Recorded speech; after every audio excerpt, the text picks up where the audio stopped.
Chapter 1, Please maintain a good relationship with your wife. Welcome to the world of the rule strange tales. Please stay alert at all times here. Your success or failure will directly affect the country you are from. If you die or are contaminated in the rule strange tales world, strange tales will descend upon your country accordingly. Zhou Bai opened his eyes and found himself standing in a room. Then, a flood of memories began to surge into Zhou Bai's mind. In this parallel world invaded by the bazaar, each country randomly selects a chosen one to enter the world of strange tales. The selected person also bears the fate of their own country. And everything the chosen one does here will be livestreamed to a global audience. Unfortunately, Zhou Bai became the selected one. Is this the chosen one from our Great Xia? He looks okay, but doesn't seem very smart. Who would have thought that the fate of all of us is now in his hands? I hope this Zhou Bai can do better. Don't worry, our Great Xia is prosperous, we'll be fine.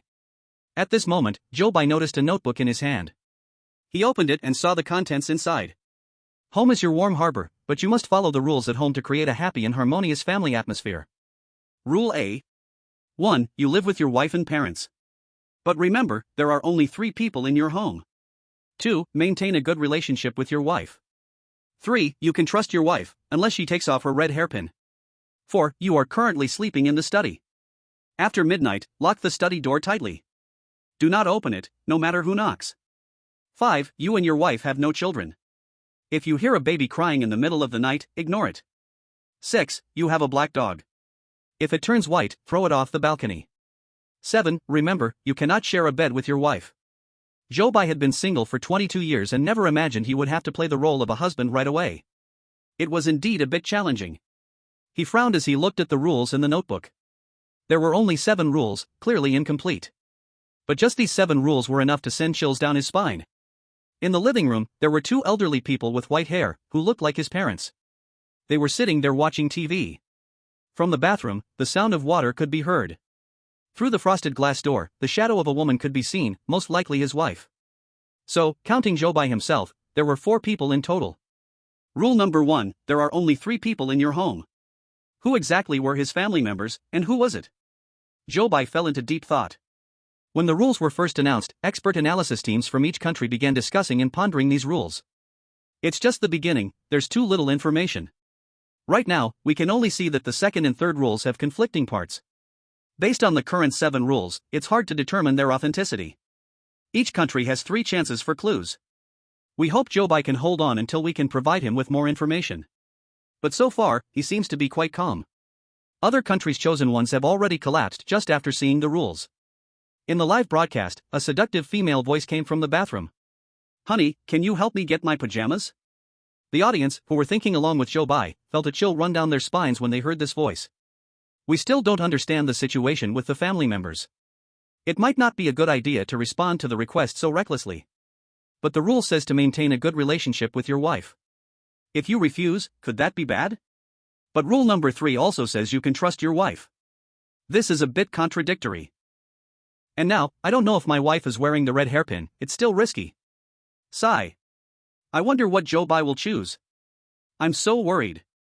Inside the live stream room of Iron Tower Country, the romantic Charles, upon hearing his wife's request, felt there was no reason to refuse. Oh, beautiful lady. Charles is willing to serve you. With that, he immediately grabbed the nightgown and walked toward the bathroom. A pair of pale white hands with red nails reached out from the bathroom. Charles, seeing those hands, immediately had impure thoughts.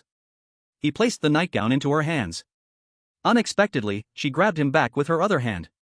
Oh, beautiful lady. Aren't you being a bit too forward? Then, he felt a tremendous force pulling him into the bathroom. Crack. The entire bathroom was stained with a blood-red hue. The live stream from Iron Tower Country turned to darkness. That fool Charles. At a time like this, he's still thinking about beautiful women. It's over, the strange tales are about to descend upon Iron Tower Country. The chosen ones from other countries, however, were not fooled by beauty like Charles. For example, the chosen ones from Kimchi Country and the Indian Country immediately rejected their wives' requests. Both survived peacefully. But what they didn't know was that after hearing their rejection, their wives' expressions became somewhat strange. Others were still delaying time, thinking of a strategy, neither agreeing nor rejecting their wives. Among them was Zhou Bai. However, he stood still, not moving at all. At that moment, a mechanical voice sounded in his mind. System activated. Each time the rules are acquired, there will be an opportunity for an error prompt. Rule A, Article 3, is incorrect. Zhou Bai looked at the notebook in his hand and saw the third rule written there. You can trust your wife, unless she takes off the red hairpin. Could it be that his wife couldn't be trusted? In the bathroom, his wife, not hearing Zhou Bai's response, became a little anxious, even slightly irritated. Hubby, are you out there? Hurry, help me. Zhou Bai was lost in thought, a thin layer of sweat forming on his forehead. Should he refuse her? But something still didn't feel right. At that moment, Zhou Bai's gaze landed on a photo placed on the nightstand. In the photo, his wife was wearing a red hairpin, her expression strangely indescribable. Zhou Bai's heart skipped a beat, and he quickly looked at other photos. When he saw his wife's expression in the other pictures, a guess emerged in his mind. Time was running out for Zhou Bai to act. So, he grabbed the nightgown and walked toward the bathroom. The viewers from Great Xia Country, seeing Zhou Bai's actions, became anxious. Charles from Iron Tower Country had just agreed to his wife's request and was already dead. It seemed that Zhou Bai was about to agree to his wife's request too. Could it be that Great Xia Country was going to fall too? The experts from Great Xia Country were all nervously watching Zhou Bai's movements. When necessary, they had to consider using up one of the error prompt opportunities. But Zhou Bai reached the bathroom door and did not hand the nightgown to his wife. Instead, he directly opened the bathroom door. What on earth was he going to do? Chapter 2, The Key Red Hairpin. Seeing Zhou Bai's actions, some parents watching the livestream quickly covered their children's eyes. They didn't want them to see anything they shouldn't. But their worry was unnecessary, as the livestream had already thoughtfully covered the screen with a mosaic. However, the red hairpin on the wife's head was still clearly visible in the livestream. Everyone held their breath, watching Zhou Bai's next move closely. Zhou Bai made a great effort not to look at the beautiful sight in front of him. Instead, he fixed his gaze. Fell right onto that red hair clip. If the wife couldn't be trusted, and her request couldn't be accepted, then it would conflict with the second rule. The system only said there was a mistake in the third rule. It didn't say the whole rule was wrong. And when Zhou Bai saw the photo in the room, he had a guess. Actually, the real mistake was in the second half of the third rule. The wife wearing the red hair clip was the one who couldn't be trusted. Honey, why are you standing there? Hurry and give me the pajamas. The wife had a tempting smile at the corner of her mouth and stretched out her hand toward Zhou Bai. Inside the live broadcast room of Daxia, the audience was anxiously flooding the screen with bullet comments. The bullet comments almost covered the entire screen. Zhou Bai ignored his wife's request. Instead, he reached toward the top of her head and quickly took off the red hair clip she was wearing. At that moment, the audience in the broadcast room, including the experts in the analysis group, were all stunned. He could do that? Then, the strange look on the wife's face changed to normal after the hair clip was removed. When Zhou Bai saw the change in her expression, he knew he had made the right bet. Honey, this. Zhou Bai handed the pajamas in his hand to her. Wife, you just asked me to bring you your pajamas, remember? The wife looked a bit confused, then her face turned red with shyness. After Zhou Bai handed her the clothes, he walked out. He let out a light sigh of relief. The first crisis was resolved. And seeing this, the experts in Daxia all became excited. I get it now, the third rule is the one that's wrong. So smart. Zhou Bai is just too smart. We could only tell there was a conflict between the second and third rules. But he directly figured out the third one was wrong. On the other side, people from other countries who were lurking in Daxia's broadcast room all returned to report to their analysis teams. After hearing the reports, most of the countries decided to use their first reminder opportunity. In the broadcast rooms of other countries, viewers could see the red hair clip on the wife's head being removed by the chosen ones using different methods. But this did not include Asen Country and Kimchi Country. The screen returned to Daxia's broadcast room again. Now Zhou Bai and his wife were living apart, and he was temporarily staying in the study. To return to the study, he had to pass through the living room. In the living room, two old people with white hair sat with their backs to him. On the TV, a comedy show was playing. But the atmosphere in the living room was strangely oppressive. From what just happened, Zhou Bai could be sure that the wife was not it. Then it was among these two old people. Zhou Bai stepped into the living room. The sound of the audience laughing came from the TV. That laughter felt especially out of place in the quiet living room. Zhou Bai got goosebumps all over and quickly sped up his steps. Just then, the voices of the two old people in the living room sounded at the same time. Mom, all day long you only know how to stay in the study. Sit down. Watch TV with me for a while. Dad, come on, have some fruit with your mom and dad. Zhou Bai stopped, and his eyes swept across both their faces. On Mom's face, a red birthmark the size of a palm stood out under the warm yellow light in the living room. And Dad's face was dry and cracked, the pale skin looking sickly. Both of them looked strange. Zhou Bai didn't dare agree to either of their requests lightly. I still have some work to do, I'll go back to the study first. After saying that, he continued walking to the study. After arriving at the study, he quickly shut the door. During the entire process, a faint gaze followed his back the whole time. The viewers in Daxia's live room were all breaking into a cold sweat for him. So scary. Who really are his family members? Why do I feel like the world of ghost stories is filled with traps everywhere? What will happen if I agree to their request?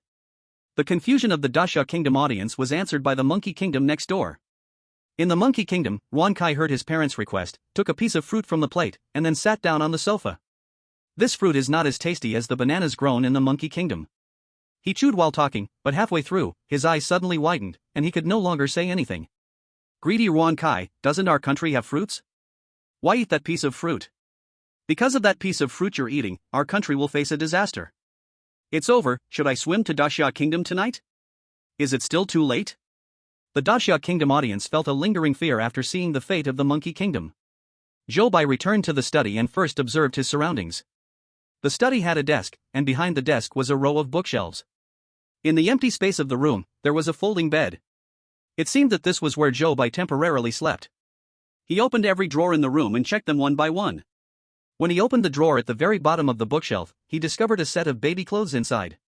The fifth rule clearly stated that he and his wife had never had a child. So what was this set of baby clothes doing here? It was possible that the fifth rule was wrong. Another possibility was that Zhou Bai and his wife had once had a child who never came into the world. This matter couldn't be concluded just yet, he needed to find a way to verify it. He put the baby clothes back into the drawer and closed it. At this moment, a piece of paper fell down. Rule B. It was actually a new rule. Zhou Bai hurriedly looked at it. 1. Do not agree to any requests from it. 2. From 9 a.m. to 6 p.m., your wife is at work, make sure that you see only your wife. 3. The kitchen belongs to your mother, you cannot enter. 4. The market does not sell pork. 5. Dad likes candy. If he acts spoiled, give him a piece of candy. 6. You live on the 13th floor. If you see someone standing outside the window, just immediately turn off the light. 7. If someone wearing a green hat comes to deliver a package, scold them and tell them to get lost. Chapter 3. The woman in red outside the window. After Zhou Bai finished reading these rules, the system's voice rang in his mind. Detected that the host has obtained new rules.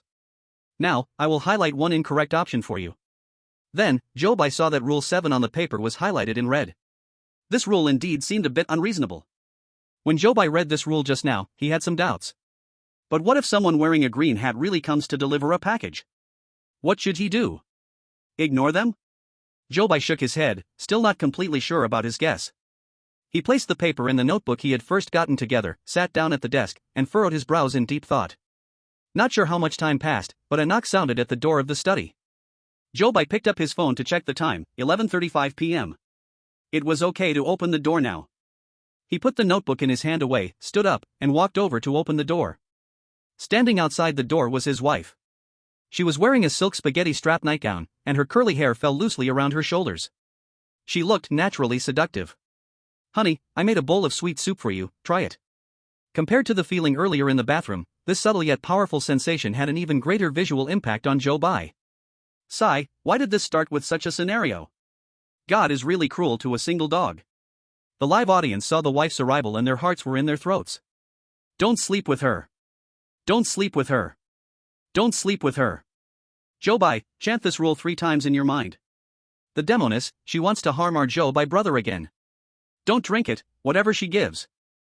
No one is allowed to drink. Alright, bring it in.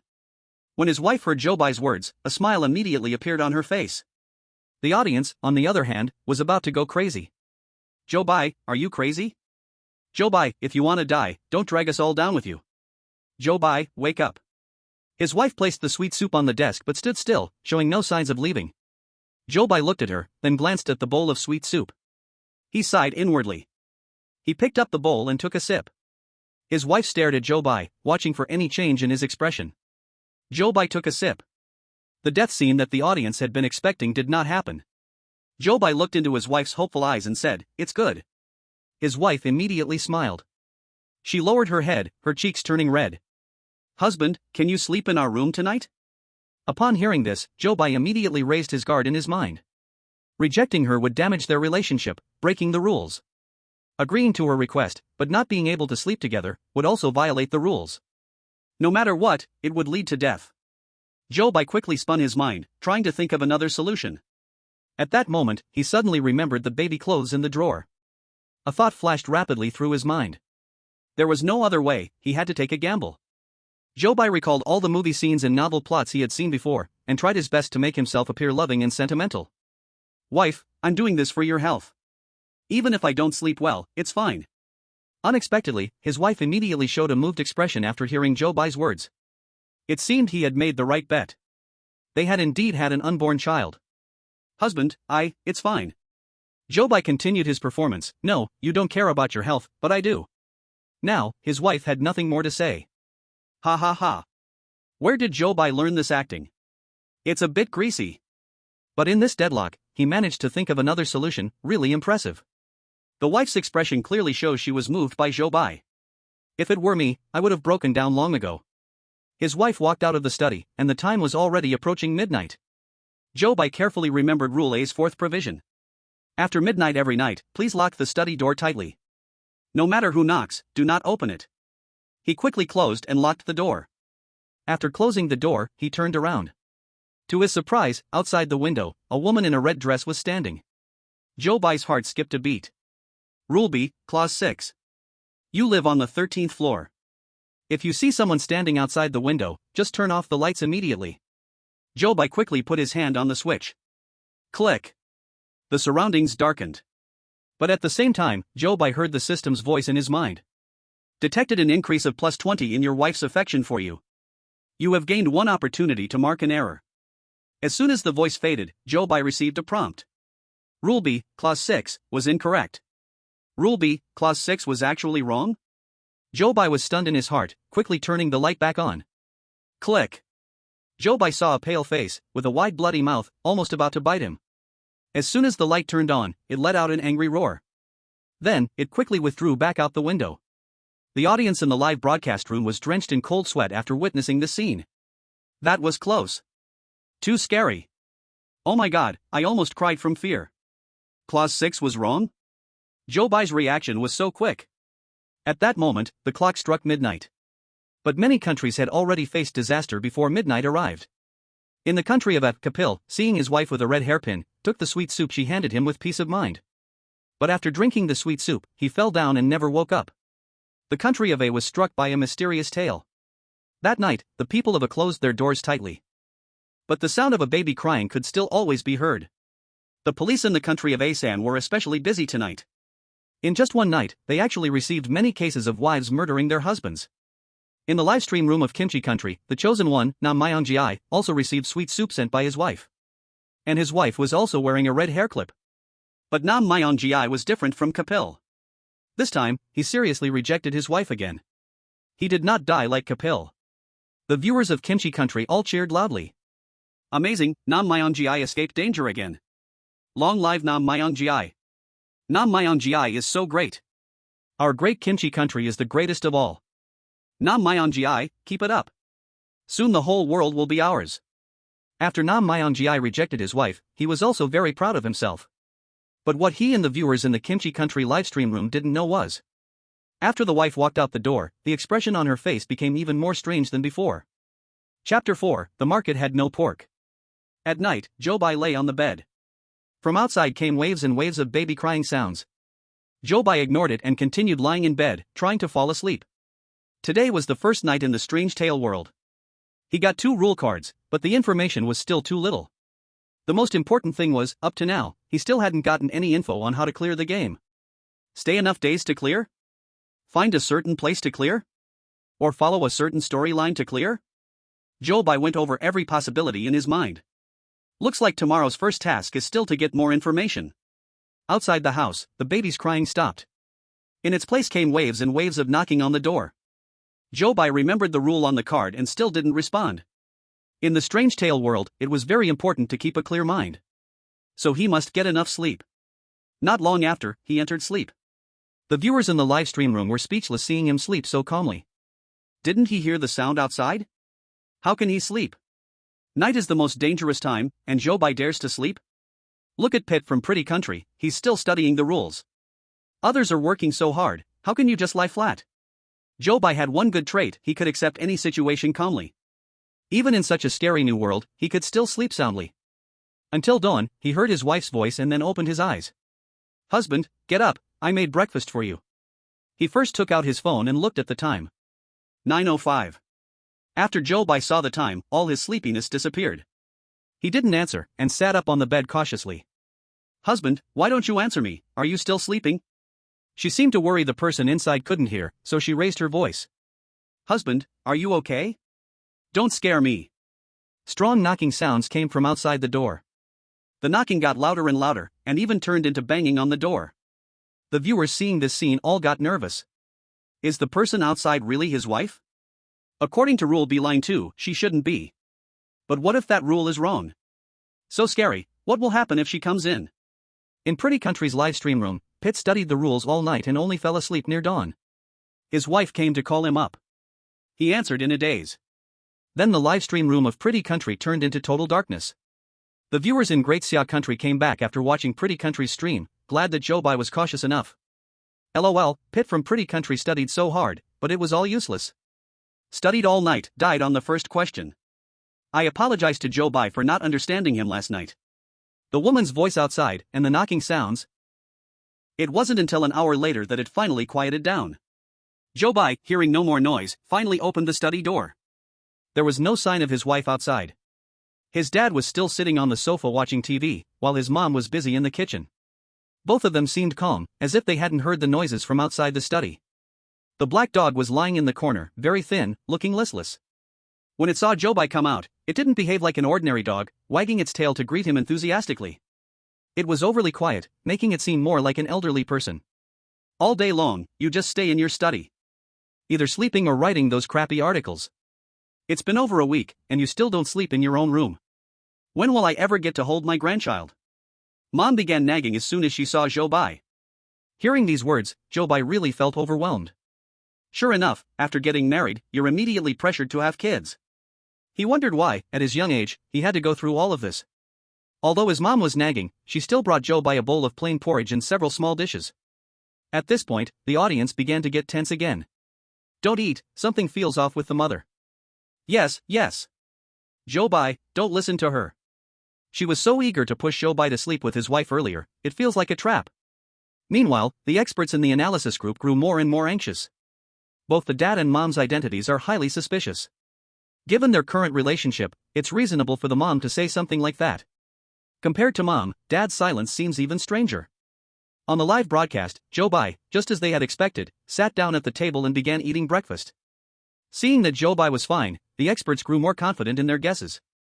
Zhou Bai sipped his porridge, occasionally glancing over at where his dad was sitting. Agreeing to his wife's request was no problem. Agreeing to his mom's request was no problem. So the biggest suspicion lay with his dad. But now was not the time to expose this matter. Zhou Bai's primary task was still to figure out how to pass the test. While his mom was still busy in the kitchen, she continued complaining. Now even the dog is picky, won't eat its dog food. If it doesn't eat, then fine. One day, it'll starve to death, and I'll just throw it out with the trash. Zhou Bai's attention was drawn to his mom's words, and his eyes shifted to the black dog in the corner. Next to the black dog was a bowl of dog food. It was a big bowl, and it looked like it hadn't been touched at all. So, it wasn't just that the dog looked listless, it was because it was too hungry. Zhou Bai felt something was odd and asked. When did the black dog stop eating its dog food? His mom thought carefully for a moment. It's been about a week, I think. A week? That was about the same time he'd been sleeping in separate rooms from his wife. Could there be a connection? Zhou Bai silently noted this doubt in his mind, then buried his head and continued eating. After finishing his meal, Zhou Bai sat down on the single sofa in the living room. When he looked up, he could just see his dad's profile. His dad's face was pale, and his hair was almost completely white. Zhou Bai only glanced at him once, then quickly looked away. Mom was still tidying up the dishes in the kitchen. Zhou Bai sat on the sofa and watched some TV. Once Mom finished cleaning up, she brought out her handbag. I made plans with Aunt Wang next door, I'll be back only tonight. I made your favorite braised pork, just heat it up when you're hungry. Braised pork? Rule B, Item 4. There is no pork sold at the market. Zhou Bai frowned. Did you buy the pork at the market? Mom, in a hurry to leave, was putting on her shoes and replied. No, this pork was given by Aunt Wang next door. Alright, I won't talk to you anymore, I'm in a rush to go out. After hearing his mom's words, Zhou Bai felt an inexplicable sense of unease in his heart. But before he could grasp the fleeting thoughts in his mind, his mother had already grabbed her bag and hurriedly walked out of the house. The house returned to silence again. Only occasional bursts of awkward laughter from the television echoed through the room. Zhou Bai looked up in the direction of his father. And his father happened to be looking at him. And then, he showed a strange smile. Now, in the house, there was only Zhou Bai, his father, and a black dog left. Chapter 5, 3 Ways to Pass the Level. Zhou Bai reached out and took a candy from the tea table next to him. He slowly unwrapped the candy. He glanced at the expression on his father's face.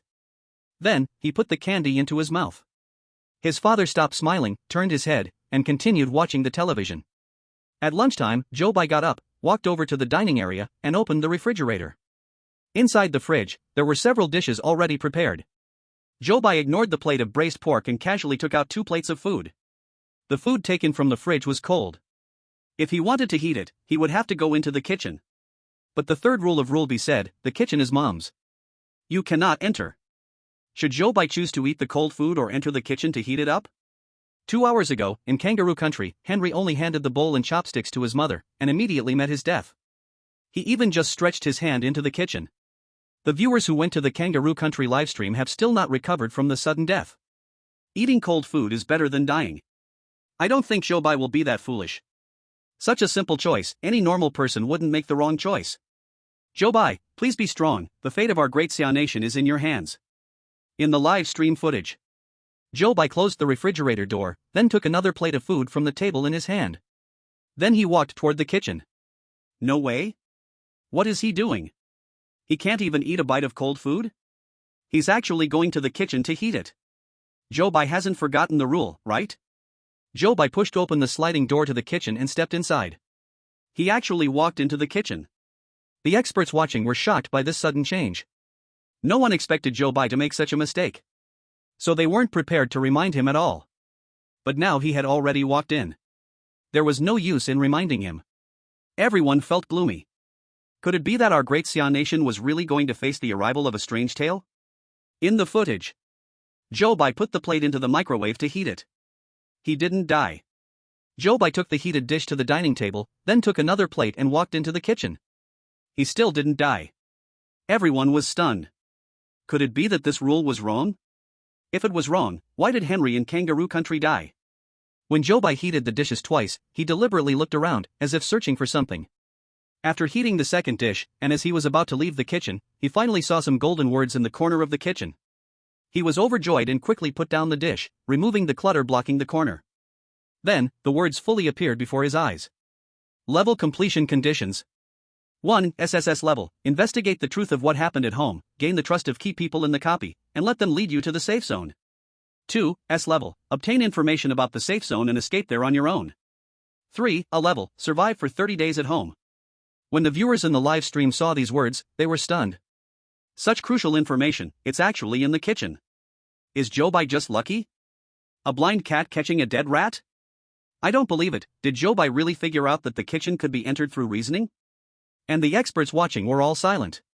Because with so many experts gathered together, things that no one else could figure out, Zhou Bai figured out. How did he figure it out? The Kangaroo Country has proven that entering the kitchen is indeed dangerous. The difference here. Right, it's Mom. When Henry entered, Mom was nearby, but when Zhou Bai entered, Mom wasn't there. It must be this reason. Other undercover agents lurking in the live broadcast room of the Great Xia Country, seeing that Zhou Bai had found the key information to pass the level, quickly rushed back to report. So, many countries used their second reminder opportunity again. Zhou Bai served himself a bowl of rice and then sat at the dining table to eat happily.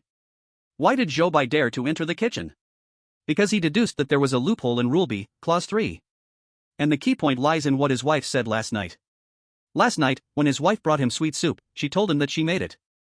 At that moment, everyone's attention was on that bowl of sweet soup, and no one noticed this detail.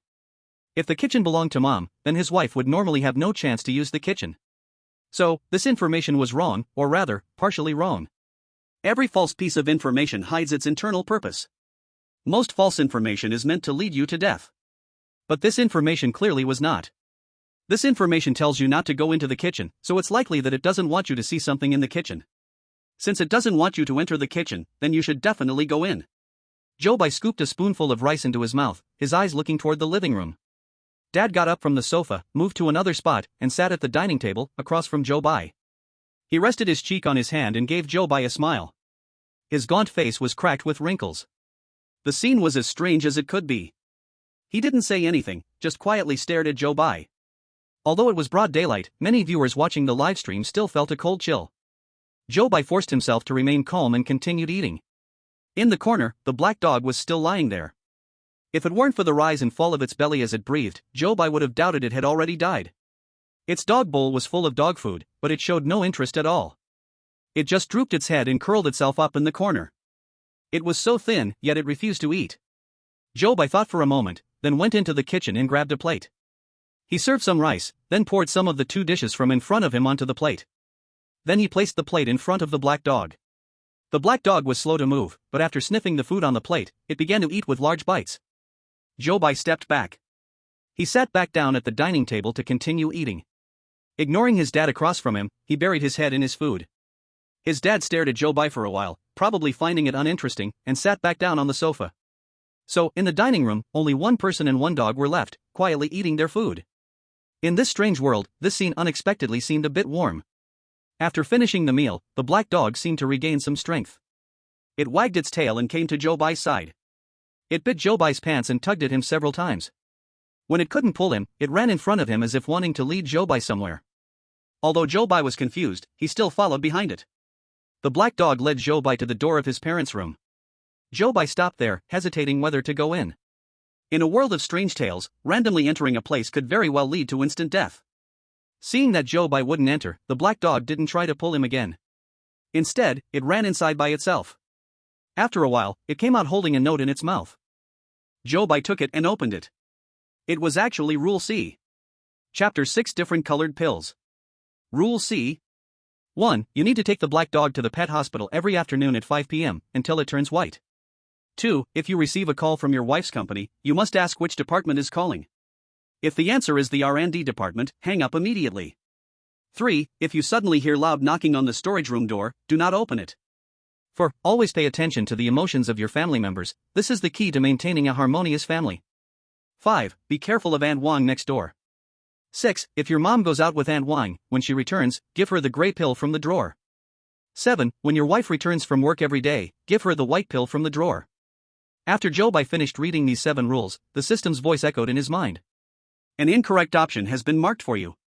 When Zhou Bai looked back at the note, he saw that the last part of the first rule had been highlighted in red. Until it turns white. This meant that taking the black dog to the pet hospital at 5 p.m. every day was correct. But, should he still take it to the pet hospital when it turns white? This conflicted with the 6th rule of Rule A. You own a black dog, and if you see it turn white, throw it off the balcony. If this rule is incorrect, then what is the purpose of modifying this rule? Perhaps the answer lies in the pet hospital he must visit in the afternoon. Zhou Bai's gaze returned to the 6th and 7th rules. Before the system highlighted the wrong rule, Zhou Bai had hoped that the system would mark one of these 2 rules. The experts watching the live stream also frowned at these 2 rules. From Rule C's 2nd and 5th rules, it could be inferred that both his wife and mom might return home with some level of abnormality. Or rather, both of them might have been contaminated. But why were the pills they needed to take different? Was one of the rules incorrect? Or was the contamination they suffered from different? The experts shook their heads, unable to figure it out. They could only hope that Zhou Bai would use the afternoon to gather more useful information before his wife came home. Zhou Bai crouched down and patted the black dog's head, wanting to thank it for helping him find the note. To his surprise, the black dog was very aloof. It glanced at him indifferently and then walked back to its corner to lie down again. Zhou Bai helplessly shrugged and took the note back to his study, along with the other rules, and placed them in a notebook. In the afternoon, Zhou Bai locked himself in his study. The experts saw that Zhou Bai did not go out to gather more information and guessed he was planning to choose the 3rd method to pass. That is, to survive for 30 days in this house. After all, this method seemed to be the least difficult so far. Although the experts disagreed with this choice, they couldn't force the chosen one to pick otherwise. They could only go to other countries' live streams to see if there was any useful information. The chosen one from Kimchi country, Nan Mingji, after finishing lunch, immediately prepared to go out. He received a tip from the analysis team in Kimchi country, and now he knew the conditions to pass. So, he decided to decisively choose the third method. After eating lunch, he went to the supermarket. In the supermarket, he bought a lot of bread, snacks, water, and other necessities. He even thought ahead about the possibility that he would be stuck in the study and unable to go to the bathroom. Seeing his actions, the audience from Kimchi country were blindly confident. Nan Ningji's approach is the smartest among all the chosen ones.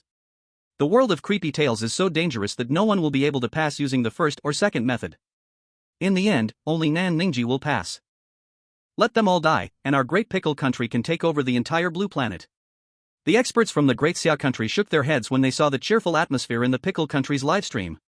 The world of strange tales is ever-changing, and a passive response might lead to even greater danger. But when they turned around and saw their country's chosen one staying in the study, looking even more passive, they could only sigh helplessly. At 4:30 in the afternoon, Zhou Bai finally walked out of the study. His father was still sitting on the sofa, maintaining the same posture as before. Zhou Bai ignored him. He took the dog leash, attached it to the black dog, and then took it outside. The black dog was old and walked slowly. Zhou Bai didn't hurry it along. After all, the pet hospital wasn't far from the neighborhood, so there was plenty of time. The two of them, one man and one dog, walked to the security desk downstairs in the community. When they reached the door, the security guard called out to Zhou Bai. "You, come here. Do some registration." Zhou Bai stopped and glanced at the security guard, then walked over to pick up the pen. Since Nam Mingji from Pickle Country was also called over to register when he left at noon, the viewers didn't find anything unusual. Zhou Bai glanced at the registration book the security guard handed over. Name, housing number, contact number, destination. These were all the details he needed to register. Zhou Bai found it strange. Why does he have to register his itinerary with the security guard just to go out now? What happened in this community that made the property management feel the need for such strict control? After finishing the form, Zhou Bai put the pen down. He pretended to casually chat with the security guard. "I haven't gone out for many days. Has anything new happened in the neighborhood recently?" The security guard, a middle-aged man in his 40s or 50s, usually didn't have anyone to talk to. Seeing Zhou Bai talk to him, he became very enthusiastic. "How many days has it been since you went out?" "It's been over a week since I went out." When the security guard heard this, he immediately showed a surprised expression. Young people these days, staying at home playing games, playing on their phones, and not knowing what's happening in the neighborhood.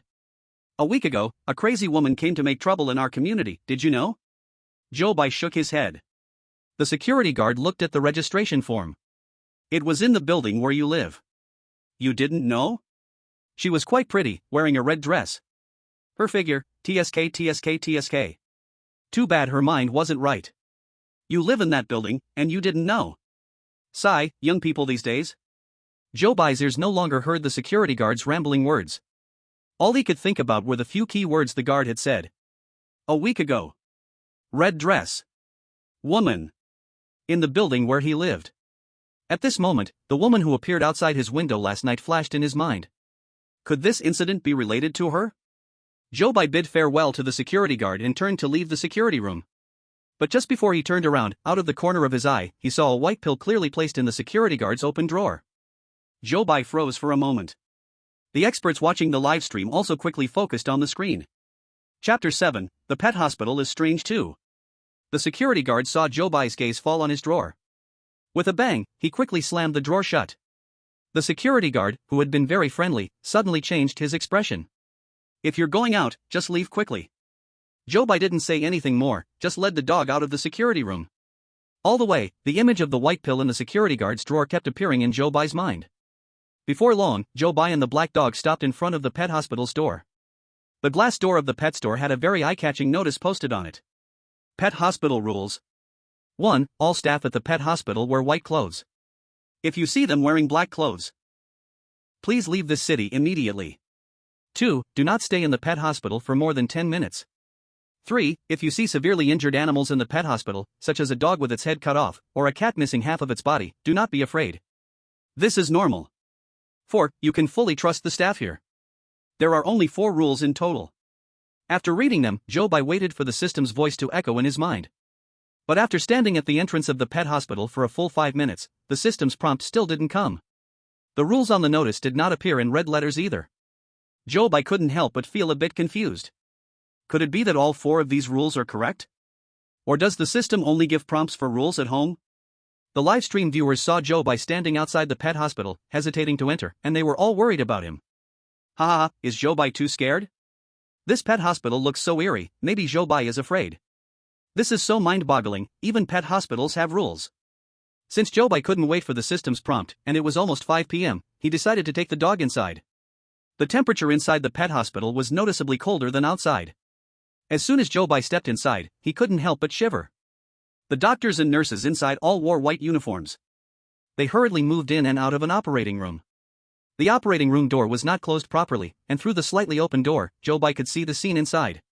On the operating table, there was a little dog whose body parts were all separated, but each part seemed to move as if it were still alive. Zhou Bai only took one glance before he felt that the temperature around him seemed to drop even further.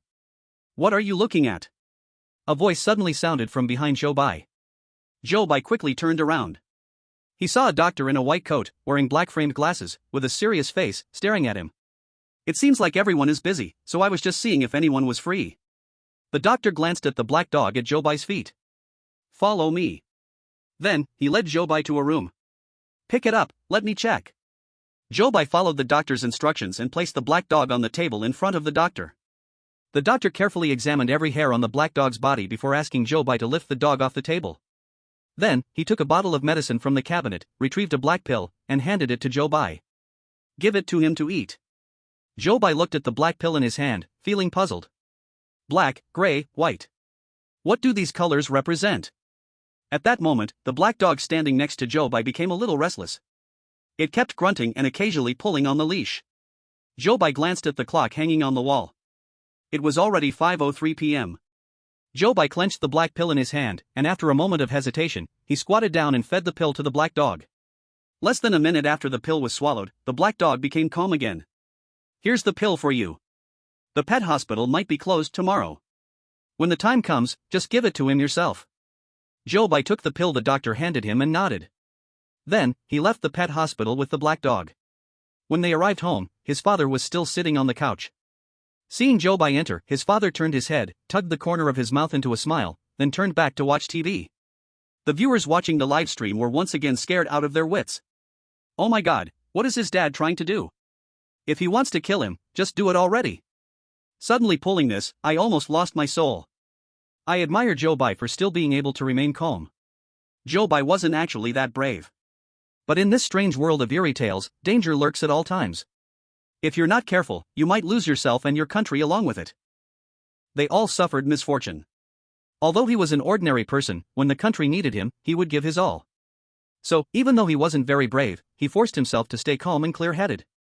The experts all showed appreciation for Zhou Bai's performance when they saw it. In the live broadcast, Zhou Bai helped the black dog untie the rope. It looked much more energetic than it did in the morning. After drinking a few sips of water from the bowl, it comfortably found a corner to sleep in. Zhou Bai walked past the sofa where his father was sitting, then entered the study. It was now 5:15 p.m. There was less than an hour left until his wife would return from work. And his mom and Aunt Wang had also gone out, with the possibility of returning at any moment. The experts in the analysis group were having a tense and urgent meeting, discussing the next steps. Are Rule 6 and 7 of Rule C correct or incorrect? The security guard took a white pill. The pet hospital gave the black dog a black pill. Can we infer that the pills can really resist contamination from it? The other experts nodded in agreement when they heard this point. So, the pills must be taken.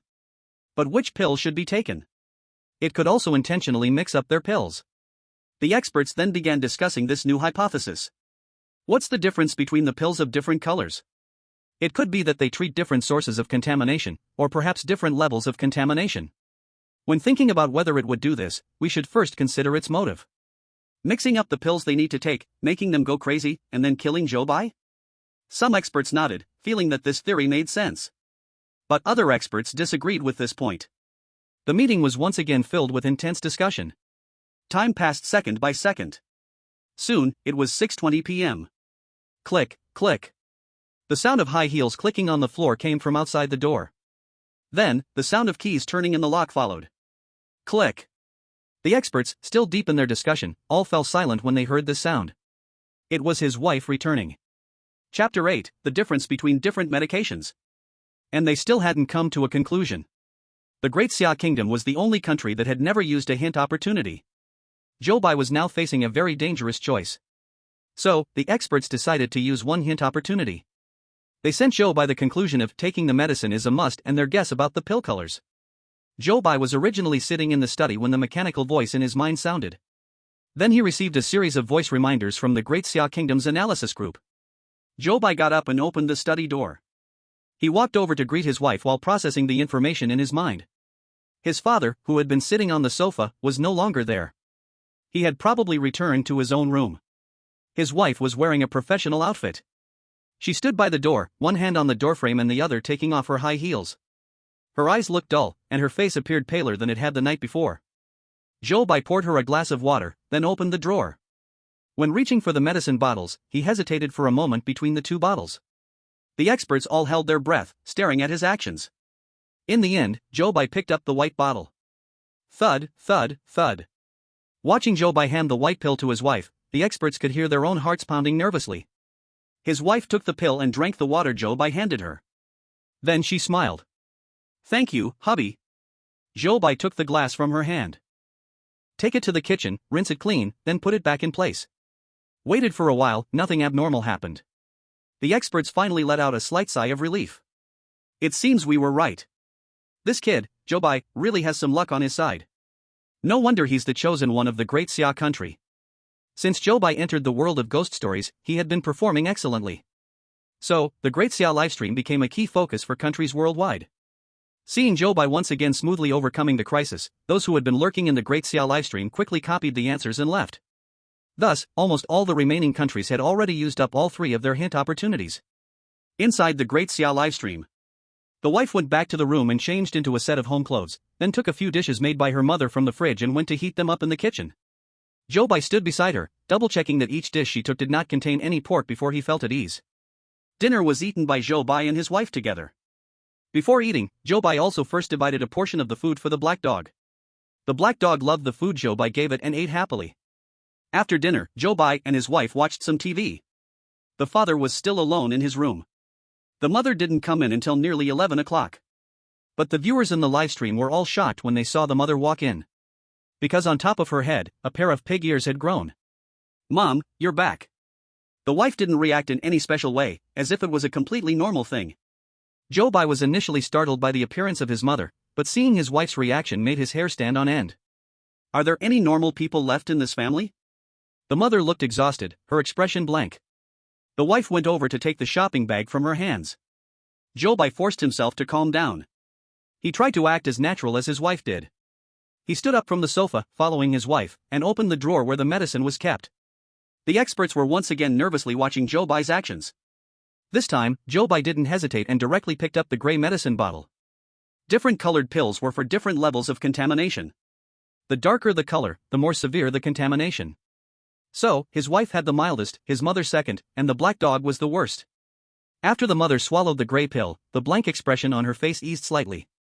But the pig ears on her head didn't disappear. The mother still acted like usual, tidying up her things before walking into the bathroom. Even when she saw herself in the mirror in the bathroom, she showed no surprise. Zhou Bai watched her figure and felt his scalp tingle. It was 23:35 at night. Zhou Bai finished his shower and stayed in his study. Just like last night, his wife knocked on the study door and brought in a bowl of sweet soup. "Honey, have some soup." Zhou Bai remembered the rule to maintain a good relationship with his wife. He didn't refuse and drank the entire bowl of soup, then handed the bowl back to his wife. His wife took the bowl, lowered her head, and smiled as she walked out of the study. Zhou Bai turned his head. The woman in the red dress appeared again outside the window. This time, Zhou Bai didn't panic like last night. The unknown is what makes people afraid. Having already expected it to be there, the fear naturally diminished a lot. And Zhou Bai knew that in the world of ghost stories, as long as he didn't break the rules, it couldn't harm him. After thinking it through, seeing it again didn't feel so scary.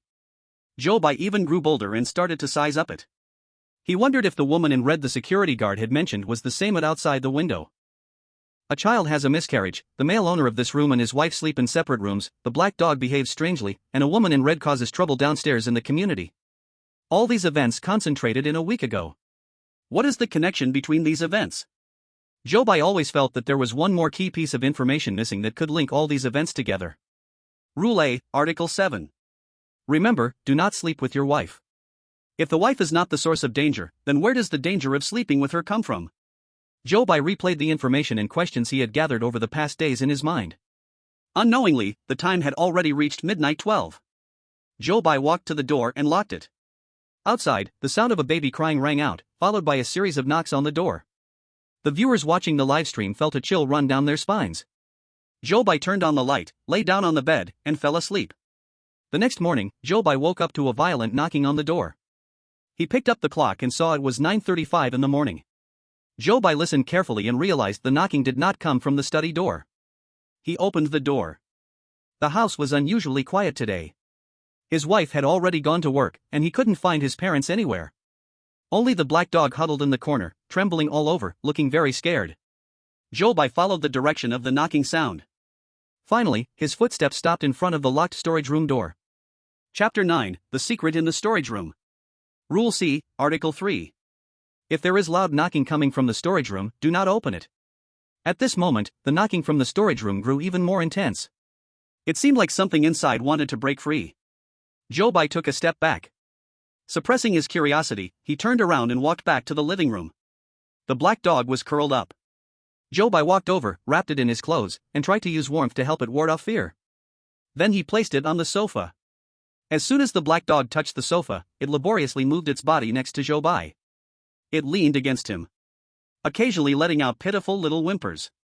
Zhou Bai took a piece of candy from the coffee table, unwrapped it, and handed it to the black dog.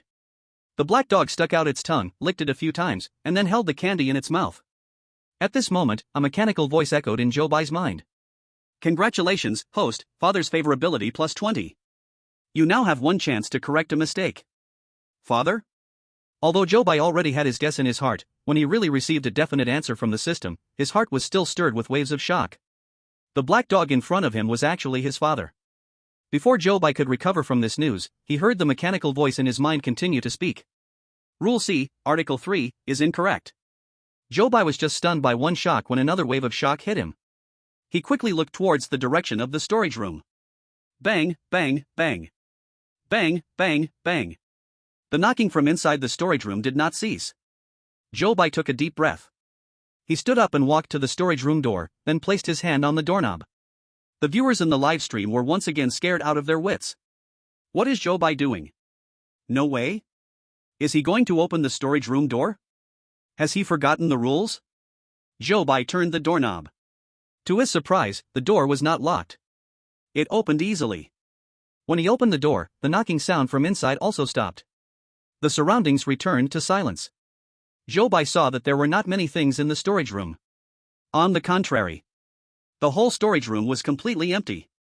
Strangely, in the very middle of this storage room, there stood a refrigerator. Moreover, the refrigerator was plugged in.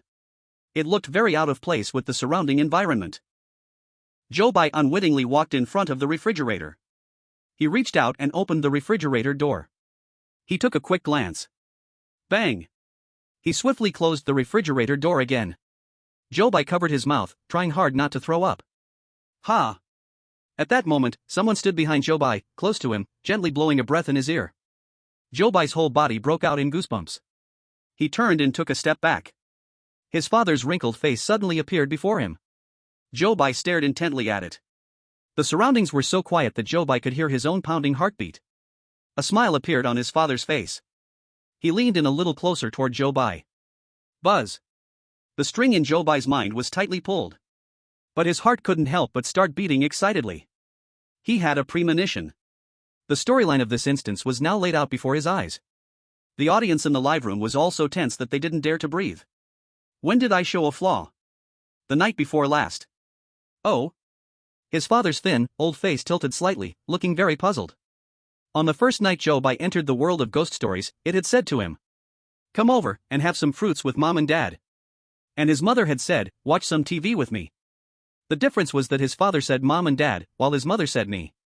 After spending the past 2 days together, Zhou Bai observed that neither his wife nor his mother had directly communicated with his father. This meant that they very likely could not see it. Zhou Bai guessed it was the effect of the medicine they took. Then, when it said that sentence the night before last, it ignored this fact. Dad fell silent for a moment, as if he understood something, then suddenly laughed heartily. Then, His father's face crumbled in front of Zhou Bai. In its place was a delicate woman's face. The woman's face resembled that of the figure in the red dress outside his window every night, just like the one in the refrigerator. Zhou Bai's forehead throbbed, feeling that the truth was about to emerge. Why did her body appear in the refrigerator? Who killed her? Why did she turn into it? All the questions echoed endlessly in Zhou Bai's mind. Just a little bit more, just a tiny bit more. The storyline of this instance could be pieced together completely. The surroundings were oddly silent. Zhou Bai and the woman in the red dress were looking at each other, neither making a move. Behind him was a corpse, in front of him was the Iriot. In such a situation, it was hard for anyone to remain completely calm. The audience was also affected by this tense atmosphere, their hearts tightly wound up. The chosen one had pierced through its disguise. This was indeed a very dangerous thing. No one could be certain whether Zhou Bai would accidentally step into its trap next. Ding-ling-ling. A phone ringing shattered the silence in the storage room. The woman in the red dress fixed her icy gaze on Zhou Bai's every move. The audience in the live room was also closely watching Zhou Bai's next action. Does this phone ringing have a sort of midnight horror bell feeling? I have goosebumps all over my body. Does the rules mention anything about phones? Should I answer it or not? Ding-ling-ling. The phone ringing seemed like a call of death. Zhou Bai glanced at it, but in the end, he passed by it and walked out of the storage room. The red dress floated closely behind Zhou Bai into the living room. It sat on the couch, resting its chin on its hand, watching Zhou Bai pick up the phone. Hello, hi. Who am I speaking to? On the other end of the line was a very professional woman's voice. Is this Zhou Bai, Mr. Zhou? Yes, that's me. This is Effective Pharmaceutical Company. Your wife, you Lily, works at our company. Remembered the content of the rules. Rule C, second point.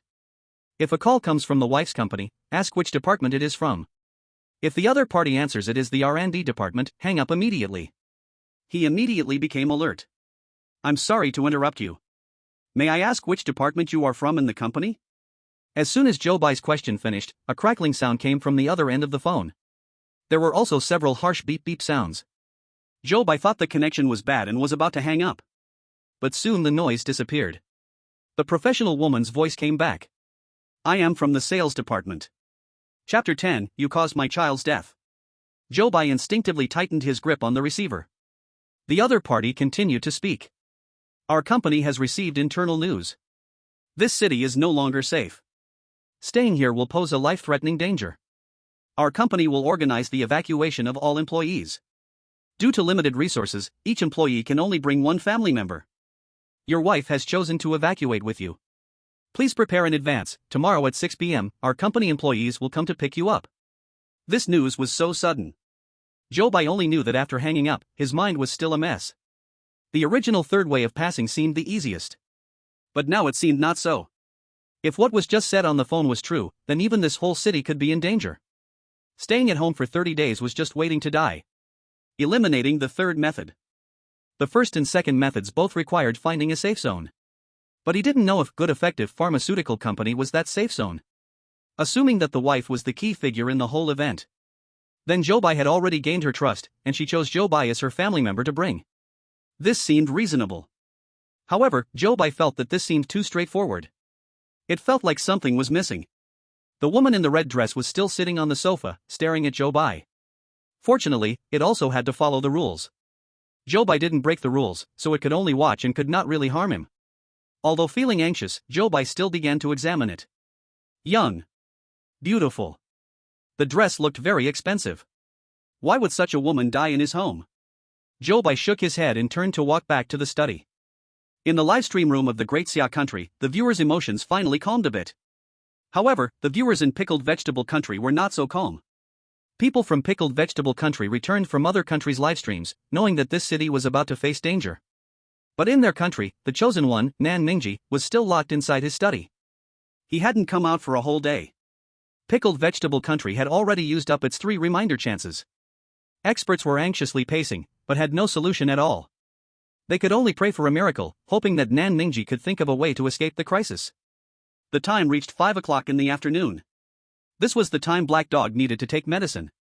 Zhou Bai went to the living room and opened the cabinet where the medicine was usually kept. The black pills given by the pet hospital yesterday were placed inside. As Zhou Bai reached in to grab the black pill, his gaze fell on the packaging of the other 2 bottles of medicine. Good effective pharmaceutical factory.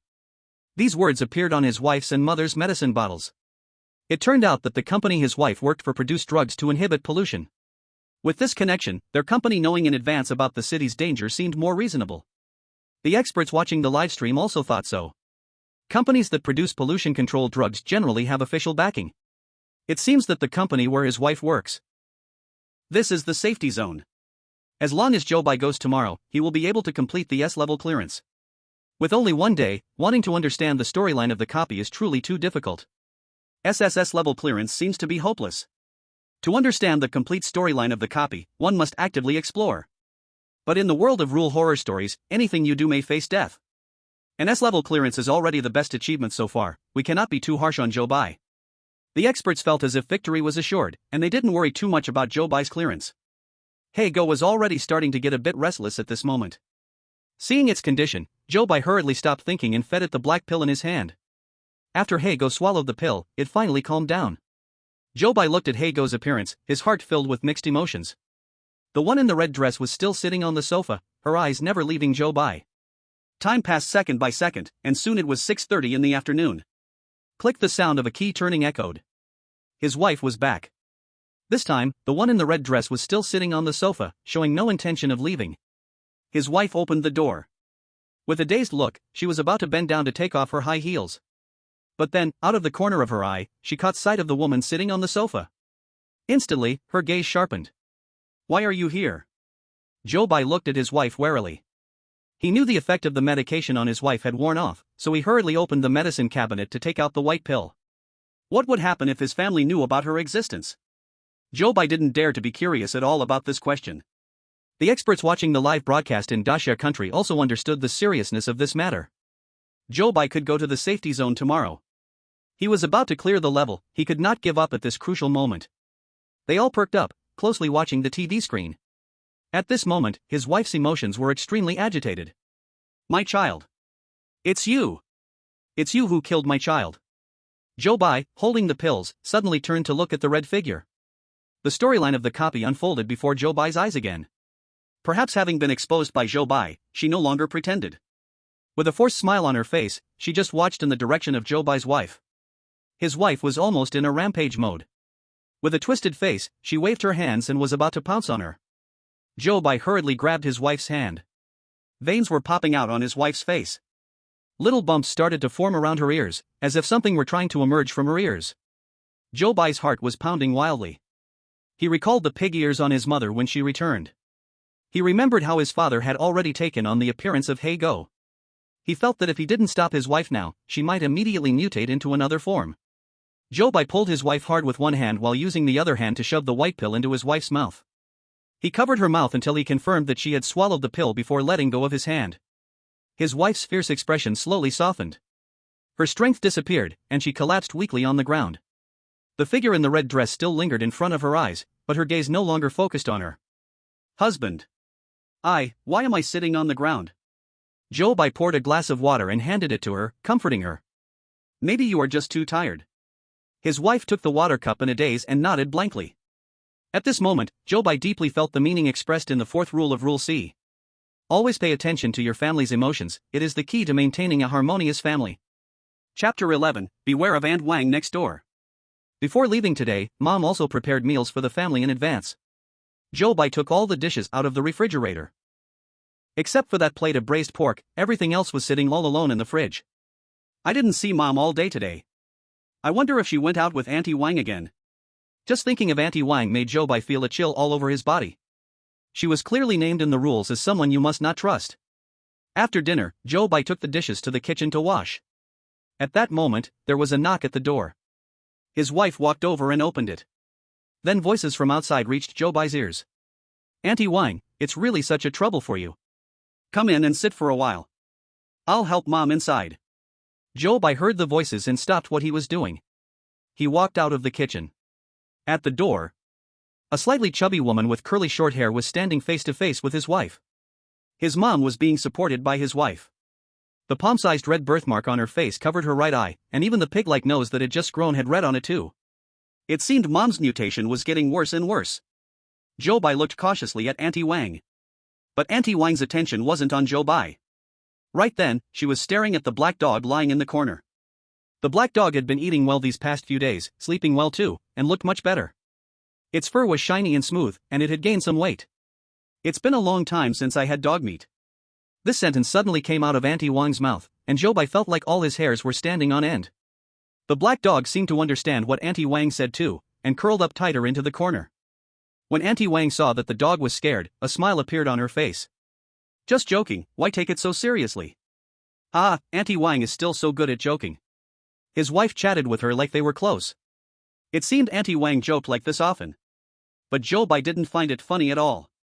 This black dog looks really nice. Can you give it to me? Auntie Wang said with a smile on her face. Zhou Bai couldn't tell if she was joking this time or being serious. But he didn't want to bother at all. He grabbed his wife and mom and pulled them into the house. Bang! The heavy door slammed shut behind them. Without even saying a word, Auntie Wang was shut outside. Never had he seen someone this rude before. Auntie Wang stood frozen at the door. But in the Xia Nation's live stream chat, viewers were all cheering. Well done. These kinds of aunties are the worst. No need to be polite. Joking about eating someone's dog and then asking to take it? Shameless. Mom seemed extremely weak after coming back this time. Zhou Bai had to take out a gray pill and stuff it into her mouth for her to barely swallow it. After taking the medicine, her eyes looked a little clearer. But her weak condition didn't improve at all. Zhou Bai and his wife could only help her into the room to rest. After settling Mom down, Zhou Bai remembered the unwashed dishes in the kitchen. But when he looked at Mom lying in the room, he decided not to go back into the kitchen. The dirty dishes stayed in the kitchen all night. The next morning at 8:30, Zhou Bai was woken up by his alarm clock right on time. He opened the door to the study. He saw his wife wearing a business suit and high heels, getting ready to go to work. When she saw Zhou Bai come out, she smiled. Honey, I'm heading to work now. Bye-bye. Bye-bye. Zhou Bai waved goodbye to her. She looked like she was in a great mood, bouncing and stepping lightly as she left the house. Zhou Bai helped close the door behind her. Watching her back as she left, he thought about the phone call he got yesterday. Today at 6 p.m. How Yushao Pharmaceutical Company. He began planning his final day in his mind. Just as he turned around, a pig face with a red birthmark appeared right in front of him. Kids who don't wash the dishes are not good. His mom held a knife in her hand. Blood was dripping from it. In the kitchen, there was a chicken half butchered, lying straight in the sink. The knife was very close. Zhou Bai tugged at the corners of his mouth, gently moving the knife away from in front of him with his hand. Yes. You are right. Mom seemed very satisfied with Zhou Bai's answer. Clumsily walked back to the kitchen. Zhou Bai breathed a sigh of relief, feeling cold sweat on his back. Bang, bang, bang. The sound of the kitchen knife hitting the chopping board kept coming from the kitchen. The viewers in the live stream accompanied Zhou Bai, listening to these sounds, and even felt a little anxious through the screen. In this scenario, a family of 4 lived in an old residential area. The building was aged, and the walls were somewhat dilapidated. Even the soundproofing wasn't great. Sure enough, the sound of children jumping and playing upstairs echoed clearly in this house. The sound of Mom chopping chicken in the kitchen gradually quickened and intensified. Suddenly, with a clash, the kitchen knife was dropped to the floor by Mom. What's all the noise? Is your house the only one with children? Are you trying to mock me? Mom shouted loudly at the ceiling. Instantly, it fell silent upstairs. The viewers in the live stream, witnessing this scene, were so scared they didn't dare make a sound for several seconds. Does being polluted make one irritable? I feel she has violent tendencies now. Then Zhou Bai being with her means he is in danger at all times? Zhou Bai also felt the danger he was facing. Silently sitting on the sofa, trying hard not to make any movements to anger Mom. In the kitchen, chicken soup was bubbling away. Mom took out a mop to clean the floor. Lift your feet high. Zhou Bai obediently lifted his feet. Seeing the mop dragging back and forth under his feet a few times, he carefully lowered them after it turned to another place. Irritable Mom. Mopping live. Although my mom hasn't been infected, she looks exactly the same when she tells me to lift my feet. Zhou Bai doesn't dare move JPG. Ha ha ha. Why do I feel that Mom during the day is more terrifying than at night? Zhou Bai felt the same way as the viewers.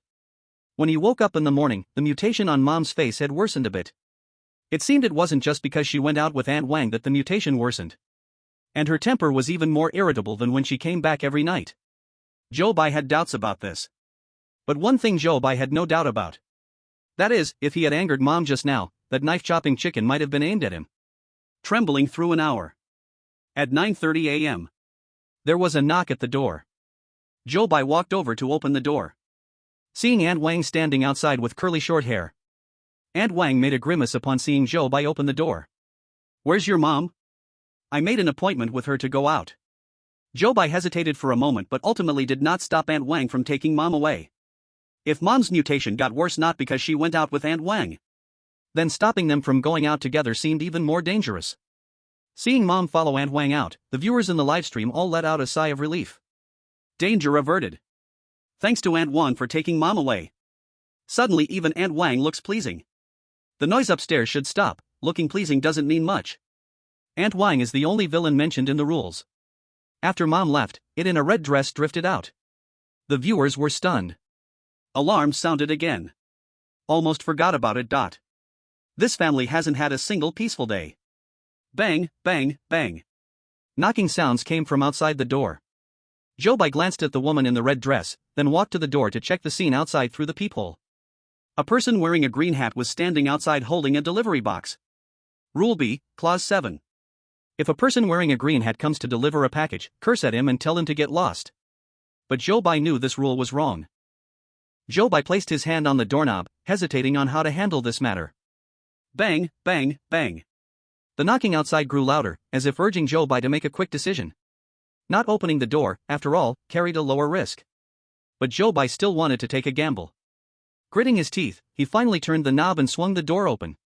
Outside stood a man in a green hat, muscular, with a fierce expression. Seeing this scene, the audience felt a vague worry. If Zhou Bai curses at him and tells him to go away, will he get beaten badly? If it turns into a fight, I think Zhou Bai can't beat him. Zhou Bai, don't be scared. Hit him. What's there to fear about being beaten? Violating the rules could kill you. Your package, please sign for it. Zhou Bai glanced at the scar on the man's face, reached out to take the package handed over, and signed for it. After handing the package to Zhou Bai, the man turned and walked downstairs. Throughout the process, there was no exchange of harsh words between the two. The audience was completely stunned. No way? So cowardly? Brother, violating the rules will get you killed. God, is the ghost story really coming to Daxia? No, wait. Is this rule wrong? Zhou Bai closed the door and carried the box into the living room. The death the audience had imagined did not arrive. At this moment, everyone confirmed that this rule was wrong. Once again, Zhou Bai had guessed correctly. Thinking back, if Zhou Bai had truly followed the rules just now, he might have already been beaten to death by that delivery man. At this thought, the audience felt a lingering fear and were glad Zhou Bai was smart enough. In the scene, Zhou Bai placed the box on the coffee table in the living room. Then he went to get a pair of scissors, preparing to open the package. The woman in the red dress stood in the living room, staring intently at Zhou Bai's every move. Zhou Bai could feel the coldness emanating from it. But Zhou Bai did not stop his actions. The package in his hand was quite small. Zhou Bai used the scissors to cut through the tape wrapped around the box. He opened the box. Then he saw that inside the package, resting on top, was a USB drive. Zhou Bai frowned and picked up the USB drive from the package. A USB drive?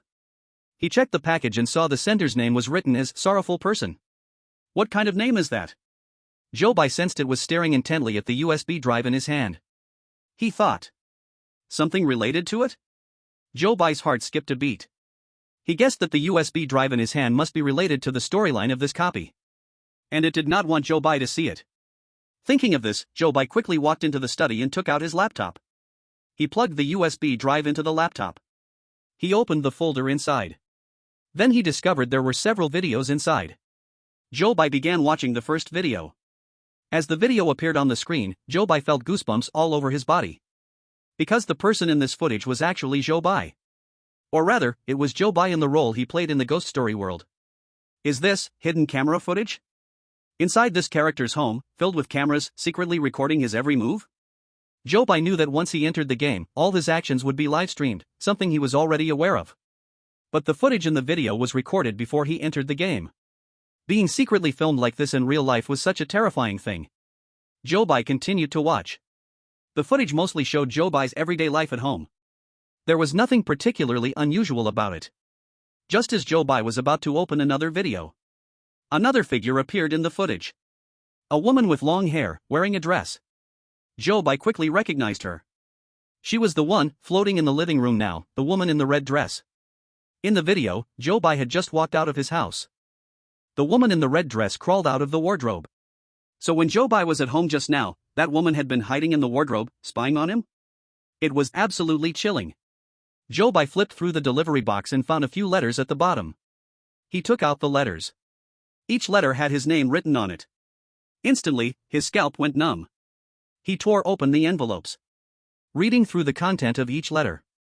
Each letter was long, and Zhou Bai quietly sat in the study, reading all the contents. Outside the living room, the red figure had her back to the study. Her long hair hung low. She appeared somewhat desolate. Zhou Bai finished reading all the letters and sighed softly. He summed up the situation as the story of a crazy female fan and a young writer. Unfortunately, the original owner never knew of this female fan's existence. Thinking back to what his wife said when she saw it last night, Zhou Bai guessed that the woman in the red dress might have done something even more serious afterward.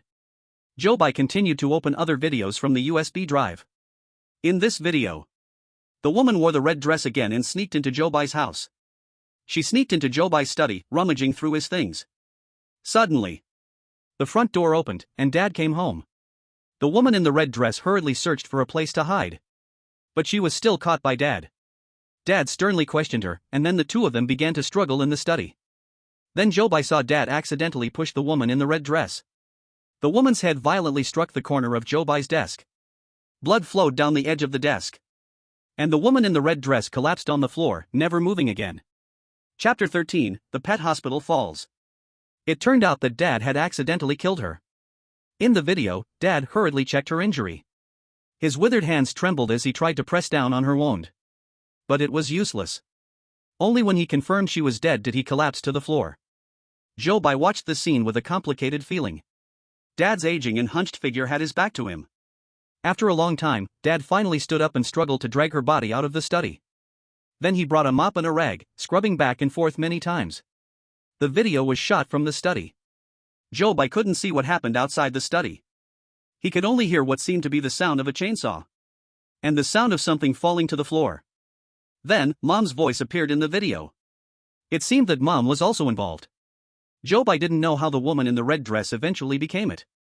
He also didn't know how Dad got corrupted. He only knew that after this, a black dog appeared in the house. Dad appeared again in the frame, but his eyes were now completely different. Zhou Bai finished watching all the videos and leaned back in the chair. He couldn't calm down his emotions for a long time. Congratulations to the Daxia Kingdom player Zhou Bai, unlocking all storylines in the dungeon. Next, please find the key character of the dungeon, and let her /n take you to the safe zone. At this moment, the entire Daxia Kingdom's live broadcast room heard this mechanical voice. The experts and viewers watching the live broadcast all cheered. SSS level completion. Zhou Bai is very likely to achieve SSS level completion. Amazing. Our Daxia Kingdom's chosen one is truly incredible. The undercover agents from other countries who were lurking in the live broadcast room could only watch them celebrate with envy. Their 3 hints had all been used up. Even if they heard the news now, it wouldn't help them at all. Unlike the joyful atmosphere in the live broadcast room, Zhou Bai's mood was exceptionally heavy. He sat alone in the study, staring blankly until 4:30 p.m. Only then did Zhou Bai walk out of the study. He took out the dog leash and called the black dog lying in the corner. The black dog heard Zhou Bai calling it, slowly crawling towards his direction. The black dog's figure overlapped with the figure of his father in the video in Zhou Bai's eyes. Zhou Bai squatted down and gently put the leash on it. Then he gently placed his hand on its body and said, "Take care of you one last time." The black dog seemed to understand Zhou Bai's words, and its expression appeared somewhat sad. Every afternoon at 5 o'clock, he had to take the black dog to the pet hospital. Zhou Bai remembered the rule he needed to follow. He led the black dog out of the front door. The building where Zhou Bai lived had 6 households per staircase. As Zhou Bai stepped out, Andli across the hall happened to be going out with a basket of vegetables. Zhou Bai was not very good at socializing.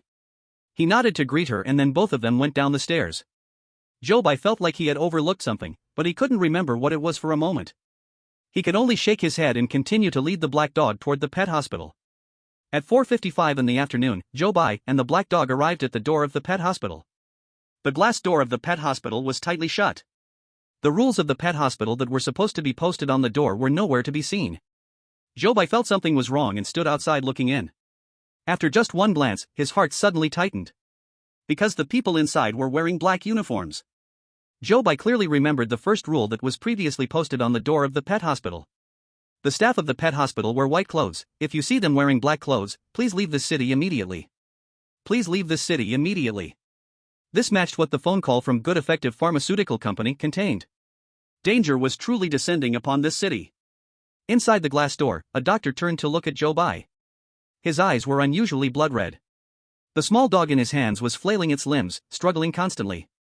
Zhou Bai suddenly turned around, picked up the black dog, and hurried home. When he was almost home, he ran into Aunt Li, who just came back from buying groceries. Her basket was filled with various meats and vegetables. Zhou Bai awkwardly hurried past her while holding the black dog. But then he suddenly stopped in his tracks. With an astonished expression, he turned around. Trying to control his emotions, he attempted to look less abrupt. Aunt Li, where did you buy this pork? Aunt Li was a bit surprised by Zhou Bai's sudden approach. But she still kindly answered. I bought it at the vegetable market. Zhou Bai instinctively tightened his hands. Is there pork sold at the vegetable market? Aunt Li burst out laughing. Young man, what nonsense are you talking? How could there be no pork at the vegetable market? Aunt Li shook her head. Walking away, she lamented that young people today really have no common sense. Zhou Bai stood in place, his head buzzing. Wrong. This rule was actually wrong. If this rule was wrong, then what about the other rules? Were there other things he firmly believed to be true that were actually false rules? The time had already reached 5 o'clock in the afternoon. Originally, this should have been the time for the black dog to take its medicine. But due to the abnormal situation at the pet hospital, Zhou Bai could not get the medicine for it. Without the control of the medication, the black dog in Zhou Bai's arms became restless. Zhou Bai could only quicken his pace to rush home. Back home, Zhou Bai set the black dog down. 10 minutes had already passed since the time when the black dog needed to take its medicine. Zhou Bai saw that the black dog had already started growing white fur. It wrinkled its nose, revealing sharp teeth, and emitted a series of heavy snorts. The audience in Xia country became tense. It's over. The black dog is going to mutate. What should we do? Should we throw it off the balcony? Now we don't know if this rule is even correct. There's less than an hour left. We're about to clear the level. We can't fail now. Zhou Bai looked at the nearly frenzied state of the black dog. Medicine. It needs to take medicine now. The pet hospital has fallen, and we can't get the black pills. What about other colored pills? Can they be used? Zhou Bai rushed to the cabinet where the medicine was stored, grabbing the gray pills that his mom took. Forget it. A dead horse is treated as a live horse. Zhou Bai poured out a gray pill from the container. Holding it in one hand, he grabbed the black dog's neck with the other. The black dog's strength had become exceptionally powerful. It struggled endlessly, baring its teeth, ready to bite Zhou Bai. In a life and death situation, Zhou Bai had to use all his strength. With one hand gripping the black dog's neck, the other hand pinching its jaw. Then, he threw the gray pill into its mouth. Watching the black dog swallow the pill, Zhou Bai, along with the viewers in the live stream, were nervously waiting for the pill's effect. Chapter 14, The Effective Medicine Factory. After swallowing the pill, the black dog's eyes seemed to regain some clarity. The struggle became less intense. However, the fierce expression was still not withdrawn, and its nose kept making a woo-woo sound. Zhou Bai tried to loosen his grip on it. The black dog sensed Zhou Bai letting go and cautiously backed away a few steps. Then, it crouched down, bending its hind legs, preparing to attack. It's over. The pill's effect is not great. The black dog still wants to attack Zhou Bai. What to do? When will the effective medicine company come to get Zhou Bai? Zhou Bai clenched his fists, ready for a fight. If the medicine doesn't work, he could only rely on brute force. Although Zhou Bai wasn't very strong, he still had the courage to fight for his life. The black dog bared its teeth, its face twisted. It could even be said to be in some pain. Like two kinds of consciousness were struggling and fighting inside the black dog. The black dog's body suddenly lunged forward. All the viewers thought the black dog would pounce on Zhou Bai. But the result was not like that. The black dog's sharp teeth bit into the sofa. It seemed to have found something to vent its anger on, continuously tearing at the sofa. The fabric sofa quickly developed a big hole from the black dog's gnawing. The cotton inside was torn apart, falling all over the room. Zhou Bai stood in place, watching the black dog's actions. It should be that the gray pill took effect, awakening his dad's hidden consciousness, prompting it to stop attacking Zhou Bai. However, Zhou Bai soon noticed that the white fur on the black dog was continuously increasing. As the white fur increased, the black dog's manic state also worsened. Zhou Bai knew he had to think of a solution quickly, his mind racing. Rule A, Item 6. You have a black dog, if you see it turn white, please throw it off the balcony. Was this rule really correct? Zhou Bai had doubted its correctness when he learned that Item 1 of Rule C was wrong. But now, upon reflection, this rule might not be wrong either. When the black dog turns white, it could be sent to the pet hospital or thrown off the balcony. These are just two different choices, which might not conflict. Zhou Bai looked again at the black dog. In the video, his dad sat slumped on the ground, an old and hunched figure still lingering in Zhou Bai's mind. After arriving in this world, the black dog's act of bringing him Rule C was still fresh in Zhou Bai's memory. At this time, the black dog's eyes had turned blood red, and most of its fur had turned white. The sofa had been nearly torn to just a skeleton by it. Its mouth hung a torn piece of cloth as it turned its head, glaring ominously at Zhou Bai. Next, it seemed to be looking for a new target to shred. 5:55 p.m. The agreed time with the effective medicine company was about to arrive. Zhou Bai, keep it up. Just hold on a little longer. The end is almost here. Don't back down, hit it. Disobedient dogs need to be hit hard. The black dog let out a woof and then rushed towards the direction where Zhou Bai was. But just less than a meter away from Zhou Bai, it suddenly stopped. Its expression was exceptionally fierce. Veins all over its body were bulging out. It trembled constantly but still looked up at Zhou Bai. In that glance, Zhou Bai seemed to see the shadow of his father from the video. Then, the black dog turned around. It dashed towards the balcony. Zhou Bai understood what it wanted to do and shouted, "Dad." The black dog did not respond, but its movements became even more determined. It leaped over the balcony railing and its figure fell straight down. This was a father's last protection for his child before dying. Zhou Bai rushed to the balcony and saw a pool of blood below. Not far away, several people in white clothes were walking toward the building where Zhou Bai was. The words "good effective pharmaceutical factory" were very eye-catching on them. There was no time for Zhou Bai to sort out his emotions, a new challenge was approaching him. As soon as the audience saw those people, they knew that the ones leading Zhou Bai to safety had arrived. Zhou Bai stared at the words on their clothes, and that strange feeling in his heart just wouldn't go away. It was still too logical. He always felt he had missed some details. Zhou Bai walked back to the living room, thinking about packing some things to take with him. He casually grabbed a few snacks and then thought for a moment, opening the drawer for the medicine. He took the 2 bottles of medicine from his mother and wife and brought them with him. The words "good effective pharmaceutical factory" were glaringly printed on the packaging of the medicine bottles. Zhou Bai's gaze lingered on the medicine bottles. For a long time, he could only remember where that strange feeling in his heart came from.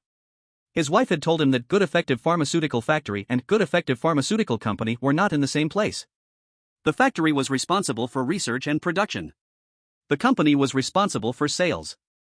In other words, the Good Effective Pharmaceutical Factory did not have a sales department. The few people coming to get Zhou Bai were also not from the sales department. Zhou Bai was shocked in his heart. Sure enough, it was not that simple. If not for a slight bit, he would have fallen into a trap. Bang, bang, bang. The knocking on the door began to sound. "Hello, is Mr. Zhou Bai in? We are from the Good Effective Pharmaceutical Factory sent to pick you up." The viewers in the live broadcast room became excited. "Waiting for stars and moons, we finally longed for you." Nervous and excited. "Our Daxia Kingdom is finally going to clear SSS level. Sakura Country hasn't unlocked all storylines, but they can also go to the safe zone. For now, it seems this instance can only be cleared by 2 countries." The knocking outside kept ringing. At this moment, the audience suddenly realized that Zhou Bai did not show any intention of opening the door at all. No way? Is Zhou Bai stupid? Why is he not opening the door? Does Zhou Bai not want to clear the level? This guy wants to die, why should he drag our whole country into the grave? The Daxia Kingdom viewers could not understand Zhou Bai's actions right now. They all excitedly bombarded the bullet screen. The experts in the analysis group also frowned. Based on their observations of Zhou Bai these past few days, they felt he didn't seem like someone to make reckless decisions. Could it be that he sensed something? Meanwhile, the live broadcast room of Sakura Country was filled with cheers. The chosen one from Sakura Country, Asada Ichiko. In this instance, relying on the skill of surviving, he escaped many rule loopholes and survived until now. Now he was already on the bus arranged by the Good Effective Pharmaceutical Factory. The entire Sakura Country had started to celebrate early. Clearing the SSS level was already a great result for them. The bus that Asada Ichiko was riding on wobbled along the country road. Night fell. Only the bus's lights illuminated the darkness. In the wild, where weeds grew thick, a factory building stood there, isolated. Chapter 15. The city began to crumble. The knocking outside lasted for at least half an hour before it stopped. The spectators from the Great Xia country, seeing the employees of the effective pharmaceutical company leave Zhou Bai's home, could almost hear their hearts bleeding. The hard-earned SSS level clearance was just lost like that. And there was even the possibility of facing the arrival of a horror tale. Such a drastic contrast, anyone would be angered. So at this moment, the live broadcast room in Great Xia country was filled with comments attacking Zhou Bai. On the other side, the car carrying Asada Kazuko stopped in front of the dark factory door. Asada Kazuko was still foolishly smiling, unaware of the impending crisis. A few people dressed in white walked ahead, taking Asada Kazuko deep into the factory. Haha, is this the exit? Asada Kazuko looked around at the various experimental equipment and asked foolishly. Then those people in white came over with ropes and bound him up. At this moment, Asada Kazuko, along with the spectators from Sakura country, finally realized that something was wrong. Nanny, what do you want to do to me? Those people in white unveiled their smiling faces.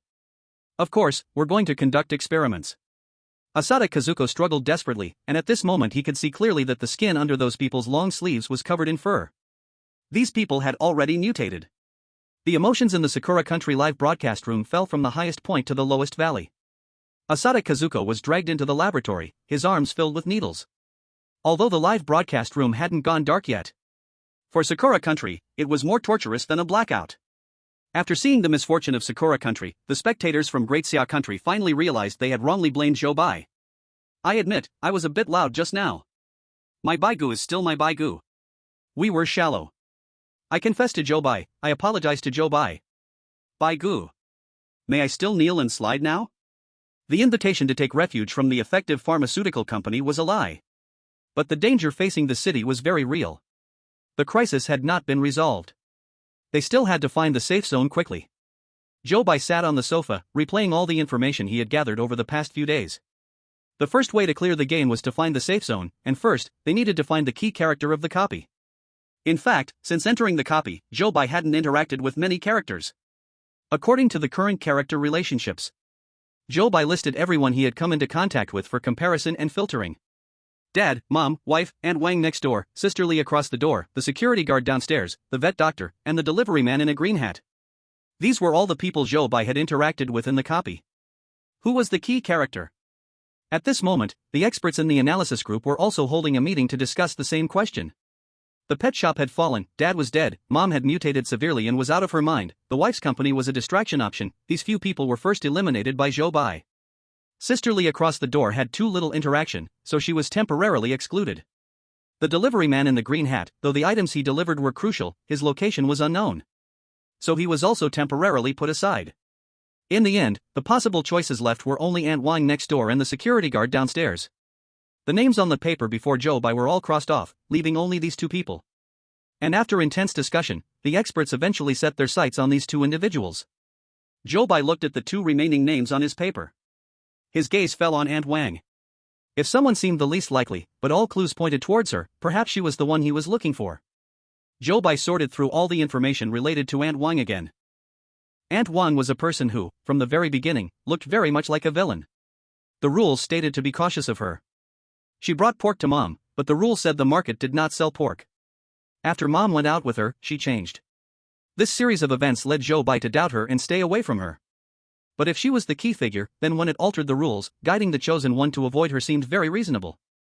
Zhou Bai looked again at those points that made him suspicious of her. Since the rule, the market does not sell pork, which made Zhou Bai suspicious of Aunt Wang, was false. Then the rule, be careful of Aunt Wang next door, also became suspicious. The only thing Zhou Bai couldn't understand was that Mom's first mutation appeared after going out with Aunt Wang. Looking at this, seeking out Aunt Wang still carried a certain danger. Experts discussed and could not ignore Aunt Wang's dangerousness either. The more time passed, the more cautious everyone became. The experts decided to use a reminder opportunity to tell Zhou Bai their discussion result. Although their discussion result didn't hold much value for Zhou Bai, still decided to be safe and first go downstairs to find the security guard, to test his background before making a choice. Just as Zhou Bai stepped out of his home, he saw the moon hanging in the sky had turned red. Everything around was shrouded in red moonlight. The whole city looked extremely bizarre. It had arrived. The crisis was upon him. A cold wind blew around, and Zhou Bai shivered, wrapping his clothes tightly around himself. In the night, it seemed like a pair of eyes were secretly watching him. On the other side, in the live broadcast room of Pickled Cabbage Country, Nan Ningji had locked himself in the study for 3 days. His study was filled with trash thrown around after eating. A bucket for waste was placed beside his bed. Through the screen, viewers felt they could smell the odor from the study. In his instance, the red moon had also descended. Outside, the sound of his wife's knocking on the door continued. Nan Ningji lay calmly on the bed. He had been immune to this knocking sound for 3 days. But this time, the knocking turned into banging. Boom! The entire study door collapsed loudly. Nan Ningji was startled awake from his bed. His wife's face, illuminated by the red moon, gradually revealed fangs. Behind her, several shadows also showed sharp teeth. Then, they all pounced on Nan Ningji. In the live broadcast room of Pickled Cabbage Country, a series of screams erupted. Nan Ningji failed to pass the level, and horror stories descended upon Pickled Cabbage Country. The entire Blue Star entered the world of horror stories, and only Zhou Bai was left among the chosen ones. In the live broadcast room of Great Xia Country, many viewers already knew what had happened in Pickled Cabbage Country. Seeing the shadow behind Zhou Bai at this moment, they immediately thought of the monsters biting Nan Ningji. Instantly, everyone felt a sense of alarm. Pat, pat, pat. The sound of Zhou Bai's shoes hitting the ground was unusually clear. It was 8:05 p.m. The security booth downstairs was still lit. The security guard in uniform sat with his back to Zhou Bai in the booth. Zhou Bai walked step by step towards him, but the feeling of unease in his heart grew heavier. Chapter 16, at 11 p.m. tonight, depart on time. Going out so late? The security guard looked a bit anxious, his tone was very unfriendly. Zhou Bai paused for a moment and then said, "No, I just happened to come out for a walk. By the way, about the woman in the red dress you mentioned last time, I'm curious, can you tell me more?" The security guard mechanically tilted his head, his mouth pulling into a strange smile, his state different from 2 days ago. "Don't mention that woman. It's all that woman's fault." Although Zhou Bai felt the security guard's state was very off. But he quickly pressed further. "What happened to that woman? I don't want to take medicine. It's all that woman's fault, the company makes me take medicine every day. I'm not sick at all, why do I have to take medicine? And that old lady with the red face argued with that woman, the company also gave her a bottle of medicine. It's really nonsense." But Zhou Bai suddenly caught the key point in his words. The old lady with the red face? Are you talking about an old person with a red birthmark on their face? Yes. The security guard seemed to be enduring something, his voice was deep as he spoke this word. Zhou Bai noticed a cold light flashing at the corner of his mouth. He took a step back. "Thank you. Then I'll head back first." The security guard showed sharp teeth. "All right, remember to lock the door tightly." Zhou Bai said no more, turned, and quickly walked towards home. The corpse of the black dog that jumped off the balcony had already disappeared without a trace. Pairs of eyes hiding in the darkness all fixed on Zhou Bai's movements. Only when he returned home and closed the door did these gazes get shut out. After pulling all the curtains shut, Zhou Bai slumped onto the sofa as if he were drained. Even the security guard had mutated. Now the outside was filled with danger. The time left for Zhou Bai was running out, he had to escape to the safety zone quickly. He took a deep breath to calm his mood and then reorganized the information he had gathered. According to the security guard, Mom had been contaminated at least a week ago. Zhou Bai recalled the video he had seen. On the day the woman in the red dress had trouble, Mom was also there. It's very likely that Mom was contaminated that day. That means, Mom's contamination has nothing to do with Aunt Wang. Looking at it this way, Aunt Wang's danger was greatly reduced. I must find her quickly. Aunt Wang's house was right across the street, Zhou Bai could knock on the door and find her. However, at this moment, he was pacing back and forth in the room, hesitating to step out. Just because last night, Zhou Bai had locked Aunt Wang outside. Their relationship had likely already collapsed. Gaining her trust and getting her to agree to take Zhou Bai to the safety zone wouldn't be easy. After thinking for a moment, Zhou Bai began rummaging through his home. The excellent tradition of the Great Xia Nation that Zhou Bai learned in elementary school made him decide to bring a gift when he went to Aunt Wang's house. Maybe she would like it, which could increase her goodwill. So he examined everything at home that might be suitable. But everything felt inappropriate. Finally, he opened the fridge and saw a lonely plate of braised pork sitting inside. Zhou Bai remembered what Aunt Wang had said last night and took out the braised pork. He definitely couldn't take out dog meat, maybe pork could work. He put the plate of braised pork in the microwave to heat it up, and suddenly the aroma filled the entire kitchen. Mom's cooking skills were still pretty good. Holding the plate of braised pork, Zhou Bai opened the front door. As soon as the door opened, that feeling of being watched by many pairs of eyes in the dark returned. Zhou Bai quickly knocked on Aunt Wang's door. Not long after, the door in front of him opened from the inside. A somewhat chubby Aunt Wang looked at Zhou Bai with an unfriendly expression. What's the matter? Strangely, when Aunt Wang appeared, the feeling of being watched behind Zhou Bai suddenly disappeared. Zhou Bai quickly showed a smile. My mom made really tasty braised pork, so I brought some for you to try. Aunt Wang glanced at the braised pork Zhou Bai held, then reached out to take it. At that moment, the system's voice resonated in Zhou Bai's mind. Goodwill level with key NPC in the instance plus 20. Congratulations, host, you have gained a chance to enhance your physique. Your arm strength has been increased by 200%. As soon as the words fell, Zhou Bai felt his arms. It began to slightly heat up. He joyfully focused on the changes in his body. At the same time, he confirmed that Aunt Wang was the key figure in this copy. It seems that this plate of braised pork was the right choice. Just as Zhou Bai was about to ask about the safe zone. Bang! The door in front of him slammed shut. Zhou Bai stood frozen in place. No way? Didn't I increase the favorability? Why did the door suddenly close? With Aunt Wang's door closed, the watching eyes behind him began to reappear. Zhou Bai shrugged his shoulders, wanting to knock again. Suddenly, the door in front of him opened again. Zhou Bai looked at Aunt Wang with confusion. Once per person, all balanced. Zhou Bai's mouth twitched in astonishment.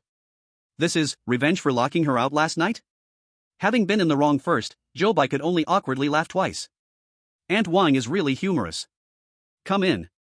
Zhou Bai followed Aunt Wang into the room. She placed the plate of braised pork on the dining table, then picked up chopsticks and put a piece in her mouth. Speak, what do you want from me? Zhou Bai pondered his words, then said, I find the city a bit strange and am worried about danger. I was wondering if you know any safe places to avoid it? Aunt Wang stuffed a few more pieces of braised pork into her mouth as Zhou Bai spoke. A big plate of braised pork was soon eaten more than halfway. Well, you asked the right person. I work at the slaughterhouse, and all our staff are being transferred to City B. Tonight's shuttle bus. Saying this, she looked up at Zhou Bai, her greasy lips curling into a slightly creepy smile. If you're brave enough, I can take you with me. The viewers in the Daxia live broadcast room couldn't help but shiver. There's a problem. Aunt Wang has a problem. Why is Aunt Wang so eerie? If it's going to a safe zone, why do you have to be brave to go? Isn't that slaughterhouse dangerous too? So terrifying, can Zhou Bai really clear the level? Aunt Wang smiled at Zhou Bai, seemingly very interested in his next answer. Zhou Bai didn't hesitate, then I'll trouble Aunt Wang. What time do we leave? Aunt Wang laughed heartily, very pleased with Zhou Bai's answer. 11 p.m. tonight, at the entrance of the community, we depart on time. Chapter 17, The Bloody Slaughterhouse. Zhou Bai returned home. He checked once more the things he prepared to take with him. Then he sat on the sofa, waiting for the arrival of 11 p.m. that night. Tonight, the viewership in the Daxia live broadcast room broke the previous highest record. Billions of people from other countries on Blue Star almost all sat in front of their TVs, waiting to see the ending of this copy. If aliens could see what Blue Star people were doing right now, they would surely doubt their intelligence. Because they all turned on their TVs, staring intently at a man sitting in the living room in a daze. That dazed man was, of course, Zhou Bai. Outside, the night grew deeper. Cats meowed, dogs barked, nails scratched the window, door handles turned incessantly. All sorts of creepy sounds echoed continuously. It was as if countless monsters were coveting the person inside this house. Crisis was lurking. Was this the last darkness before victory, or a hint before failure? No one knew until they reached the end. When the clock struck 10:55 p.m., Zhou Bai picked up the things he had prepared and stood up from the sofa. The door opened. Outside in the darkness, with a swoosh, it seemed to rush towards Zhou Bai. Luckily, the door next door opened at that moment as well. Let's go. Aunt Wang walked ahead, and Zhou Bai followed behind her. Those eyes hidden in the darkness followed them from a distance, yet did not dare to come closer. The security booth at the entrance of the community was still lit. The guard had his back to them. Buried his head, occasionally making chewing sounds. Don't make a sound. Aunt Wang whispered a reminder. Then the two quickly passed by the security booth.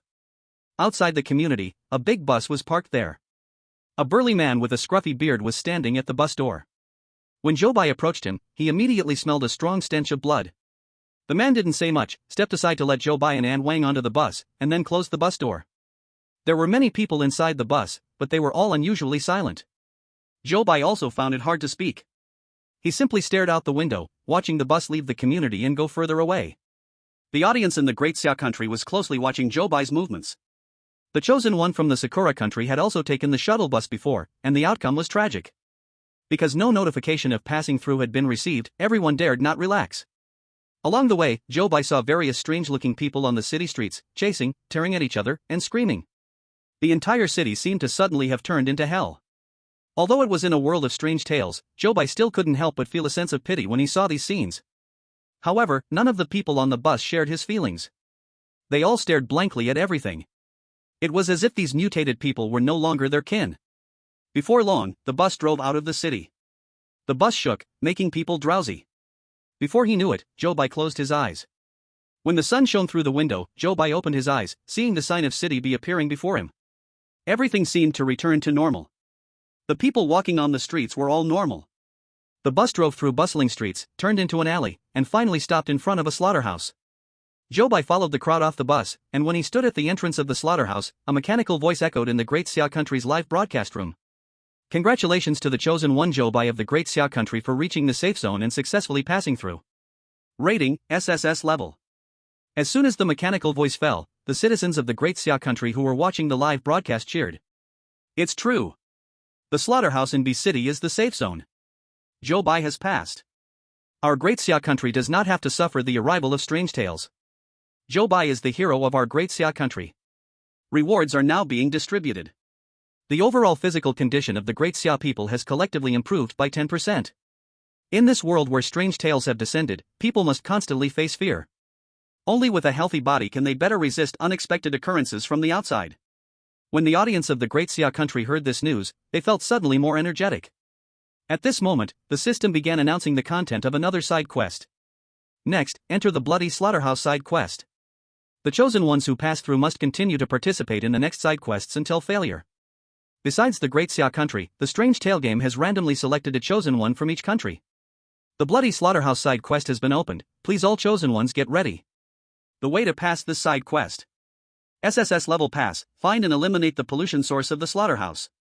S level pass, gain recognition from superiors and get the chance to be transferred to another city. A level pass, survive for 7 days in the slaughterhouse and receive praise from superiors. Then, the previously blacked out live rooms of other countries turned back on. The audience could see that all randomly selected chosen ones stood at the slaughterhouse entrance just like Zhou Bai. Ganbada. Our Sakura country will surely pass smoothly this time. Huai Ting. The final victory will surely belong to the beautiful country. Our sunset country will make the whole world see our power. After hearing all this information, Zhou Bai looked at the door of the slaughterhouse. It seems this safe zone isn't so safe after all. At this moment, Aunt Wang behind him got off the bus and called out to him.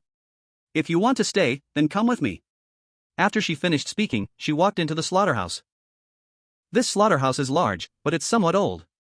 As soon as you enter the door, a humid and sticky air accompanied by the smell of blood hits you. Before Zhou Bai could see the layout of the slaughterhouse clearly, Aunt Wang had already taken him into a room next to the entrance. The slaughterhouse currently needs a security guard, you can take this position. The job content and precautions are all on this paper. Please take a look first. If you decide to take the job, go to the innermost office to report to Manager Li. Zhou Bai took the paper Aunt Wang handed him and asked. Aunt Wang, can I ask you a question? Aunt Wang smiled and replied, go ahead, but I may not be able to answer you. There are many things about this slaughterhouse that I can't tell you.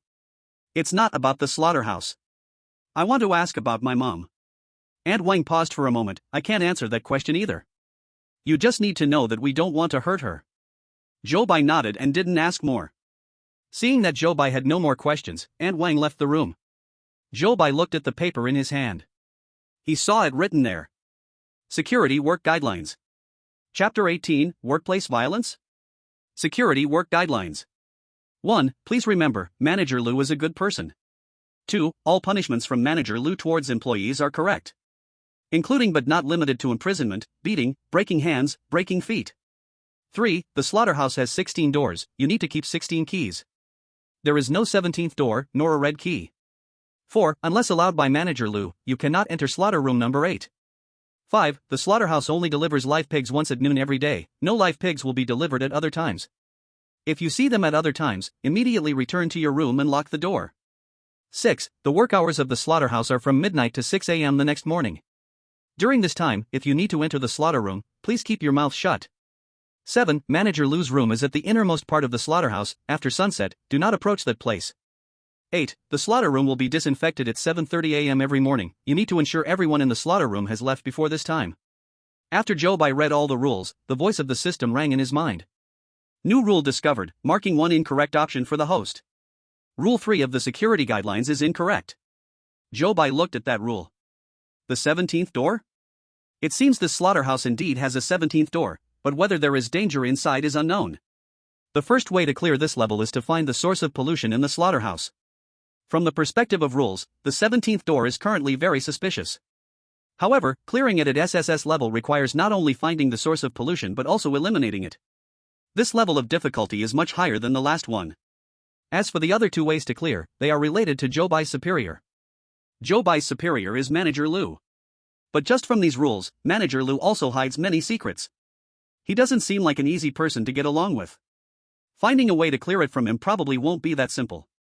After thinking it over, Zhou Bai put the rules down on the table, then followed the directions Aunt Wang said, walking down the corridor of the slaughterhouse to the innermost room. On the way, Zhou Bai looked at his phone. The time showed it was 6:30 a.m. The slaughterhouse employees had just finished their shifts a while ago. As Zhou Bai walked in, many employees were coming out. Zhou Bai looked at the people coming toward him, feeling a bit suspicious in his heart. The disability rate in this company seems too high. One-armed, lame, no ears, missing eyeballs. Recalling the rules he had just seen, Zhou Bai couldn't help but shiver. Just as Zhou Bai was about to reach the manager's office, he heard a pitiful plea coming from inside the room. Director Lu, I beg you, I beg you. I know I was wrong. I shouldn't have spoken during work hours. I won't dare do it again next time. Please don't. Ah! Zhou Bai heard a scream coming from inside the room. The door to the director's office was not closed. Zhou Bai took a few steps closer, and then he saw a man in a leather work uniform, clutching his left hand, struggling on the ground in pain. His left hand was completely severed at the wrist. Blood stained the tabletop. In the trash can beside the table, one could vaguely see the shape of a hand inside. Zhou Bai stood not far away, taking in all of this, and suddenly felt a tingling sensation on his scalp. Although the rules mentioned severed hand, seeing it happen right before his eyes felt completely different. The viewers in the live stream all gasped in shock. Oh my god! What kind of devil's place is this? Speaking while on the job leads to such punishment. So someone like me, who slacks off every day, would have turned into a lifeless monster long ago. If I went to this place, I definitely wouldn't survive a single episode. Zhou Bai paused, considering whether he should come back at another time. Right now, going in might lead him to see things he shouldn't, putting his life in danger. But he looked again at the passing people. He found that the expressions on everyone's faces were very calm. No one showed surprise, nor did anyone want to go in to help. Zhou Bai glanced again at the director's office, the door wide open, but still chose not to turn back. Knock, knock, knock. Zhou Bai stood at the director's office door and politely knocked. The director held a knife in his hand. He kicked the trash can, moving it under the table. Zhou Bai couldn't see what was inside. Who? The viewers in the live stream gasped when they heard Director Lu's shout. Why is Zhou Bai still going in? George from the Sunset Kingdom just visited the director's office but turned back to save his life. This Director Lu is still holding a knife. Is Zhou Bai not afraid of seeing something he shouldn't and getting silenced? In the live stream, Director Lu appeared to be about 40 years old, wearing a white tank top. On both of his arms, there were at least a dozen scars from knives of various sizes. Some scars looked fresh, with raw flesh covered in dried blood clots. Zhou Bai forced himself to calm down and shifted his gaze away from the struggling man on the ground. He said to Director Lu, I'm the new gatekeeper, here to report. Director Lu assessed Zhou Bai with a glance. All right, here are all the keys to the slaughterhouse, take them. Zhou Bai took the keys handed over by Director Lu. Then Director Lu pointed to the man on the ground who had fainted from pain and said, Lift him up, take him to the medical room. There is a dedicated medical room in the slaughterhouse? It seemed the employees here often got injured. Okay. Zhou Bai replied, then went over to help the fainted man up. The man on the ground looked like a butcher. He weighed at least 200 pounds. Fortunately, in the last instance, Zhou Bai's strength had increased by 200%. So lifting this butcher seemed very easy. Wow, I didn't expect Zhou Bai to be so strong. Dressed slim, undressed muscular? Sisters upstairs, if you are secretly admiring our chosen one, that's not right. Why didn't you bring me along? Zhou Bai helped the butcher and casually grabbed someone to ask for directions to the medical room. Then he took him to the medical room. On the other side, the chosen one from Monkey Kingdom, Ruan Wenlian, also helped the butcher to the medical room. But he looked too thin. He comically fell several times along the way. Even the people in his country watching the livestream couldn't help but laugh at him. So embarrassing. Ruan Wenliang. You should really exercise more. Compared to Zhou Bai from the neighboring Great Xia country, I really don't want to acknowledge this chosen one. Ruan Wenliang is so thin, other countries might suspect we're too poor to eat. Although Ruan Wenliang walked slowly, he left earlier than Zhou Bai. Now, the two people on the live broadcast appeared almost simultaneously at the door of the medical room. Chapter 19, Don't Anger the Doctor. Zhou Bai supported the butcher with a broken arm and walked into the medical room. Seeing an empty bed, he slowly helped him lie down. On the other side, Ruan Wenlian also supported the butcher into the medical room. However, he couldn't hold on properly, and the two of them fell heavily to the ground. In the middle of the medical room, there was a row of neatly arranged thermos bottles. When they crashed into them, all the thermos bottles fell over, making a shattering sound. The audience in the Monkey Country's live broadcast couldn't help but laugh again when they saw Ruan Wenliang fall flat on his back. Ruan Wenliang is such a fool, really embarrassing Monkey Country. Look at his foolish look. I'm laughing so hard it hurts my stomach. But soon, their smiles froze on their faces. Destroy this. Inside the medical room, the white curtain was angrily pulled open with a whoosh. A doctor walked out from behind the curtain. His eyes were already reddened with anger. He rushed over wildly and bit at Ruan Wenliang. Ruan Wenliang was scared and tried to break free, but he was too weak to compete with the doctor. Soon, the Monkey Country's live broadcast went dark. Their chosen one became the first to be eliminated. A bloody slaughterhouse nightmare descended upon Monkey Country. The audience in Great Xia Country all felt a cold sweat for Zhou Bai after witnessing the scene. Behind Zhou Bai, the white curtain swayed in the wind. The audience all prayed for Zhou Bai to hurry out or not make a sound, to avoid attracting that doctor. In the footage, Zhou Bai saw no one in the medical room and wanted to use a bandage to help stop the butcher's bleeding. His hand touched a tray on the shelf. With a clang, a crisp sound rang out. The audience in Great Xia Country was suddenly shocked, their hair almost standing on end. Who's out there? Zhou Bai heard the sound and looked back. He thought, so there is someone in the medical room after all. The doctor in a white coat pulled back the white curtain and walked out. The audience nervously watched him. Fortunately, his eyes were not red. It seemed that Monkey Country had just angered him, which made him go crazy. The audience in Great Xia Country could only hope that Zhou Bai could be careful and absolutely not anger this doctor. Doctor, there's a patient here, he needs to be bandaged quickly. The doctor impatiently looked at the butcher lying on the bed. What's the rush? He's not dying. Then he turned to get the tools. Zhou Bai thought he had delivered the patient, so he would leave the rest to the doctor. He figured he couldn't help here and prepared to leave. But as he walked quickly to the door, the thermos beside him shook a little. Then, an entire row of thermos bottles fell down. Another series of shattering sounds rang out. The audience in Great Xia Country, hearing the sound of breaking, was about to go crazy. This row of thermos bottles placed in the middle of the path was simply an act of bumping for compensation. Zhou Bai didn't see the tragic situation of the Monkey Country's chosen one, so he had no idea the crisis he was about to face. Destroy this. More of the same words. Zhou Bai was squatting down, picking up the fallen thermos bottles. Hearing the voice, he turned in astonishment. Behind him, the doctor, with blood-red eyes, came out. He bared his teeth and lunged at Zhou Bai with a roar. Many audience members from Great Xia Country covered their eyes. He did not want to see the chosen one of his country killed in such a tragic manner. But after waiting for a long time, the notification sound of the horror story descending upon the Great Xia Country still did not ring. The audience could no longer contain their curiosity, so they carefully peeked at the screen through their fingers. At this moment, the scene on the screen showed Zhou Bai pressing the doctor to the ground. Then, with one punch after another, all landing on the doctor's face. The audience was dumbfounded. Could it be done like this? Zhou Bai was swinging his fists chaotically, clearly pushed to the brink. There was no choice, at this moment. If he did not resist, was he supposed to just sit and wait for death? The doctor's face was already beaten red and swollen, his features blurred, almost unrecognizable from his original appearance. Now the audience could not help but feel a bit of sympathy for the doctor. Zhou Bai from the Great Xia Country looked so weak in the last copy, how could he hit someone so fiercely? To the one above. Let me tell you, do you know what happens when a rabbit gets desperate? It can bite too. Don't think you can bully people from the Great Xia Country. Each of us, when we get angry, can bite back. Don't hit anymore. The doctor pleaded for mercy. Zhou Bai looked into his eyes, and when he saw that his eyes were no longer red, he cautiously released him. The doctor pitifully touched his beaten-up face, standing up. He trembled as he looked at Zhou Bai. "What are you frozen for? Hurry up and bandage him." Oh, okay. The doctor quickly grabbed his tools and then went to the sickbed to bandage the injured butcher. Strangely, the wounds on the butcher's hands healed very quickly. Could it be because the horror story world was different from the original world?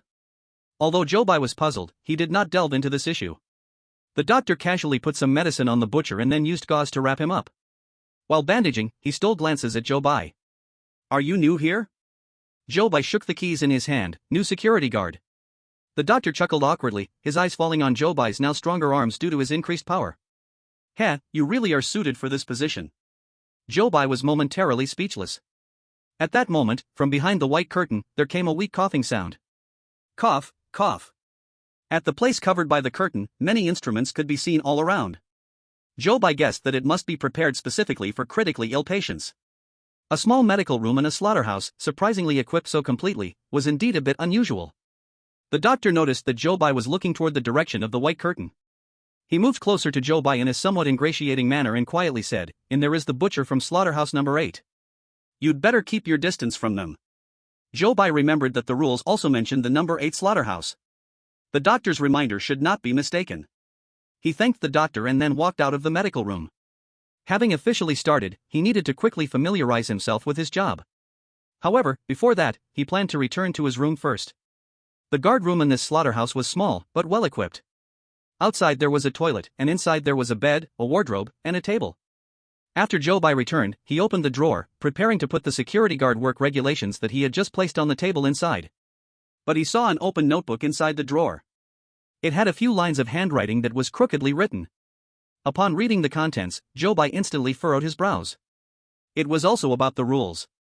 However, unlike the previous copy, this time, the rules were written by different people. Chapter 20, Slaughterhouse Number 8. The content recorded in this notebook should be left behind by the previous guard. It seemed like he had summarized the rules himself. Zhou Bai simply deduced the identity of the notebook's owner, and then earnestly looked at the contents inside. 1. The most terrifying thing in the entire slaughterhouse. Those are the supervisors. Do not count, and do not try to know how many doors the slaughterhouse has, and do not open doors you have never seen. Don't make the doctor angry. Remember. Pigs are gentle animals. Their bodies are plump, their limbs are short, their ears are big, and their snouts are long. Remember these features of pigs. Remember. Director Liu will always put our life safety first. Do not go into slaughter room number 8. No matter what happens. Director Liu is the best person in the world. Never hit him, even if he asks us to hit him, it's not allowed. If you see someone whose eyes turn red, you must run quickly. Zhou Bai felt that the difficulty of this instance had increased significantly after seeing these rules. From the looks of these words, when the former guard wrote these rules, his mental state seemed to have been abnormal. Many rules look even a bit absurd. At this moment, the system's voice sounded. Detected that the host has found new rules. Now marking incorrect rules for you. In the guard's notes, rule number 7 is incorrect. Zhou Bai stared at the rule highlighted in red, feeling even more puzzled. Because the information content of this rule is really a bit much. Is Director Liu not a good person? Does he need to be hit? Or does it mean that when Director Liu asks to be hit, it can be done? Or is this entire rule entirely wrong? In addition, what do those supervisors in the slaughterhouse refer to? The rule about not making the doctor angry should be correct. But seeing someone with red eyes doesn't necessarily mean you have to run, you can also do what Zhou Bai just did, and beat them. So the 8th rule has its doubts. Zhou Bai glanced at the 2 rules again and then put both rules into the drawer. Now is not the time to stop and think about the rules, there are more urgent matters waiting for him to deal with. The work regulations state that the slaughterhouse will be disinfected every morning at 7:30. Zhou Bai must ensure that everyone in the slaughterhouse has left before that. This is his job responsibility. It is now 7 o'clock in the morning, and there are only half an hour left. Zhou Bai needs to quickly inspect the slaughterhouse. So he took the keys and walked towards the slaughterhouse. Although it is daytime now, the damp and chilly feeling inside the slaughterhouse still sends a chill down one's back. This slaughterhouse has a total of 8 slaughter rooms. They are arranged in order from the left side of the entrance, horizontally. Zhou Bai started checking from the first slaughter room. As soon as the slaughter room door opened, the overwhelming smell of blood hit him. Inside the workspace, hooks, big knives, bone knives, and other iron tools were all placed on the table. They emitted a chilling glimmer that startled the heart. Zhou Bai tried his best to adapt to the smell inside. After carefully checking each slaughter room, he took out the keys and locked the doors. When he reached slaughter room number 8, he stopped at the entrance. The guard's work regulations and the notes left by the previous guard both mentioned this slaughter room. However, the work regulations said, "Unless permitted by Director Liu, do not enter slaughter room number 8. While the former guard's notes wrote, "Never go into slaughter room number 8. No matter what happens." These two rules obviously contradict each other. But now it's impossible to distinguish which is true. To be on the safe side, it's better not to take risks by entering now. So Zhou Bai decided to check through the glass window outside slaughter room number 8 to confirm if anyone was inside. He walked to the window and looked inside through the glass. He saw that the layout inside was no different from other slaughter rooms. There was a row of racks used to hang dead pigs. However, in this slaughterhouse, there seemed to be a rack still hanging with a pig that hadn't been taken down. Because the distance was a bit far, Zhou Bai was worried that the reflection of the glass made him see wrong. So he placed his hand on the glass, then leaned his face closer to the glass, carefully distinguishing. That dead pig was hanging on the rack. In the empty slaughterhouse, it swayed, making a creaking sound. All of Zhou Bai's attention was focused on that rack. Suddenly, a pair of eyes appeared, occupying all of his vision. The pupil aligned with Zhou Bai's eyes, separated only by a sheet of glass. Zhou Bai was startled by the suddenly appearing eyes and took a step back. Then he saw a face appear behind the glass. He was wearing a protective suit. However, the hood on his head had already been pulled back. His entire head was exposed to the air. Zhou Bai didn't know who he was, but he looked at the clock on his phone. 7:26. Disinfection time was approaching. After 7:30, no one was allowed to stay inside the slaughterhouse. This was Zhou Bai's job responsibility. So, Zhou Bai knocked on the glass. He shouted at him to come out quickly. But the other party paid no attention to Zhou Bai. He just kept grinning foolishly. Zhou Bai suddenly became anxious. The audience watching the live broadcast also started to panic like him. Only 4 minutes left. If he doesn't come out, Zhou Bai will break the rules. But that person looks confused. No matter how Zhou Bai calls, he won't come out. If only he could go in and pull him out. That would be even worse. The rules say you can't go into slaughterhouse number 8. Is it too late to run and notify Director Liu? It's too late. It's too late. Only 3 minutes left. Slaughterhouse number 8 and the director's office, one was at the northernmost end of the slaughterhouse, and the other was at the westernmost end. Zhou Bai running to the director's office and coming back would simply not make it. Only 3 minutes were left. Zhou Bai anxiously looked around. Seeing the changing room next to slaughterhouse number 8, there hung several protective suits. Zhou Bai turned and glanced at the clothes worn by the person inside. He really didn't have much time to think. He bit his teeth. Then quickly ran over, grabbed a protective suit, and put it on. He tightly wrapped himself up. Then he opened the door to slaughterhouse number 8. He dashed inside. 7:29. The countdown showed only 60 seconds left. The audience in the live room clenched their fists, their hearts racing with Zhou Bai's actions. Chapter 21, Is it really just a punishment? Zhou Bai rushed to the side of that person. At this moment, the countdown showed 50 seconds remaining. Zhou Bai grabbed his hand, but he still swatted it away with a silly smile. He. I'm not going out. Zhou Bai continued to reach out to grab him. But he dodged and crouched down, trying to find a table to hide behind. Only 30 seconds left. The audience grew anxious. Zhou Bai also knew he had little time left. He could only get serious. He swiftly struck with his hand, knocking him out cold. Then he grabbed that person's protective suit, lifting him by the collar, like picking up a chick. 20 seconds. Zhou Bai pulled him towards the door. 10 seconds. Only 2 steps remained to the doorway. At the last moment, Zhou Bai finally pulled that person out of the slaughterhouse. The big door closed with a thud. 7:30 arrived. Ding! The disinfection alarm rang. At that moment, the big door of the slaughterhouse in front of Zhou Bai was just locked. Then, through the glass window, he saw dust falling from the ceiling of the slaughterhouse. Inside the slaughterhouse, the dead pig hanging on the rack began to rot after its skin was contaminated with dust. Next, water sprayed down. A layer of mist covered the slaughterhouse. The audience who watched the entire process then realized that their backs were already soaked with cold sweat. If Zhou Bai and the others had come out a few seconds later, would they have ended up like that dead pig inside? The audience couldn't bear to imagine that scene. Zhou Bai felt a rush of fear after the situation was settled. That was really close. But no one dared to relax just yet. What would happen when Zhou Bai entered slaughterhouse number 8? It's still impossible to reach a conclusion. He focused his gaze on the glass, watching the dead pig's skin rot away continuously. Using something highly corrosive to disinfect? Isn't that a bit too bizarre? Zhou Bai felt that the mist shrouding this slaughterhouse thickened even more. However, he was so fixated on the glass that he didn't notice the person lying on the ground had quietly woken up. Cough, cough, cough. Zhou Bai heard the sound and suddenly looked down. The person lay beside his legs, face up, with a twisted expression looking at Zhou Bai. His fingers curled, trying to grab Zhou Bai's foot. Such a close-range attack almost left Zhou Bai with a mental shadow. Zhou Bai moved his foot away, avoiding the person's action. Then Zhou Bai saw little bumps appearing around the person's ear, as if something was about to burst out. Zhou Bai stared intensely at the person's ear. He found this scene too familiar. In the last instance, his wife had the same state when she was stimulated. He frowned. Does he need medication? The experience from the last instance made him instinctively want to find pills for him. But the medicine he brought from home was still in the guardhouse. Just as he was worrying about how to deal with it, noisy footsteps sounded from behind him. Director Liu, please slow down. The bell just rang. Those who can't make it, Oldly has probably. The voice stopped abruptly when it reached Zhou Bai.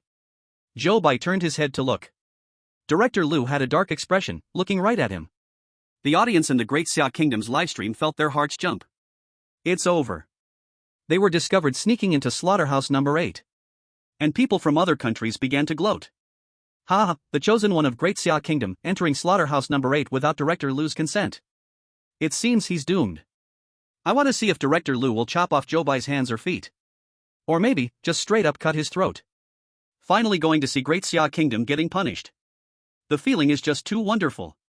Cough, cough, cough. The person on the ground wanted to pounce on Zhou Bai again. Oh no. Oldly. In the crowd, someone hadn't finished speaking. Suddenly, Director Liu rushed forward, the knife in his hand slicing down quickly. Ah. Oldly clutched his ear in pain. Blood flowed from his fingers. Zhou Bai felt a wave of cold dread. When entering the slaughterhouse, protective clothing must be worn properly. Once work hours are over, you must leave the slaughterhouse immediately. You have violated 2 rules of slaughterhouse number 8 today. This knife is your lesson. Oldly curled into a ball, holding his ear. Director Liu, I know I was wrong. I won't dare again. Zhou Bai looked at Old Li's now clear eyes, but the confusion in his heart only grew. Something is not right. This doesn't seem like a simple punishment for an employee. After disciplining Old Li, Director Liu turned his gaze to Zhou Bai. Zhou Bai was completely wrapped in protective gear, only his eyes were visible. The key he had just held was thrown to the ground in a moment of panic. Now it was right by Zhou Bai's legs. Well done. After saying this, Director Liu turned to leave. The people following him went to pull Old Li away, taking him to the infirmary. Once everyone had left, the audience finally realized that the crisis was truly over. Could it be that those 2 rules about slaughterhouse number 8? It's all wrong. Otherwise, how do we explain that he went in and there was nothing at all? The key point is that Supervisor Liu actually praised him. It's simply unbelievable. The experts in the analysis group were equally puzzled. They sat in the conference room, the 2 rules scribbled on the whiteboard. The experts stared at the rules on the whiteboard, then all fell into deep thought. Both the work code and the notes of the former guard mentioned slaughterhouse number 8. The doctor in the medical room also mentioned slaughterhouse number 8. I always feel that slaughterhouse number 8 holds a secret.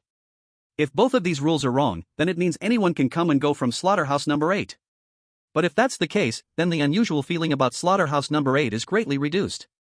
A relatively young expert in the analysis group voiced his opinion. However, his statement was soon met with ridicule from the other experts. We are all researchers, and discussions should follow logical reasoning. Your guess is too subjective. Seeing no one agreeing with him, the young expert fell silent.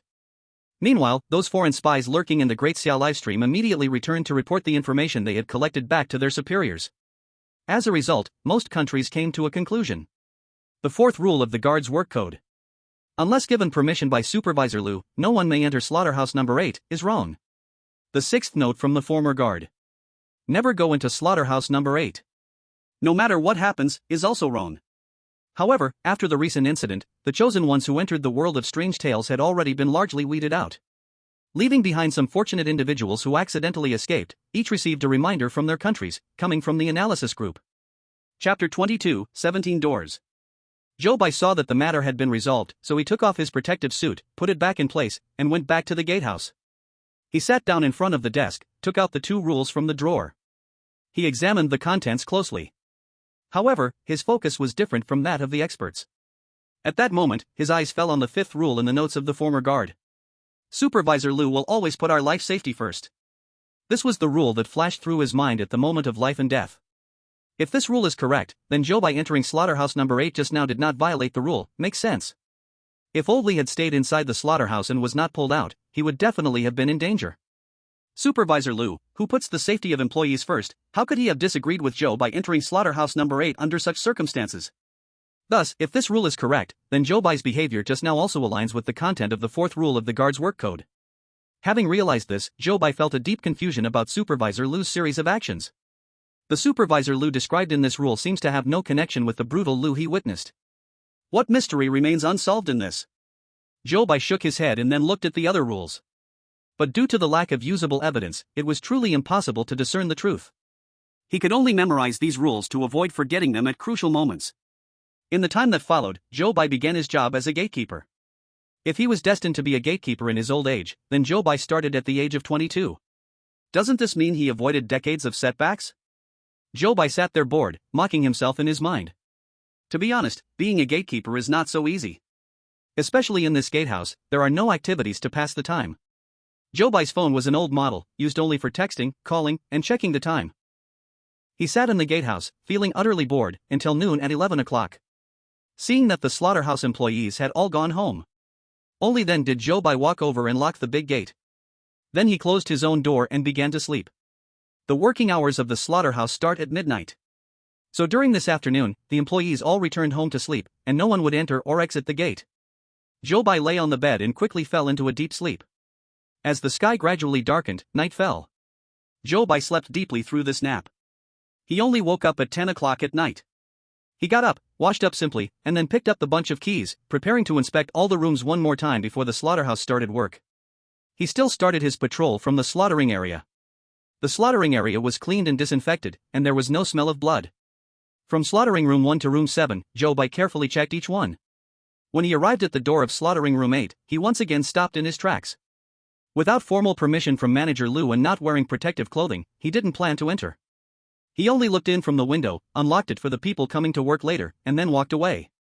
The audience did not quite understand Zhou Bai's overly cautious attitude. However, it was still a good thing for a chosen one to be a bit more careful. So no one discussed this matter too much. Leaving slaughtering room 8, Zhou Bai changed direction and walked towards other rooms.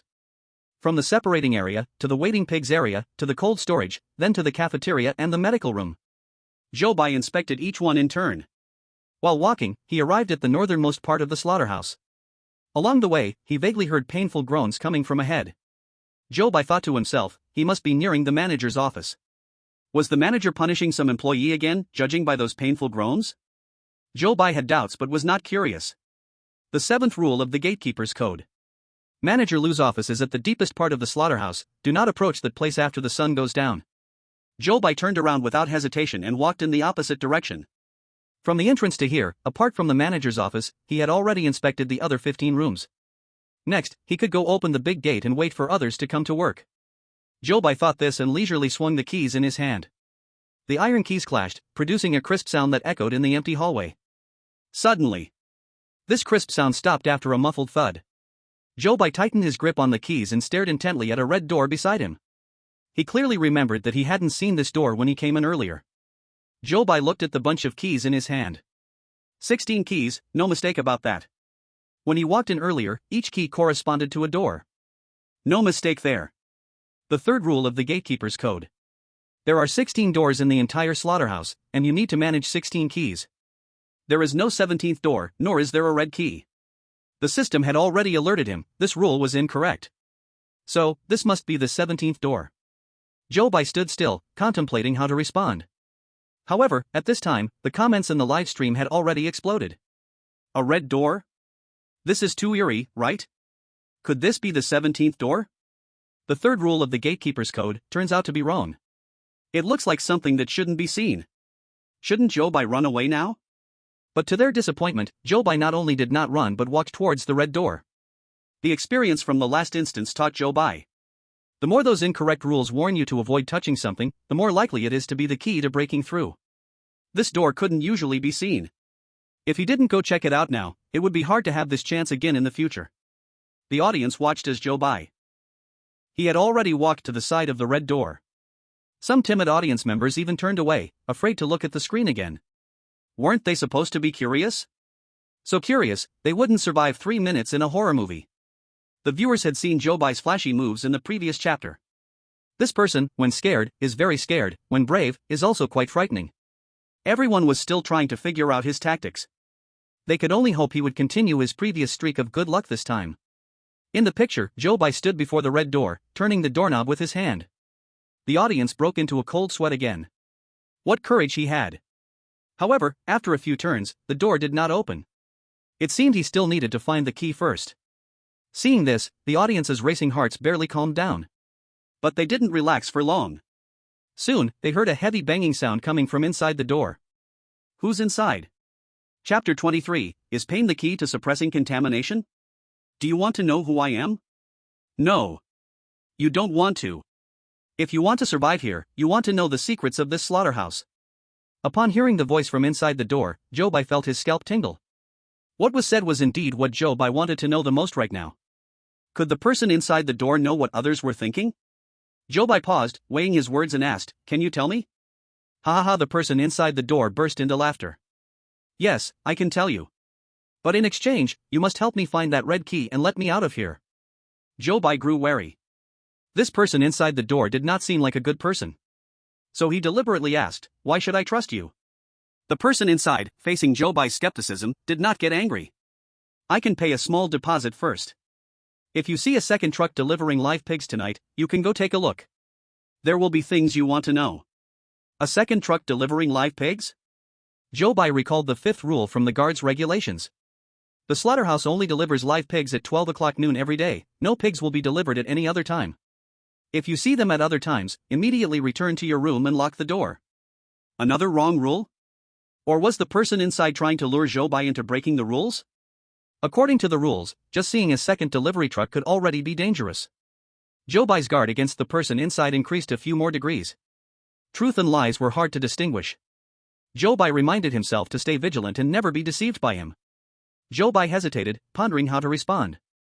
Just as he was organizing his thoughts, ready to speak, he heard the other person speak first. "Look behind you." Zhou Bai suddenly felt a chill run down his back. He took a deep breath and slowly turned to look.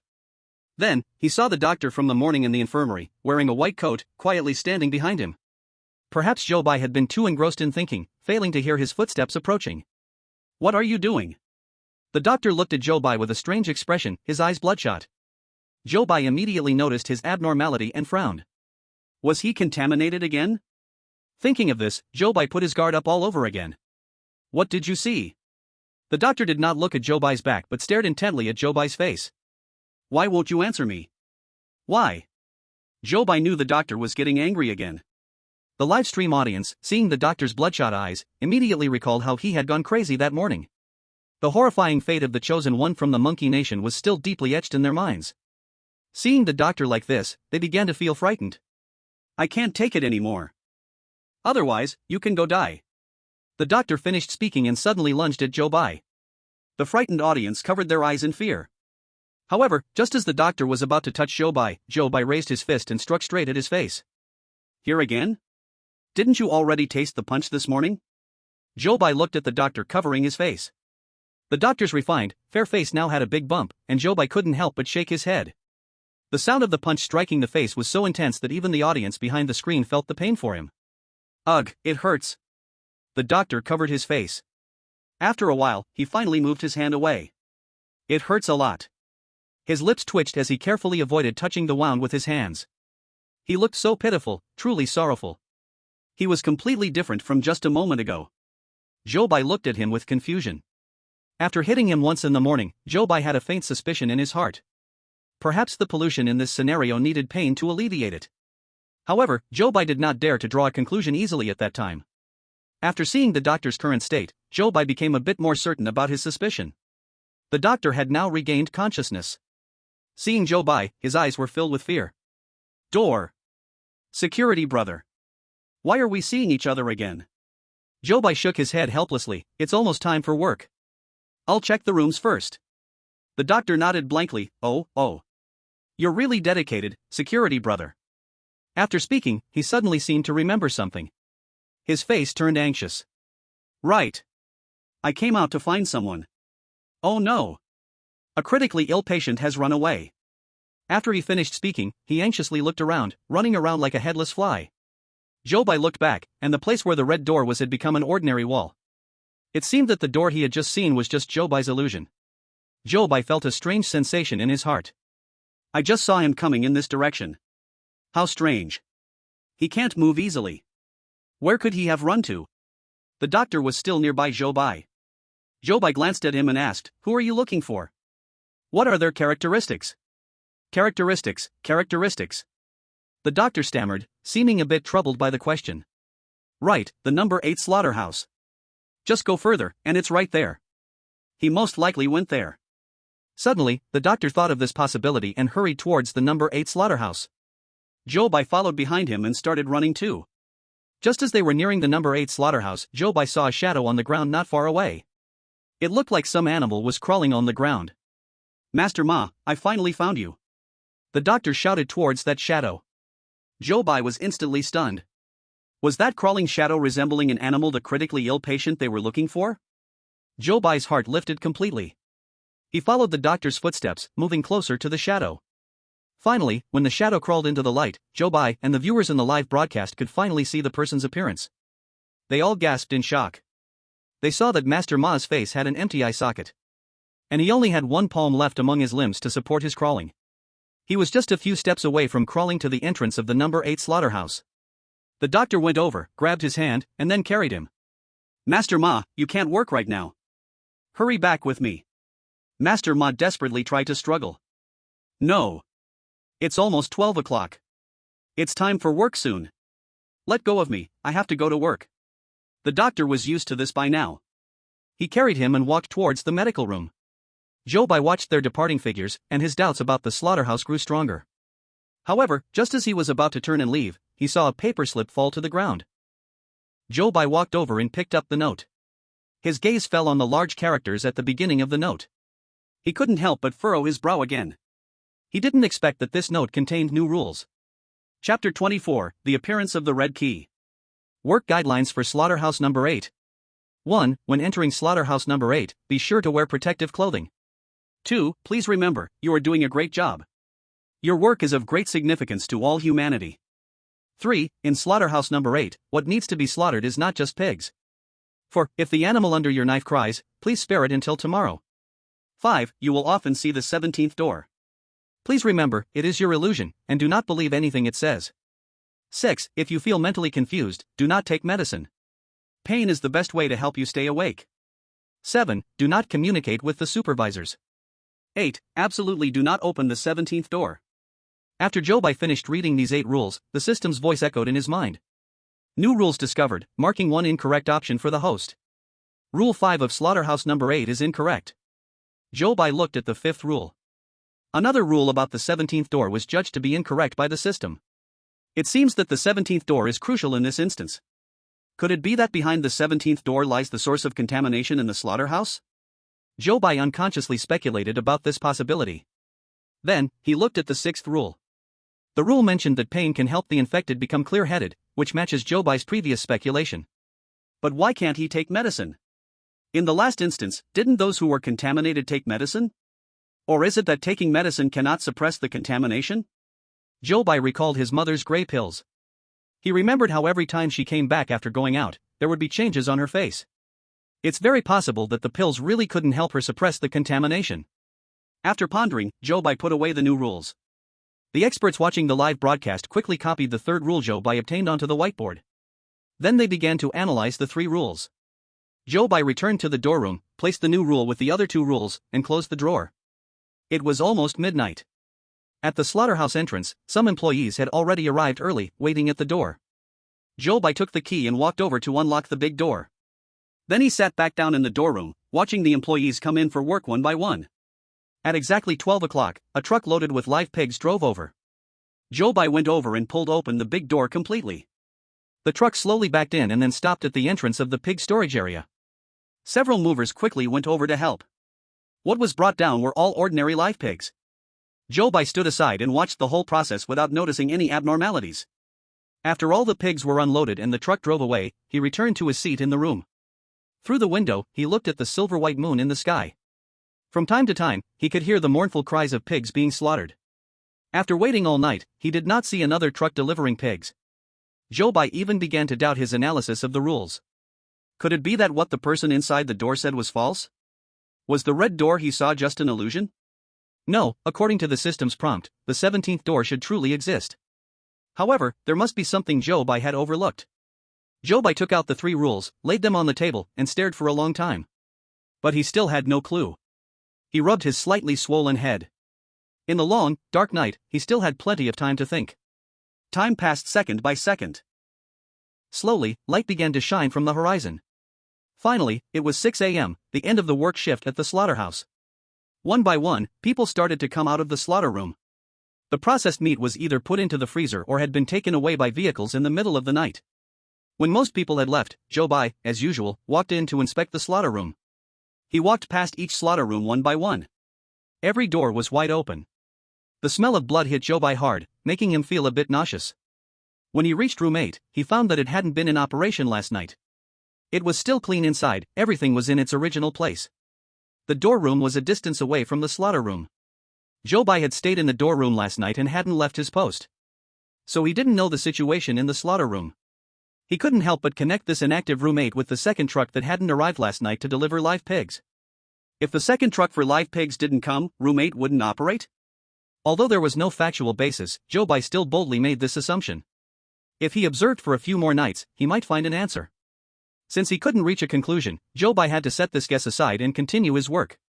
Standing outside the window, Zhou Bai confirmed once more that there was no one in the slaughter room before locking the door again. After finishing his work, Zhou Bai started to think about how to clear the levels. Today was the second day of opening the new sublevel. If Zhou Bai wanted to achieve the SSS level clearance, he must find the source of pollution in the slaughterhouse. From his observations over the past few days, there were indeed many suspicious places throughout the slaughterhouse. The manager's office, the 17th door, room 8, and the medical room all had points of suspicion. Which place, thing, or person was the source of pollution in this slaughterhouse? There were too many things to think about. Moreover, figuring out how to eliminate the source of pollution was another challenge. Thinking of this, Zhou Bai couldn't help but get a headache. He let out a quiet sigh and shifted his thoughts to the other 2 clearance methods. The other 2 methods were related to Manager Liu. How about going to see Manager Liu first? Now, it was already bright outside. According to the rules, there shouldn't be any danger going to the manager's office at this time. So, after making up his mind, Zhou Bai headed towards the manager's office. Today, the manager's office was very quiet. It seemed that no employee needed to face punishment today. When Zhou Bai reached the door of the manager's office, Manager Liu was rummaging through a drawer.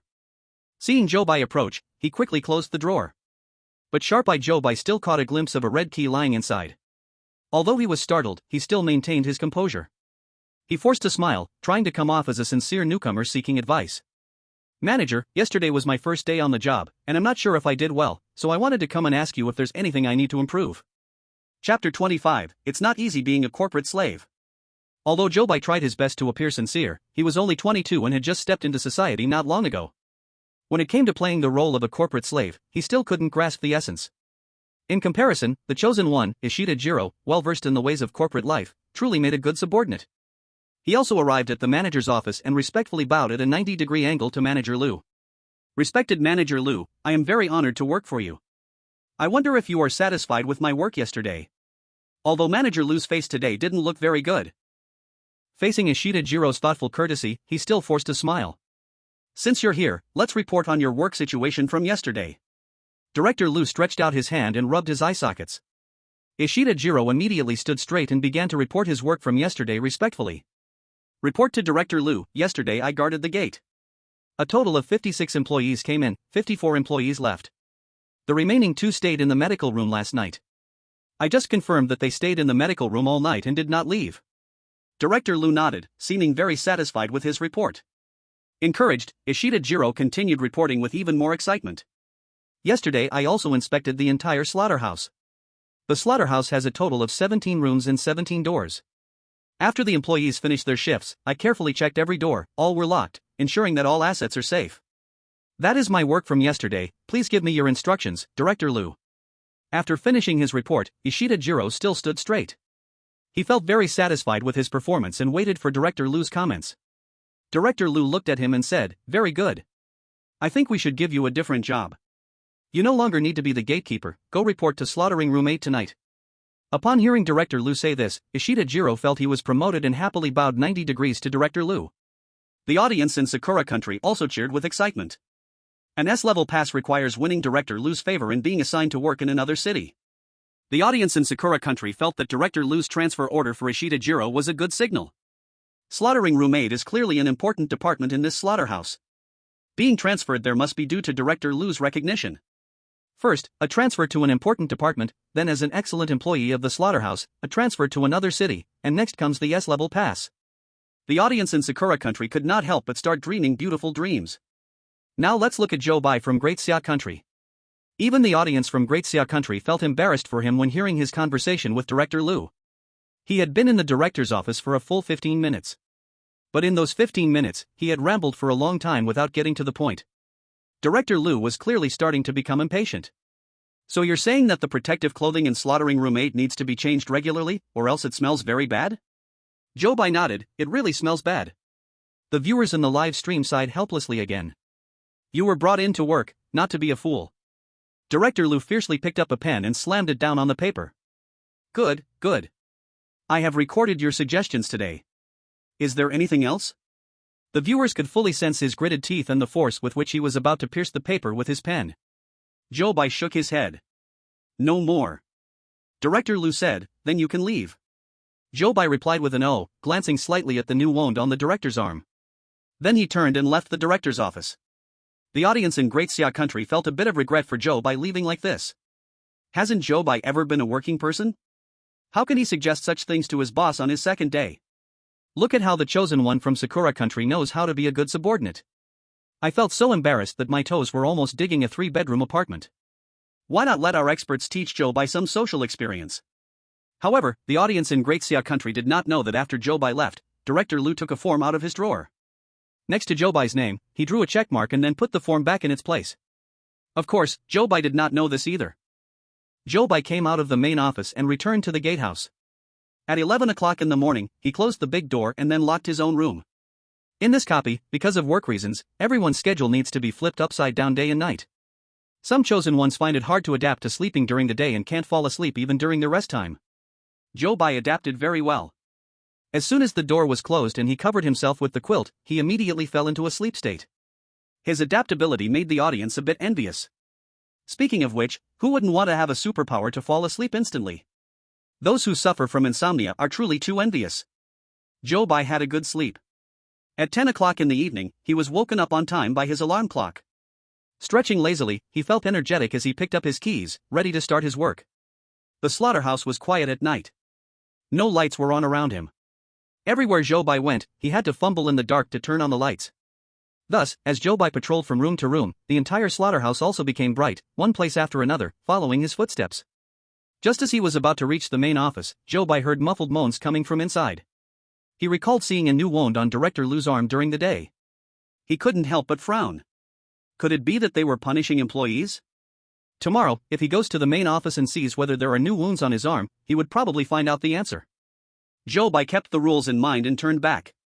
He walked in the opposite direction of the main office. As he walked down the long corridor of the slaughterhouse, he saw again that red door ahead. However, this time the red door was in a different location than before. It seemed this door wouldn't appear in the same place. Knock, knock, knock. The knocking sound came again from the door inside. The audience watched Zhou Bai with bated breath, praying he would not approach. This red door was so dangerous, just because nothing happened when he talked to it yesterday didn't mean today would be fine. Moreover, the person inside the door clearly had ulterior motives towards the chosen ones. So, the audience naturally hoped Zhou Bai would play it safe and not get closer to this door. However, the result still disappointed them. Zhou Bai on screen had already walked up to the red door. Chapter 26, You Are a Liar. So, what?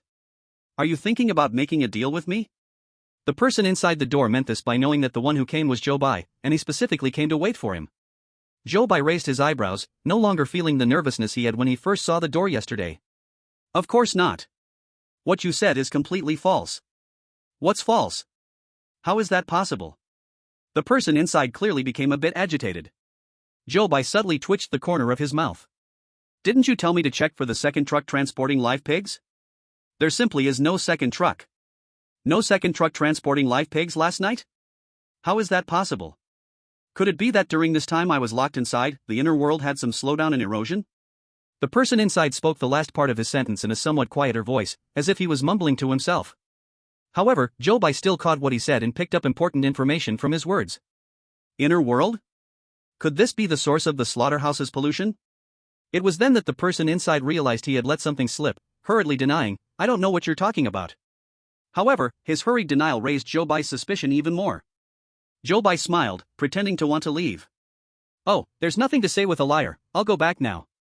After saying this, he took a few steps forward, letting his shoes hit the ground and make a sound.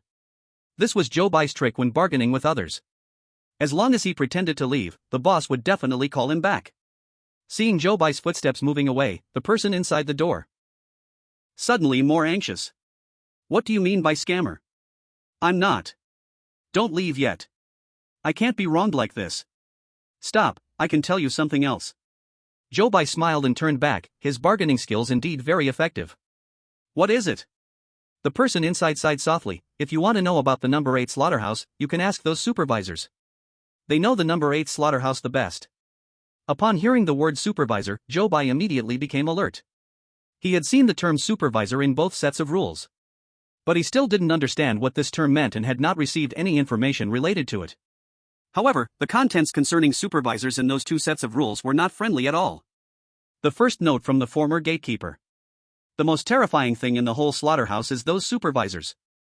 The 7th rule of the number 8 slaughterhouse. Do not engage in any communication with supervisors. From the rules, it was clear that both the former gatekeeper and the people in the slaughterhouse were very afraid of supervisors. And what the person inside said clearly conflicted with the content of these two rules. This made Zhou Bai even more suspicious of him. Is he trying to lure Zhou Bai into breaking the rules? Or are the contents of these two rules all lies? Last time they spoke, Zhou Bai had the same doubt. And the previous questions still haven't drawn any conclusions until now. Should he trust him or not? Zhou Bai still had no answer. What is a supervisor? Zhou Bai could only cautiously ask. But what Zhou Bai didn't expect was that the next answer from the person inside was like a clap of thunder. It stunned Zhou Bai completely. You have never seen a supervisor? At this slaughterhouse, there is a slightly plump old woman with curly short hair. She is the supervisor. As soon as the person inside finished speaking, Aunt Wang's image immediately surfaced in Zhou Bai's mind. Aunt Wang is the supervisor? She looks just like an ordinary middle-aged woman. Based on appearance, it's really hard to connect her with what's described in the rules. However, Zhou Bai had interacted with her in the last instance, knowing she was indeed a bit different. Especially remembering that night, those monsters in the dark, which he dared not approach. Thinking of this, Zhou Bai's brows furrowed even deeper. You still can't shake off the suspicion of being a scammer. I will find a way to verify what you said. After he finished, he turned around. Humph. I'm not a scammer. After you verify, you will know how reliable the information I provided is. Hey! Why are you leaving again? You, come back. Zhou Bai had no intention of talking more with him, so this time no matter how the other party shouted, Zhou Bai still walked away without looking back. It was now 12 o'clock. It was time for the slaughterhouse to start working. Zhou Bai took the key and opened the big door. The employees who had been waiting at the door suddenly rushed in. Then, a truck filled with live pigs arrived right on time. Zhou Bai still stood aside, watching others unload the pigs from the truck. The whole process was also without any abnormalities. He watched the truck drive away from the slaughterhouse, then returned to the gatehouse. He took out all 3 sets of rules and spread them on the table. He gazed at the rules on the paper and began to think. His eyes fell on the rules related to the second pig transport truck and the supervisor. If there really is a second pig transport truck, then there's a possibility to see it tonight. But Zhou Bai still couldn't make a decision. If he really saw the second pig transport truck tonight, should he go check it out? About the question of the supervisor, he also hadn't figured it out. Looking at the former gatekeeper's handwriting, it didn't say not to talk to supervisors. The rule only stated, the supervisor is just terrifying. But in slaughterhouse number 8, the terrifying nature of the supervisor is directly raised to the point of not being able to speak to them. Zhou Bai recalled. On the first day he entered the slaughterhouse, he had spoken to Aunt Wang. And nothing unexpected happened. So, talking to the supervisor wouldn't violate the rules? Could it be that the rule of slaughterhouse number 8 is wrong? But, is it really that simple? Zhou Bai once again scanned the 3 rules. The biggest difference in the rules of this instance, compared to the previous one, is that the subjects writing each rule are different. Guard working regulations, former guards notes, rules for slaughterhouse number 8. Zhou Bai looked at the titles of these 3 rules. Suddenly, a flash of inspiration. Perhaps the key to judging the truth of the rules lies in these different subjects of the rules. For example, Zhou Bai already knows there really is a 17th door in the slaughterhouse. Then, why does the guard working regulation say there is no 17th door? It's possible that the leadership of the slaughterhouse does not want others to have any contact with it. Recalling the second point in the former guard's notes. Do not count, nor try to know how many doors there are in the slaughterhouse, and do not open doors you have not seen. From the rules, it can be seen that the former guard must have seen the 17th door, but he knew the danger behind the door, so he was so agitated when writing the notes. Thinking this, Zhou Bai looked again at the 2 rules regarding the supervisor, and immediately had a different feeling. Chapter 27, The second pig transport truck appears. The former guard's notes did not say that communication with the supervisor is prohibited. This means that the guards at that time could communicate with the supervisors. And people working in slaughterhouse number 8 cannot communicate with the supervisors. This means it is very likely that after meeting a certain condition, one can no longer communicate with the supervisors. Moreover, communicating with them might be dangerous. Zhou Bai felt that this explanation seemed very reasonable.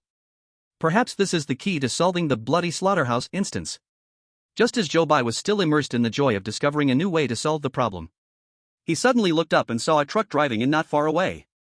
This is the second pig transport truck? Zhou Bai's heart leaped. Even though Zhou Bai had found the key to solving the problem, he hadn't finished analyzing all the rules. At least, he still couldn't determine whether the rules about the second pig transport truck were correct. Zhou Bai's eyes fixated on that truck. He tried to catch any clues in these last few seconds to help him make a final decision. He saw that the truck had reached the entrance and was about to enter the slaughterhouse. But Zhou Bai racked his brain and still could not prove that the rules were wrong. Right now, directly locking the door and abandoning this clue would actually be the safest choice. But Zhou Bai was somewhat unwilling. As a result, he still stood at the door of the guardroom, showing no intention of avoiding it. The viewers in the Daxia live broadcast room were once again anxious for Zhou Bai. In the live footage, the headlights of the truck shone in. Zhou Bai squinted his eyes, shielding the light with his hand. Against the light, Zhou Bai saw a figure stepping down from the truck. In his hesitation, before making a choice, the person who got off the truck was already in front of Zhou Bai. At that moment, Zhou Bai finally saw her face. A slightly plump figure with short curly hair on her head. Isn't this Aunt Wang? Zhou Bai's eyes widened. Just as he was about to ask a question, he was unexpectedly shoved by her. Caught off guard, Zhou Bai staggered back several steps. Before he even realized what had happened, Aunt Wang quickly closed his room door. She stood outside the door and shouted at Zhou Bai, "Stay inside, don't come out until the truck leaves." Only then did Zhou Bai realize that Aunt Wang didn't want him to see that pig transport truck. Could it be that Aunt Wang wanted to save Zhou Bai's life? Not only did Zhou Bai have such a guess, but the viewers in the Daxia livestream thought the same. Thank heaven, good thing it was Aunt Wang who came. Otherwise, Zhou Bai would have been done for. Aunt Wang and Zhou Bai came from the previous instance together, they must have some bond. I didn't expect the world of scary tales to have such warmth. I almost cried just now. Zhou Bai is so lucky. The remaining chosen ones in the current instance were not many, but nearly all had cautious personalities. When they saw the second pig transport truck arrive, they immediately locked their doors. So, no one was in danger during this event. However, people from other countries, seeing that Zhou Bai escaped the crisis thanks to Aunt Wang's help, were somewhat indignant. This game is completely unfair. The chosen ones from Daxia have experienced 2 instances, so they are much more familiar with the world of scary tales. And he also has someone he knows from the last instance to help. It's like cheating. If Aunt Wang hadn't helped Zhou Bai just now, he would have probably died already. These countries finally found a reason to criticize Zhou Bai, and they weren't going to let it go. So, the chosen ones from the surviving countries united and all rushed into the Daxia livestream to spew insults. The audience from Daxia wasn't going to take it lying down. Of course, they immediately fired back. Thus, the viewers from these countries and those from Daxia started an online war of words. The people from Daxia, although sometimes they would complain about Zhou Bai's mysterious operations, But when outsiders questioned Zhou Bai, they wouldn't let a single insult slip by. If they dared to insult Zhou Bai, the audience from Daxia would instantly throw back 100 or 1,000 insults. The spirit of unity in Daxia was vividly displayed in this verbal battle. In the end, of course, all the foreigners fled in defeat. Even the spies who had previously infiltrated the Daxia livestream were also rooted out during this battle. The management of the Daxia livestream put these spies on the blacklist. These countries lost not only their efforts but also their men, and the difficulty of infiltrating later would be much higher. The scene returned to Zhou Bai. He was now locked inside the front room. The door was not locked, so he could open it and go out whenever he wanted. Outside, the sound of the truck driving was clearly heard in his ears. Zhou Bai walked to the door, hesitated for a moment, but ultimately chose not to open it. If you want to live, remember the rules. Aunt Wang may have sensed that Zhou Bai was standing at the door, so she shouted to him inside. Seeing Aunt Wang still standing outside, Zhou Bai recalled what the person in room 17 had said. So, he decided to seize the opportunity to test Aunt Wang. Are you the supervisor? Yes. Unexpectedly, Aunt Wang did not deny it and answered quite readily. Zhou Bai then asked, what is a supervisor? Aunt Wang seemed to have no intention to conceal anything, as she sat down on a chair outside the door and slowly explained to Zhou Bai. Though we supervisors work for the slaughterhouse, we are not managed by the slaughterhouse. So, in fact, we are not employees of the slaughterhouse. At first, there were very few contaminated people. A city might only have 1 or 2 contaminated individuals. So, we supervisors would receive tasks. The tasks require us to monitor those mutated individuals daily, ensuring they don't harm normal people. Zhou Bai nodded. So, you were actually supervising my mother when you went out with her every day before? Aunt Wang sighed at this moment. Yes, at that time, I was supervising her. Zhou Bai did not understand why Aunt Wang sighed at this moment, he only felt a vague sense of unease rise in his heart. But that feeling was too weak and was soon ignored by Zhou Bai. Zhou Bai thought for a moment and then asked, why do I feel like the people at the slaughterhouse are a bit afraid of you? Aunt Wang snorted when she heard Zhou Bai's question. They are right to be afraid of me. If they have any tendency to harm ordinary people, I will certainly not let them go. Chapter 28, Entering the Slaughterhouse, please keep your mouth shut. After hearing this, Zhou Bai felt a heaviness in his heart. Although the supervisor helped the slaughterhouse with its work, there seemed to be a conflict between the supervisor and the slaughterhouse. This indicated that the danger level of the slaughterhouse was actually higher. Zhou Bai dared not think too much. At this moment, the sound of the car engine entered his ears. The truck carrying the pigs had not stayed long at the slaughterhouse. Soon, the truck began to drive towards the exit. Outside, Aunt Wang stood up and prepared to leave. Zhou Bai remembered that he had not asked about the number 8 slaughterhouse and hurriedly asked, is your job related to the number 8 slaughterhouse? Aunt Wang paused, then replied to Zhou Bai, it is indeed related, but I'm sorry, I cannot tell you the specifics right now. After saying this, she quickly walked a few steps to the side of the truck, then opened the door and sat in the passenger seat. Zhou Bai waited until the car drove far away before opening the door. Inside the slaughterhouse, all the newly arrived pigs had been moved inside. In the waiting area for slaughter, he did not see any traces of them. It was estimated that those newly arrived pigs had already been transported to the slaughter area, not knowing which knife they would lay under. Zhou Bai looked towards the entire row of slaughter areas. He saw that the last slaughter area, which was originally dark, had already turned the lights on. The number 8 slaughterhouse was starting work today. Zhou Bai's heart skipped a beat. It seemed that the pigs transported by the second truck were meant for the number 8 slaughterhouse. Zhou Bai didn't look any longer and returned to the guardroom, sitting down in his seat. To find out the pollution source of this slaughterhouse, he had to eliminate every suspicious point in this slaughterhouse.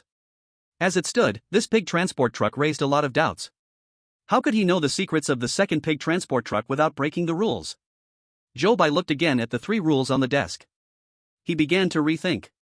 Various tragic screams continued to ring in his ears. Faintly, there were also a few sounds of crying. On the other side, in Cherry Blossom Country, Ishida Jiro waited until 12 o'clock, thinking that the number 8 slaughterhouse didn't have to work. So he went to sleep, but halfway through, he was groggily awakened by someone. Get up, it's time to start working. He rubbed his eyes and followed the person, walking to the number 8 slaughterhouse. Inside the slaughterhouse, a butcher grabbed a pig and threw it onto the table, then made a slice from its neck downwards. The entire pig was opened up, and blood gushed out. The scene in this slaughterhouse looked much crazier than in other slaughterhouses. Every butcher holding a knife had a mad smile on the corners of their mouths. However, at this moment, immersed in the joy of his promotion, Ishida Jiro did not notice anything wrong. He was still dazed from sleep and had not fully woken up. When he reached the table, he casually picked up a knife and then asked, how do you use this? Is there no one to teach me? As soon as he finished speaking, nearly 10 pairs of eyes in the number 8 slaughterhouse turned to look at him in unison. The sixth rule of the guard work regulations. The slaughterhouse's working hours are from midnight to 6 in the morning. If you need to enter the slaughter area during this time, please keep your mouth shut. Ishida Jiro thought he no longer had to be a guard, so he completely forgot this rule. Why is there a pig here that is not tied up? Those butchers, with shining knives in their hands, all walked towards Ishida Jiro. Ishida Jiro hurriedly stepped back in fear. What do you want? I am not a pig. However, the butchers, upon hearing his voice, looked even crazier. Hurry up. This pig can talk. It has to be killed right away. So nearly 10 butchers surrounded Ishida Jiro, binding him and lifting him onto the table. The slaughter knife shone brightly, then fell. The live broadcast room of Sakura Country turned dark. A bloody smell quickly spread through the air of Sakura Country. The horrifying slaughterhouse tale descended upon Sakura Country.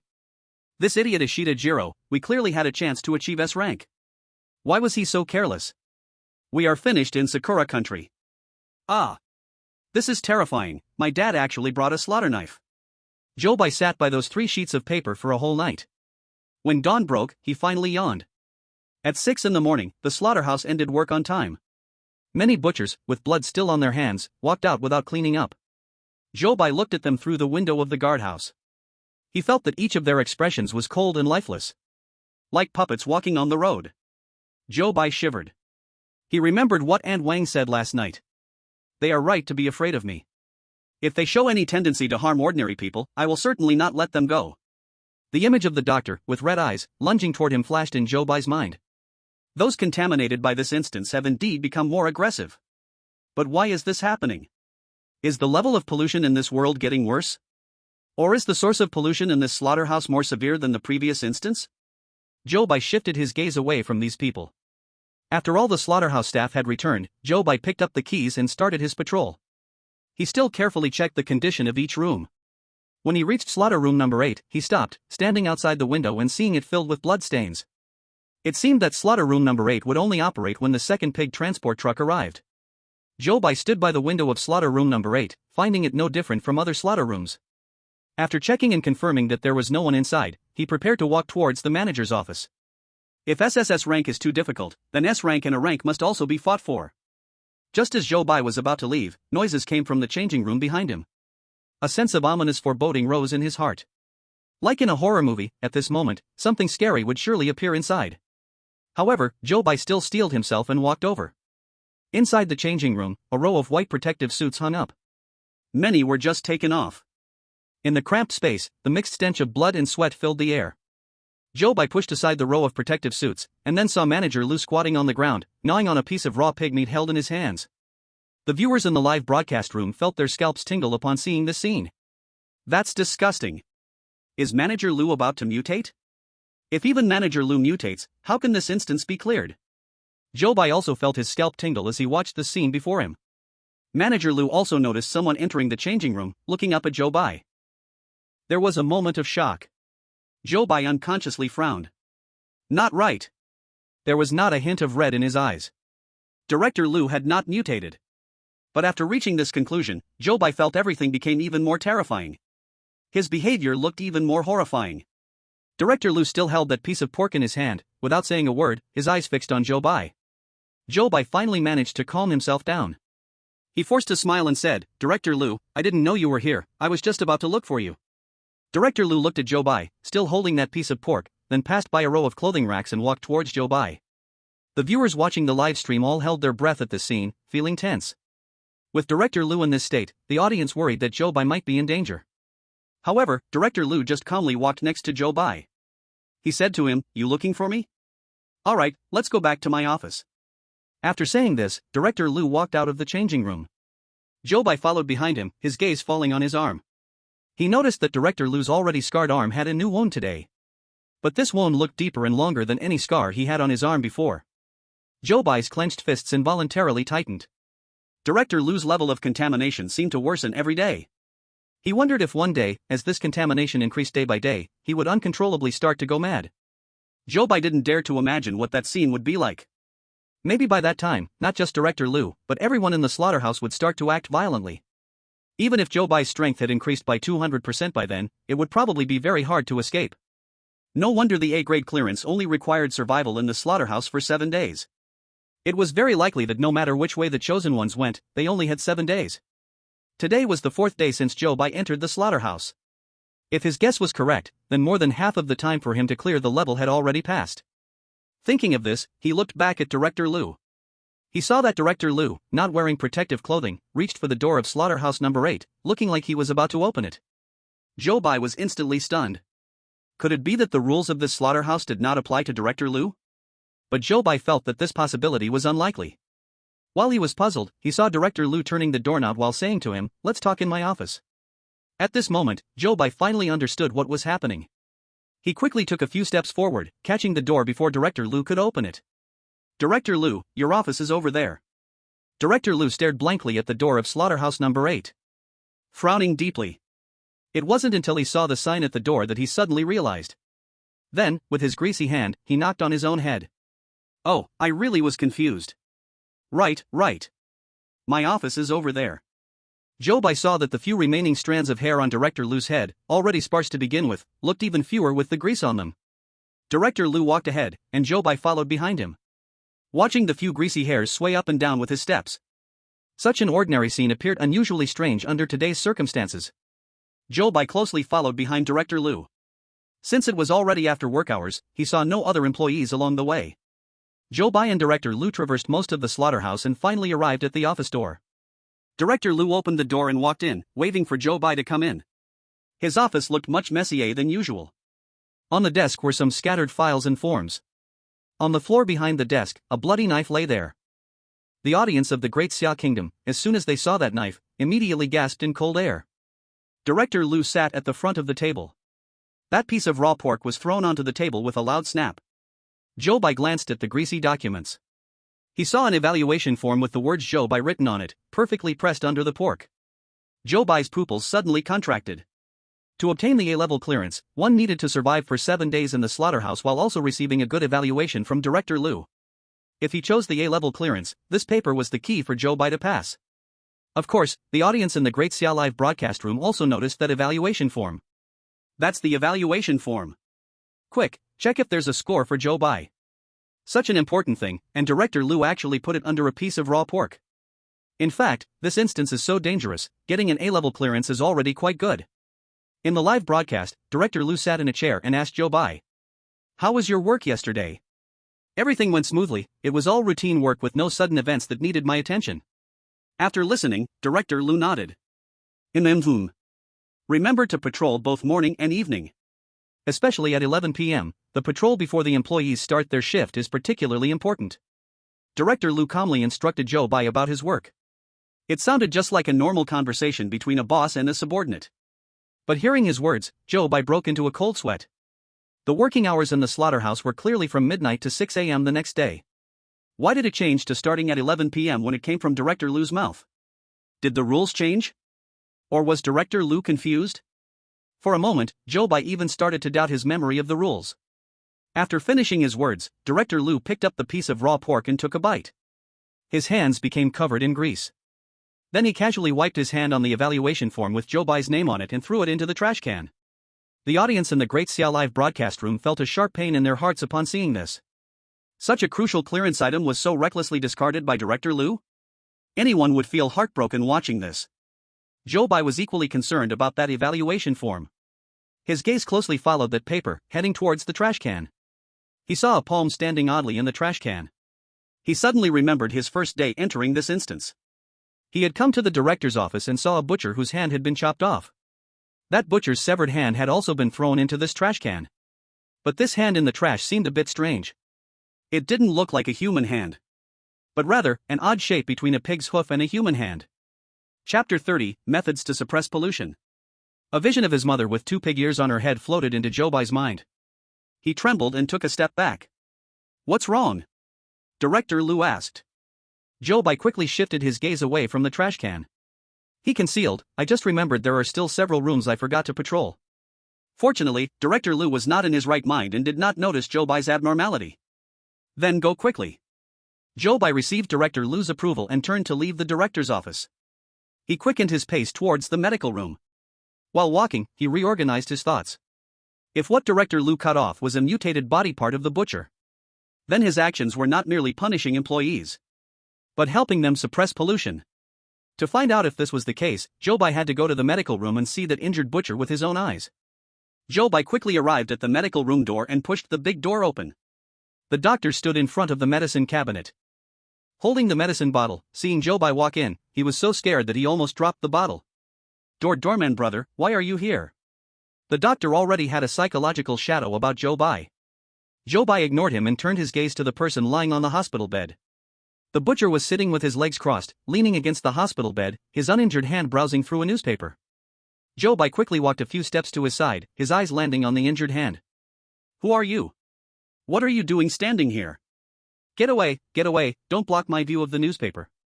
The butcher spoke to Zhou Bai with disdain and even tried to wave him away. The doctor next to him, seeing the butcher dare to act against Zhou Bai, was so frightened he didn't even dare to breathe. Zhou Bai saw that the injured hand was blocked, unable to distinguish it clearly, so he directly grabbed it. What do you want?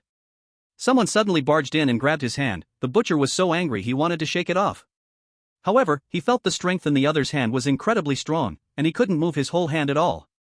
Zhou Bai remained silent, staring straight at his hand. He saw the spot where the hand was chopped off was exactly the same as the half-human half-pig hand in the garbage can. Zhou Bai's pupils suddenly shrank violently. Doctor, what's going on in this clinic? How can someone just intrude? When Zhou Bai helped this butcher to the clinic that day, he had already fainted from pain, so he didn't recognize Zhou Bai. Zhou Bai scanned the butcher's entire body with his eyes. He discovered that apart from the chopped-off hand, there were no other mutations on his body. As far as Zhou Bai knew, contaminated people would slowly mutate day by day. Just like his mother, even though she took medicine, she would still mutate every day. However, this butcher had gone 4 days and had no other mutations on his body.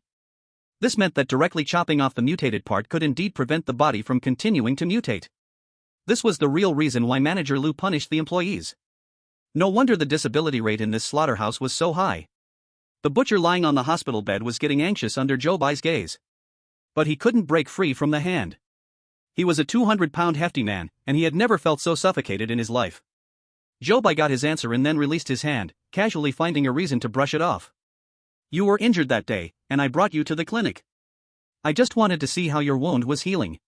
Since it's mostly healed, I can rest assured. After saying this, he walked out of the clinic, leaving the butcher still in a daze.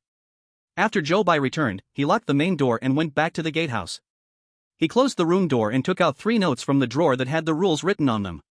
If Manager Liu punished the employees to suppress infection, then the first rule of the doorman's code was, please remember, Manager Liu is a good person. And the second rule, all punishments by Manager Liu towards employees are right, including but not limited to imprisonment, beating, severing hands, or severing feet. These 2 rules were basically certain to be correct.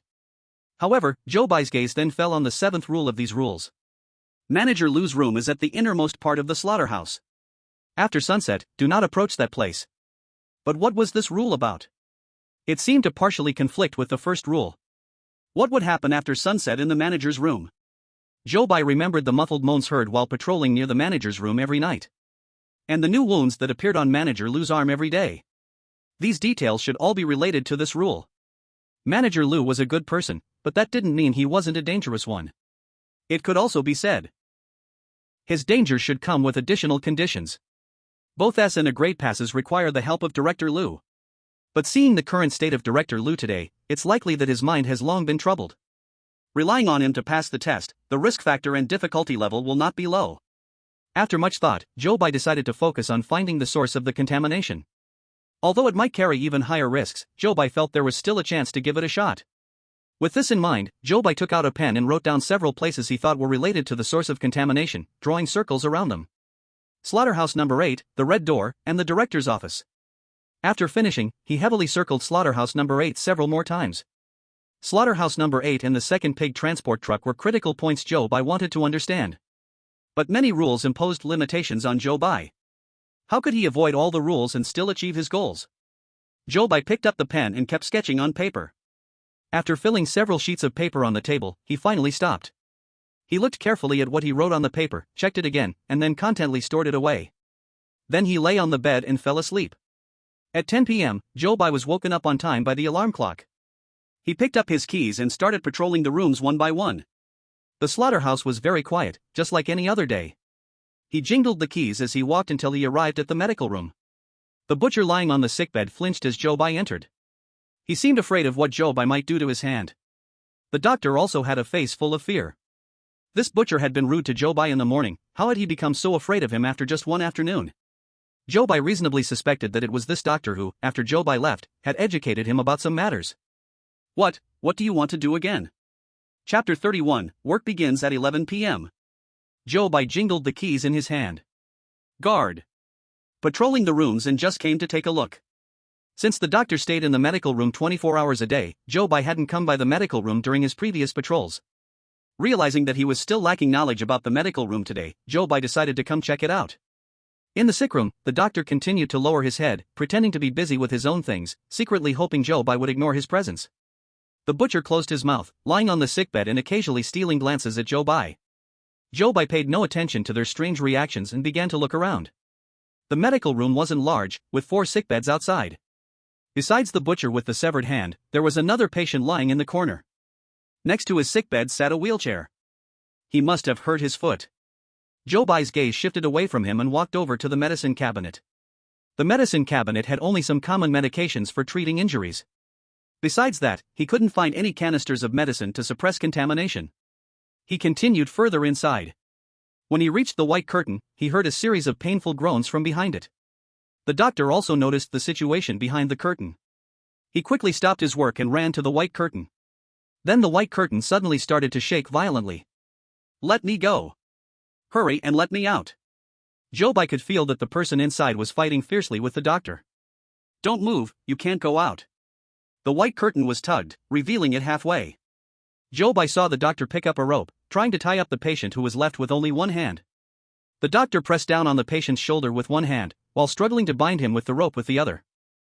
The patient bared his teeth and lowered his head, wanting to bite the doctor's hand that was pressed on his shoulder. Fortunately, Zhou Bai rushed over in time and held the person's head in place. The doctor gratefully nodded to Zhou Bai. Then he hastened the binding movements of his hands. However, the person continued to struggle and cry out in a heart-wrenching manner. Let me go. I have to go to work. It's 11 o'clock. The slaughterhouse is about to start. Zhou Bai froze at his words. The clock in the medical room showed that the current time was already 10:52 p.m. After much effort, the doctor managed to bind the patient. When he looked up, he was met with Zhou Bai's shocked gaze. What time does the slaughterhouse start work? The doctor replied in confusion, at 11 o'clock. Zhou Bai's head buzzed loudly. Why is this happening? Where did it all go wrong? But Zhou Bai didn't have time to ponder these questions. 2 more minutes passed on the clock. Zhou Bai glanced at the clock and then dashed out of the medical room towards the main entrance. Outside the main gate, there was already a crowd of people who had come to work. As soon as Zhou Bai saw them, his heart sank even further. All employees in the slaughterhouse knew that 11 o'clock was the start time, except for him. Has his memory become confused? However, the audience in the live broadcast room of Daxia country was even more shocked than Zhou Bai. Because Zhou Bai could still doubt whether his memory was confused. But surely, not all the audience members could have their memories confused, right? Zhou Bai walked over and opened the door. Fortunately, he arrived just before 11 o'clock, preventing any delays at the slaughterhouse. After opening the door, he returned to the guardhouse and picked up the 3 rules again. The rules clearly stated that the working hours of the slaughterhouse were from midnight to 6 a.m. the next morning. Moreover, the working hours for the past few days had also been from midnight. But why had today's working hours suddenly changed to 11 o'clock? If it wasn't a mistake in the rules, then there must be other rules that had not been discovered. Thinking of this, Zhou Bai's expression grew serious. He recalled everything that had happened today. The first person to mention the 11 o'clock start was Director Liu. It seemed that the key to the problem lay with him. Zhou Bai then looked at the 7th rule of the security guard's code. Director Liu's room is at the far end of the slaughterhouse. Do not approach that place after sunset. What happens in the director's office at night? This remains an unsolved mystery. Zhou Bai focused on the latter part of the rules. Perhaps there was some way to enter the director's office at night without violating the rules? Outside the main gate, the first pig transport truck was approaching. Zhou Bai glanced at the time on his phone. It was exactly midnight. It seemed that other rules were not affected. After the pigs on this truck were offloaded, the truck left. Around 2 a.m., another pig transport truck arrived. This time, Zhou Bai did not hesitate and directly locked the main door to the guardhouse. After the truck entered, the pigs were unloaded, and then it drove away. The following time passed without any events occurring. Zhou Bai sat in the guardhouse until dawn. Once the slaughterhouse employees finished their shifts, Zhou Bai routinely patrolled the entire slaughterhouse. Then he locked his own room and began to sleep. At 9 p.m., his alarm clock rang on time to wake him up. He once again patrolled the slaughterhouse before entering the medical room. The doctor, the butchers, the patient in the serious illness ward behind the white curtain, even the patient in the innermost bed, all looked at Zhou Bai with fearful eyes. Zhou Bai did not know how that doctor described him behind his back, making everyone in the medical room fear him so. But this was good, it could save him some effort. He walked directly to the innermost bed. He pulled out the wheelchair beside the sickbed. "Why are you taking my wheelchair?" The patient wanted to stop him but didn't dare to. Zhou Bai deliberately put on a fierce expression. "Can I borrow it? Is that not allowed?" The patient, scared, wanted to reach for the wheelchair, but a tremor made him pull back his hand. He looked to the doctor for help, but the doctor gave him a helpless expression. So, he could only watch Zhou Bai push his wheelchair away. Zhou Bai pushed the wheelchair out of the medical room. The viewers in the Daxia live broadcast room felt a bit confused. Especially when Zhou Bai pushed the wheelchair closer to the director's room, all the viewers gasped. "No way? He wants to enter the director's room at night?" The viewers were all quite scared of Zhou Bai. Then they saw Zhou Bai sitting in the wheelchair. He turned the wheels with his hands and moved toward the director's room. At that moment, the viewers finally understood Zhou Bai's true intention. Since the rules didn't allow getting close to the director's room, then sitting in a wheelchair to approach it shouldn't count as breaking the rules, right? Chapter 32, The Loophole in the Rules. Unexpectedly, Zhou Bai was actually exploiting a loophole in the rules. This move. Clever, really clever. Experts from Daxia didn't expect the rules could be used this way. In their surprise, they felt even more worried. Zhou Bai's move makes sense literally, but the logic may not hold up. But I really admire Zhou Bai's courage. This young man dares to think and act. If it were someone else, they might not dare to try something like this. There's nothing we can do now, we can only hope he's lucky enough. On the screen, Zhou Bai sat in the wheelchair, slowly approaching the director's room. He got closer and closer, and the muffled sounds from inside became clearer and clearer. Finally, his wheelchair turned and arrived at the door of the director's room. Fortunately, even though he was here, nothing unexpected had happened. The night before yesterday, Delardo from the country of Panduk accidentally walked to the door of the director's room and was suddenly abducted by a shadow. The dungeon of Panduk thus declared a failure. The viewers thought, since Zhou Bai was here and nothing happened, maybe he really guessed it right. Just when the viewers began to let their guard down, the muffled sounds that had just come from the director's room suddenly disappeared. Zhou Bai felt something was off and began to feel nervous inside. The door to the director's room was open, and Zhou Bai saw no one inside through the doorway. Zhou Bai paused, feeling a chill down his back. But he still pushed the wheelchair and entered the director's room. The viewers felt their hearts tense up as Zhou Bai moved. After entering the director's room, Zhou Bai looked around. The items inside were even more chaotic than what he had seen a few days ago. Some clothes were carelessly thrown on the floor. He could faintly see blood stains on them. The cabinets inside had their doors ajar, dark and mysterious, as if they had a magnetic pull, tempting him to peek inside. Zhou Bai turned the wheelchair and arrived at the table. At that moment, the surroundings were oddly quiet. The sound of the wheelchair turning became increasingly distinct. He parked the chair next to the table. The half-open drawer still held the red key in its original position. Zhou Bai took a deep breath, gently pulled open the drawer, and quickly placed the key in his pocket. Just as he was about to return the drawer to its original position, suddenly, he saw a piece of paper inside. On it were the bold words Director's Work Guidelines. Zhou Bai's heart jumped sharply. Sure enough, there were rules he hadn't discovered.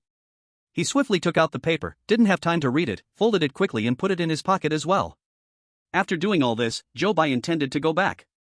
But suddenly, he heard a voice behind him. Tick, tick, tick. It was water, dripping on the wooden boards. Then came a creak. The half-open wardrobe also made a sound. Zhou Bai turned back in astonishment. Then he saw the face of Director Liu appear before him. He held a knife in his hand, and there was a new wound on his arm. Behind him, blood dripped from the wardrobe where he had fallen. This scene was too horrifying. It was enough to scare the audience, making them nearly jump out of their seats. Damn! You scared me to death. He's holding a knife. God! Is Zhou Bai in danger? The rules clearly state that you cannot go to the director's office at night. Zhou Bai is trying to find loopholes. It's over, this is the end. The horror story is about to descend on the Great Xia country. Zhou Bai was also startled by the sudden appearance of Director Liu. His hands instinctively clenched into fists. He shyly covered the pocket with keys and rules. Here you go. Director Liu pulled out a large stack of cash from his pocket and handed it to Zhou Bai. Immediately, Zhou Bai was dumbfounded. He sniffed and realized that Director Liu smelled of alcohol. A wounded person should take more cash. Director Liu was so drunk that he could hardly tell people apart. He probably thought Zhou Bai was one of the disabled employees. He tilted his head mechanically until he saw Zhou Bai accept the money, then he was willing to stop. However, he couldn't maintain this state for long. Suddenly, his face started to twitch. The hand holding the knife showed bulging veins, trembling as if two different forces were fighting within him. His face twisted into a grimace, and then the knife in his hand was uncontrollably swung towards Zhou Bai. But just as the knife was about to touch the wheelchair where Zhou Bai sat, it suddenly stopped. Director Liu's eyes were fixed on the wheelchair where Zhou Bai sat. Then, his knife changed direction and cut towards himself. He grunted in pain as a wound deeper than the previous one appeared on his hand. Immediately, his twisted expression began to soften. It was as if he was slowly recovering his clarity. Zhou Bai did not understand why Director Liu's knife turned towards him. But he knew this was his best chance to escape. He seized the opportunity, quickly turning his wheelchair to leave the director's office.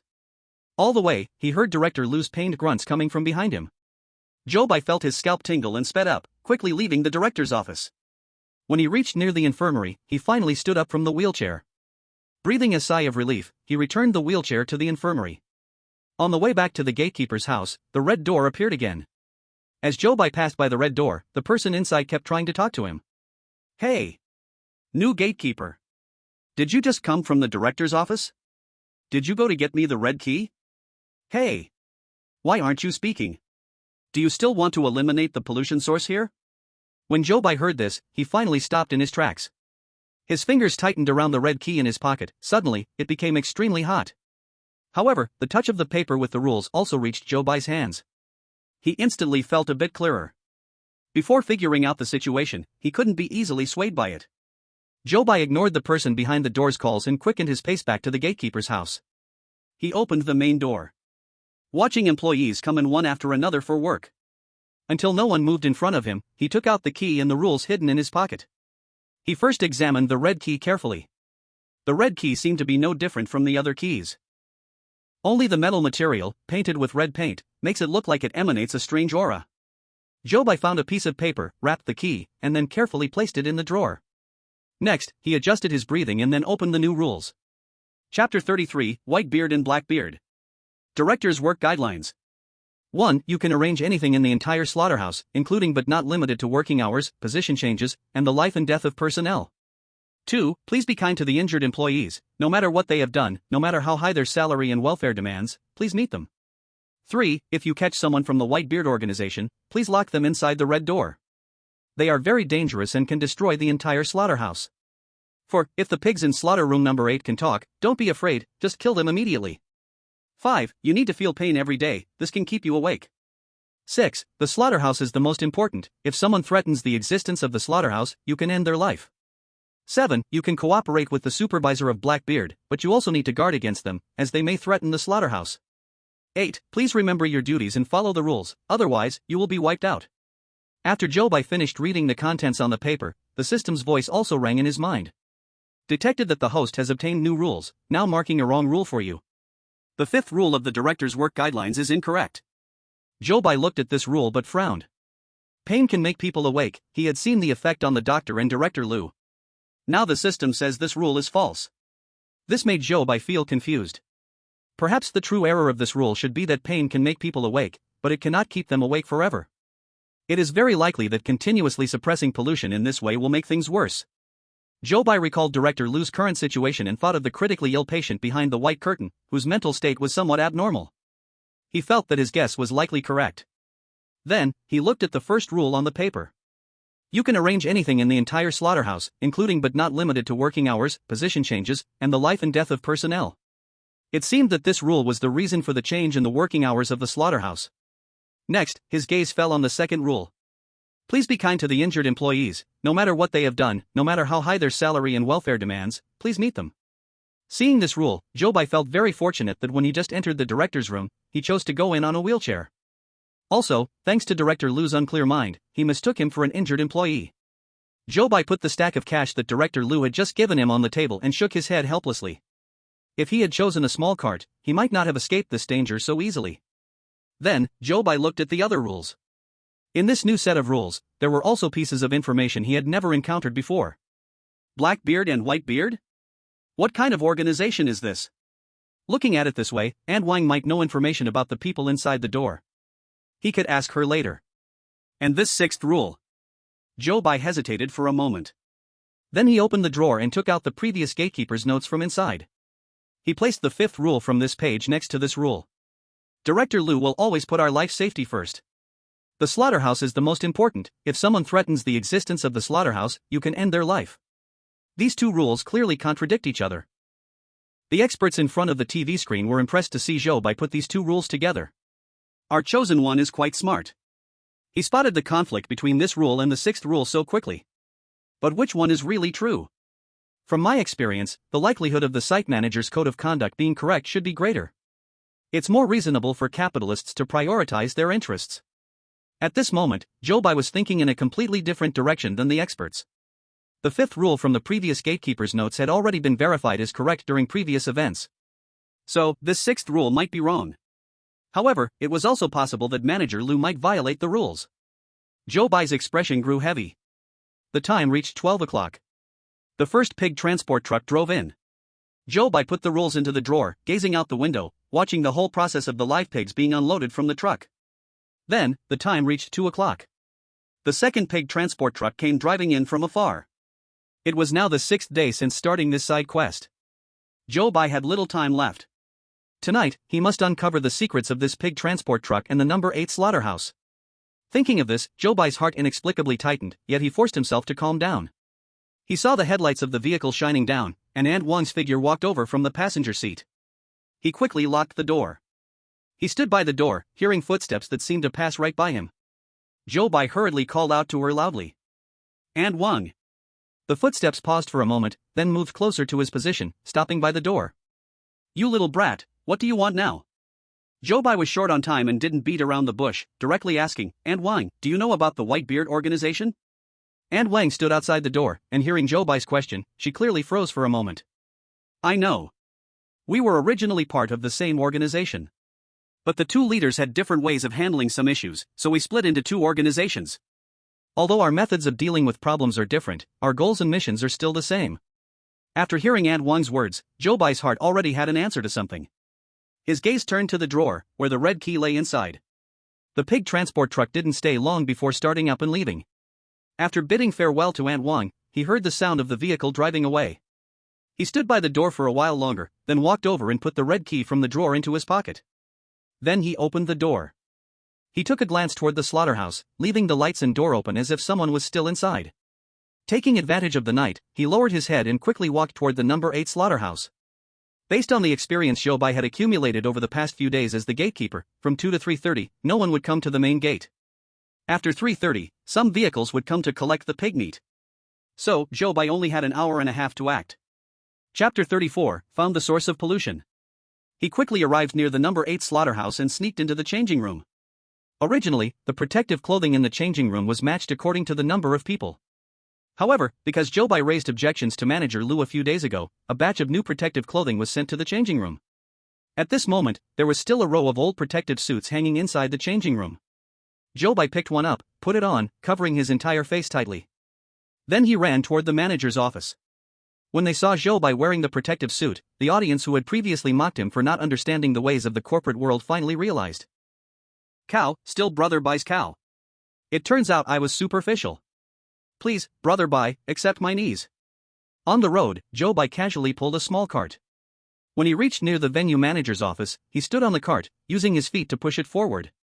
Entering in a different way, he still did not face punishment from the rules. It seems the top logic of this rules and Ghost Tales world is still quite rigid. Zhou Bai quietly summed up in his heart, then rolled the cart to the entrance of the venue manager's office. Then, Zhou Bai saw venue manager Lu sitting in a chair with a pained expression. There was another wound on his arm. Along with the 2 wounds Zhou Bai saw earlier, Manager Lu had a total of 3 wounds today. It seems his level of contamination has become increasingly serious. Zhou Bai knew it wasn't the time to think about this issue. So he shifted his gaze and quickly said to Manager Lu. Manager Lu, it's not good. The pigs in slaughterhouse number 8 can talk. Originally, Zhou Bai had thought of other ways to make Manager Lu agree to let him enter slaughterhouse number 8. However, after looking at the newly obtained rules, he decided to change it up. Manager Lu squinted at Zhou Bai when he heard his words. Though he was gasping in pain, he still said, "Don't be nervous, just go into slaughterhouse number 8 and kill those talking pigs, then it'll be fine."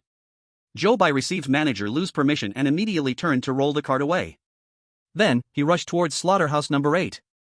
As Zhou Bai passed through the long corridor, he saw the red door again. The red door appeared to be waiting there for Zhou Bai.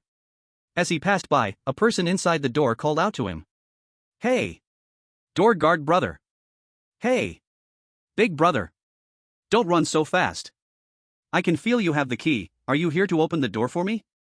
Zhou Bai had no time to pay attention to him, he quickened his pace to leave that person's voice far behind.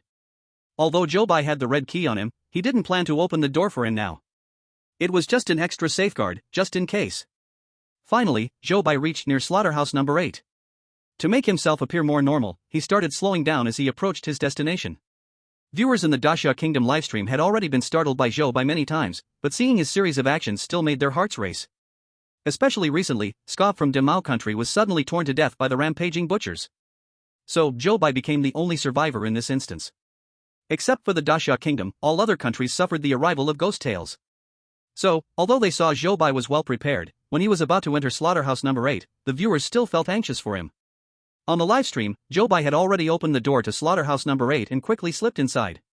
Inside, nearly 10 butchers were all seriously focused on their work. No one noticed Zhou Bai's sudden appearance. On the shelves in the slaughterhouse, several pigs that had already been killed and cleaned were waiting to be butchered. Zhou Bai stood next to that row of pigs and picked up a knife from the table. Imitating the butchers across from him, he began to cut the dead pig in front of him. He pressed down on the pig's leg with his hand, then swung the knife down. Zhou Bai's strength was great, with just a few strokes, he chopped off a large pig leg. Just as he was about to place the pig leg in the basket beside him, he suddenly felt something was off with the pig hoof when his hands touched it. 1, 2, 3, 4, 5. This pig hoof, why does it have 5 toes? Zhou Bai was taken aback and quickly loosened his grip on the pig hoof. Then he looked down at the pig hoof. He saw that the pig hoof looked very strange. It looked like a shape between a human foot and a pig's trotters. Zhou Bai suddenly thought of the severed hand in the trash bin of the main room. Instantly, his heart jolted, and his grip on the knife wavered. With a bang, he slammed the table hard. In that moment, Zhou Bai felt nearly 10 pairs of eyes fixed on him. Sweat began to bead on his forehead. He lowered his head, avoiding eye contact with those gazes. Instead, he continued to hold onto the dead pig, swinging the knife down. Once again, a pig's leg separated from its body. Only after the series of actions was complete did Zhou Bai feel the attention on him shift to elsewhere. At this point, he finally dared to relax. However, now looking at the room full of dead pigs, he felt something different. In the waiting area, there were still a few live pigs that hadn't been killed yet. The previous live pig had just had its blood drained, and then someone took it to scrape the hair. Then, 4 butchers went to the waiting area, carrying another kind of pig. That pig, being carried over, struggled desperately, letting out wave after wave of heart-wrenching cries. Zhou Bai listened to the sounds and looked over. But just one glance left him frozen in place. Because that pig had a palm-sized red birthmark on its face. The location of that birthmark was exactly the same as his mother's. Zhou Bai stared at the struggling pig, and his eyes unconsciously turned red. Fortunately, his protective suit wrapped him tightly. At this moment, no one noticed his expression. On the slaughtering table, the butcher raised the knife high. Then, he sliced towards the pig's neck. The pig with the red birthmark looked toward Zhou Bai's direction at that moment. As the slaughtering knife came down, a tear rolled down its face. Suddenly, the entire number 8 slaughterhouse echoed with a wail. It was as if a lot of accumulated energy had suddenly boiled over at that moment. Zhou Bai's eyes widened as he looked at the surging energy. The source of pollution. He finally understood what the source of pollution in this slaughterhouse was. But at the same time, the butcher who swung the knife had also violated the 4th rule of the number 8 slaughterhouse. If the animal under your knife cries, please wait until tomorrow to kill it.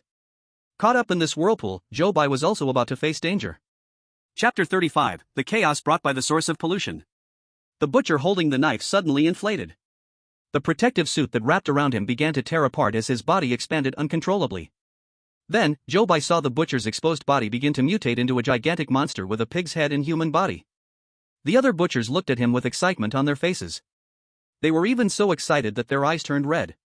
It seemed they had completely lost their sanity. They bared their teeth, roaring, and lunged at the pig-headed, human-bodied monster.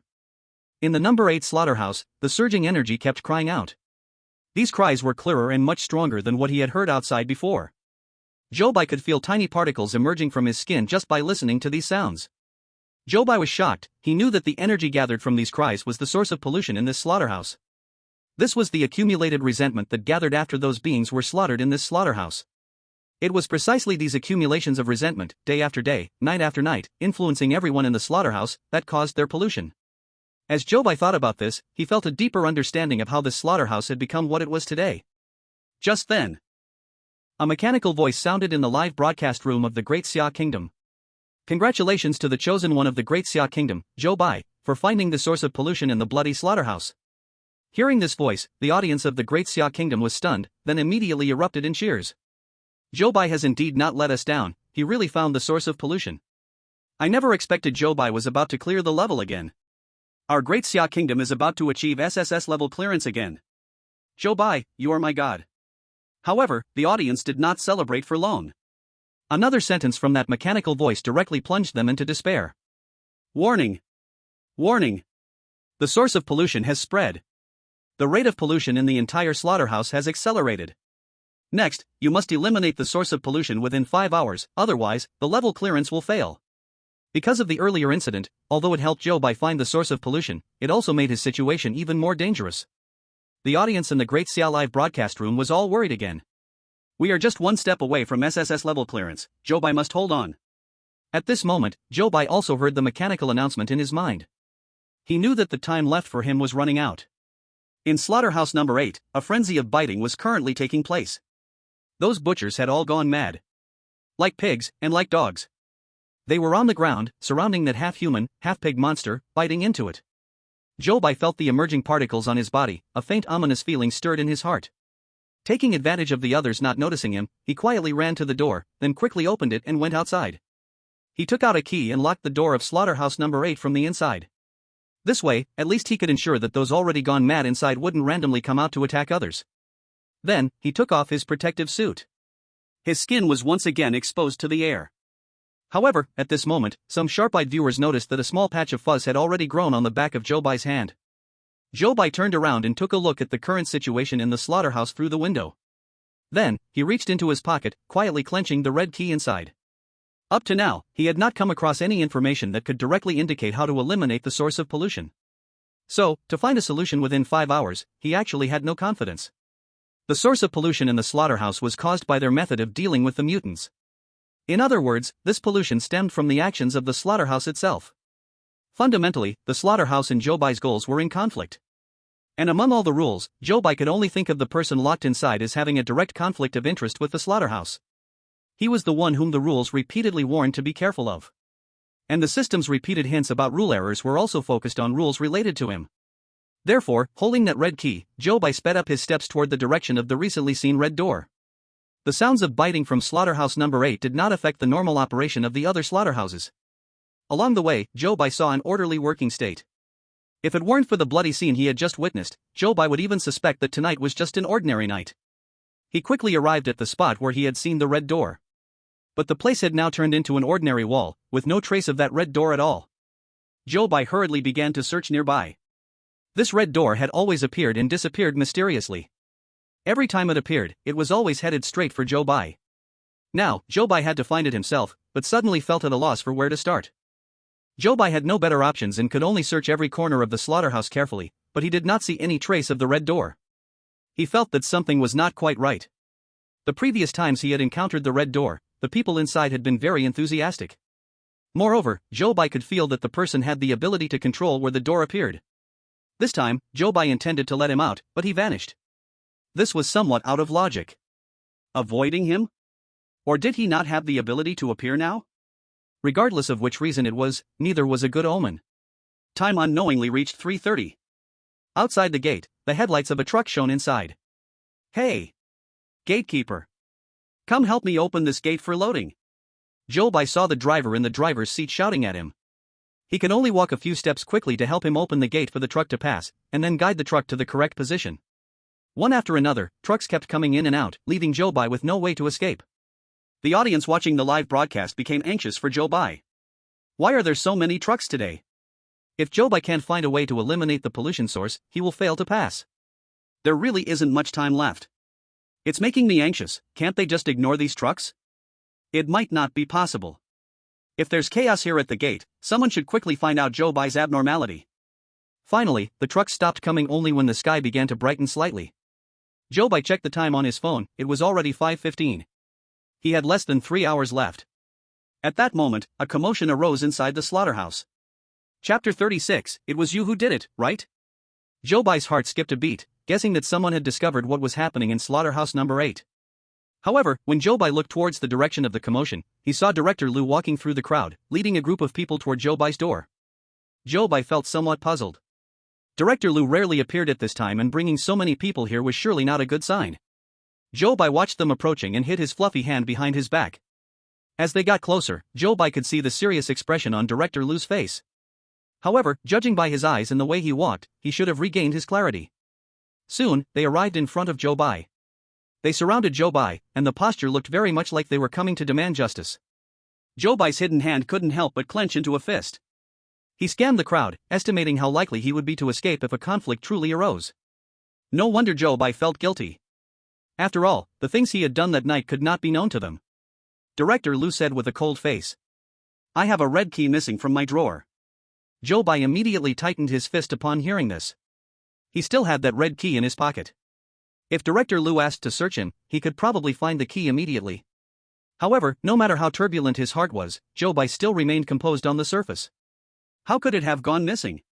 Director Lu frowned, looking troubled by this question as well. I don't know. Zhou Bai felt a sigh of relief inside upon hearing his answer. It turned out he wasn't here to arrest him.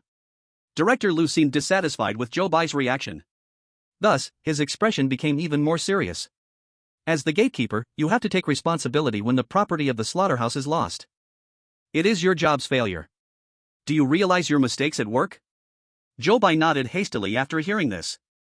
Indeed, it is my mistake. Director Lu was satisfied and nodded. I will penalize you half a month's salary as punishment. Are you convinced?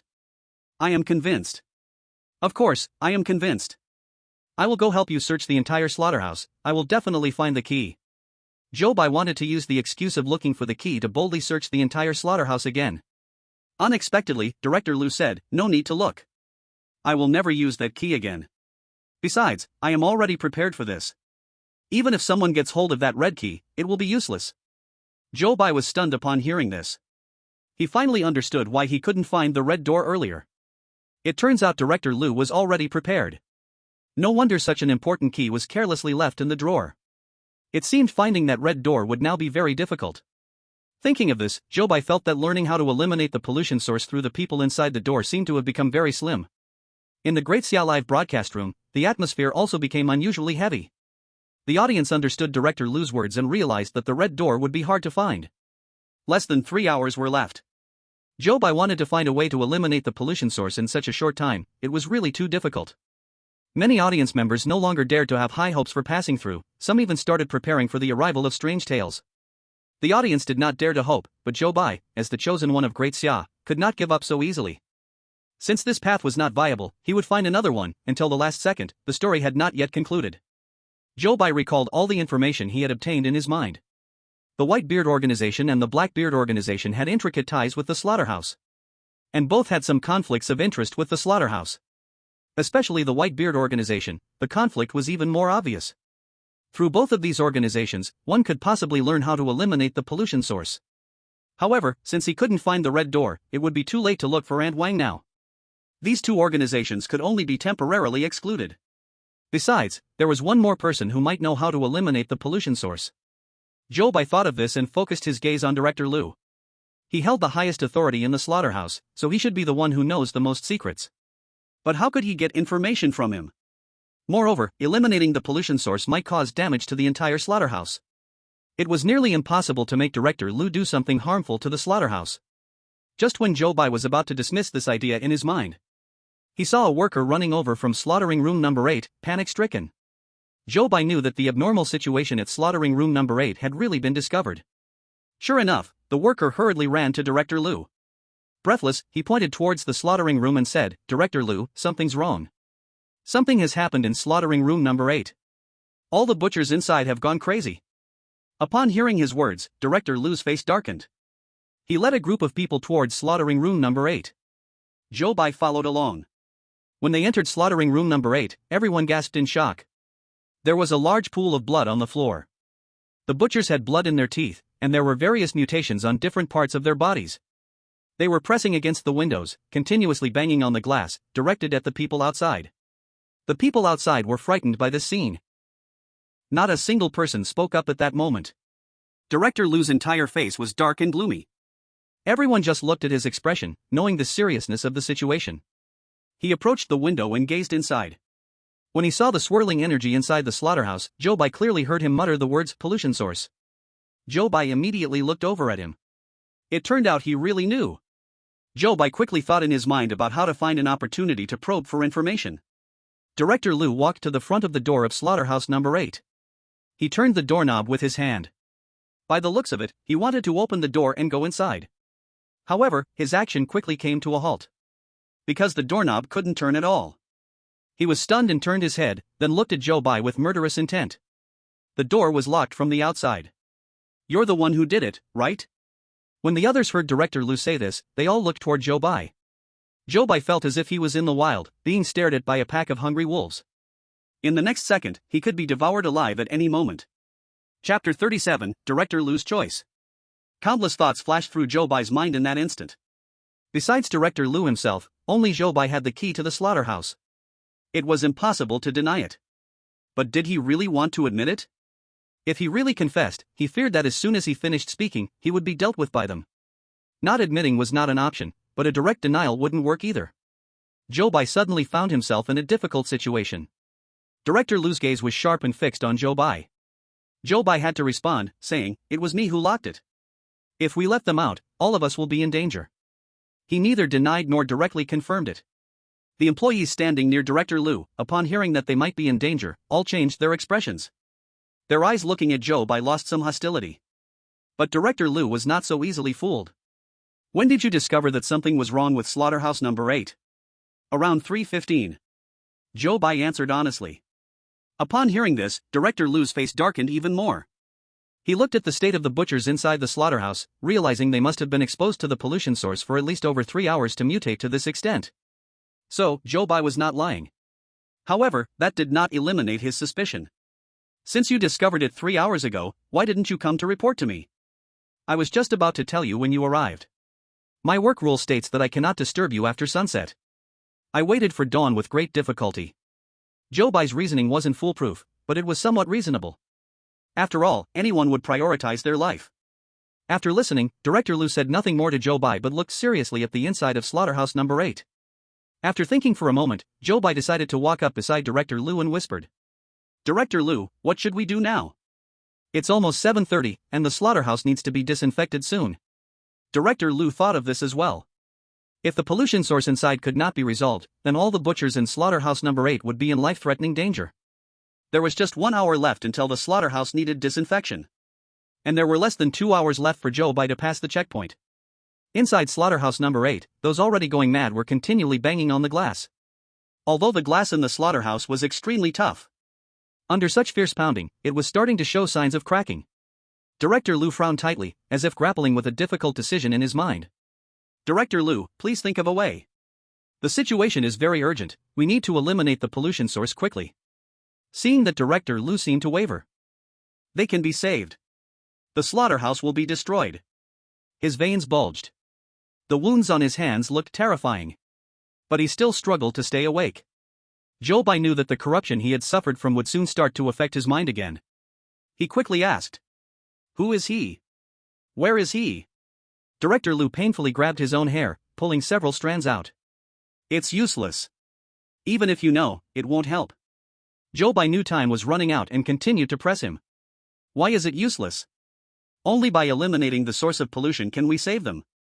The key. The key is lost. Knowing where it is won't help. He won't come out, it's never going to happen. When Zhou Bai heard Director Lu's answer, he felt the red key in his pocket suddenly become extremely hot. The audience in the live stream was stunned. The key is in Zhou Bai's hands.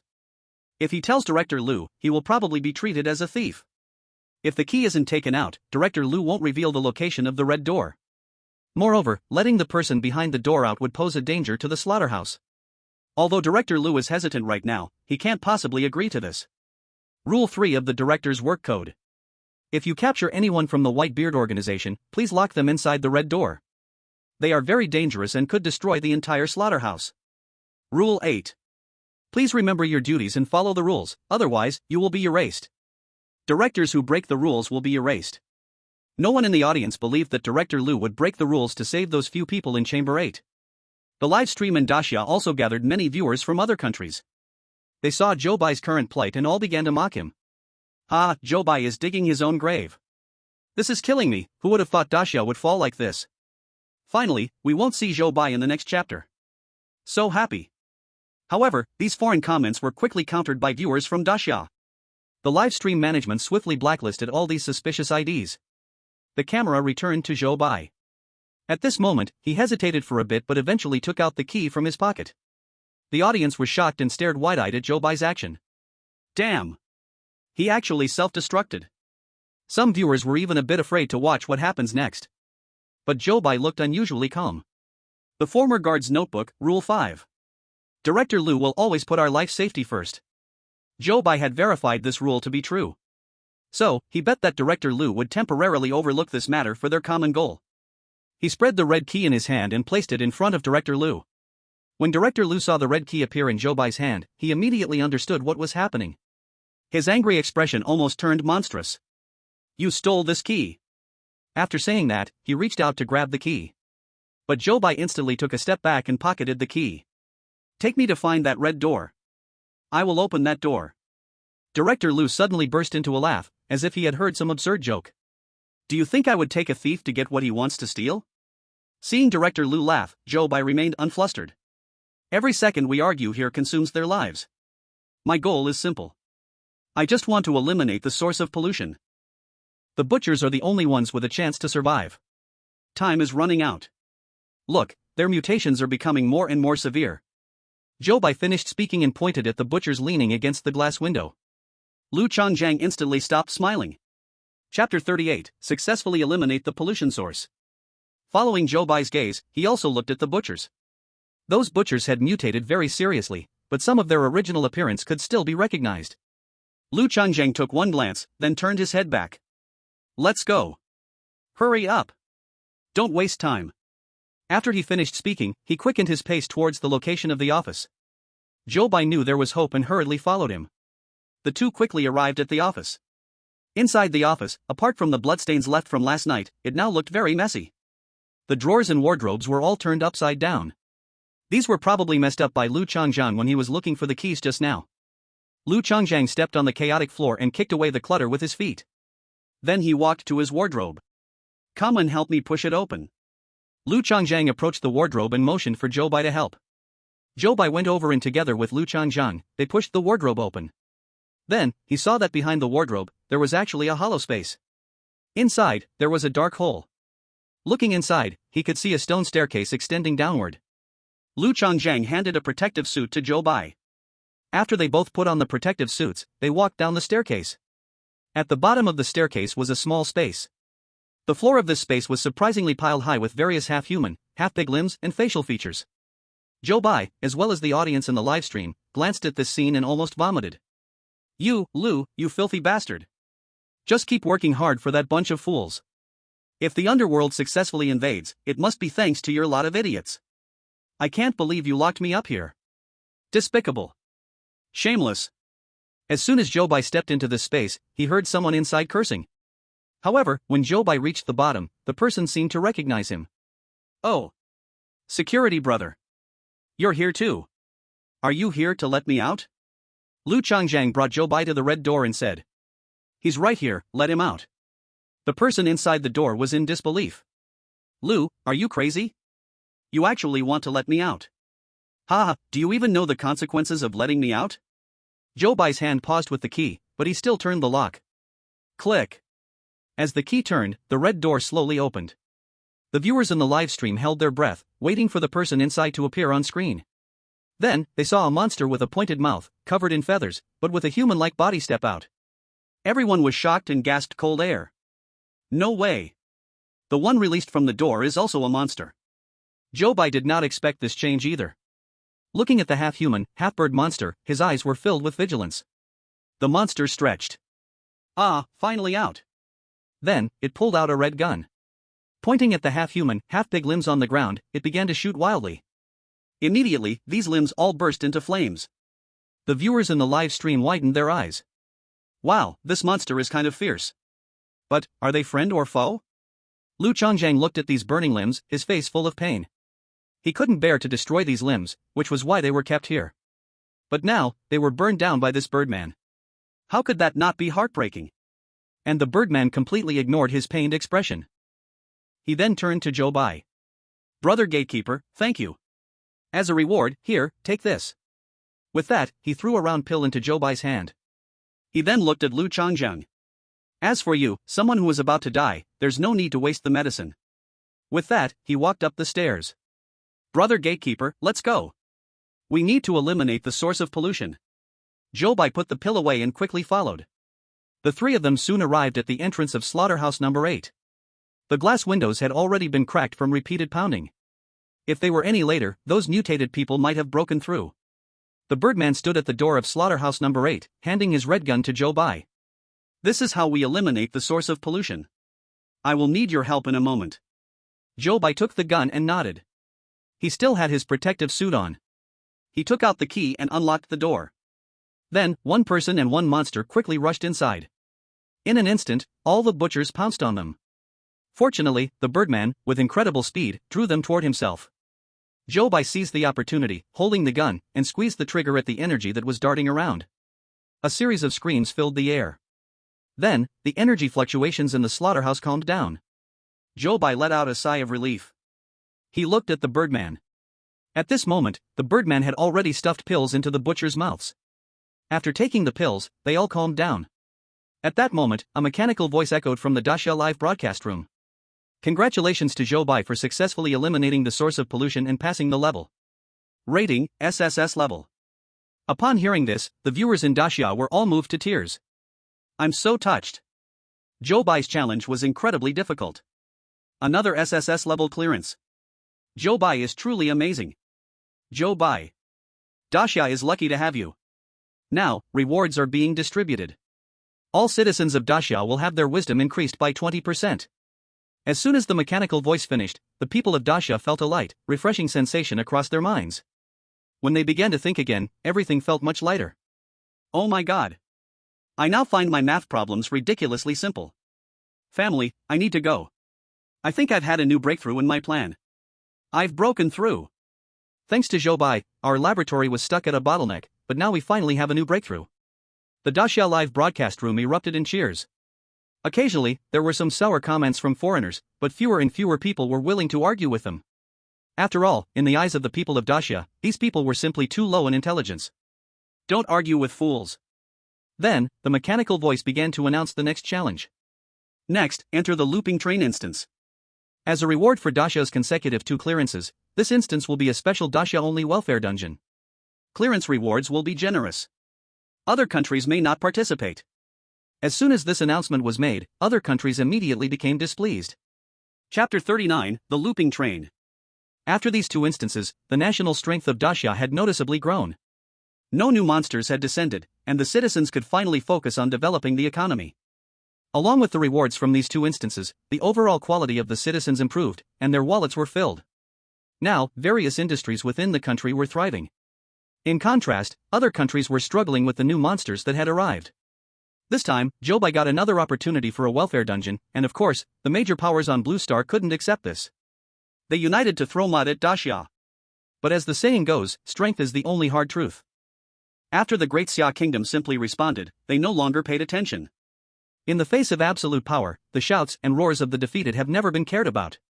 Other countries instead mocked these few nations for their complete incompetence and rage. In the world of strange tales. Zhou Bai heard the notice of his successful clearance and understood that he would soon head to the next instance. At that moment, he and a birdman covered in feathers were dragging the drugged butchers out of slaughterhouse number 8.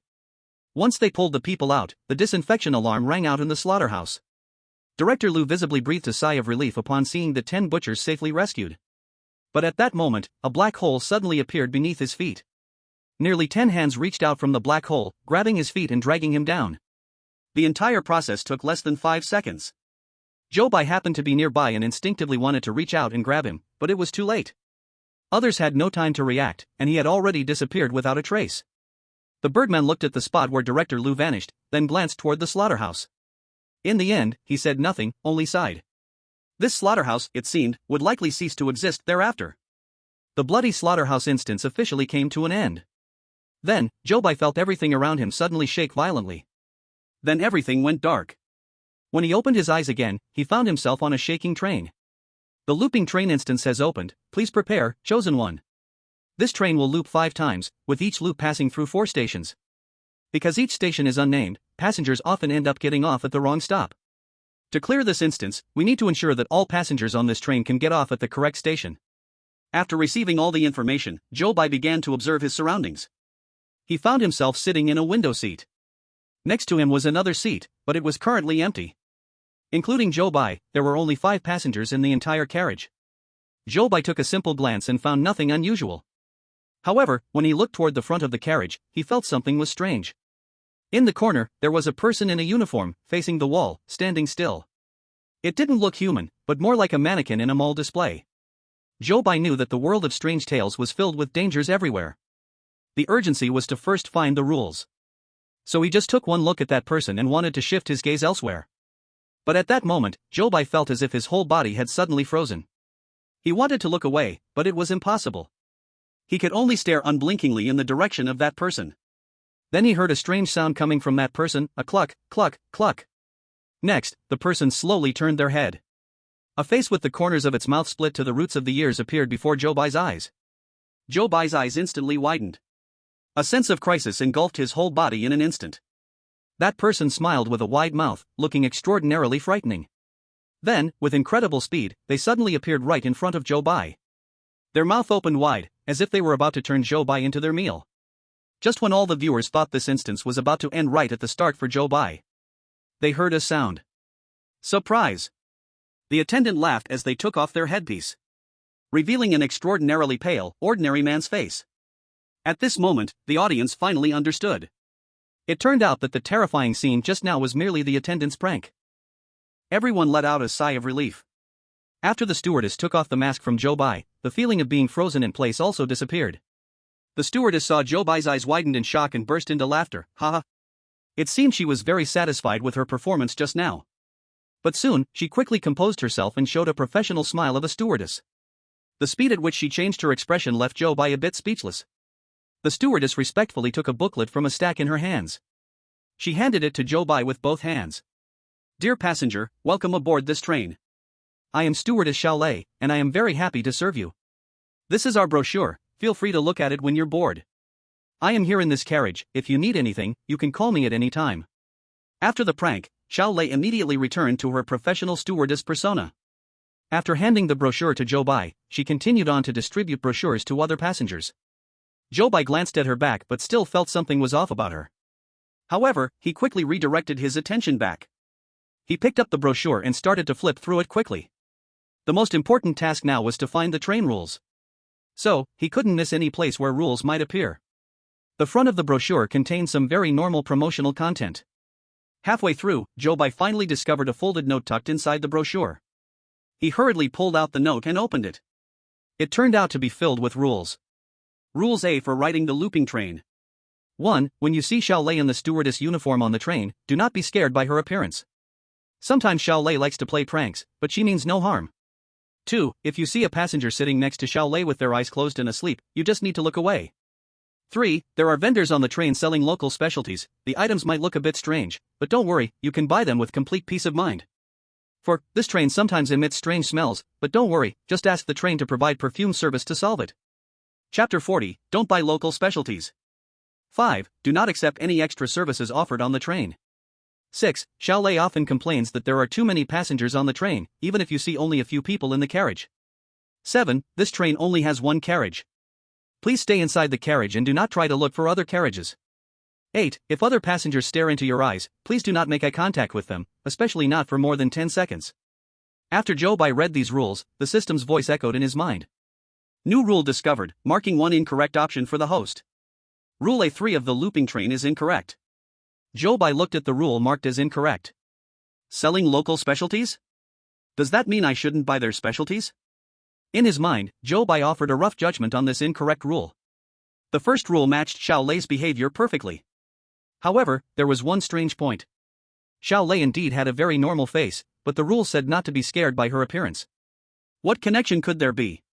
Additionally, the fourth and fifth rules contradicted each other. For, this train sometimes emits strange smells, but don't worry, just ask the train to provide perfume service to solve it. 5. Do not accept any extra services offered on the train. Based on Zhou Bai's past experience, he was more inclined to judge the fifth rule as correct. The fourth rule asked the train to provide perfume service. This itself seems quite absurd. Although he had developed a tendency in his heart, he still knew that he couldn't easily draw conclusions now.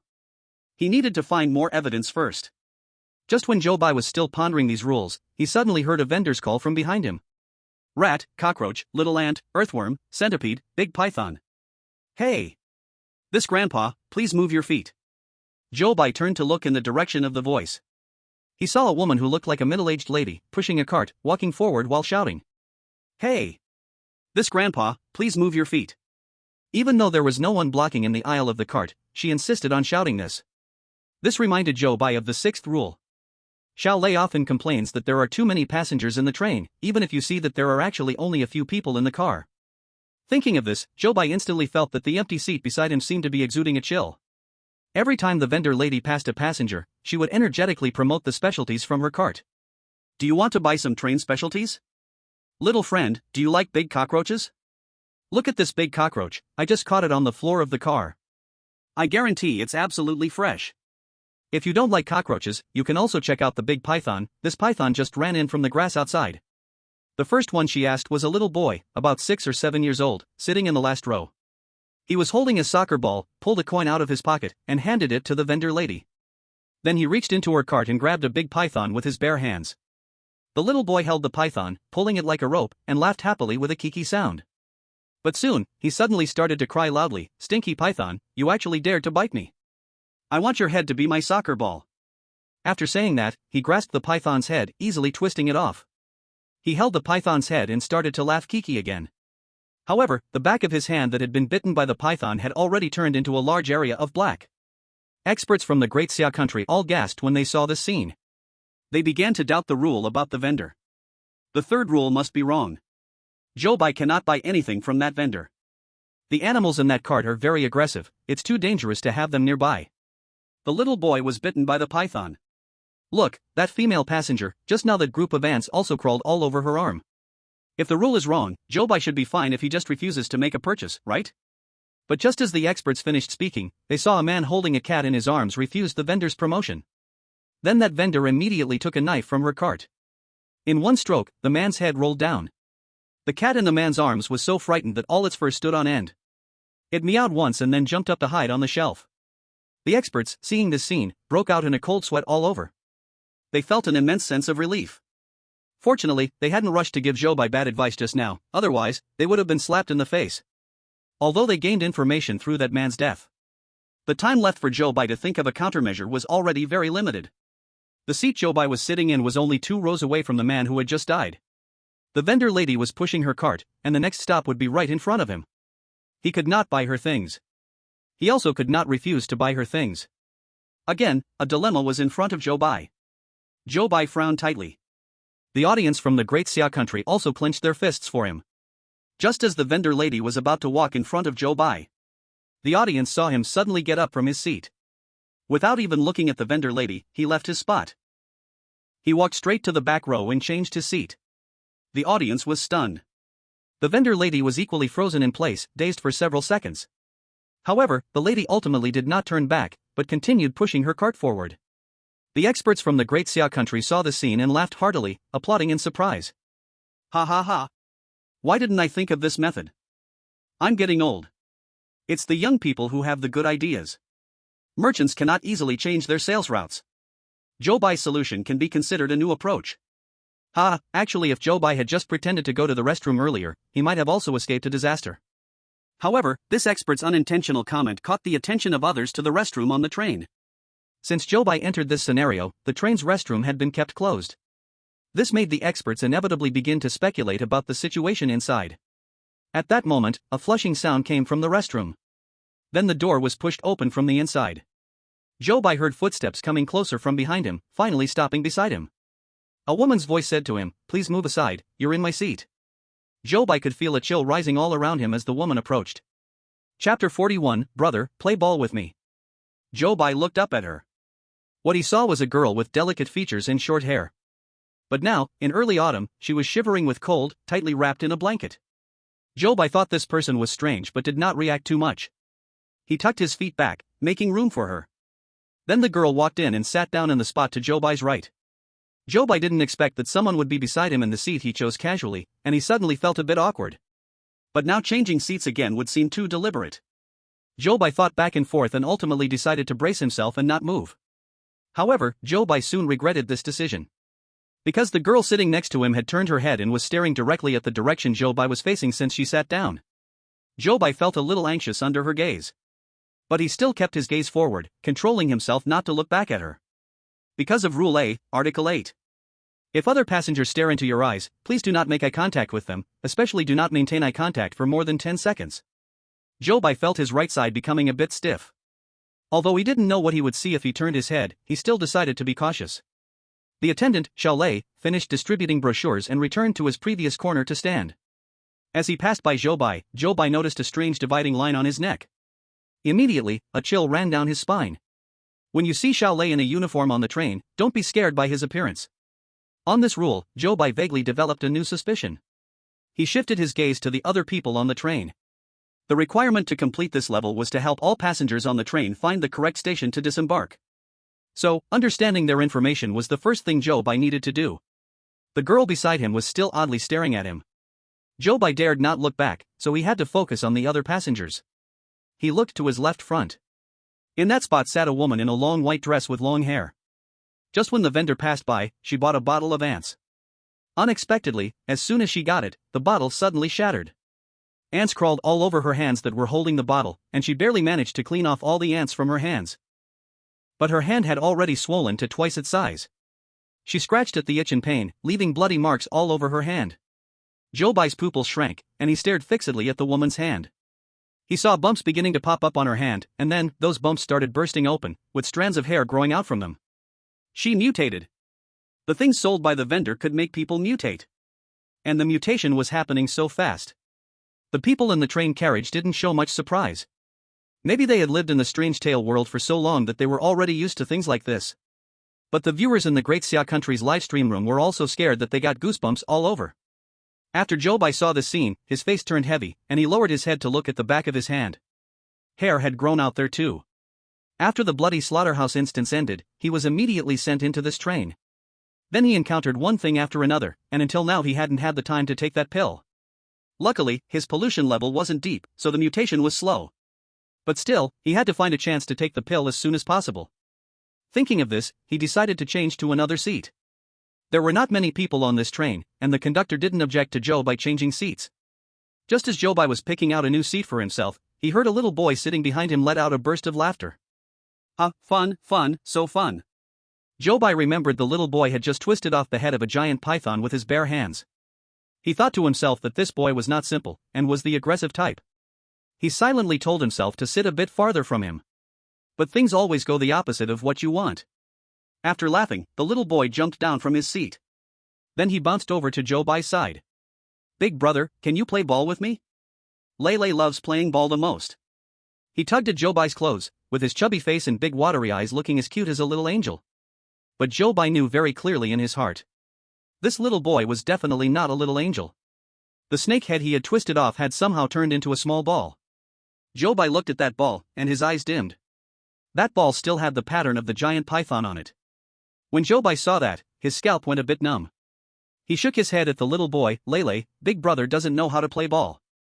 If Big Brother doesn't know how to play ball, then give me one. Here, Lele wants this one. Lele's chubby hand pointed to Zhou Bai's head. Zhou Bai immediately broke out in a cold sweat on his forehead. The scene of Lele twisting off the snake's head came up again in Zhou Bai's mind. Alright then. Lele, tell me, how do you want to play? When Lele saw that Zhou Bai agreed, he happily bounced a few times. Big Brother, look, there's a hole in that frame. You throw the ball into that hole, then I'll count it as you winning.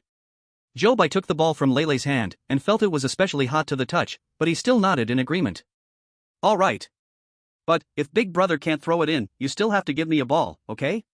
Lele spoke very innocently, but Zhou Bai felt a chill down his spine. He stood up with the ball in his hand.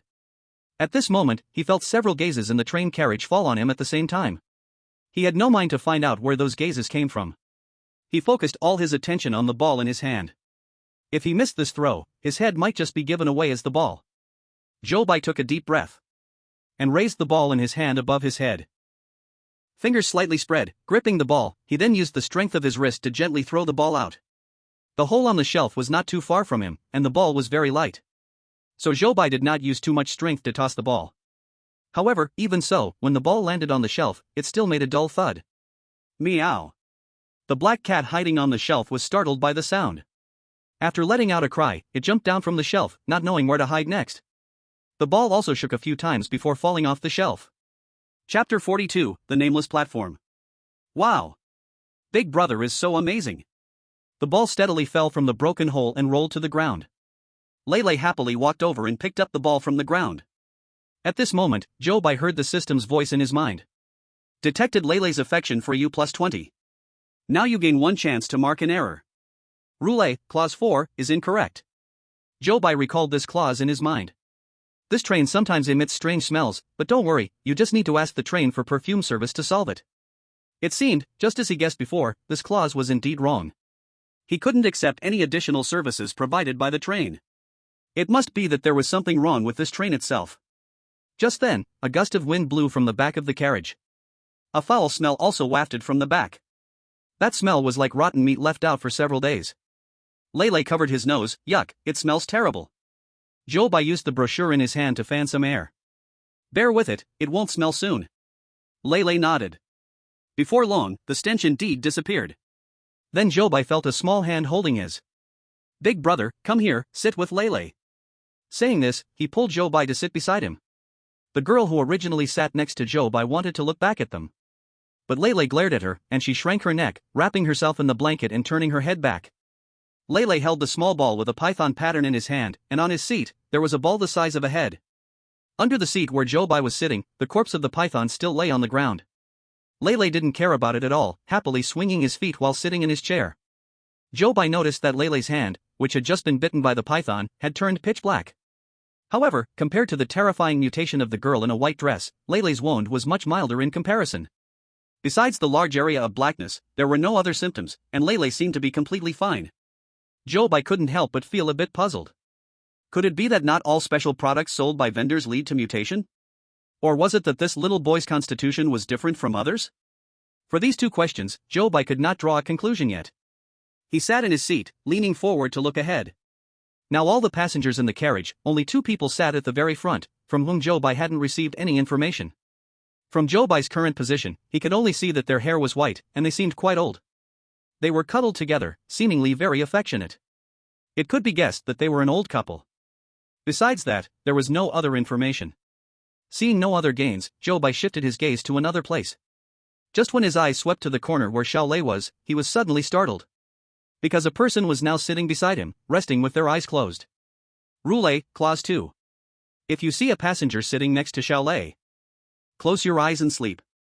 At this moment, you just need to look away. Zhou Bai quickly turned his gaze away.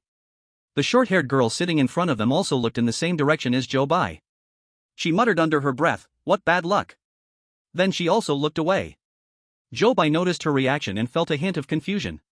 At that moment, the announcement of the train arriving at the station sounded.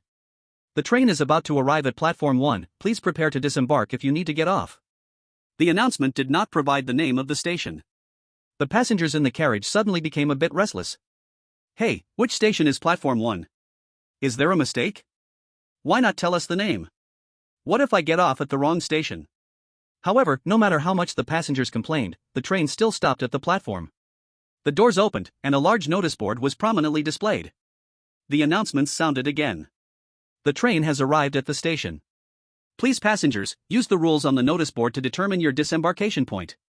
There is only 5 minutes to get off at each station. Please hurry, we will not wait beyond that.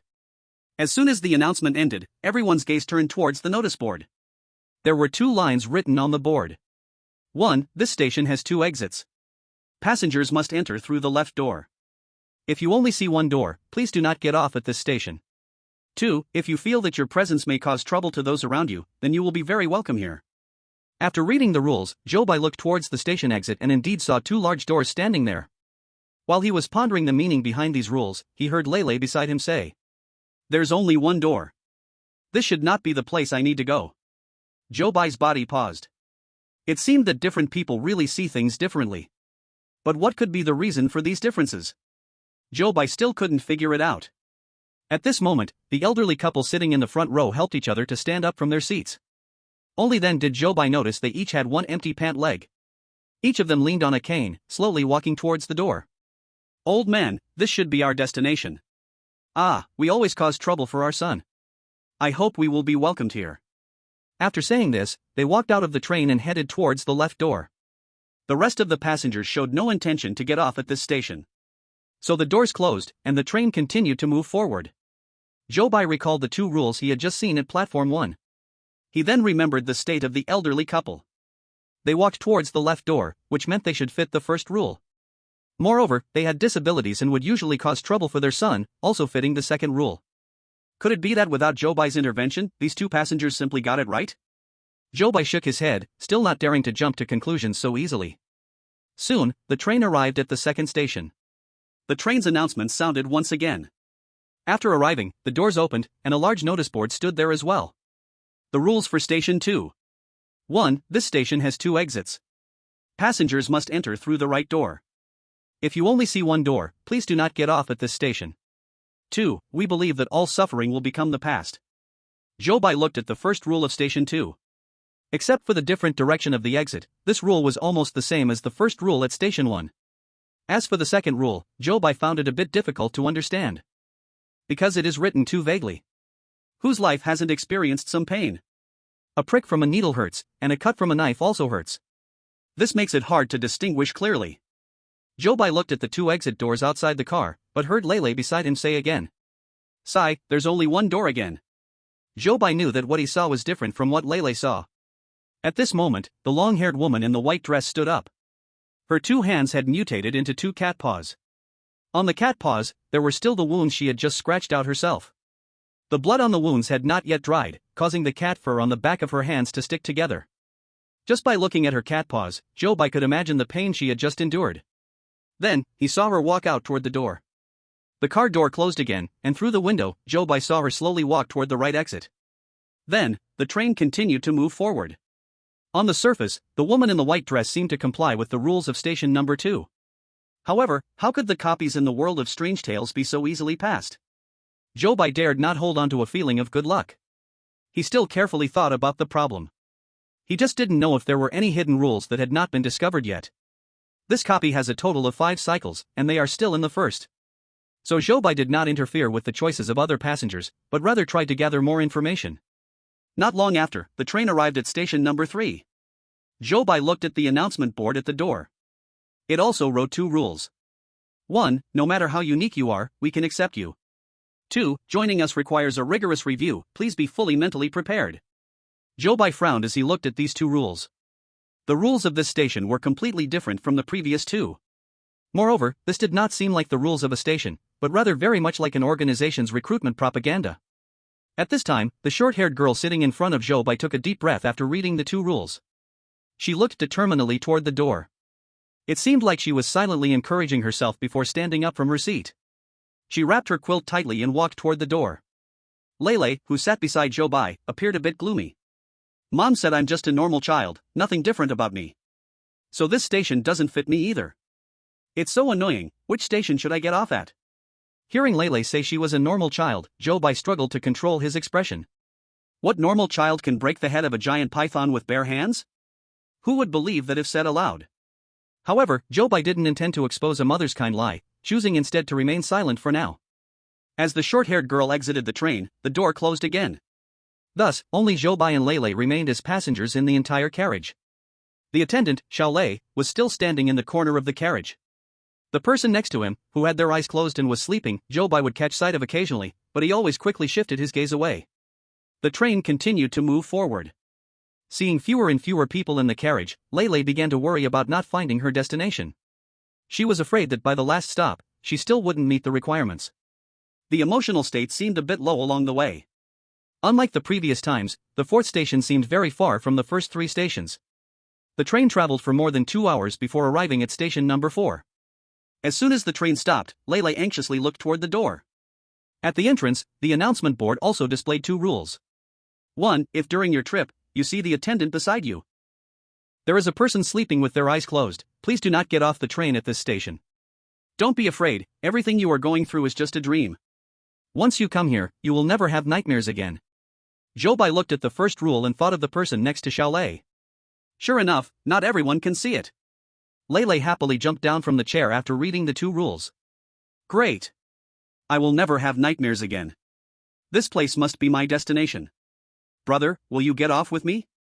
Zhou Bai glanced at the train door and shook his head at Lei. Brother will not get off. Lei showed some disappointment at Zhou Bai's rejection. While walking toward the train door, she kept looking back and waving goodbye to Zhou Bai. Only when the train door was about to close did she reluctantly step outside. After Lei walked out, the train door closed, and the vehicle continued to move forward. The first cycle of the train ended here. Zhou Bai leaned back in his chair, quietly waiting for the mechanical voice to announce the results. At that moment, Zhou Bai suddenly saw darkness before his eyes. Then he heard the mechanical voice ringing in his ears. Cycle train copy, first cycle, Celestial chosen 1 Zhou Bai of Great Xia, pass failed. Apart from the players, there are passengers on this train who did not get off. A total of 5 passengers got off in this cycle, 0 passengers reached the correct station. You have used 1 chance, please help all passengers in the carriage to find the correct station within 5 cycles. Although it was expected, the audience from Great Xia still felt a bit disappointed upon hearing the results. As for people from other countries, they began to gloat in the comments. Ha ha ha. Don't think the benefits are that easy to pass. I'm dying of laughter, not a single correct passenger. Zhou Bai's previous successes were just luck, he can't be lucky every time. Ha ha ha. Let's wait and see Great Xia's failure to pass. Zhou Bai was also somewhat taken aback by this news. He thought there would be passengers getting off at the wrong station, but he did not expect all 5 passengers to get off incorrectly. Each of them seemed to match the rules on the station. So where exactly was the problem? Just as Zhou Bai was trying to sort out his thoughts, the light in front of him brightened again.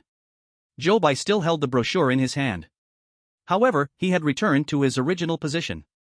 All the passengers in the train returned to their original appearances. Even the man holding the cat had not been decapitated. The attendant Xiao Lei faced the wall and suddenly made a strange guh sound. Then, he slowly turned his head, grinned, and looked at Zhou Bai. Chapter 44, Save the Man Holding the Cat. Then, he smiled just like the first cycle, with a wide open mouth. In an instant, he flashed to Zhou Bai's front at great speed. He opened his mouth wide as if he wanted to swallow Zhou Bai whole. But this time, Zhou Bai was already prepared, so he was not frightened. He just coldly looked at him. Perhaps because Zhou Bai appeared too calm, even Xiao Lei was a bit stunned. Surprise. He stammered out this English word and slowly began to take off his mask, revealing an exceptionally pale face. The expression on his face seemed a bit awkward. This, respected passenger, welcome to take this train. I am the attendant Xiao Lei, very happy to serve you. Xiao Lei even forgot to put on the standard attendant's smile. He flusteredly tried to take a brochure from a stack in his hand. But seeing that Zhou Bai already had one, he awkwardly put the brochure away. Sorry. I forgot that I already gave it to you. Xiao Lei felt a bit strange, but his memory has never been very good. So he didn't take it to heart. He lightly tapped his head in annoyance and then prepared to walk towards the back. However, he hesitated for a moment and still stopped.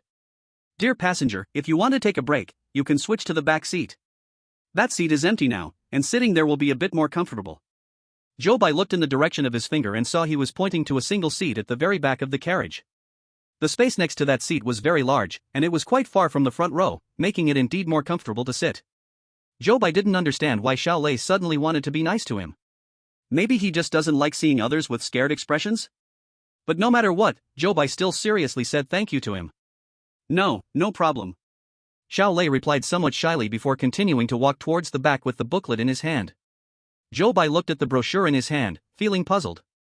Normally, during a loop, every cycle should return to the initial state. But what was going on with this brochure in his hand? Could it be that the things on Zhou Bai's body and his physical state were not involved in the loop? Thinking of this, Zhou Bai took out the pill from his body. Then he quickly put it in his mouth and swallowed it. Next time during the loop, he would check if this pill was still around. He should find the answer then. As soon as the pill was swallowed, Zhou Bai felt as if a surge of energy formed in his body. It wandered to the back of his hand. Before long, Zhou Bai felt his hand was starting to heat up. Another force that lingered in his body was slowly evaporating within this heating energy. Soon, Zhou Bai felt much lighter all over. However, when he looked at the back of his hand again, he found that the fuzz on it had not disappeared because of this. Fortunately, his previous pollution level was not deep, so the fuzz on the back of his hand looked quite insignificant.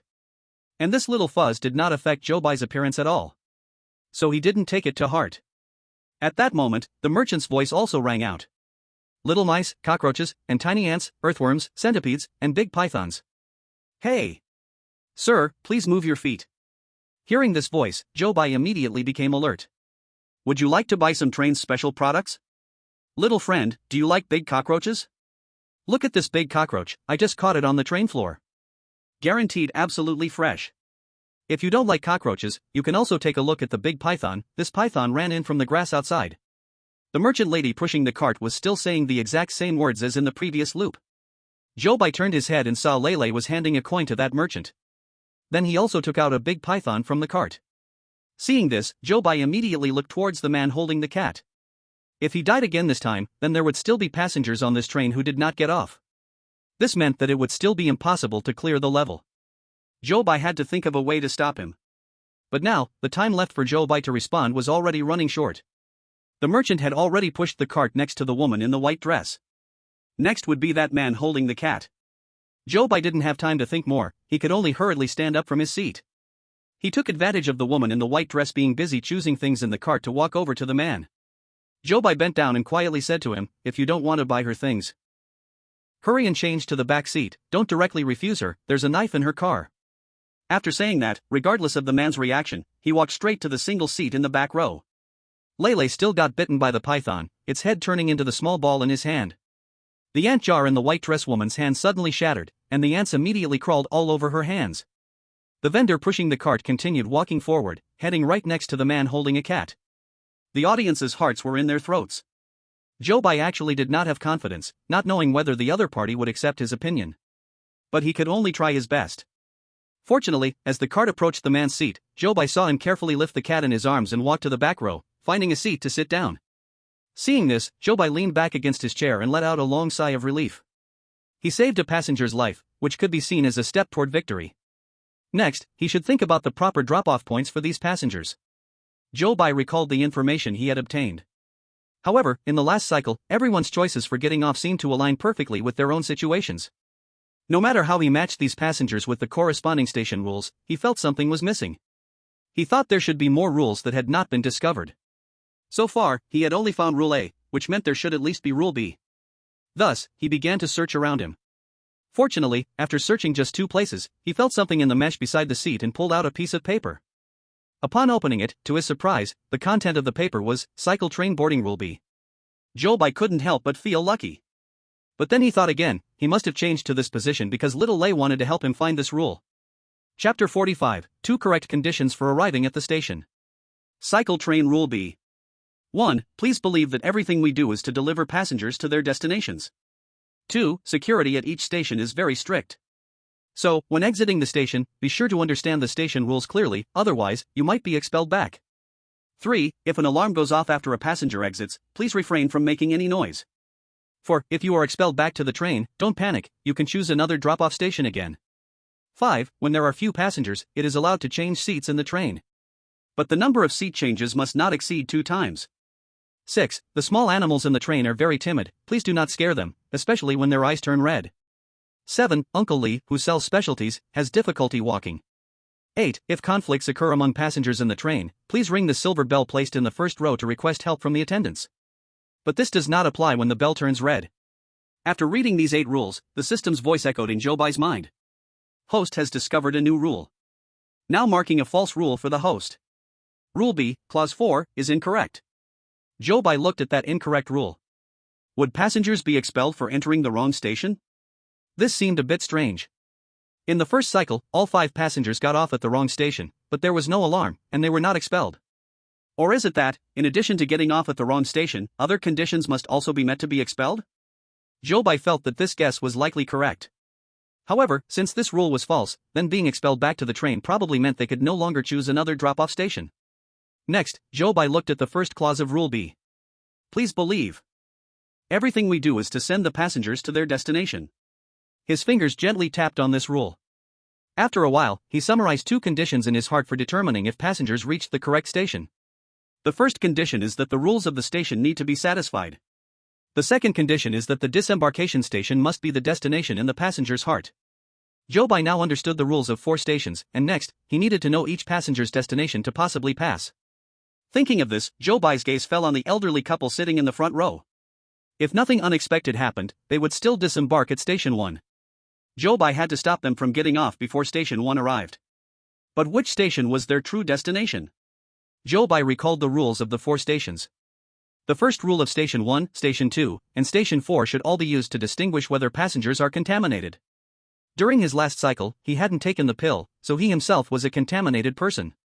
Using himself as a reference, he could see the 2 doors mentioned in the rules of Stations 1 and 2. This meant that Stations 1 and 2 accepted contaminated people. As for Station 4, it should accept those who are not contaminated. Station 3 can accommodate all types of people but must undergo an assessment to enter. So, Station 3 should be some special organization. Analyzing to this point, Zhou Bai already had his answer about the correct disembarkation location for the elderly couple in the front row. Zhou Bai clipped the note with Rule B to the brochure and then sat down near the elderly couple with the brochure in hand. At that moment, the attendant Xiao happened to return from the rear compartment and saw that Zhou Bai did not sit in the position he recommended. His expression darkened. Then he stood back in his corner.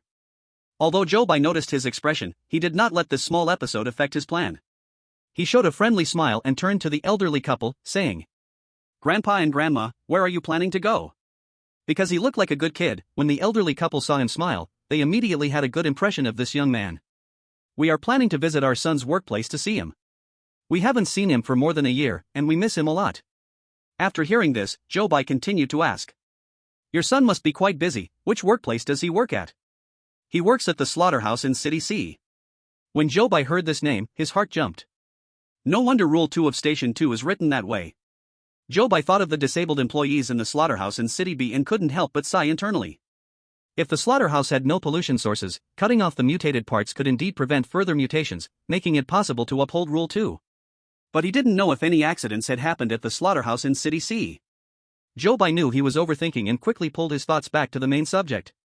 He had to think of a way to persuade the elderly couple not to go to Station 1. So he continued, saying, "Your son must really want to see you, that's why he asked you to come, right?" When the elderly couple heard Zhou Bai say this, their eyes crinkled into smiles. "Our son always asks us to come. But we are afraid of causing him trouble, so we never dared to go." Seeing the conversation finally getting to the point, Zhou Bai quickly added, "How could your son think you would cause him trouble? If he really thought so, he wouldn't invite you over."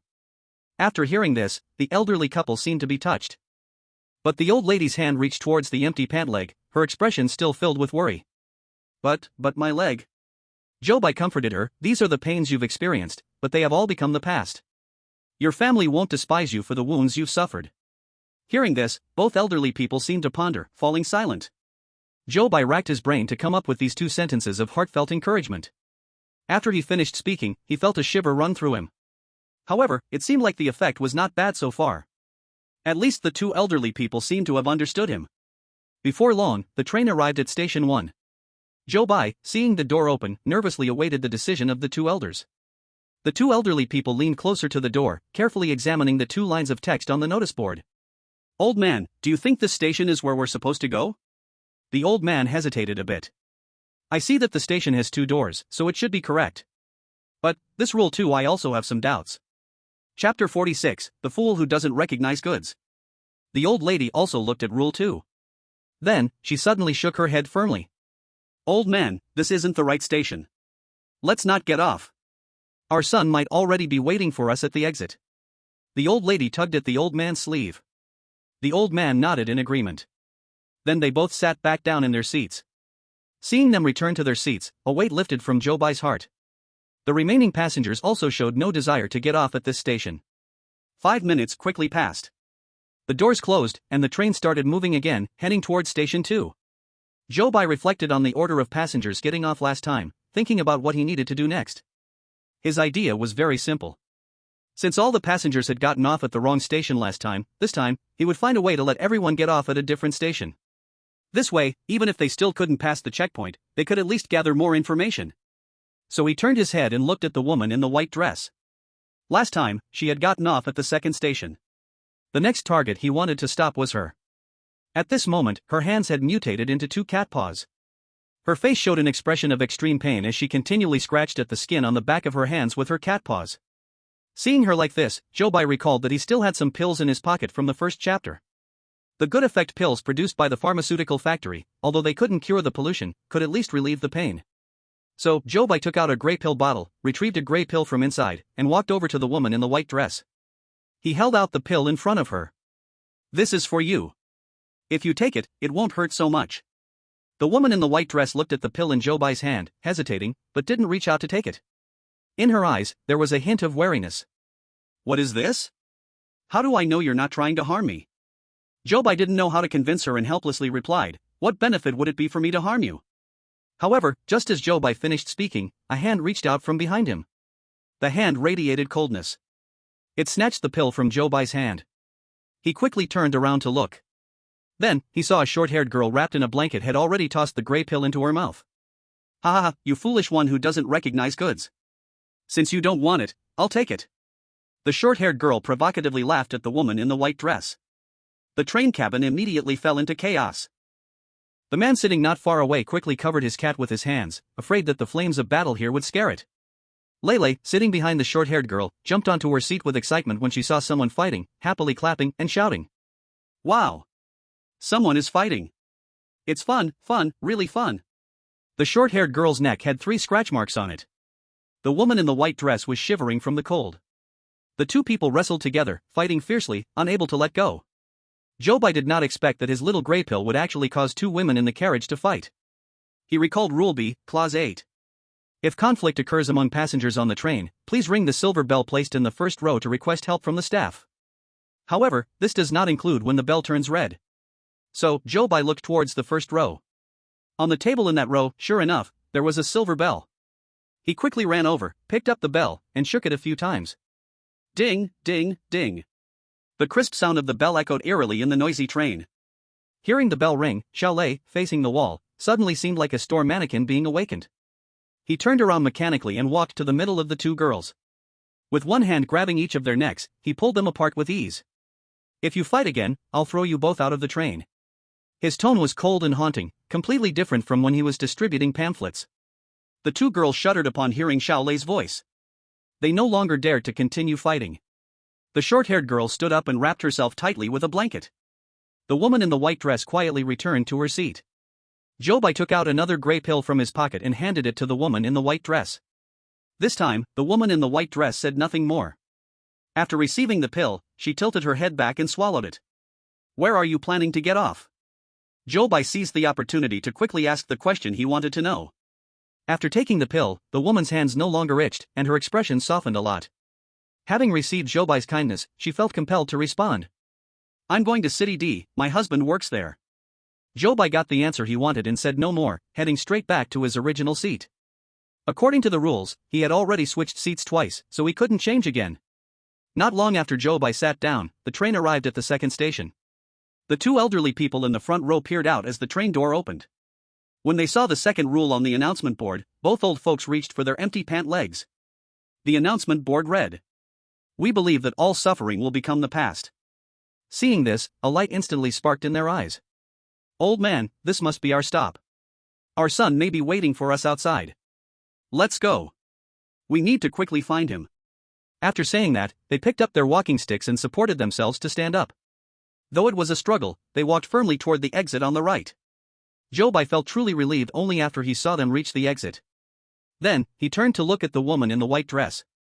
He saw that the woman in the white dress was no longer looking at the announcement board by the door.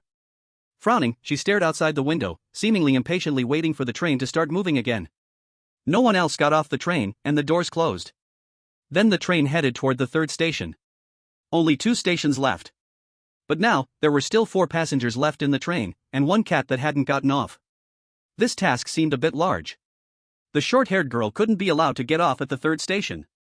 Lei couldn't be allowed to get off at the 4th station.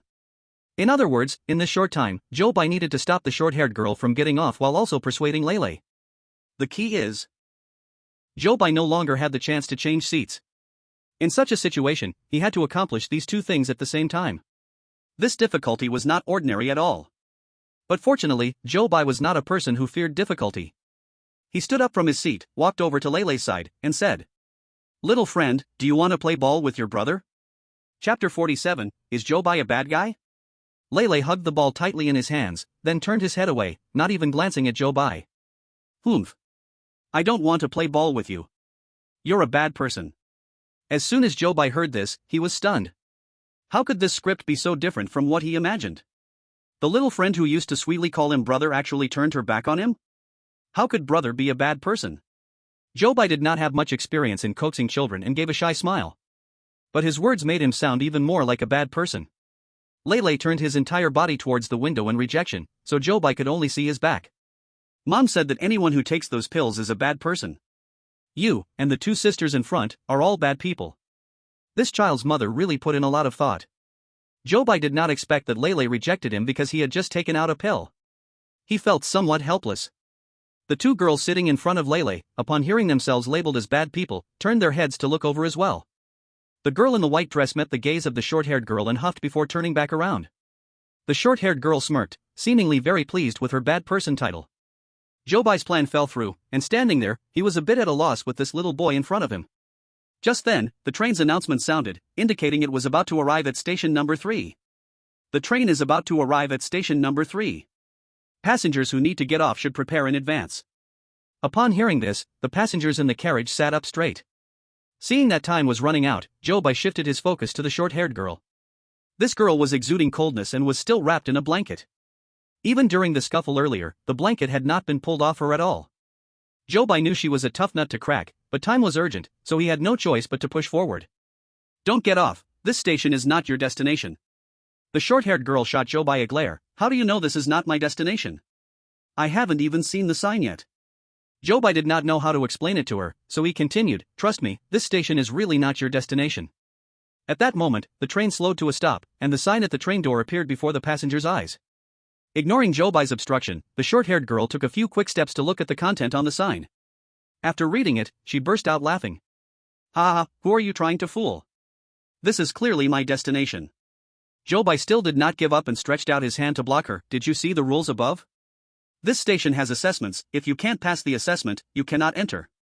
The short-haired girl glared fiercely at Zhou Bai. "How do you know I can't pass the assessment?" After saying that, she sidestepped and pushed away Zhou Bai's hand that was blocking her. Zhou Bai instinctively grabbed the blanket wrapped around her. In the tussle, the blanket covering the girl was accidentally pulled off completely by Zhou Bai. Immediately, the coldness that had been wrapped in the blanket spread out. Zhou Bai couldn't help but shiver. When he looked at that girl again, he saw that her arms were covered in scales. Even though Zhou Bai had encountered many mutated humans in the world of strange tales before, this was the first time he had seen a mutation that exuded coldness. At that moment, he was somewhat stunned to see this scene. The girl with short hair seized the moment when Zhou Bai was in a daze, snatched the quilt from his hands, quickly wrapped it around herself, and then dashed out the car door. Zhou Bai looked at the girl's back as she ran away, shaking his head helplessly. Alas, this round was surely a failure. Let's restart. Fortunately, he still had 3 chances left. He sat back down in his original seat. Behind him, the man holding the cat stared at the rules on the notice board for a long time. "No matter how unique you are, we can accept you." He looked at this rule, hope flickering in his eyes. He silently hugged the cat in his arms a bit tighter. Then he stood up and walked toward the door. The car door closed, and then the train headed toward Station 4. After 2 full hours, the train finally arrived at Station 4. Zhou Bai calculated the time difference between the other 3 stations and Station 4, speculating that Station 4 might be in a different city from the others. The elderly couple said they were going to the slaughterhouse in City C. The woman in the white dress said she was going to City D to find her husband. Assuming that Stations 1 to 3 are in City C, then Station 4 should be in City D. If that's the case, then Station 4 is the destination of the woman in the white dress. In the next round, he would ask others whether their destinations were also in City C, that should confirm the answer. After briefly summarizing, Zhou Bai looked at the notice board at the door. The first rule for Station 4. If you see someone with their eyes closed and sleeping beside the attendant during the ride, please do not get off at this station.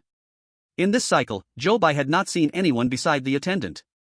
Zhou Bai almost forgot that this was even a thing. Zhou Bai took the pill, removing the pollution from his body, so he could not see the person next to Xiao Lei. This meant that what Station 4 received were people who had not been polluted. Lei had not been polluted, but his destination was not Station 4. Therefore, eliminating Stations 1 and 2, Lei's destination could only be Station 3. However, Lei had a prejudice against the rules of Station 3. It seemed not so simple to make him choose to get off at Station 3 willingly. As Zhou Bai thought this, he saw Lei bouncing down the car door, holding a ball.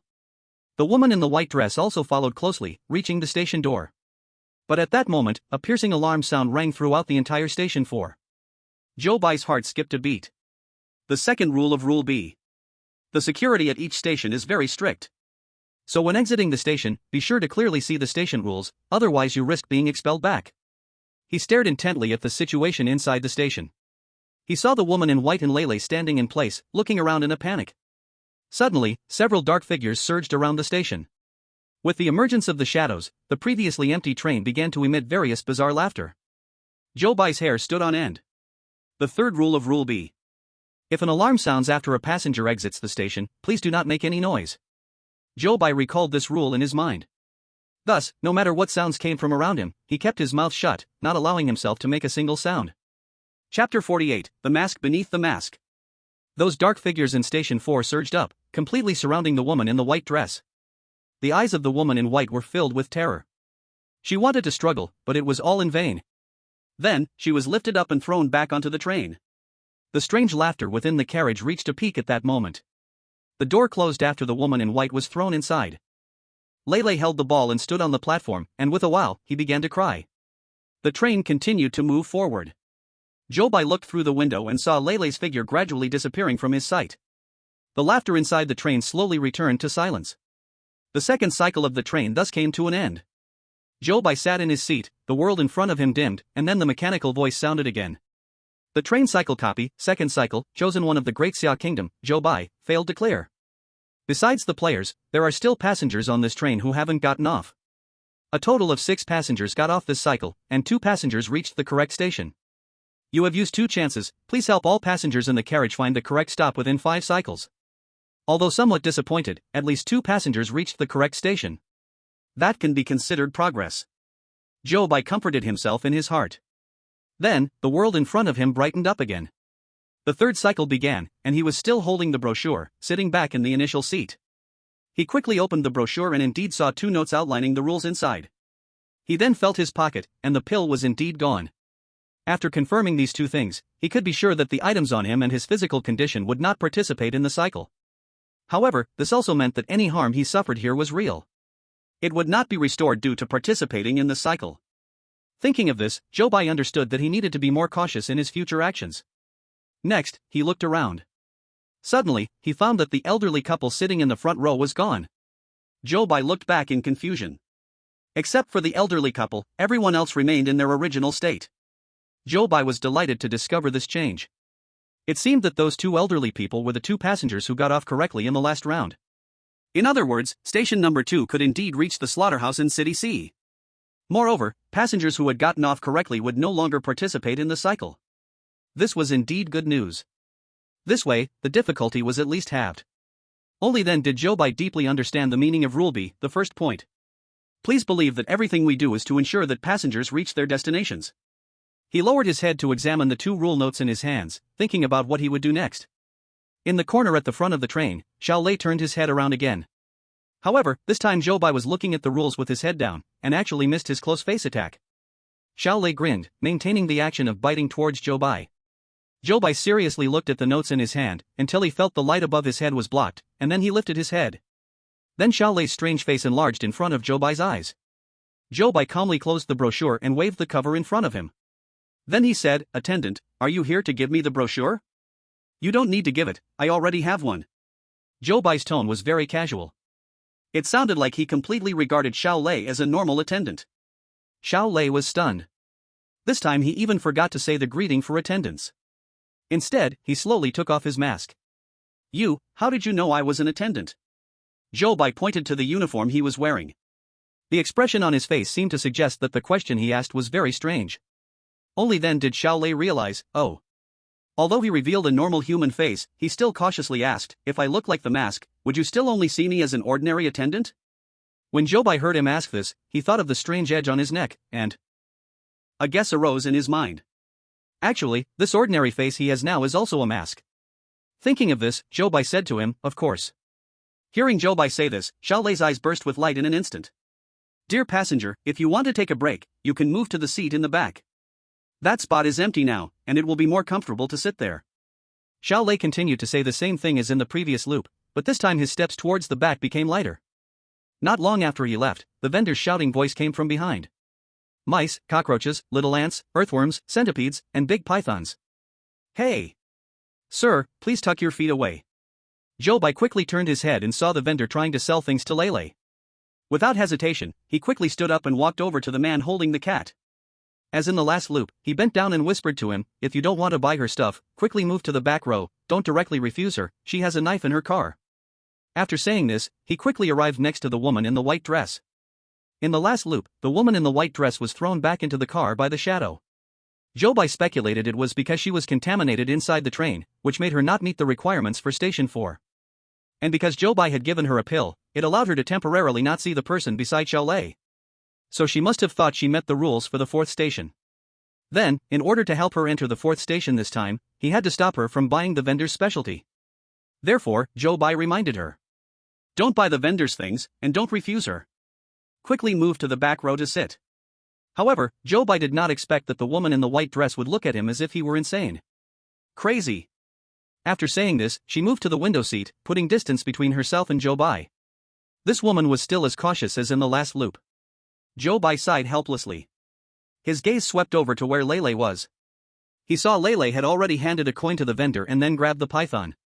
The vendor pushed the cart and began to walk towards Zhou Bai's position. Zhou Bai had no choice but to walk back. As for the woman in the white dress, this round could only be left to fend for herself. Zhou Bai chose to sit next to the short-haired girl again. In front of him, the vendor's cart stopped next to the woman in the white dress.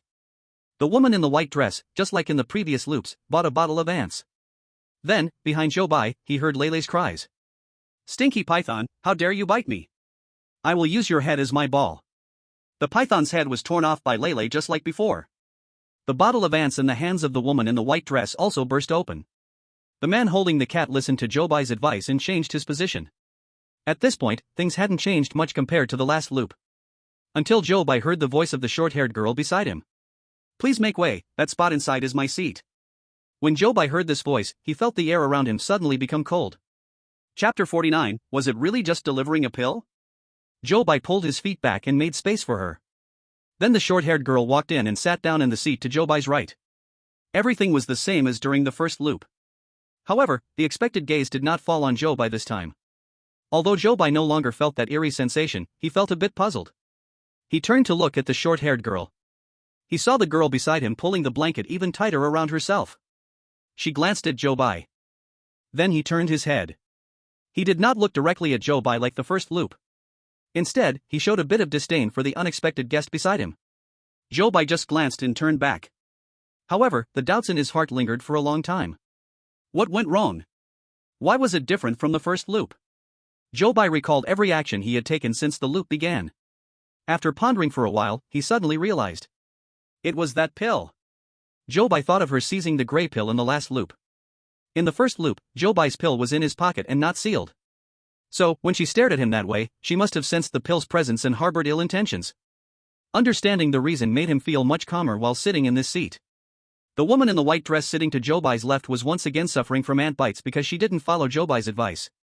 She had just cursed Zhou Bai for being crazy, and now, experiencing pain, she was filled with regret. Zhou Bai had other tasks to complete, so he could only ignore her painful wails. Just then, a little boy's sweet, tender voice rang out beside Zhou Bai. "Brother! Can you play ball with me? Lei loves playing ball the most." The little boy hugged a ball and stood beside Zhou Bai. His smile was as adorable as when Zhou Bai first saw him. Hearing this voice, Zhou Bai felt relieved in his heart. Because he chose to move to this position just to let Lei approach him. Fortunately, nothing unexpected happened. However, Zhou Bai still pretended to hesitate and said to Lei, "I can, but I have a condition. I wonder if you can agree." Lei tilted his head to look at Zhou Bai, asking with a naive face, "What condition?" Zhou Bai stood up, pointed to the shelf above the seat, and said, "Let's make a bet. Do you see that hole up there? If I throw the ball into the hole, then I win. You have to help me do something." Upon hearing Zhou Bai's words, Lei immediately laughed out loud. "This is fun. This is fun. If you lose, you have to give me a ball.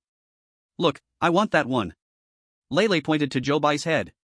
Zhou Bai had anticipated this, but when Lei pointed at his head, he still felt a chill down his back. He forced himself to calm down. "All right. It's a deal." Zhou Bai took the little snake-patterned ball from Lei's hands. Then he took a deep breath, spread his fingers around the ball, and held it above his head. His fingers moved his wrist, and after gently pushing the ball, it formed a parabola. With a whoosh, the ball fell perfectly through the hole. This perfect shooting performance made the audience watching the live broadcast want to applaud him. I have to say, this action is a bit cool. Damn, he's showing off again. Honestly, I was sweating for him just now. Me too. If he couldn't make it, he would have been in big trouble. Seeing Zhou Bai's perfect shot, Lei immediately became his little fanboy. He jumped and clapped for him non-stop. "Wow! Brother is amazing."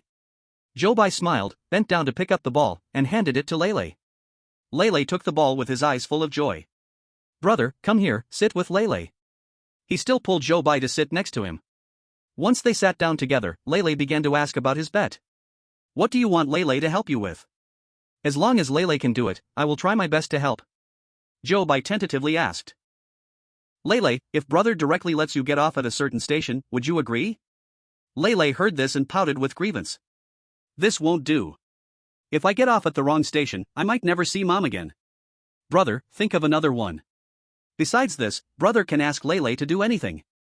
Zhou Bai saw that his first plan had fallen through, so he could only implement his second plan. He took out a medicine bottle from his pocket. He poured out a gray pill and then handed it to Lei. As soon as Lei saw the pill, her eyes widened. "Brother, you are a bad person?" Zhou Bai shook his head. Lei shrank back against the chair, still full of vigilance towards Zhou Bai. "But my mom said that people who take such pills are all bad people. Brother has never harmed anyone, how could he be a bad person?" Lei didn't know how to refute him when she heard Zhou Bai say this. But she still remained curled up in her chair, warily looking at Zhou Bai. "Didn't Lei just promise to help me do something?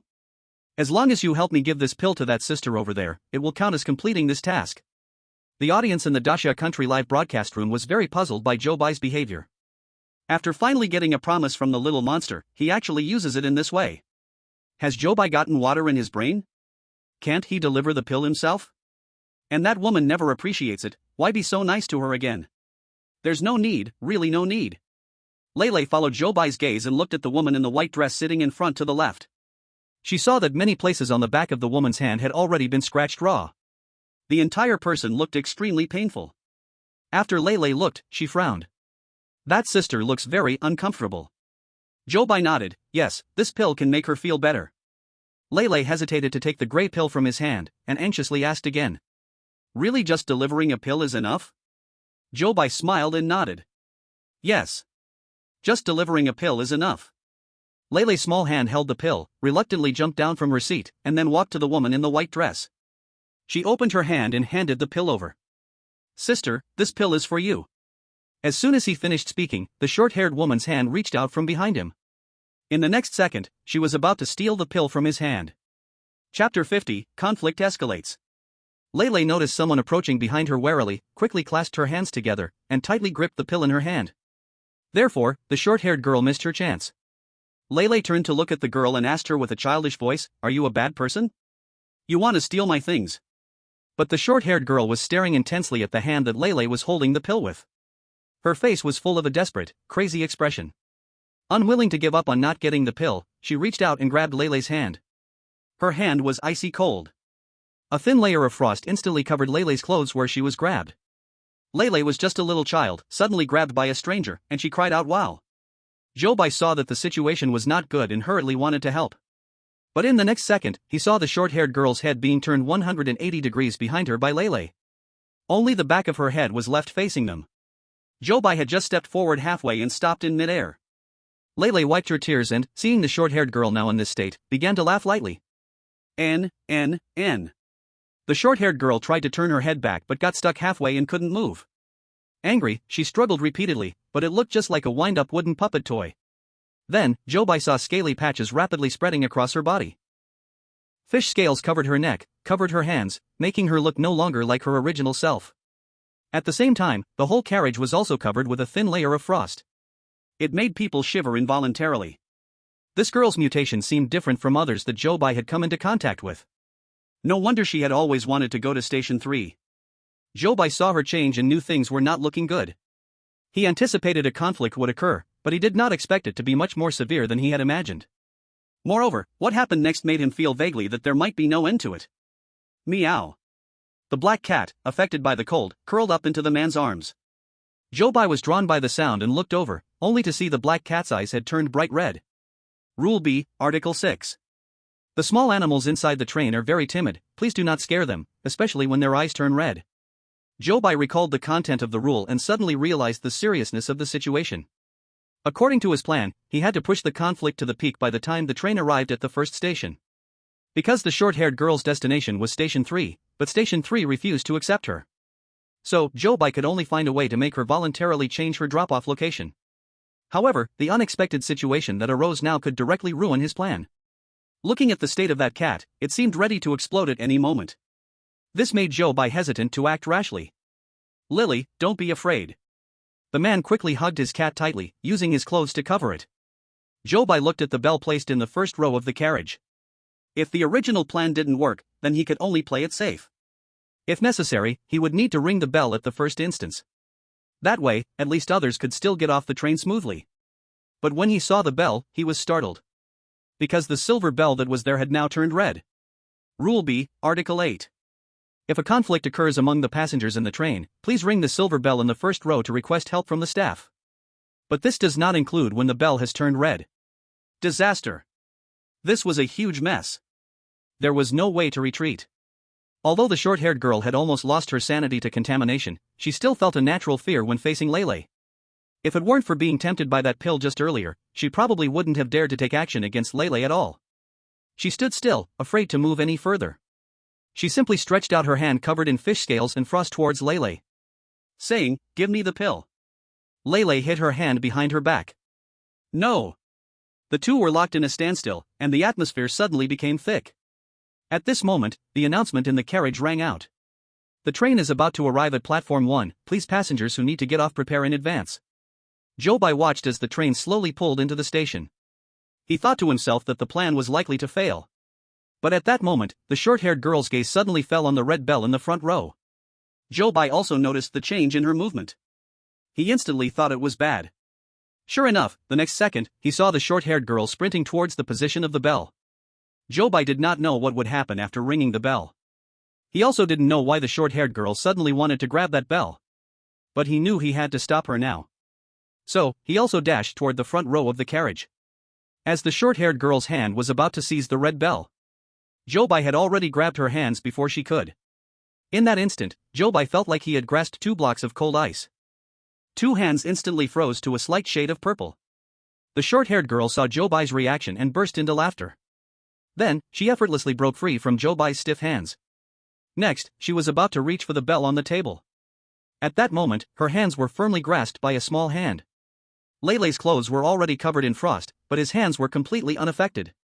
With a snap, the short-haired girl's head was twisted 360 degrees. She stumbled to the car door. Furiously pointing at Lele, she said, "Do you know? The people like you, I hate the most. Why can your uniqueness come so easily? While I have to suffer through this pain." Just then, the big door of Station 1 swung open. The short-haired girl glanced at the rules on the notice board and then laughed towards the sky several times. I understand. I can't win against you, and I definitely can't pass their test. Forget it, forget it. After saying this, she climbed up from the ground. Stumbling, she walked out of the car door. As she stepped out, the temperature inside the carriage gradually began to return to normal. 5 minutes passed, and with no other passengers needing to get off, the car door closed on time. Zhou Bai only sighed in relief when he saw the door close. Though the process was a bit twisted, fortunately, the outcome still matched his expectations. He turned around, wanting to return to his seat. But he saw Lei still standing there in a daze. Seeing Zhou Bai looking at him, he asked pitifully, "Brother, am I really different from other kids?" Chapter 51, Normal does not mean mediocre. After Lei spoke, he cried out with a wah. Zhou Bai immediately felt a tingling sensation in his scalp. From his experience, whenever this child cried, someone would suffer. The first time he cried, the big python's head was twisted off. The second time he cried, the short-haired girl's head was turned backward. This time he cried. Zhou Bai couldn't help but feel that his own head seemed a bit unstable. Every person in this world is unique. Zhou Bai cautiously tried to instill some psychological encouragement into Lei. Lei sniffled and said in a whimper, but my mom says I'm a normal kid. Normal does not mean mediocre. Being different is not a bad thing. Just now, it was because of your help that the people in the car did not get into trouble. After speaking, Zhou Bai squatted down, letting Lei look inside the carriage. Lei's gaze followed Zhou Bai's finger's direction. Then he saw a man holding a cat in his arms, his face filled with the relief of survival. The woman in the white dress still had fear written on her face. It was unimaginable what the scene in the train would look like now if the short-haired girl had rung the red bell. Lei couldn't help but grip the gray pill in his hand a bit tighter. He turned to look at Zhou Bai, then walked over to the woman in the white dress. The expression on that woman's face was very complicated. Fear mixed with pain made her face look somewhat twisted. Lei handed the pill to her. "This is for you." The woman hesitated for a moment but ultimately raised her bloodied cat paw and received the pill from Lei. "Thank you." She struggled to force out an ugly smile on her face, which was twisted from the pain. Lei stood there helplessly, holding his small hands, watching the woman in the white dress take the pill. Then, he saw the expression on the woman's face slowly relax after she swallowed the pill. Feeling the itch and pain in her hands gradually fade away, she looked at Lei again and earnestly said thank you once more. Lei's face immediately broke into a smile. He turned to Zhou Bai, his eyes full of sparkling light. "Brother, come quickly, let's sit here." Zhou Bai smiled as he went over and took Lei's hand, then the two sat back in their seats. The station soon arrived at station number 2. The doors opened, but no passengers got off. So the vehicle continued to move forward. Zhou Bai leaned back in his chair, looking at the 3 remaining people on the vehicle, and began to ponder. The man holding the cat had not gotten off when the vehicle arrived at stations 1 and 2, which meant he was a normal person, untainted. He chose to get off at station 3, but similarly, he could not pass the assessment. Now, only station 4 remained. However, the cat in his hands. That makes things tricky. In this strange world, a cat may not be just a cat, it could have once been a person. If this assumption holds, then when the man with the cat gets off at station 4, an alarm will surely sound. That would be a problem. If the man must get off with the cat, then there is no station among the 4 that can accept them. Thinking of this, Zhou Bai scratched his head in distress. Only by separating them might it be possible to comply with the station's rules. But, would they be willing to separate? Zhou Bai looked at the seat where the man was sitting. He saw the man completely shielding the black cat in his arms, occasionally gently stroking its fur. His eyes looked at it with full love. Zhou Bai sighed softly. It's really, really hard. At that moment, the train's announcement was informing passengers that they were about to arrive at station 3. Lei sat happily on the chair, swinging his legs. He poked his fluffy little head out, glancing occasionally out the window. Zhou Bai nervously waited for the doors to open. He wondered if Lei would get off at station 3 this time. The announcements sounded again. The train has arrived at station 3. Please passengers, choose your disembarkation station according to the rules on the announcement board. Then Zhou Bai saw the doors slowly open. Lei quickly leaned out to see the announcement board outside. 1. No matter how different you are, we can accept you. 2. Joining us requires passing strict assessments, please prepare yourself mentally. Lei stared at the rules on the announcement board for a long time. Just when Zhou Bai almost thought he wouldn't choose this station, he suddenly joyfully discovered Lei jumping down from his seat. He waved his little hand at Zhou Bai. Brother, I want to get off. He straightened his back, like a little adult ready to accept a challenge. Zhou Bai waved back at him. Then Lei turned and walked off the train. Without Zhou Bai's interference, the man holding the cat, just like the previous cycle, chose to get off at Station 3. The door closed. The train moved towards Station 4. Next, the woman in the white dress would get off at Station 4, and the station would also sound the alarm. These things were bound to happen. Zhou Bai could not change them, so he had to let things unfold. Fortunately, it was still only the third cycle. If no accidents occur, he only had 2 people and a cat left, needing to help them find a disembarkation point. Time was still adequate. As the light in front of Zhou Bai darkened, the third cycle also came to an end. The mechanical sound of information broadcasting echoed in his mind. Cycle train copy, third cycle, the chosen one of Daxia Kingdom, Zhou Bai, failed the level. Apart from the players, there were passengers on this train who did not get off. A total of 4 passengers got off in this cycle, with 2 passengers correctly arriving at their station. You have used 3 chances. Please help all passengers in the carriage find the right disembarkation station within 5 cycles. The audience in the Daxia Kingdom live broadcast room got excited upon hearing this announcement. Only 2 people left, and 2 more chances left. Zhou Bai can definitely do it. I wonder what rewards will be there when the benefits are unlocked. I'm so excited. It's still Zhou Bai, he's amazing. But after Zhou Bai heard these words, there wasn't much expression on his face. On the contrary, he was feeling extremely tense. Because in the upcoming cycle, he was preparing to do something very risky. He closed his eyes, taking deep breaths to adjust his mood. Then, he suddenly felt a flash before his eyes. So he opened his eyes and looked back. On the spot where Lele had previously sat, there was indeed no one. The toilet door of the carriage was now also open. After confirming that both Lele and the girl with short hair got off safely, he turned back. He put away the brochure in his hand. Then he quickly walked towards the back of the carriage. Chapter 52, I can't part with it. The viewers in the Daxia live broadcast room were somewhat stunned when they saw Zhou Bai suddenly get up and walk to the back. This action was a bit different from the previous times. The woman in the white dress and the man holding the cat were surprised and looked at him, thinking something had happened. Zhou Bai walked to the back of the carriage and unexpectedly closed the door leading into the carriage with a slam, locking it from the inside. The audience watched with wide eyes. Zhou Bai's action was still as bold as ever. As for the small Lei in the corner at the front of the carriage, even though he saw that Zhou Bai was not sitting in his original position, he still chose him as the target for his prank. After locking the door, when Zhou Bai turned around, he collided head-on with the wide-open mouth of small Lei.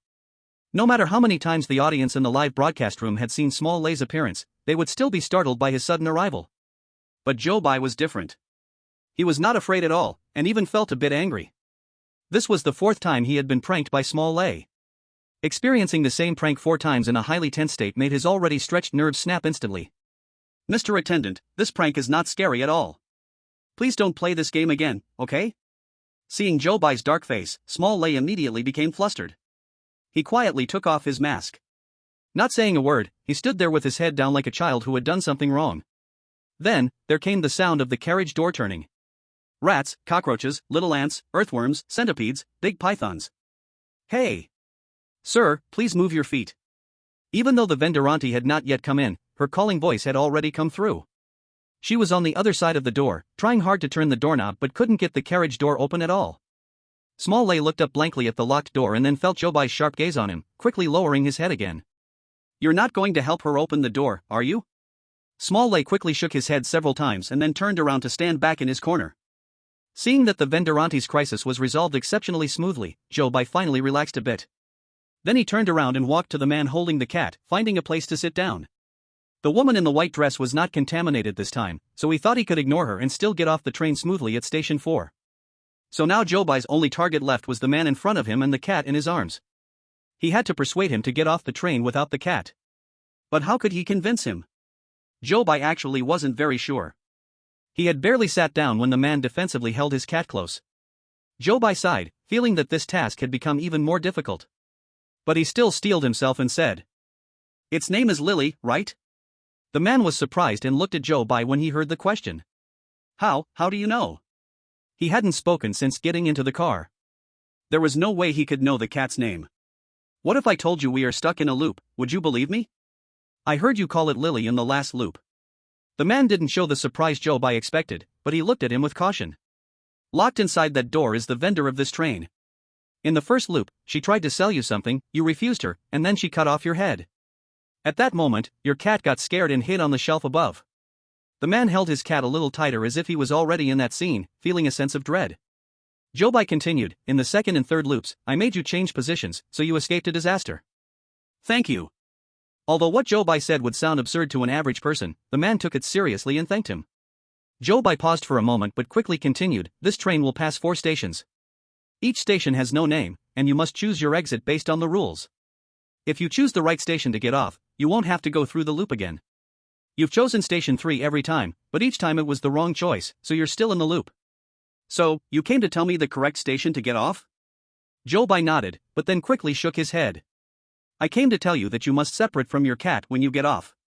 The man's expression turned serious, and there was even a trace of hostility in his eyes as he looked at Zhou Bai. I cannot separate from it. Zhou Bai sighed. He knew persuading him wouldn't be easy. But Zhou Bai still had to give it a try.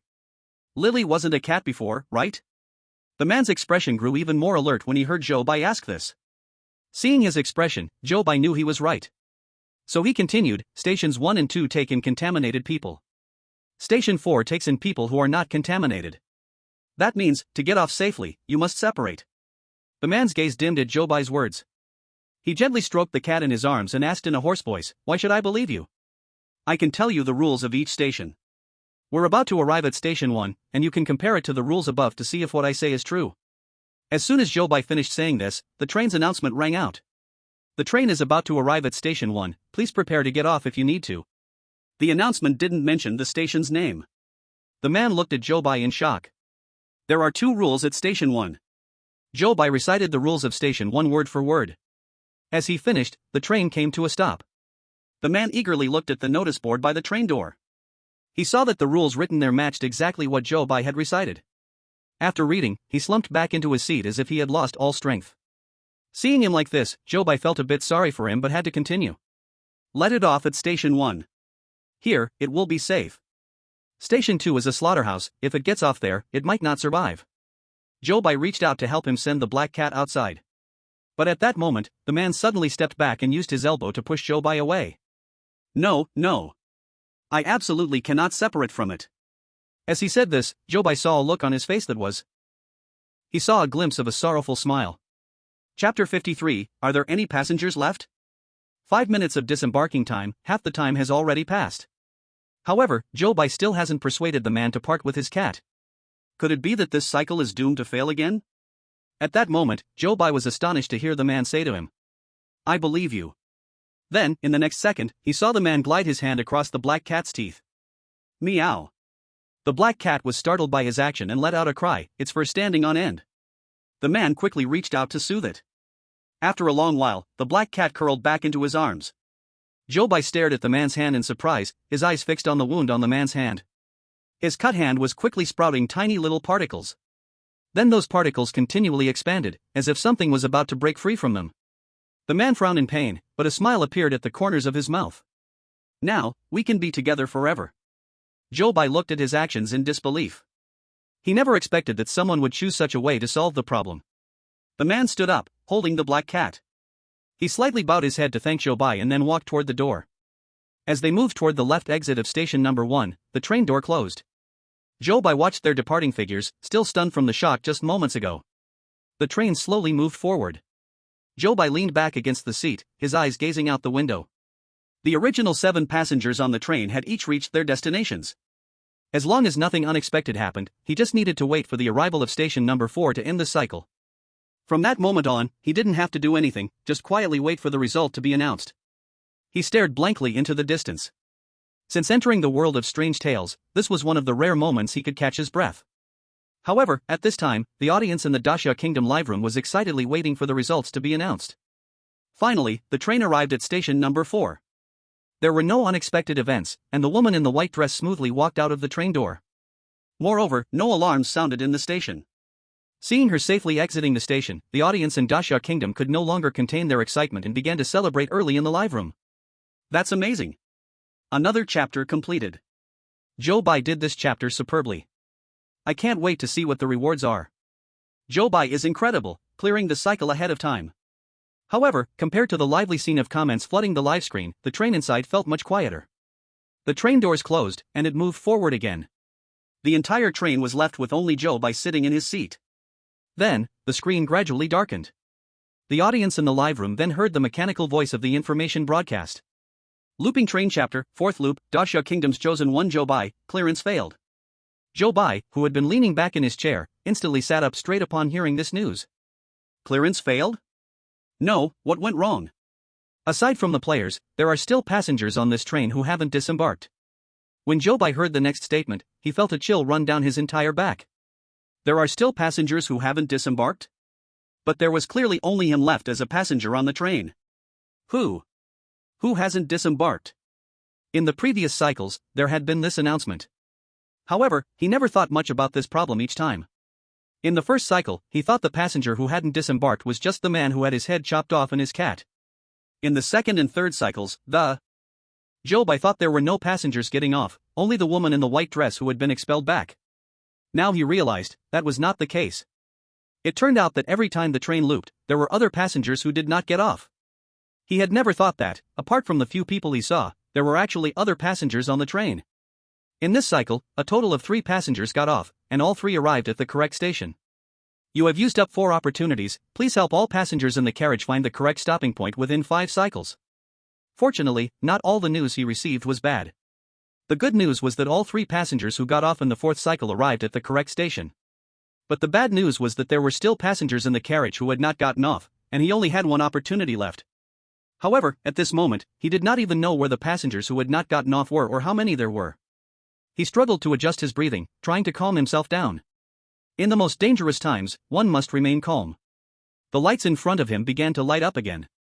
Then, Zhou Bai saw that there was only him left in the entire carriage. Zhou Bai's mind raced, thinking of ways to cope. The first thing he must do is to know who the passengers who did not get off were.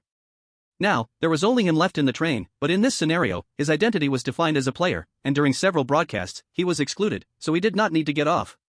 As for the people who had appeared in this carriage, besides those previous passengers, there were only Xiao Lei and the vendor ant left. Although they both looked like train staff, he could not rule out the possibility that they were also passengers. So, Zhou Bai had to think of a way to verify their identities. In addition, there was another possibility. As soon as Zhou Bai thought of this possibility, he suddenly felt a chill around him. The 6th rule of Rule A. Xiao Lei often complains that there are too many passengers on the train, even if you see only a few people in the carriage. Thinking of this, Zhou Bai couldn't help but look at those empty seats. These emptied seats appeared strangely eerie in his eyes at this moment. Then, he heard a clack, clack, clack sound coming from the front of the carriage.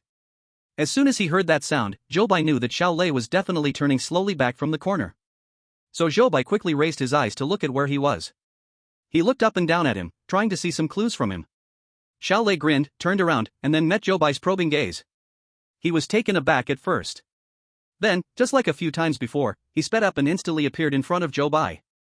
As he approached, Zhou Bai could see more clearly the details on him.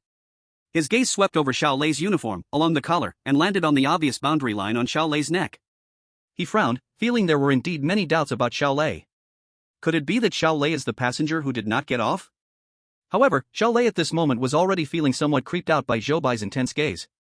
Chapter 54, Vendor Uncle or Vendor Aunt. What are you looking at me for?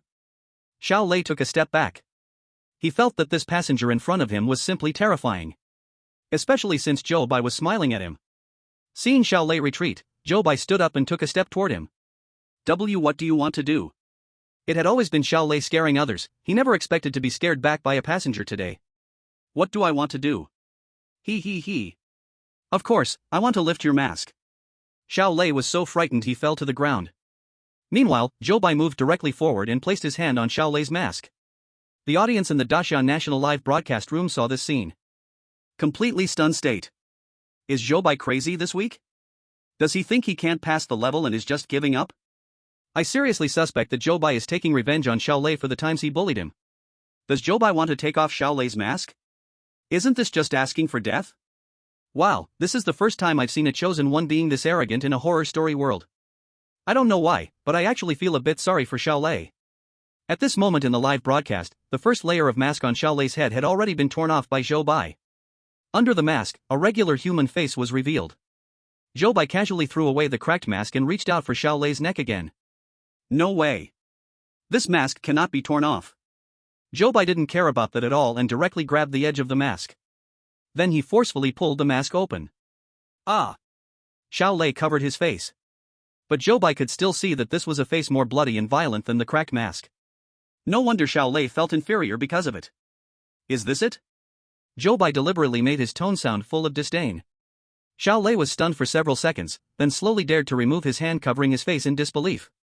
Then he saw Zhou Bai looking at him, and there was not a trace of fear in his eyes. Are you not afraid? Xiao Lei asked cautiously. Zhou Bai chuckled softly and then extended his furry hand toward Xiao Lei. Look at my hand, are you not afraid? Xiao Lei examined Zhou Bai's hand. What's there to be afraid of? Yeah. Then what's there to be afraid of your face? After hearing this, Xiao Lei immediately lowered his head. The audience all thought that Xiao Lei was angered by Zhou Bai. But then they saw Xiao Lei's face slowly showing a smile. Although the smile had a touch of horror on his face, Zhou Bai could feel that this time he truly felt happy. Then, Zhou Bai heard the system's voice ringing in his mind. Detected Xiao Lei's favorability towards the host plus 20. You now have an additional chance to label an incorrect option. Rule A, item 7, is incorrect.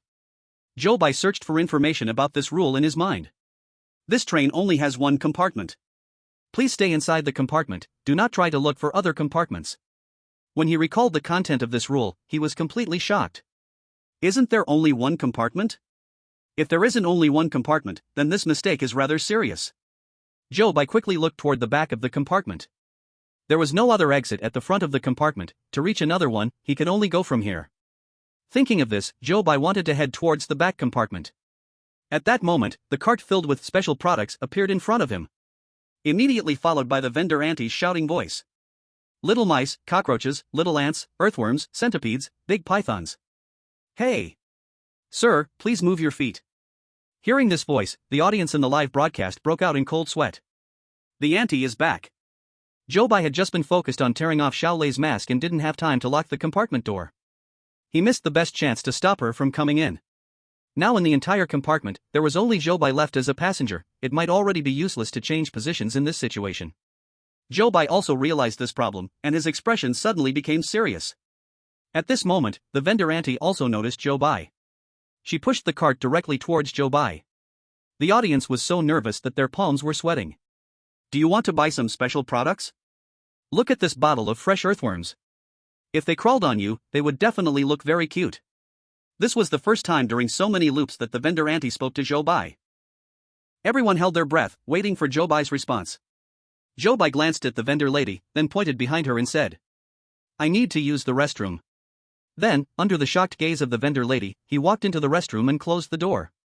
Seeing this scene, a young expert from the Daxia country analysis team excitedly pounded the table. Ha ha ha, I said in the first round that hiding in the restroom could avoid the vendor. You see, I was right, weren't I? The older experts looked at him as if he were a fool. However, even they had to admit that Zhou Bai's reaction was indeed quick. But even so, there was only one last round left. Zhou Bai wanted to pass smoothly, but the difficulty was still very high. Zhou Bai was hiding in the restroom, waiting for the sound of the vendor pushing the cart to gradually disappear before he gently opened a crack in the door. He let out a sigh of relief, secretly thinking, this lady is truly terrifying. But just as this thought crossed his mind, he suddenly froze in shock. Because only at that moment did he remember something. Rule B, the 7th clause. Vendor Li Deyi has some trouble with his legs. But the vendor pushing the cart was clearly a lady. Zhou Bai frustratedly tapped his head. When he saw Rule B, he had also noticed this information.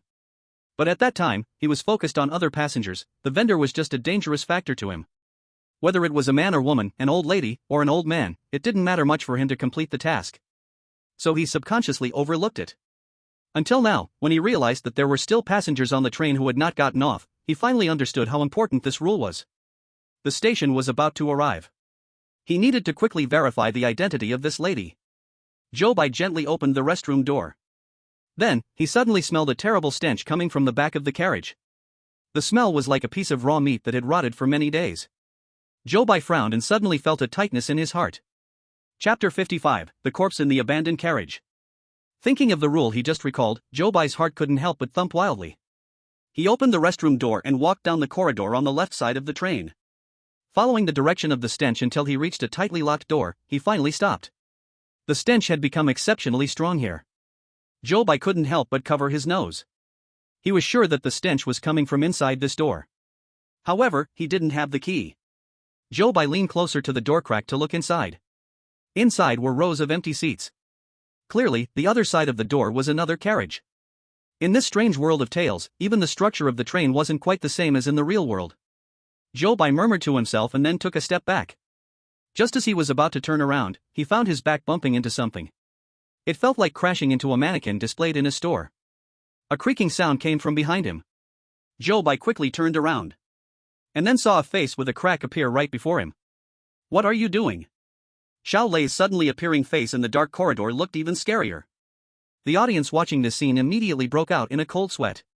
This is an abandoned carriage, passengers are not allowed to enter normally. After Xiao Lei finished speaking, he suddenly lowered his voice. "But I won't tell anyone." Xiao Lei took out a set of keys from his pocket. "I'll help you open it." After Xiao Lei said this, he revealed a terrifying smile to Zhou Bai.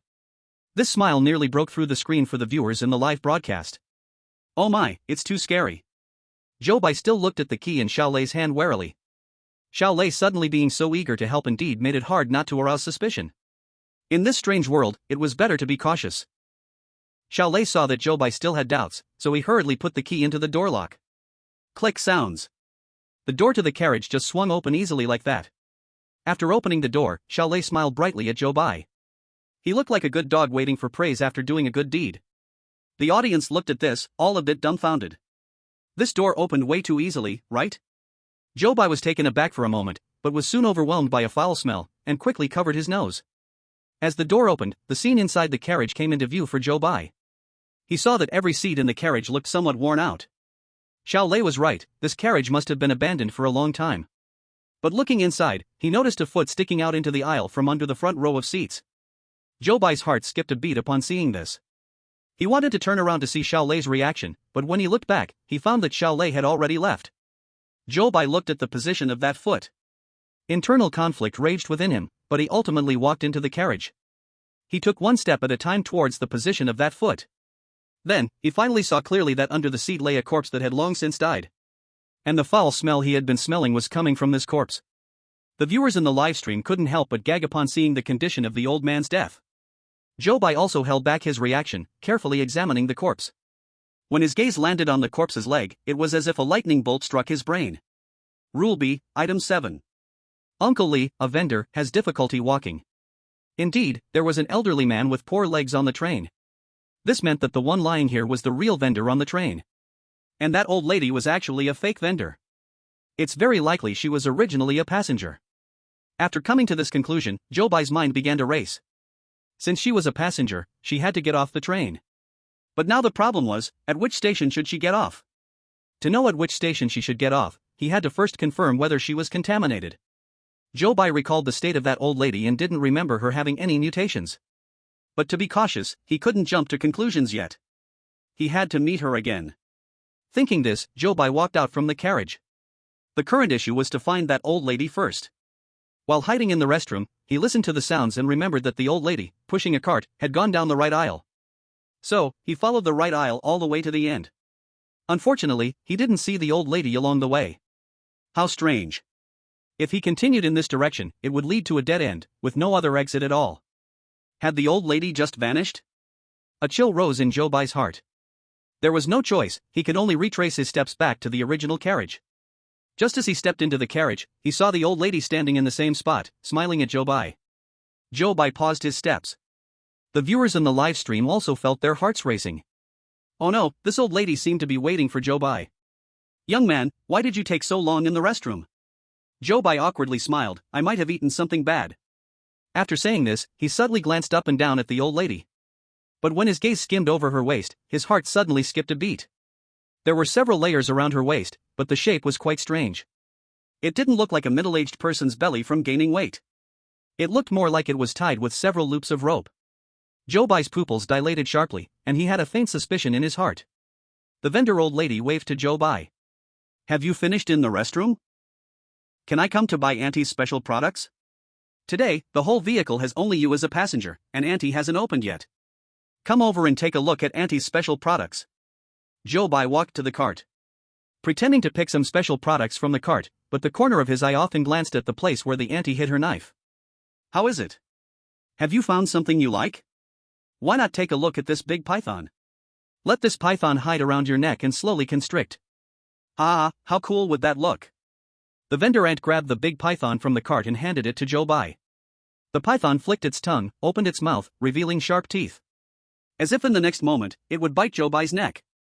"Look, this little one likes you so much," the vendor ant said, bringing the python even closer. The skin of the big python was ice cold, and it looked like it was about to coil around Zhou Bai's neck. Zhou Bai's attention was entirely focused on the spot where the knife was hidden in the cart. When the vendor ant's hands both held the big python close to her, Zhou Bai suddenly sidestepped and, with lightning speed, drew out the knife. He gently sliced the tip of the blade against the vendor ant's waist. Her clothes ripped open at the cut. A long tail that was coiled at her waist was now exposed to the air. Chapter 56, You Can't Expect to Be Normal Either. Monkey Tail. This ant has indeed mutated. Realizing her identity was exposed, the ant angrily grabbed the big python in her hands and threw it at Zhou Bai. Zhou Bai swung the knife. The sharp tip of the knife sliced through the python's head, quickly separating it from its body. Poor big python, in this round, it too did not escape the fate of having its head fall to the ground. At this moment, the announcement for the train's arrival rang out. Zhou Bai was startled. "Oh no, there isn't enough time." He held the knife, pointing the tip at the ant, and sternly asked, "Where did you originally plan to go on this train?" The ant also heard the announcement and looked out the door, pain visible in her eyes. However, when she turned back to Zhou Bai, her eyes were filled with viciousness. "Where I originally planned to go is no longer important. That old man ruined me. It's him. He deserves to die." She spoke these words almost through gritted teeth. Zhou Bai recalled the scene of the old man dying in the abandoned compartment and began to form his own guess about what happened then. He couldn't help but feel a tinge of sympathy for this ant. However, the next thing the ant said immediately washed away any sympathy he had. "I am already ruined. Then I will make everyone on this train be ruined with me." When she said this, her eyes were bloodshot with anger. Then, she grabbed things from the cart and hurled them towards Zhou Bai. "You go down with me. You can't expect to be a normal person either." Zhou Bai kept dodging.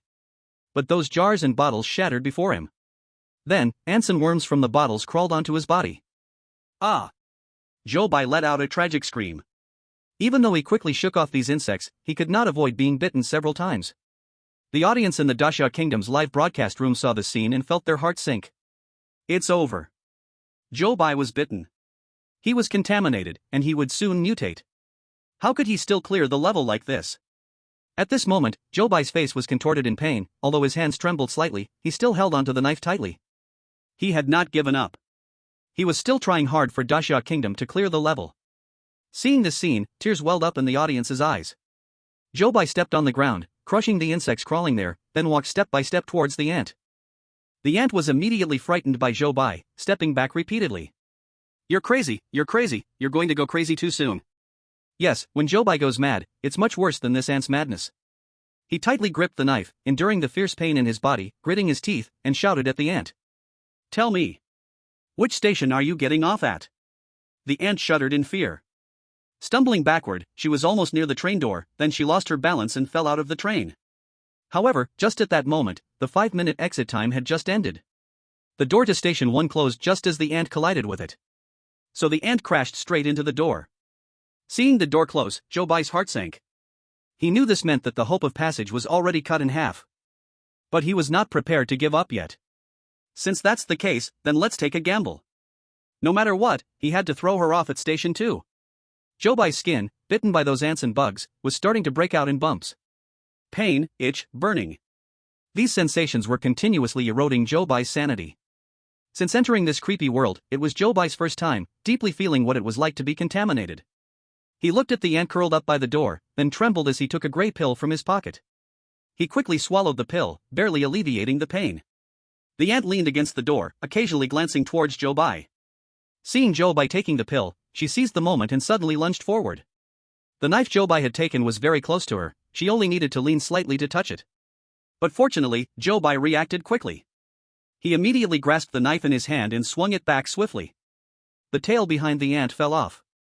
The ant let out an ah sound, covering where her tail had been. In pain, she fell to the ground, rolling back and forth. Zhou Bai looked at her coldly. He felt no sympathy for her anymore. Since you won't tell me your destination, then your only destination can be one. Station 2. When the door opens, you'll get off by yourself. Don't force me to take action. After Zhou Bai finished speaking, he raised the knife in front of her. He made a chopping motion at her arm. This immediately scared the aunt, causing her to scramble to the door. Before long, the train's announcement sounded again. Station 2 is about to arrive. Zhou Bai pointed the tip of the knife at the ant. The ant immediately trembled and waved her hands. I'll get off, I'll get off. I'll get off here. As soon as she said this, the train doors opened. She hurriedly ran off the train, stumbling towards the exit on the right. At this point, only Zhou Bai remained as a passenger on the train. He finally lowered the knife. But the accompanying pain and itchiness began to spread throughout his whole body. He painfully fell to the ground, trembling non-stop. These pains were almost destroying his sanity. Viewers in the Xia country livestream looked at this scene and many were already in tears. It's okay, even if we fail to pass, Zhou Bai will always be our hero. I will always remember Zhou Bai. What's the big deal about accepting the creepy stories? Zhou Bai has gone through 3 replica drafts already, we have experienced it together with him. Zhou Bai, don't be afraid, we are with you. At that moment, Station 3 slowly appeared in front of the viewers. Zhou Bai looked towards the door. He saw 2 rules written above, which he was already very familiar with. 1. No matter how different you are, we can accept you. 2. Joining us requires rigorous review, please be psychologically prepared. Zhou Bai stared at these 2 rules, feeling as if they were resonating in his heart. Suddenly, a different feeling emerged. He struggled to stand up. He supported himself against the back of the chair and made his way to the door. As his foot stepped out of the train door, he heard the mechanical announcement in his ears. Looping train scenario, 5th cycle, chosen one of the Great Xia, Zhou Bai, successful completion. Then, he immediately heard another voice. Welcome to the Whitebeard Organization. Chapter 57, The Whitebeard Badge. Zhou Bai felt as if he was in darkness. Only a beam of light shone from afar. He strained to open his eyes and looked towards the light. He saw a small boy slowly walking towards him. As the boy drew closer, Zhou Bai recognized him as Lele. Brother, they sent me to find you. They? Zhou Bai broke out in a cold sweat from the pain, his mind felt like it was clogged, rendering him unable to think clearly. Then, he felt Lele put a pill into his mouth. After swallowing the pill, his bodily pain gradually faded. Next, Lele stuffed a badge into Zhou Bai's hand. This is also something they asked me to give you. Zhou Bai held the badge up to the light and saw a pair of Whitebeard symbols drawn on it. All right. The task is complete. Now I need to go. Bye, brother. After saying this, Lele swiftly turned around and vanished into the darkness. Zhou Bai stunnedly tightened his grip on the badge, and the mechanical announcement echoed in his ears once more. Congratulations to Zhou Bai for successfully helping all passengers on the train find their exit station. The looping train scenario was successfully completed with an SSS rating. Hearing this news, all the viewers in Great Xia had tears in their eyes. In the live broadcast room, there was none of the joyous atmosphere that accompanied previous completions, instead, it felt very oppressive. The experiences Zhou Bai just went through in the darkness were unseen by the audience. So everyone was still anxious, worried about Zhou Bai's safety. So what if it's an SSS rating? Can it bring our Zhou Bai back? Why is the screen still dark? Let me see Zhou Bai, I just want to know how he is now. I suddenly feel like no reward matters anymore, I just hope Zhou Bai doesn't die. At that moment, the screen in Great Xia's live broadcast room suddenly lit up. Zhou Bai stood in the center of the screen, shielding his eyes from the light until he adjusted to the brightness and lowered his hand. Only then did the audience dare to believe that what they saw was indeed Zhou Bai. It's Zhou Bai. He didn't die. Look, he hasn't mutated either. Great, this is really great. The audience cheered in front of the screen. Seeing Zhou Bai alive, they were more excited than when they heard the SSS rating was completed. Rewards will now be distributed. All the bizarre tales in Great Xia have been eliminated. Hearing this news, the live broadcast room in Great Xia suddenly fell silent. This world had been invaded by the bizarre for many years. Due to this influence, people's lives had been severely affected. The entire society's economic development had regressed year by year. People had gotten used to a distorted life, suddenly being able to return to normal living left everyone a bit overwhelmed by this immense happiness. However, at this moment, other countries that learned this news were not as happy. Now that Great Xia could eliminate all the bizarre tales, it meant they could safely develop their economy. Therefore, Great Xia's future development would quickly surpass that of other countries. That night, countries on Blue Star held meetings overnight, focusing their attention on Great Xia, discussing how to respond to this change. At this time, people in Great Xia regained their composure and finally began to celebrate. They rushed out of their homes and looked up at the bright night sky. On such a beautiful night, they could finally walk the streets in peace. At this moment, in the live broadcast scene, Zhou Bai stood in the light, waiting for the next dungeon to arrive. However, what he received was another message. Next, there will be 2 days of rest, and you will return to the real world. Please rest well during this time and prepare for the next dungeon. As soon as the voice finished speaking, Zhou Bai felt darkness before his eyes. When the light returned, he found himself in his bedroom at home. Outside, a silver-white full moon quietly hung in the sky. Zhou Bai took a deep breath of the fresh air from the real world and let out a long sigh. Knock, knock, knock. The bedroom door was knocked on. As soon as Zhou Bai opened the door, he was immediately enveloped in a warm embrace. Son, you really came back. Do you know how worried your mom was watching your live broadcasts every day? Tears glistened in his mom's eyes. She looked Zhou Bai up and down several times, confirming he was unharmed before finally letting him go. Then, it was time for a long session of his mom's chattering. Dad stood behind Mom, unable to interrupt, glaring at his wife in frustration. Son must have not rested for many days. He just came back, don't cling to him crying. Let him rest early. After Dad spoke, he hugged Mom's shoulder and turned away. With one hand behind him, he secretly gave Zhou Bai a thumbs up before taking Mom away. Zhou Bai helplessly lowered his head and smiled faintly. But his heart felt warm. He closed the door, walked to the balcony. It was 1 o'clock in the morning, and downstairs, there were still many people lingering after the celebration. So nice. It had been a long time since he had seen such a night. Zhou Bai smiled as he returned to his room, closed the curtains, and quickly fell into sleep.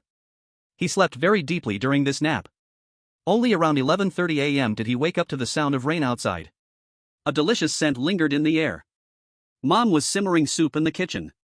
Seeing Zhou Bai get up, she hurriedly called out, "Hurry and wash your face and brush your teeth, food will be ready soon." Zhou Bai replied and walked into the bathroom. While brushing his teeth, he looked at the rain outside. With such heavy rain, did Dad take an umbrella when he went out? Zhou Bai rinsed his mouth, wiped the foam off his lips, and said to Mom, "That old fool probably didn't take one. He said last night he would come back to have lunch with you. Then I will go out to meet him." After Zhou Bai finished speaking, he casually picked up a piece of bread from the table, took a bite, and then grabbed 2 umbrellas as he went downstairs. Along the way, even though he was holding an umbrella, he was still recognized several times. Zhou Bai. Oh my god. I actually live in the same city as Zhou Bai. Zhou Bai, can you give me an autograph? Isn't this our hero? Ah, I'm so excited. Zhou Bai finally broke free from these people. Approaching the building where Dad worked, he quickly took out his mask and put it on. This spared him a lot of trouble. Dad's lunchtime was at 12 o'clock, and Zhou Bai arrived 10 minutes early, waiting at the entrance. He peered through the glass door, wanting to catch a glimpse of Dad inside. Then he saw Dad come out, holding a pile of documents. A smile immediately appeared on Zhou Bai's face as he wanted to wave to get Dad's attention. Then he saw a person rushing out behind him, holding a folder, which slammed into Dad's face. The pile of documents Dad was holding fell to the ground with a crash. Zhou Bai's smile instantly froze on his face. Chapter 58, Zhou Bai's behind-the-scenes matters. Zhou Bai recognized the person who chased out. He was Dad's department manager, surnamed Lin. They had a bad relationship in the past. He disliked Dad for being old and kept eyeing his position, always wanting to arrange for a newcomer to replace him. This time, he was probably looking for an excuse again. Zhou Bai saw his father squatting down to pick up the documents, his pupils constricted sharply, and he immediately pushed the door open and walked in. "Excuse me, sir, who are you looking for? This is an office area, and we don't allow guests." Zhou Bai's face showed a fierce expression, and Manager Lin could tell right away that the visitor was not friendly. "I'm looking for you." "Oh? But I don't know you." "You will know me soon." After saying this, Zhou Bai picked up the folder from the desk and smashed it back onto Manager Lin's face, without any changes. Smack! Manager Lin covered his face in pain and pointed at Zhou Bai. You dare to hit me? Someone! Where are the security guards? Quickly, throw this person out." Zhou Bai couldn't be bothered to look at him and crouched down to help his father pick up the documents on the floor. Zhou Dad immediately recognized him. "Don't! This is my son. Don't touch him." Hearing Zhou Dad's words, a smile appeared on Manager Lin's face. "Old Zhou, your son is causing trouble in the office. This matter will fall on you. Looks like your bonus for this month is going down the drain." As soon as he finished speaking, several security guards rushed in. Manager Lin pointed at Zhou Bai. "Come, throw this disgraceful son of the Zhou family out of the office." After Manager Lin said this, the security guards rushed forward, reaching out to grab Zhou Bai. At that moment, with a loud crash, the glass door of the office suddenly shattered completely on the ground. Everyone was startled and looked over. Then they saw more than 10 soldiers in camouflage uniforms, holding weapons, charging in. The security guards and Manager Lin had never seen such a scene. They were so scared that their legs shook. Who dares to touch the chosen one of Great Xia? Manager Lin trembled. Chosen one? Where does this chosen one come from? Then he looked at Zhou Bai, and suddenly his eyes widened. Zhou Bai? You are Zhou Bai.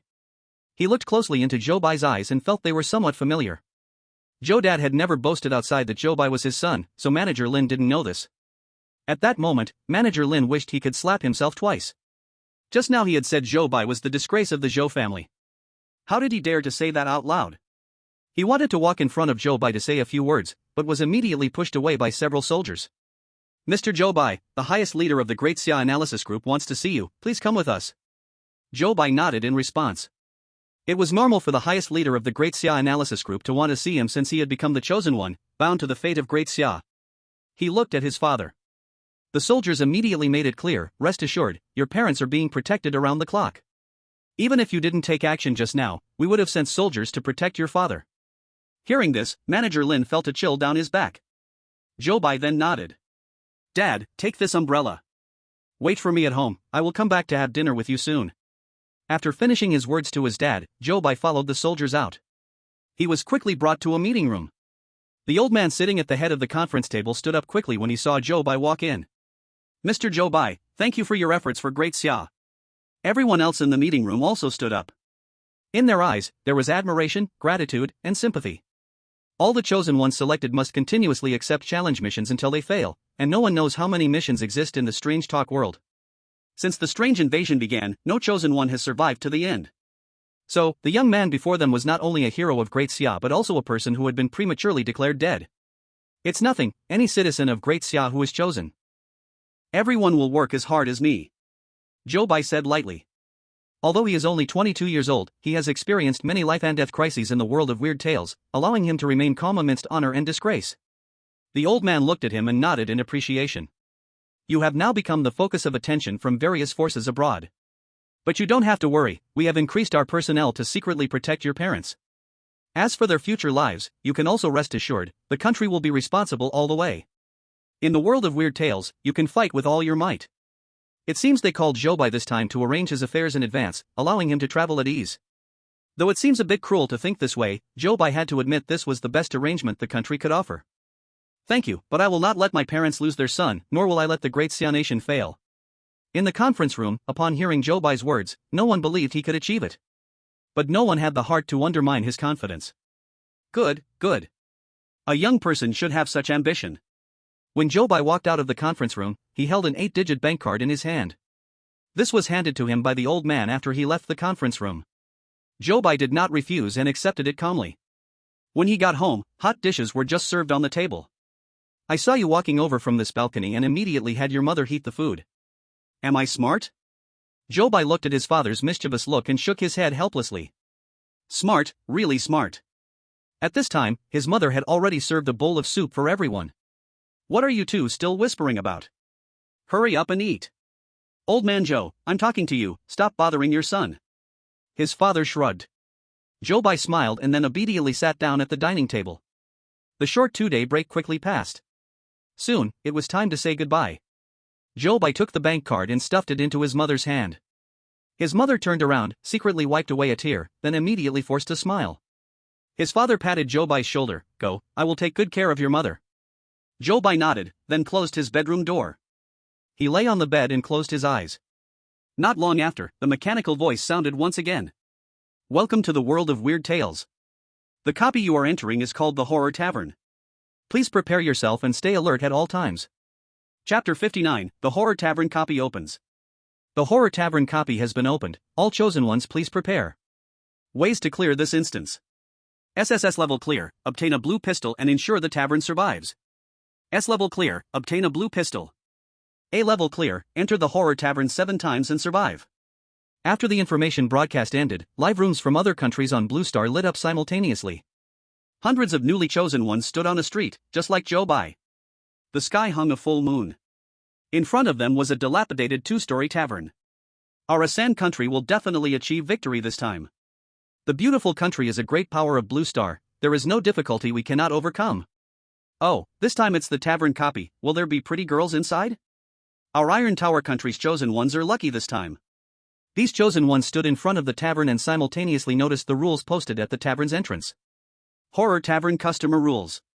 1. The tavern's operating hours are from 23 to 4:44, remember not to arrive early or leave late. 2. This tavern promotes gentlemanly etiquette. From 2 to 3 o'clock, one must take the initiative to invite a lady to dance. 3. The more beautiful the woman, the more irritable she is, please do not provoke them, or you may be thrown out at any time. If you see a glass of wine on an empty seat, remember not to choose that seat. The control in the tavern is very strict, and patrolmen wearing red hats often appear. No matter what they do in the tavern, there is no need to be afraid. However, if you see them pull out a black baton, please leave the tavern immediately. This tavern offers free food and drinks, but remember not to waste anything. If a crooked-headed bartender hands you a drink, please do not refuse it. Do not ask the bartender any questions. After reading all the rules, Zhou Bai heard the system's voice in his mind. Detecting that the host has obtained new rules, now marking an incorrect option for you. The 8th rule of the Scary Tavern Customer Code is incorrect. Zhou Bai looked at the rule marked incorrect. So, it is allowed to ask the bartender any questions? Zhou Bai felt that things might not be that simple. This system only marks incorrect rules. However, if you assume that the entire rule is incorrect, you may easily fall into a trap. Zhou Bai decided to observe first on his first visit to the tavern. Less doing, more watching. Organizing his thoughts, he took out his phone to check the time. The phone screen showed that the current time was 1:55 a.m. This is the time allowed to enter the tavern. So he put away his phone and stepped into the tavern. Welcome. As Zhou Bai pushed open the wooden door of the tavern, he heard a fortune cat squatting at the door, waving its arms while saying the greeting. Zhou Bai looked at the cat and found its fur unbelievably realistic. He slightly frowned and then looked elsewhere. In the live broadcast rooms of other countries, the chosen ones were entering the tavern after reading the rules. Only the chosen one from a country, D Rang, stood in front of the tavern, staring at the rules for a long time without entering. The audience from a country expressed their agreement with D Rang's behavior in the bullet comments. Our chosen one seems to be a very cautious person. I have high hopes for D Rang. Look, he is still studying the rules. It seems that our country will definitely amaze the world this time. In the live broadcast, D Rang finally finished reading the rules and stepped into the tavern. Welcome. The fortune cat at the door also warmly welcomed him. Unexpectedly, as soon as D Rang walked into the tavern, he immediately turned around and walked out again. Then, he quickly walked back in. Welcome. Welcome. Welcome. Some audience members from a country finally understood D Rang's operations. Ha ha ha. D Rang wants to enter the tavern 7 times in one day. Then he can pass the level A. Passing level A means entering the scary tavern 7 times and surviving. D Rang originally had this idea. If we talk about intelligence, it has to be our country that is smart. The audience from a country counted for D Rang through the screen. 5, 6, 7.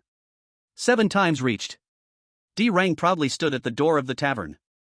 The audience from a country happily waited for the clearance message to be broadcast. Then, they saw the fortune cat at the door finally explode in hair when he walked out for the 7th time. Foolish humans, are you playing with cats? Its sharp claws stretched out, slashing towards D Rang's back. In an instant, blood stained the live broadcast room of a country. The scary tavern ghost story fell upon a country. Those undercover agents lurking in a country's live room saw this scene and all laughed as they slipped back to their own country. At this moment, Zhou Bai was also standing next to the fortune cat, but he looked inside and then walked towards the bar. Although the outside of this tavern looked very dilapidated, the number of customers inside was quite large. Zhou Bai finally saw 2 empty seats. He walked over, but saw one of the tables had a glass of wine on it. A cup of red wine was placed on the table. He remembered the 4th rule.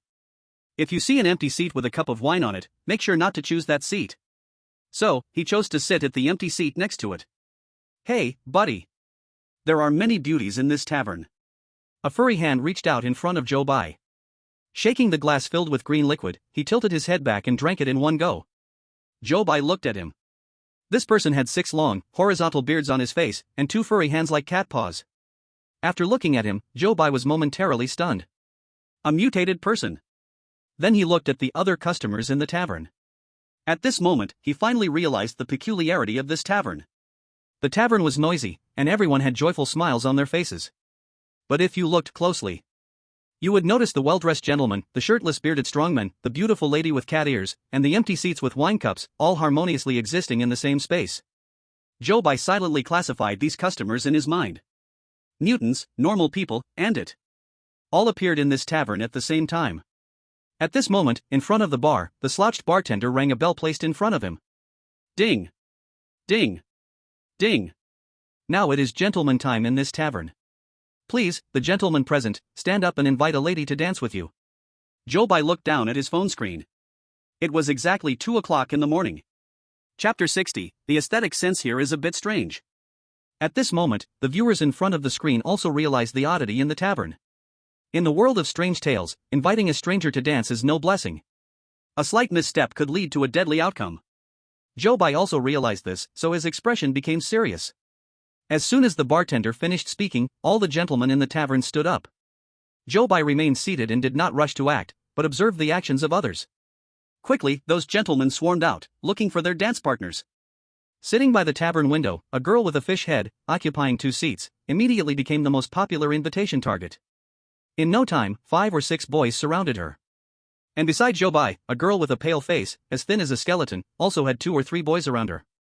These boys shoved each other, with an underlying spark of conflict among them. The more beautiful the woman, the more irritable. Please do not provoke them, otherwise, you might get thrown out at any moment. In the eyes of the live stream viewers, neither of these 2 girls could be considered beautiful. In fact, in the entire tavern, they could be rated as below average in looks. Yet it seemed that here, the less attractive the girl, the more popular she became.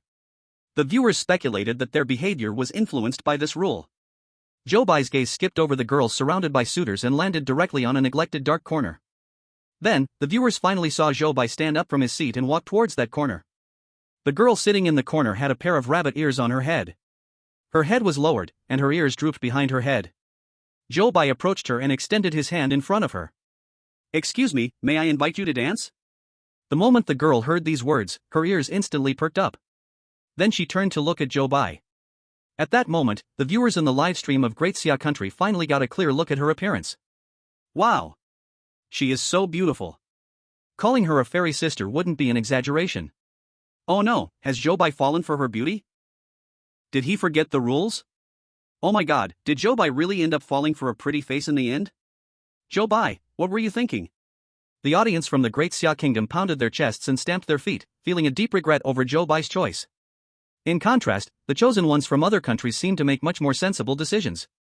The chosen one from the beautiful country, Eric, walked straight up to the girl with the fish head, sitting by the window, after hearing the bartender's words. He relied on his big stature. With a shove, he pushed aside the other invitees and extended his hand toward the girl. "Miss, would you do me the honor of dancing with me?" Before Eric could even wait for the girl's response, he was pulled away by the other invitees. Suddenly, 6 or 7 boys were tangled in a brawl, and the scene became quite chaotic. Seeing the chaos around her, the fish-head girl opened her mouth wide, bubbling with anger. Finally, she could no longer bear it and let out a roar that silenced the entire room. "Shut up!" Then, she stood up from her seat. Walking towards the boys who were wrestling, she made the floor shake with each heavy step. Then, she grabbed one of the boys with one hand and casually threw him out. Eric, being one of those tangled up, was undoubtedly tossed out as well. The viewers in the beautiful country's livestream all gasped at this scene. Oh no, didn't they say beautiful women are always hot-tempered? Why is this ugly woman so furious? If the ugliest woman is this fierce, what about the prettiest one? How wild must she be? I suddenly feel a little sympathy for Zhou Bai from the Great Xia Kingdom. In the Great Xia Kingdom's livestream, the invitees surrounding the fish-head girl were also thrown out by her. The tilted-head bartender shook his head repeatedly as he watched the men being tossed out. Better to die under a peony flower than to become a ghost unwilling. These people want to covet the prettiest woman in the bar, and they must be prepared to be thrown out. After saying that, he grinned and looked at the fish-head girl. The fish-head girl spat at him and angrily scolded, "Do you want to be thrown out with them too?" After saying that, she ignored him and went back to her seat. The bartender, having been scolded by the fish-head girl, seemed to have received a great favor, and even his glass polishing became cheerful. At this moment, the audience from the Great Xia Kingdom shockingly realized. As it turned out, this fish-head girl was the most beautiful one in their eyes. So when they saw Zhou Bai leading the bunny-eared girl toward the dance floor, they couldn't help but smack themselves in frustration. Damn it, how could we question Brother Bai's decision? Meanwhile, Zhou Bai, with his arm around the bunny-eared girl's waist, was completely unaware of the audience's various thoughts. His choice of this girl was simple. Instead of competing with others, it was easier to pick someone no one else wanted. As for her tempestuous temperament, without a trigger, it wouldn't explode. He believed he wouldn't easily anger the girl. In the dance floor, lively music played. Zhou Bai and the bunny-eared girl danced simple steps around the stage. The bunny-eared girl kept her head down the whole time, not daring to look at Zhou Bai. After finishing the dance, Zhou Bai released her hand. The girl stood still, with her head down, showing no intention of leaving. Zhou Bai was puzzled but also dared not leave rashly, so he stood there waiting. Then, he heard the girl's soft voice asking, "Why, did you choose to invite me? I'm clearly the ugliest girl in this bar." "Ha?" Zhou Bai couldn't believe what he heard. "You're clearly the most beautiful girl in this bar." Zhou Bai's shock was genuine. He spoke this sentence sincerely. He still didn't realize that the people's aesthetic in this copy was a bit different. The girl heard Zhou Bai's words and buried her head even lower. Then, Zhou Bai heard the prompt sound of the system ringing in his mind. Detected the tavern owner's favorability toward the host +20. Currently gives the host an extra chance to mark an error. The first rule of the horror tavern is incorrect. Zhou Bai was bombarded by this sudden news, leaving him a bit dazed. What? This rabbit-eared girl is the owner of the horror tavern? What? The first rule is incorrect? That's troublesome, because the first rule specifies the entry time into the tavern. If this rule is wrong, then every second spent standing in the tavern could mean danger. Chapter 61, Different Colors of Alcohol. The tavern owner heard Zhou Bai's words, buried her head even lower, and then quickly turned and ran away. Zhou Bai stood alone in the middle of the dance floor, checking the time on his phone. The time was 2:15 a.m. The first rule of the horror tavern. The tavern's operating hours are from 23 to 4:44, remember not to arrive early or leave late. He couldn't help but frown. This rule is incorrect, which means the horror tavern's operating hours may not be 23 to 4:44. So when are the correct operating hours? As Zhou Bai thought about this, he suddenly felt the air in the entire tavern was permeated with a dangerous aura. He hurriedly calmed himself down and recalled the customer rules posted at the tavern entrance. The rules stated that the gentleman's time in the tavern is from 2 to 3 o'clock. If the second rule is not wrong, then at least it can be confirmed that entering the tavern during this time is safe. Thinking of this, Zhou Bai finally regained a bit of a sense of security. He put away his phone, left the dance floor, and sat back down at his original spot. Across from the bar. The tilted-head bartender was shaking the cocktail shaker quickly, staring silently at Zhou Bai. The green liquor in the shaker sparkled with a strange glow under the light. Then, Zhou Bai saw the bartender pour the green liquid out and push it in front of him. "This cup is for you." The seventh rule of the horror tavern. If the tilted-head bartender offers you a drink, please do not refuse it. Although he felt a bit uneasy, Zhou Bai had to obey the rules, so he reached out and took the cup he was handed. He held the cup in his hand, shook it twice, and looked at the green liquid inside. Out of caution, he didn't rush to bring it to his lips. Instead, he turned his head to look around. Next to him, the cup on the empty seat had red liquid that had somehow disappeared by half. After a quick glance, Zhou Bai turned his gaze elsewhere. At this moment, the catpaw guy sitting on Zhou Bai's other side elbowed him twice and leaned closer to his ear. "Hey, buddy. I just saw you dancing. But your dance partner. I have to say, your taste is really heavy." After the catpaw guy finished speaking, he laughed a couple of times and downed the green liquid in his cup. "But you're still better than me. At least you have a dance partner, while I've just lost to that guy in a suit." Zhou Bai's gaze fell on his cup, and then he followed his gaze to the opposite side. There, in front of them, a man in a suit was holding a glass of orange liquor and passionately talking to a lady with a bird beak beside him. The catpaw guy snorted and asked the bartender for another cup of green liquor. But Zhou Bai's pupils suddenly shrank. Orange liquor? He hurriedly took advantage of the catpaw guy's moment of ordering a drink to sweep a glance across the tavern's customers and their cups. After looking around, his expression suddenly turned serious. The wine in this tavern was indeed not that simple. Unpolluted people held orange wine in their hands. Polluted people held green wine in their hands. And the invisible it held red wine.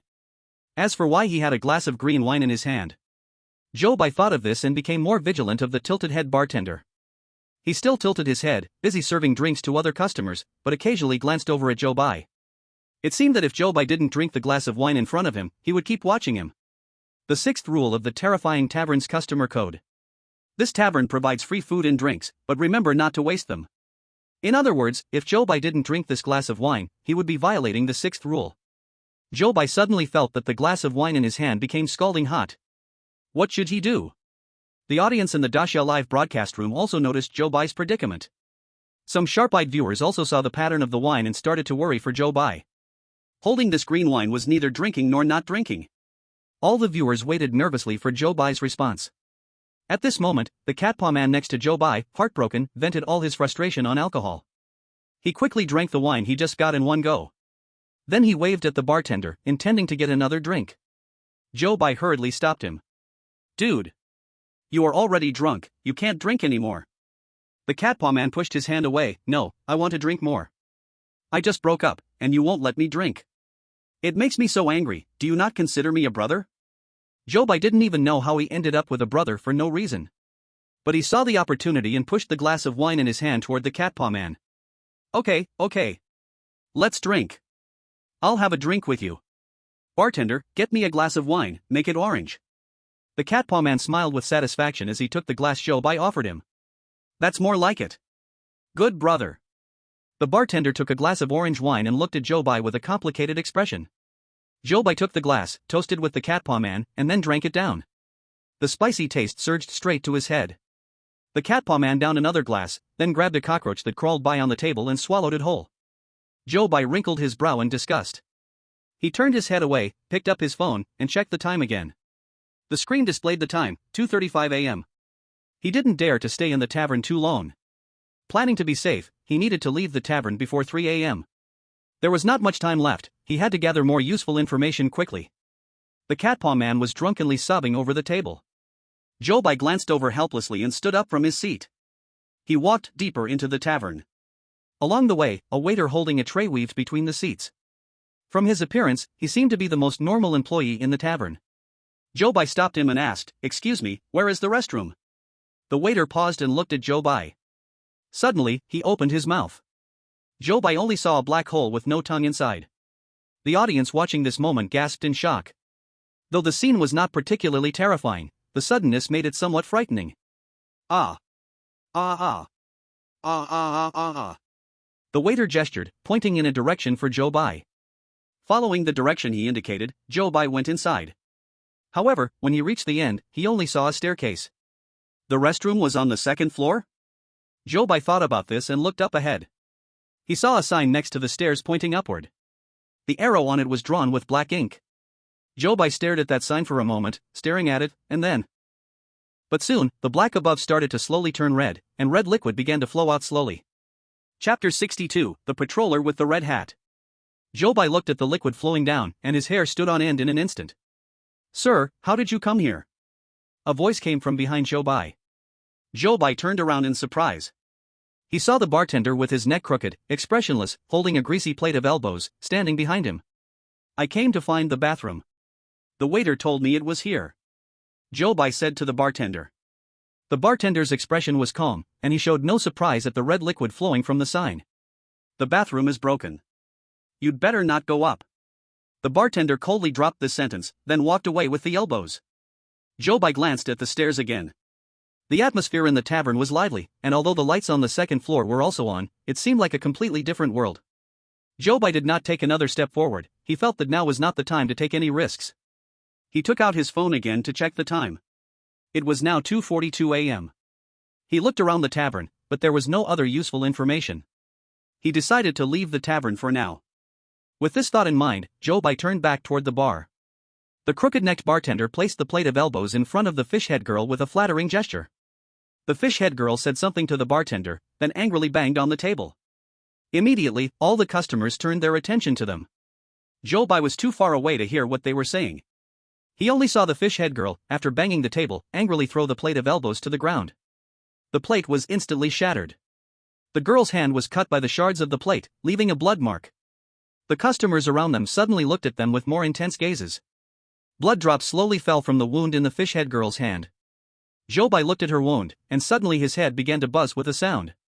He shook his head desperately, trying to clear his mind. But as he looked at that drop of blood, he couldn't help but feel dry-mouthed. The crooked-necked bartender hurriedly took out a handkerchief to cover the girl's wound. At this moment, Zhou Bai felt his symptoms ease a little. Something is wrong. Zhou Bai quickly recalled the things he had done after entering the tavern. The drink? Or the business hours? He couldn't figure out what went wrong. He could only speed up and walk toward the door. Beside the bar, the cat claw man was still lying on the table. As Zhou Bai passed by him, he saw the man cry, then laugh, and then pick up a plate from the table to chew on. Zhou Bai looked at the person sitting opposite him. He saw the bird-beaked girl and the man in the suit still talking. The bird-beaked girl reached under the table and held the man's hand. While talking, she put his hand to her mouth and bit down on it. Zhou Bai saw blood flowing from the girl's mouth. The man in the suit, however, still had an expression of enjoyment. Zhou Bai immediately shivered. He quickened his steps toward the door. At that moment, several urgent whistles sounded from outside the door. Then, Zhou Bai saw a person with a red hat rush in, holding a stick. The fifth rule of the terrifying tavern customer code. The tavern is strictly controlled, and the patrollers with red hats often appear. No matter what they are doing inside the tavern, there is no need to be afraid. However, if you see them pull out a black stick, please leave the tavern immediately. Zhou Bai quickly looked at the stick in the person's hand. Fortunately, the stick the person was holding was red. Zhou Bai stopped, wanting to see what he was here for. So he turned around to look at him. But in the next second, the entire tavern was filled with the sound of breaking pottery. He held a red stick and smashed it directly onto the wine glasses on the table. After smashing one table, he moved on to the next one. Soon, all the wine glasses in the tavern were shattered into pieces. What was once a scene of clinking cups had now turned into chaos. In this scene, the man wearing a red hat didn't look like a patroller, he appeared more like a thug causing trouble in the tavern. The clattering sounds continued one after another. Zhou Bai felt as if his head had been knocked into clarity by these sounds. The tavern owner with rabbit ears curled up in the corner. She didn't dare to show her face. The crooked-necked bartender kept bowing and apologizing to the patroller. It seemed like he was more of the tavern's owner. The crooked-necked bartender finally managed to escort the patroller out the door. Zhou Bai glanced at the time on his phone. It was exactly 3 a.m. So he followed behind the patroller and walked out of the tavern. Behind him, the lucky cat waved its arm and said, "Welcome back next time." Zhou Bai looked up at the sky. The round moon still hung brightly above. Across from the tavern, there was an inn. This inn was specially prepared as a resting area for the chosen ones in this dungeon. As long as the chosen ones did not choose to enter the tavern, they could stay in the resting area. The street outside the tavern was unusually quiet. It was completely different from the lively scene inside the tavern. After leaving the tavern, Zhou Bai entered the resting area and found his own room. His room's window faced the tavern's main door. So, he sat by the window and looked far at the tavern across the street. After Zhou Bai left, the customers in the tavern also began to leave one after another. Zhou Bai took out his phone and looked at the time on the screen. Until 5 a.m., the lights in the tavern had not been turned off. Later, Zhou Bai could not hold on any longer and fell asleep, leaning on the windowsill. The audience in the livestream of Great Xia Country felt some heartache seeing Zhou Bai work so hard. Is Zhou Bai checking the tavern's opening hours? Does he think there might be an error in this rule? I heard that the chosen one from Iron Tower Country, like Zhou Bai, chose the bunny-eared beauty, so he wasn't thrown out. But he inexplicably died just now. I wonder what rule he broke. Really scary. Being cautious is definitely the right choice. Many viewers couldn't stay up any longer and went to sleep first. Only a few viewers remained in the livestream, staring at the screen. However, the longer these viewers watched, the more confused they became. Because in the real world, the sky was starting to brighten, but the moon outside Zhou Bai's window was still hanging high in the sky. No daytime in the dungeon? This guess flashed in the viewers' minds. At this moment, Zhou Bai stretched his hand and woke from his dreams. He squinted at the moon in the sky. Then he took out his phone. When he saw the time on the screen, his eyes widened in shock. Chapter 63, Tavern Backdoor Rule. The screen on Zhou Bai's phone displayed that the time was 10 a.m. But outside the window, a round moon was still hanging high. Zhou Bai couldn't believe it and looked again at his phone. No doubt, it was indeed 10 a.m. Is this dungeon without daytime? Is my phone broken? Or is there something wrong with my mind? Zhou Bai's first reaction was to list all possibilities. At this time, the experts of the analysis group of Great Xia Country were urgently holding a meeting to discuss this issue. There are records of dungeons without daytime in our Ghost Stories archives. Such dungeons usually appear with time confusion. The most important thing for the chosen ones at this moment is to figure out the correct time. Let's do this. We'll use one hint opportunity first. Tell Zhou Bai the time in the real world, so he has one more reference point. The other experts all agreed with this suggestion. Soon, Zhou Bai received the information sent by the analysis team in his mind. After receiving the information, Zhou Bai picked up his phone and checked the time again. The time shown on the phone was exactly the same as the time sent by the expert team. Thus, the last two assumptions could be ruled out. However, whether the time in this copy was consistent with the real world's time still needed further verification. Zhou Bai looked out the window again. The street outside was even quieter than when he had seen it last night. There were hardly any pedestrians on the road. Only a limping old man was walking back and forth around the tavern. Zhou Bai had lunch in the leisure area and then sat by the window in his room, looking at the tavern. During this time, there were no other pedestrians on the street. It wasn't until 2:30 in the afternoon, according to his phone's time, that he saw a garbage truck stop behind the tavern. From a distance, Zhou Bai saw someone move several bags of garbage out of the tavern and throw them onto the truck. Then the garbage truck turned around and returned along the same route. At this point, Zhou Bai realized that the tavern had a back door. After the garbage truck had driven off, Zhou Bai walked out of the leisure area. He came to the back door of the tavern. Then, he saw a rule posted on the back door. Tavern back door rules. 1. Tavern staff working hours are from 10 p.m. to 5 a.m. Please try to arrive early and leave late. 2. The garbage truck can come at any time to collect the trash. The tavern's landlady will personally take the garbage out. If the garbage truck waits at the door for 5 minutes and the landlady hasn't come out, it means there is no trash to throw away today. Just leave. 3. Ingredients supplied to the tavern must arrive before 11 p.m. Every time ingredients are delivered, the delivery person must confirm the time with the head chef. If the time does not match, leave immediately, otherwise, the tavern cannot guarantee not to use violence.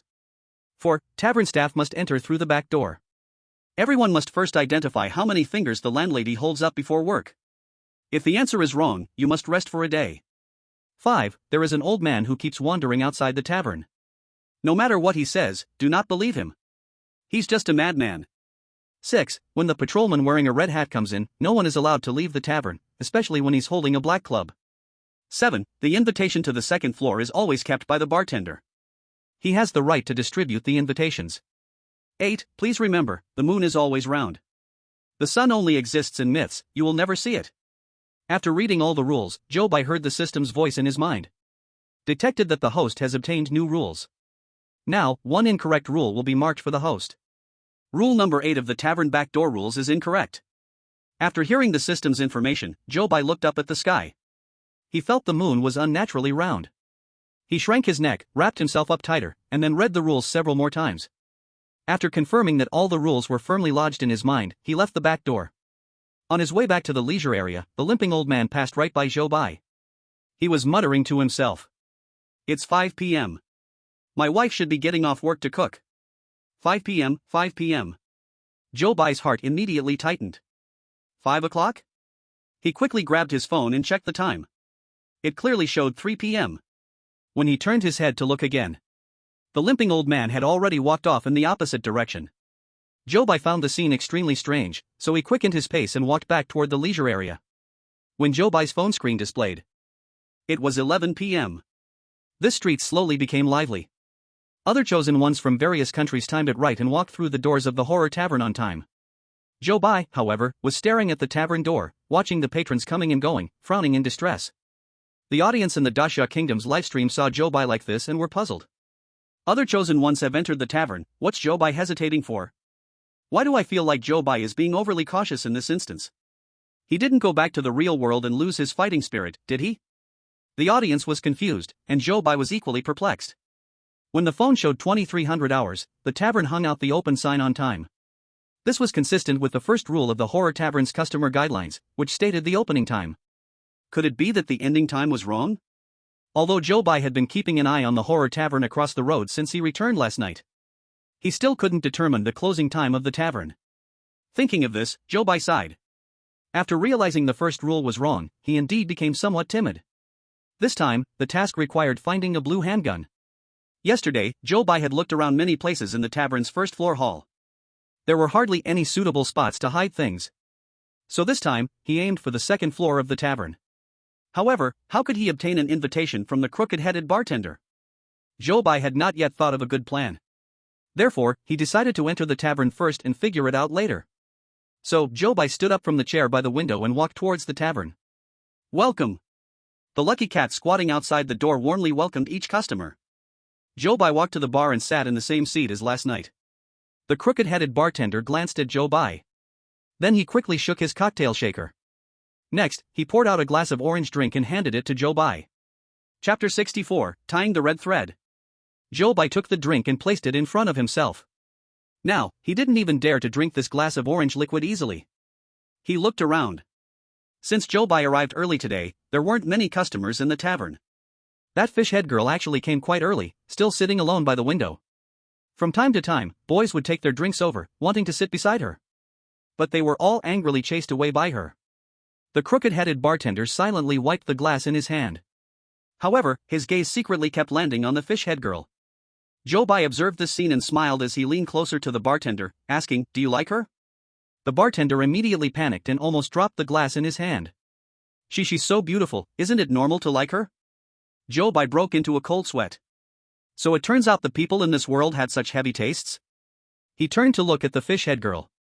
He smiled and thought, this indeed gave him a chance to tackle the crooked-headed bartender. Seeing Zhou Bai looking at the fish head girl, the bartender warned him. "Pretty girls are not so easy to chase, be careful or she might throw you out of the tavern." Zhou Bai secretly found it amusing. He didn't care about him and continued looking in the direction of the girl. He noticed that the fish head girl was sitting sideways to the bar. In front of her was a glass of green drink, and there were no other foods placed there. Zhou Bai stared at her for a long time, but the more he looked, the more uneasy he felt. The position she was sitting in, the crooked-headed bartender could almost see her as soon as he looked up. Moreover, even though the fish head girl was sitting sideways to the bar, Zhou Bai felt that her gaze seemed to always be directed towards him. To be more specific, it seemed she was looking at the crooked-headed bartender standing opposite Zhou Bai. Zhou Bai discovered this secret and couldn't help but laugh out loud. The crooked-headed bartender shot Zhou Bai an angry glare. "Are you also thinking of hitting on her?" Zhou Bai dared not entertain that thought and quickly waved his hand at him. No. I wouldn't dare to think like that." Zhou Bai sat at his seat, occasionally tapping his fingers on the wineglass in front of him, pondering how to connect that red thread. At that moment, a furry paw suddenly landed on Zhou Bai's shoulder. He turned his head and saw a face with 6 whiskers leaning close to him. "Hey, bro. Why are you here so early today?" the cat paw man said, then sat down next to Zhou Bai. Then, he shouted at the bartender, "Bring the drinks." The crooked-headed bartender responded, quickly handing over a glass of green liquid and placing it in front of him. The cat paw man grabbed the glass, boldly clinked it against Zhou Bai's glass. "Come on, bro, drink with me." He finished his glass in one gulp. Then he turned to Zhou Bai. "What's the matter? Bro, why aren't you drinking?" At that moment, Zhou Bai really did not want to acknowledge this cheap brother. But the crooked-headed bartender suddenly stopped what he was doing and looked at Zhou Bai as well. Zhou Bai instantly felt a chill run down his back. He picked up the glass and took a sip, only then did the two of them withdraw their gazes simultaneously. Outside the tavern, the bird-beaked girl snuggled against the suited man, and the two of them walked in together. The cat paw man huffed angrily and then turned his head away. "Quick! Bring another drink." The two of them passed behind Zhou Bai, and out of the corner of his eye, he clearly saw the wound on the suited man from last night that was now covered with a layer of feathers. Soon, it was gentleman time in the tavern. The crooked-headed bartender rang the bell placed in front of him. Ding! Ding! Ding! Now is the gentleman time of our tavern. Please, any gentleman present, rise and invite a lady to dance with you. Zhou Bai quickly bowed his head and looked at the screen of his phone. The time displayed was exactly 2 o'clock in the morning. In other words, the tavern's time was in sync with the real world's time. So, what was the old cripple's talk about time? Could it be that he was really a madman? Zhou Bai looked towards the fish head girl. As soon as the bartender announced this message, a swarm of boys immediately gathered around her. The cat paw man, drunkenly, got up and went for another target. Seeing him walk away, Zhou Bai approached the bartender. "Aren't you going to invite her?" The bartender immediately cast his eyes downward awkwardly. "No, she wouldn't accept me. She has so many choices." Zhou Bai looked around the chaotic scene, leaned in closer to the bartender's ear, and whispered a few words. The bartender's eyes widened at first. Then he solemnly nodded at Zhou Bai. Seeing the bartender agree to his suggestion, Zhou Bai turned and walked towards the fish head girl. In a corner of the tavern owner's wife sat slumped, her ears drooping. Whenever a sound passed by her, her ears would perk up slightly. But in the end, they still fell back down, disappointed. On the other side, Zhou Bai rolled up his sleeves and pushed his way through the men surrounding the fish head girl. The audience in the livestream from Great Xia Kingdom watched this scene, their eyes wide open. Zhou Bai is crazy? His dance partner tonight is the fish head girl? Why would he choose this aggressive fish head lady over the beautiful and gentle rabbit-eared miss? This time, other countries have used hints. Except for Zhou Bai, all the chosen ones went for that rabbit-eared miss. It's over, Zhou Bai might get thrown out of the tavern. Zhou Bai, relying on the 200% strength he had gained, pushed aside the men surrounding the fish head girl. Everything was pushed aside. Zhou Bai's bravery scared away many men. But still, some were undeterred, continuing to rush forward one after another. After much effort, Zhou Bai finally shook off these men and, looking disheveled, arrived in front of the fish head girl. The fish head girl glanced at Zhou Bai irritably. She shouted, "It's so noisy. I won't dance with you." After saying that, she reached out one hand to grab Zhou Bai. The viewers in the Daxia livestream all sighed and shook their heads. It's over, he's going to be thrown out. Then, they saw Zhou Bai block the fish head girl's hand. He then shouted loudly. No. No. I'm not inviting you to dance. It's him. He hired me to help fend off the people inviting you. After Zhou Bai finished speaking, he quickly pointed at the tilted bartender in front of the bar. Thus, the attention of the entire tavern almost simultaneously turned toward him. The fish head girl paused for a moment, then shook off Zhou Bai's hand and walked toward the bar. With each step she took, the entire tavern shook slightly. And the tilted bartender's heart skipped a beat. Chapter 65, The Tavern's Underground Wine Cellar. Is it you who wants to invite me? The fish head girl walked to the front of the tilted bartender. The tilted bartender clenched the wine glass in his hand and nervously nodded. Yes. But, if you... Before the tilted bartender could finish, he was pulled out from behind the bar by the fish head girl with one hand. Let's go, dance. Oh. Ah.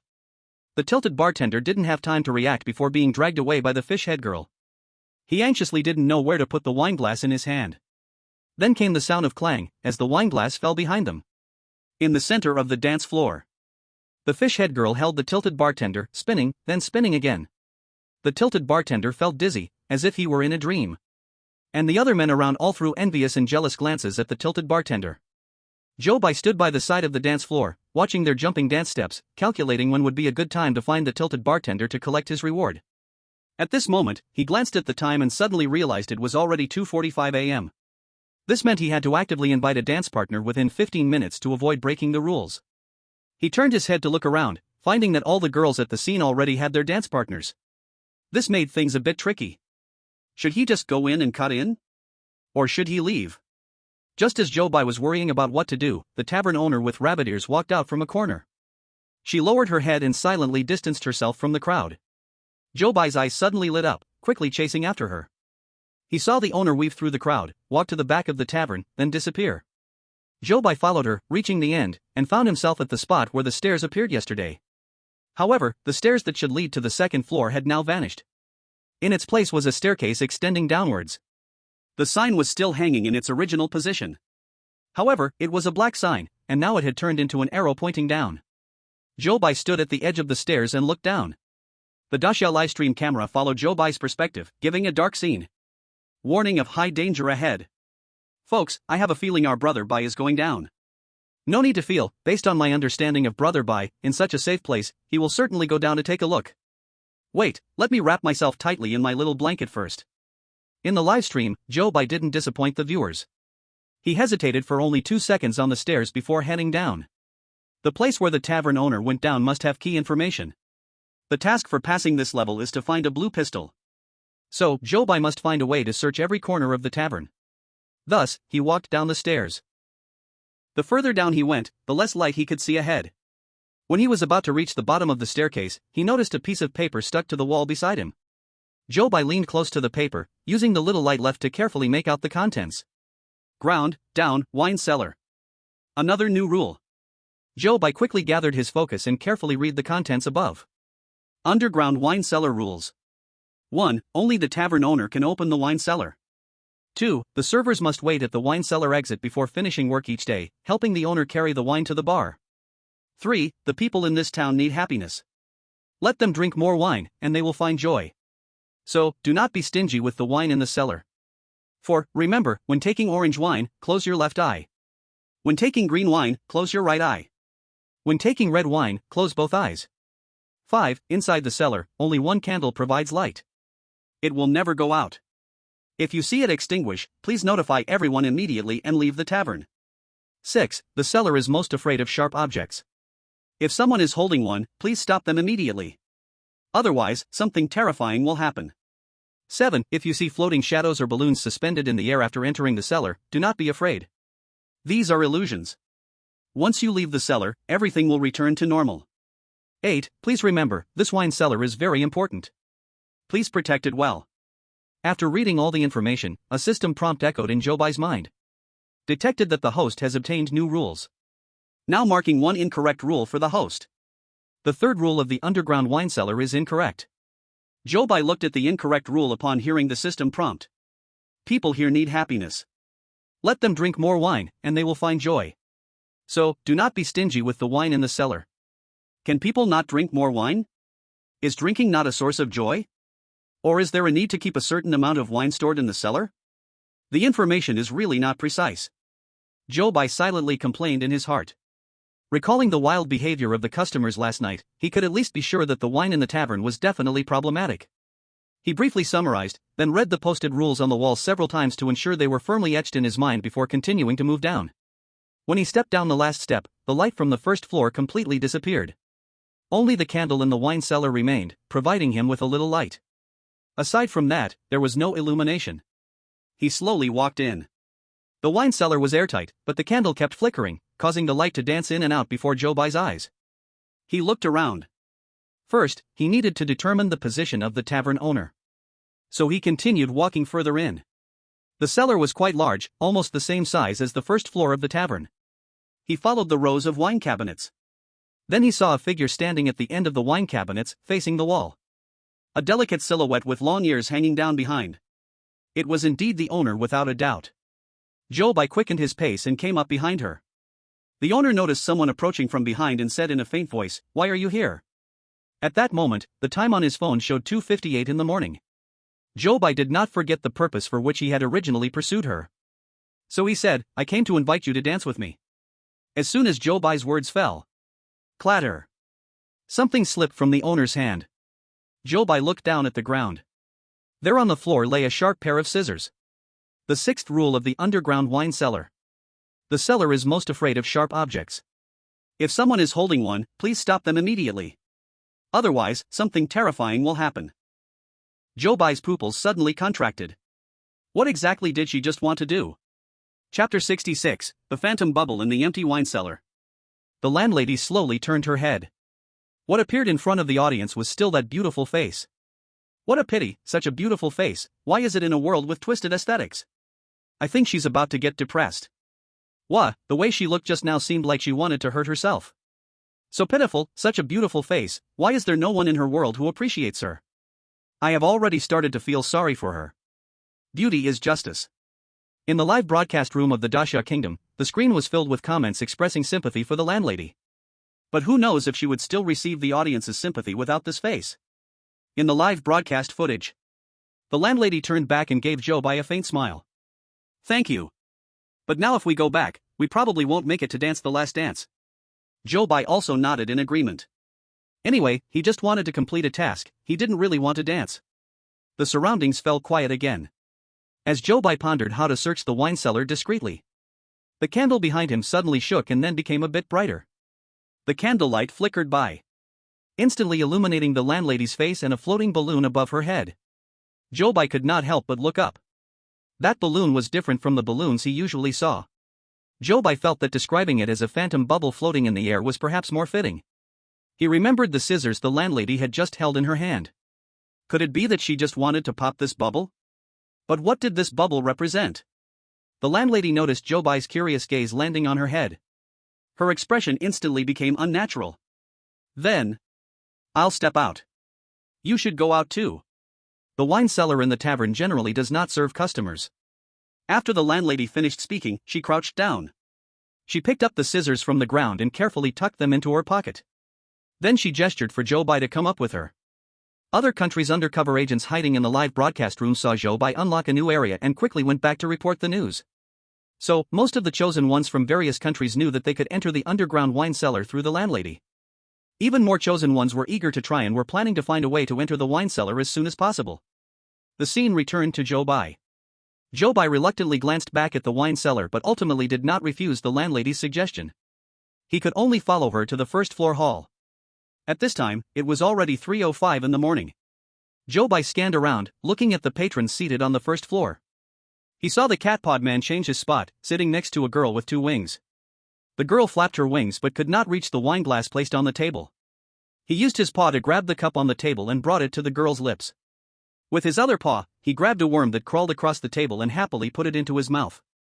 Zhou Bai couldn't help but frown and shake his head, then looked to the other side. The suit-wearing man and the bird-beaked girl from last night were still sitting in their original spots. The two were holding hands and chatting happily. But after a while, the suit-wearing man's hand was once again brought to the bird-beaked girl's mouth. She bit down hard, making a wound deeper and larger than yesterday's. As for the bar counter, the fish-headed girl sat in the spot Zhou Bai originally occupied. She rested her chin on her hand, occasionally exchanging sweet glances with the tilted-head bartender. However, in the previous second she was smiling sweetly, the next second she violently smashed the plate in front of her to the ground. Zhou Bai glanced at the state of these people, confirming that the tavern had entered its crazy time again. So he tightened his clothes and planned to leave this place quickly. At this moment, a sharp whistle from outside the tavern. The sound rang out again. The patrolling officer with a red hat and a red stick rushed in once more. The red stick slammed hard on the table. Various pieces of porcelain shattered and splashed up from the tabletop. The drinkers all stopped their actions, staring blankly at the patrolling officer. The landlady was so scared that she covered her ears tightly. It's come again, it's come again. Why is it here again? Why has it been coming so often lately? Zhou Bai caught the hint in the landlady's words and quickly asked, has it only been coming often lately? The landlady crouched down in fear, yes, for more than half a month. It didn't used to be like this, now it comes every day. More than half a month? That means something must have happened at this tavern over half a month ago. Zhou Bai wanted to ask more, but the landlady had already curled up in the corner in fear. The crooked-headed bartender was also bending over constantly, apologizing to the officer. Then, the officer finally walked out the door. Seeing that it was almost time, Zhou Bai also walked out from the tavern. Welcome back. Behind him was still the farewell voice of the beckoning cat. Zhou Bai glanced at the moon in the sky, then hurriedly walked into the rest area across from the tavern. He leaned against the window. Customers continued to come out of the tavern's main door. After 5:20, employees also began to get off work from the back door of the tavern. The mute waiter, the crooked-headed bartender, the beckoning cat, and a fat chef he had never seen before. They all came out from the back door at different times.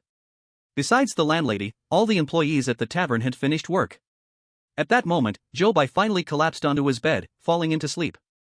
This sleep lasted for a full 10 hours. By the time it was almost 4 p.m., he finally sat up from his bed. First, he picked up his phone to check the time, then went out for a meal. After finishing his meal, he again looked toward the tavern from the window. Near the tavern, the old man with a limp was still wandering outside endlessly. Zhou Bai thought for a moment and decided to go out and take a look. It's 6 p.m. My wife should be making dinner. It's 6 p.m., it's 6 p.m. Zhou Bai picked up his phone. The time displayed clearly was 4:45 p.m. Yesterday, when he said it was 5 p.m., the time on Zhou Bai's phone showed it was 3 p.m.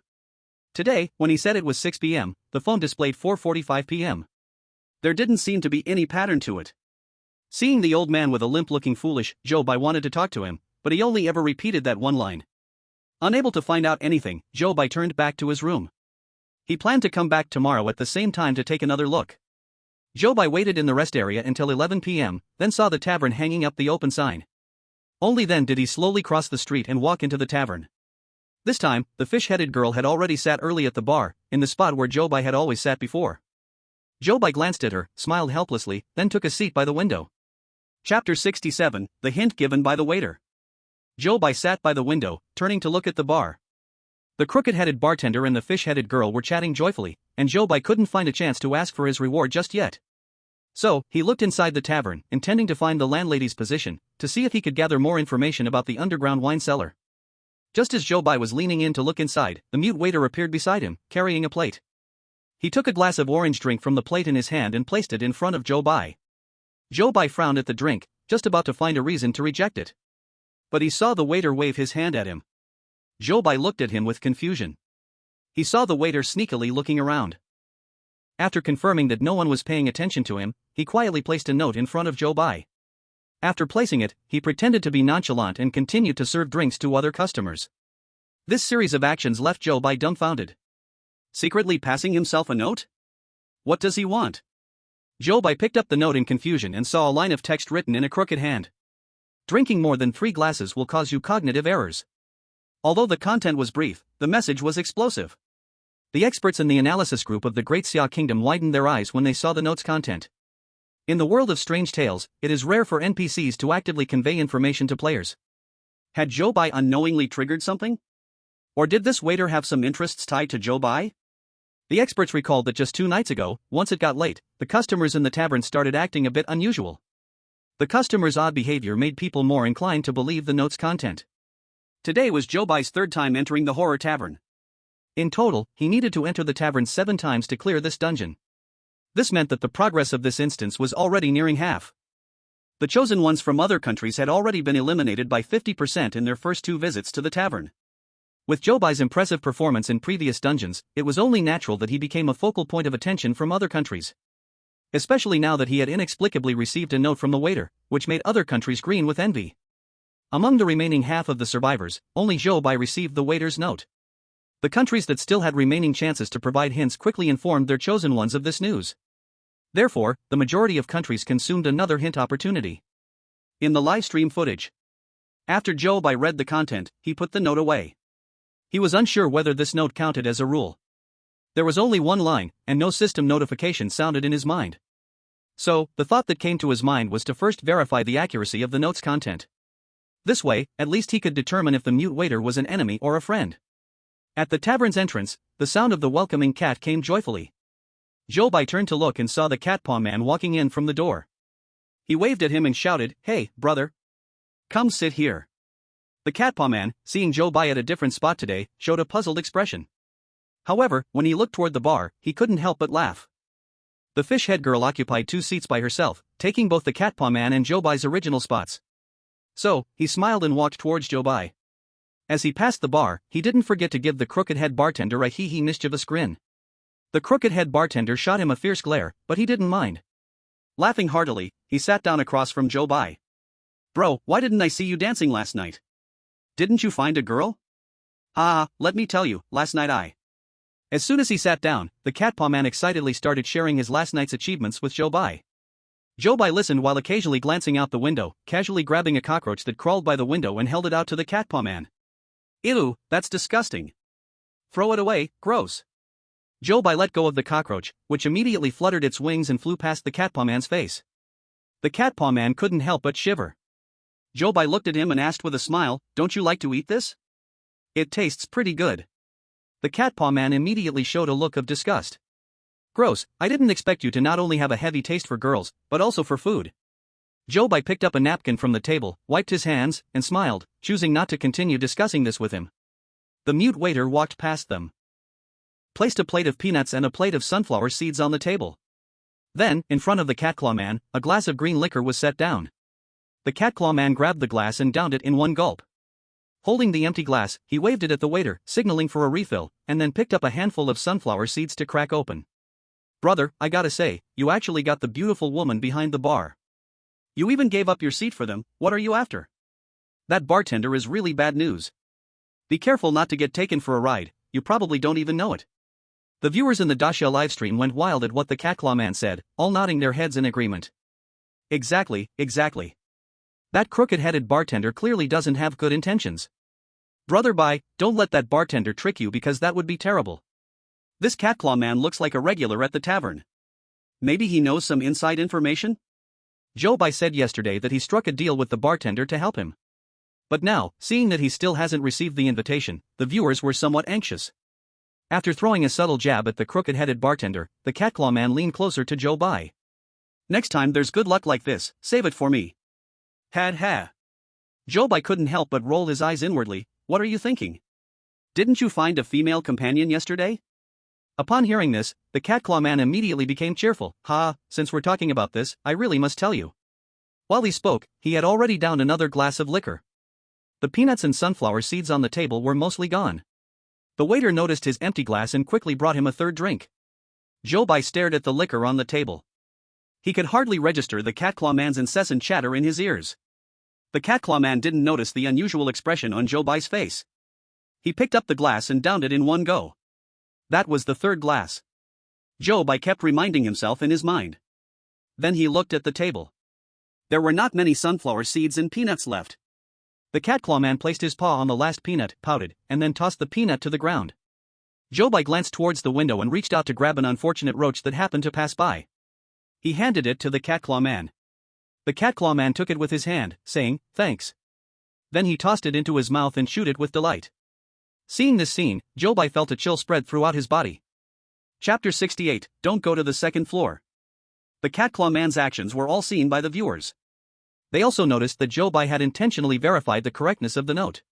Seeing this result, the entire Daxia livestream became excited. Confirmed, confirmed. The note from the waiter is correct. Looks like this waiter is here to help Zhou Bai. Awesome, we gained a teammate. Zhou Bai has taken another step closer to clearing the game. Zhou Bai watched the cat claw man eat the roach and confirmed that after drinking 3 glasses of liquor, cognitive errors would indeed occur. This symptom should manifest as perceiving food as something inedible, while seeing inedible things as food. Zhou Bai recalled how the late-night drinkers often appeared somewhat deranged, which sent a shiver down his spine. What would the tavern look like if they were allowed to continue getting drunk? Zhou Bai couldn't even believe it. However, he still had doubts in his heart about why the waiter chose to give him this information. At the tavern's entrance, the sound of customers entering could be heard again. Hearing the sound, the cat claw man quickly leaned his head out to look. Since he had taken his seat tonight, he had already lost count of how many times he looked towards the door. Unfortunately, every time he only received disappointment. Fortunately, this time, he finally saw the person he wanted to see at the entrance. As soon as the girl with wings appeared, he immediately ignored Zhou Bai and ran towards her. Zhou Bai shook his head helplessly. He swirled the orange liquid in his glass and took a small sip. Then he looked up at the drinker at the table in front of him. Just received a glass of wine from the waiter. The waiter finished serving the drinks and walked towards Zhou Bai. As he passed by Zhou Bai, he quietly threw a note onto his table. Another note? What does this waiter want, anyway? Zhou Bai suspiciously picked up the note, and then saw a few short, crooked words written on it. Do not go to the second floor. The second floor? Zhou Bai recalled the invitation letter that was about to be in his hands. And when the audience in the live broadcast looked at the crooked-headed bartender, they instantly felt he had become monstrous. Rule number 7 of the Horror Tavern's backdoor. The invitation letters to the second floor are kept by the bartender. He has the power to distribute the invitations. From this rule, it was clear that the crooked-headed bartender was closely tied to the second floor. And the tongueless waiter, however, said not to go to the second floor. Is the second floor dangerous? Then, does having the distribution power of the second floor's invitation letter mean the bartender cannot be trusted? The waiter was trying to stop Zhou Bai from going to the second floor. There was obviously a contradiction between these two. Zhou Bai hesitated, unsure of whom to trust. He thought for a moment, decided to stand up from his seat, and walk towards the direction of the stairs. This time, the staircase led directly to the second floor. Next to the stairs, the sign pointing upwards still oozed red liquid. This scene looked just like something from an abnormal place. In horror movies, those who dare to go to such places usually meet their end very quickly. Zhou Bai turned around. And that waiter was surprisingly quietly standing behind him. It scared the audience so much they almost smashed the screen. Hey, can we not switch Zhou Bai's perspective next time? We can't compare to Zhou Bai. Please consider the audience's heart's endurance. However, the audience didn't know that Zhou Bai was also quite scared. Fortunately, he looked calm on the surface. What are you following me for? There was no one else around. The waiter opened his mouth and gestured non-stop. Zhou Bai was confused. Fortunately, the waiter quickly reacted. He pulled out a note, wrote a line of crooked words again, and handed it to Zhou Bai. Zhou Bai took it and looked. What you want to find is in the underground wine cellar. Instantly, his heart jolted. This waiter knows what he is looking for and even tells him where it is. Is this an S-class pass directly fed into his mouth? This level seems a bit too easy to pass. The audience in the Daxia live broadcast could not help but become excited when they saw the note's content. As for the other spies lurking in the Daxia live broadcast, they quickly went back to report this news. In the live broadcast frame, seeing Zhou Bai read the note, the waiter felt relieved and returned to his working position. Zhou Bai, filled with questions, walked back to his own seat. Time quickly passed, and it was soon gentlemen's time at the tavern. The crooked-headed bartender rang the bell placed in front of him. Ding! Ding! Ding! Now is the gentleman's time at this tavern. All the gentlemen present, please stand and invite a lady to dance with you.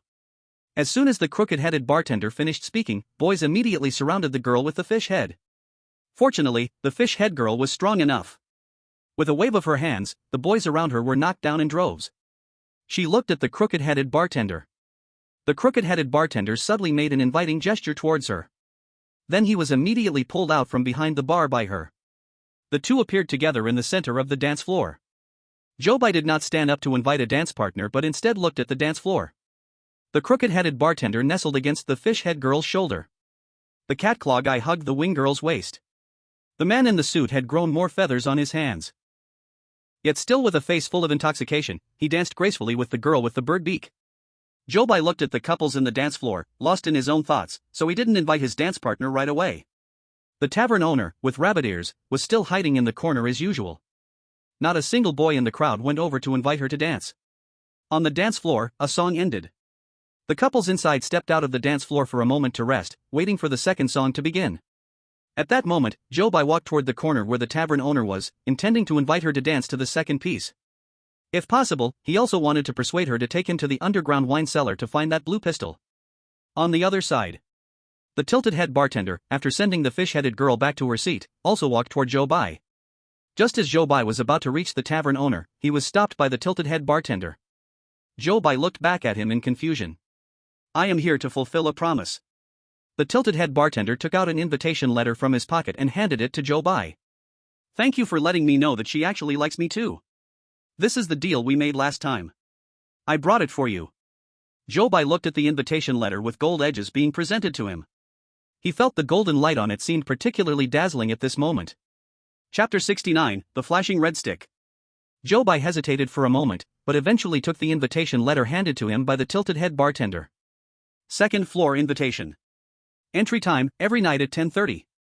Please arrive on time, latecomers will not be admitted. Zhou Bai looked at the time marked on it. 10:30? But the tavern doesn't open until 11. This entry time is outside the tavern's operating hours. Could it be that the first rule of the Haunted Tavern's customer guidelines has a mistake here? The viewers in the Daxia Country Live studio didn't know the first rule of customer guidelines was wrong. So when they saw the entry time for the second floor, they all erupted in chaos. This conflicts with the first rule of customer guidelines. Fake. Fake. That tilted-head bartender is indeed very bad. Entering during non-business hours violates the rules, and it could be deadly. The waiter said the blue pistol is in the underground wine cellar. Just go find it there, there's no need to take this risk. Zhou Bai did not notice the worries in the comments at that moment. He quietly put the invitation letter into his pocket. After the tilted-head bartender handed over the invitation letter, he returned to the bar. At that moment, a second piece of music began to play in the dance floor. Zhou Bai walked to the corner and found the rabbit-eared tavern owner hiding there. He extended his hand toward the tavern owner.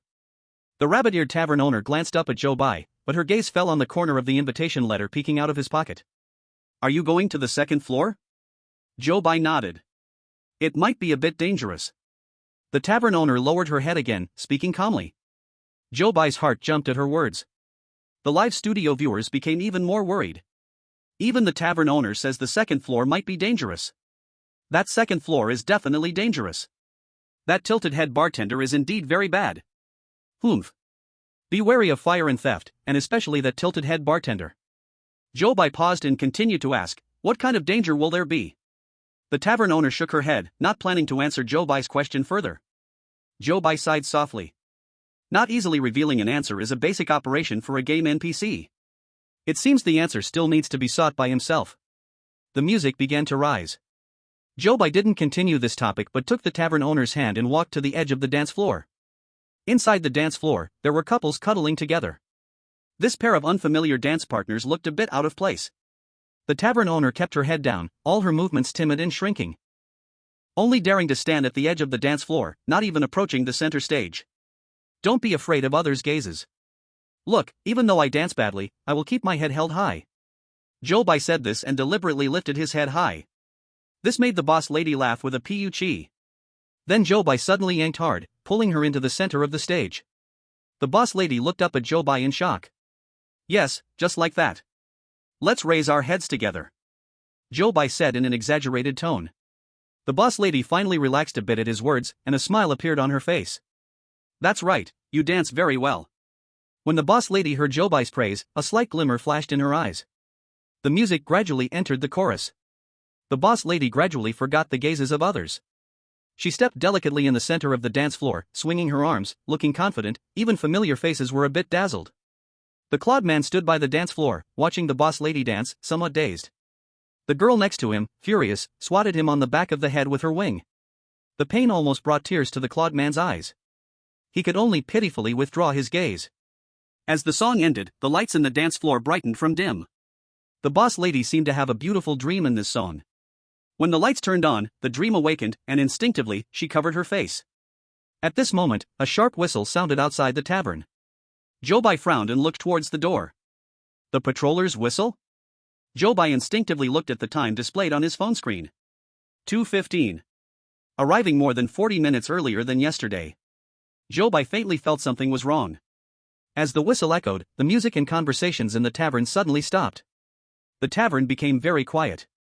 However, a chewing sound coming from a corner became very pronounced. No one in the tavern paid attention to this sound. Only Zhou Bai turned to look in the direction of the sound. In one corner of the dance floor, the man in a suit leaned against the wall, cuddled up with the bird-beak girl. The bird-beak girl lowered her head, her hands seemed to be holding something. Just a glance made Zhou Bai's heart leap to his throat. Then, the sound of breaking porcelain came again. The patroller wearing a red hat swung a red stick, smashing it onto the wine glasses on the table. The clang sound came again and again. The patroller's hat was pulled low. Zhou Bai couldn't see his expression. After he smashed all the wine glasses in the tavern hall, he walked into the dance floor, heading towards the corner. Hearing the footsteps behind her, the bird-beak girl turned her head. Then, Zhou Bai saw her mouth covered in blood. And what she was holding was the man's hand in the suit.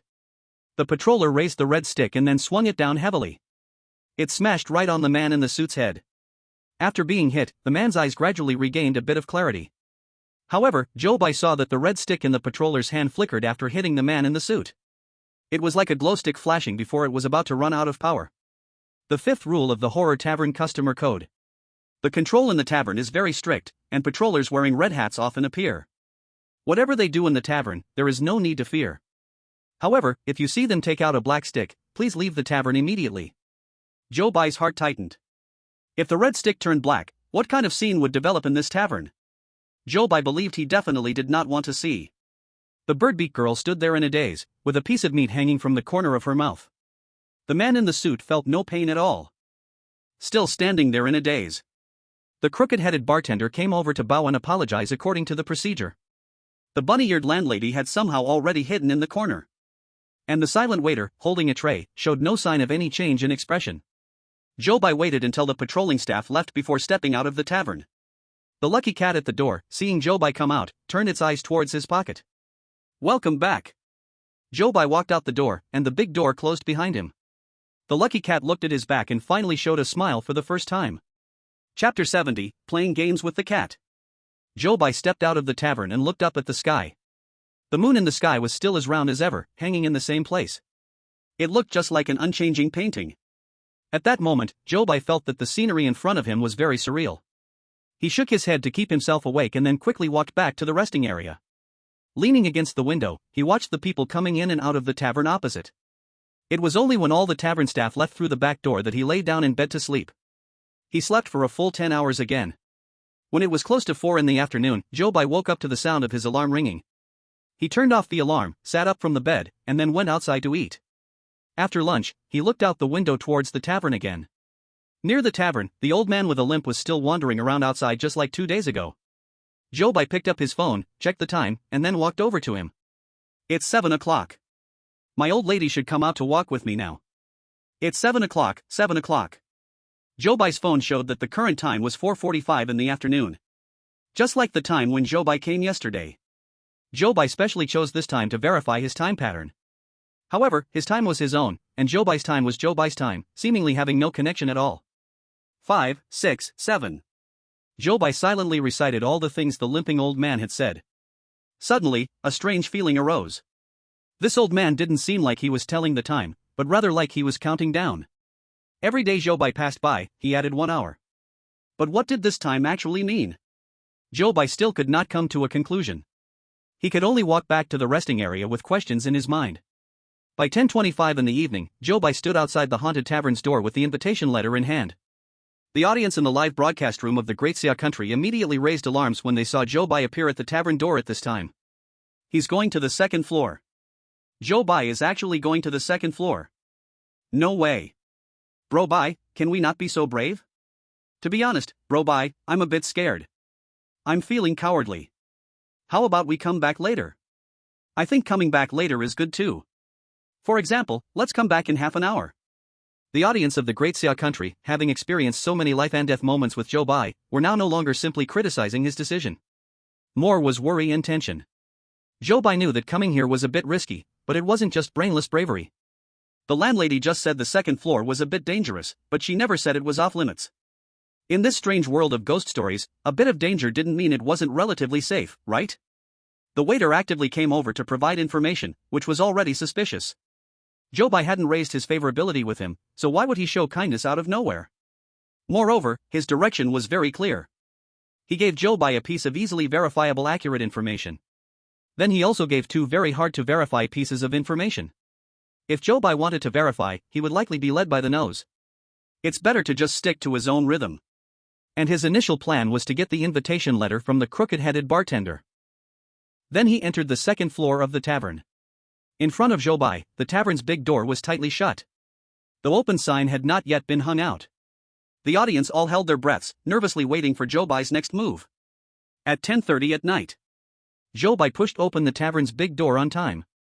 The audience all covered their eyes, fearing that Zhou Bai might be stained with blood red in the next second. Fortunately, after Zhou Bai stepped into the tavern, what appeared on screen was the smiling face of the lucky cat. The expected black screen did not appear. The audience finally let out a long sigh of relief. "Hello, esteemed customer, it seems you arrived a bit early?" The lucky cat looked very happy, its eyes nearly disappearing as it smiled. Zhou Bai handed over the invitation letter in his hand. Upon seeing it, the lucky cat immediately smiled even more happily. "So it's my distinguished customer. Come on, follow me this way." With its round body, the lucky cat nimbly jumped down from the counter. Its short legs did not hinder its agile movements. Joyfully swishing its tail, it walked in front of Zhou Bai. It led Zhou Bai through the tavern and arrived next to the staircase.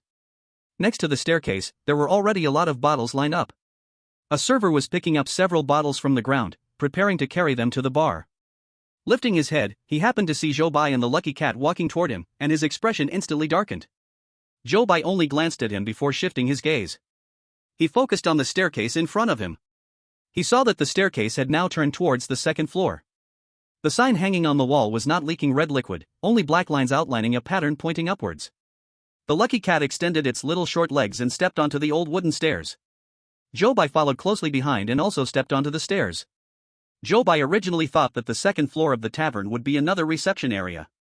Unexpectedly, the place he arrived at resembled a storage room. It was filled with cabinets. And on each cabinet, there were boxes of various sizes. Zhou Bai looked at all these boxes and realized he had come to the right place. However, with so many boxes, it would take some effort to find the blue handgun inside. Zhou Bai sank into his thoughts, momentarily forgetting about the lucky cat beside him. The lucky cat, seeing that it was being ignored, angrily meowed once. Then it jumped onto a box, extending its claws. This display of the lucky cat's power did not scare Zhou Bai, but it made the viewers in the live stream tense again. Zhou Bai had never seen such a mighty lucky cat, but the audience had. Many viewers still vividly remember how this lucky cat extinguished the chosen one from the A3 country. They did not think this lucky cat was a good being. The lucky cat scraped its claws against the wooden cabinet beside it and then asked Zhou Bai, "Do you know what the second floor is for?" Zhou Bai honestly shook his head. However, his gaze still did not leave the room full of boxes. The lucky cat snorted coldly and jumped in front of Zhou Bai. "The second floor is a place to play games with me. That smelly bartender finally agreed to send another person up here to play with me." After the lucky cat finished speaking, it opened a box and pushed it in front of Zhou Bai. Inside the box was filled to the brim with various toys. Ha ha ha. Playing games with me. Chapter 71, The Rules of the Lucky Cat. Zhou Bai looked down at the box full of toys on the ground. Laser pointers, cat wands, electric mice, rolling balls. There were indeed quite a variety of toys. The short-legged lucky cat extended its paw and took out the laser pointer from the box. "Let's play with this." Zhou Bai smiled helplessly. He took the laser pointer from the box in his hand. "What kind of game is this? Have you ever seen a cat catch the little red dot emitted by a laser pointer? Isn't this a game you can't lose?" Zhou Bai was about to agree with a smile. Suddenly, he felt something was wrong.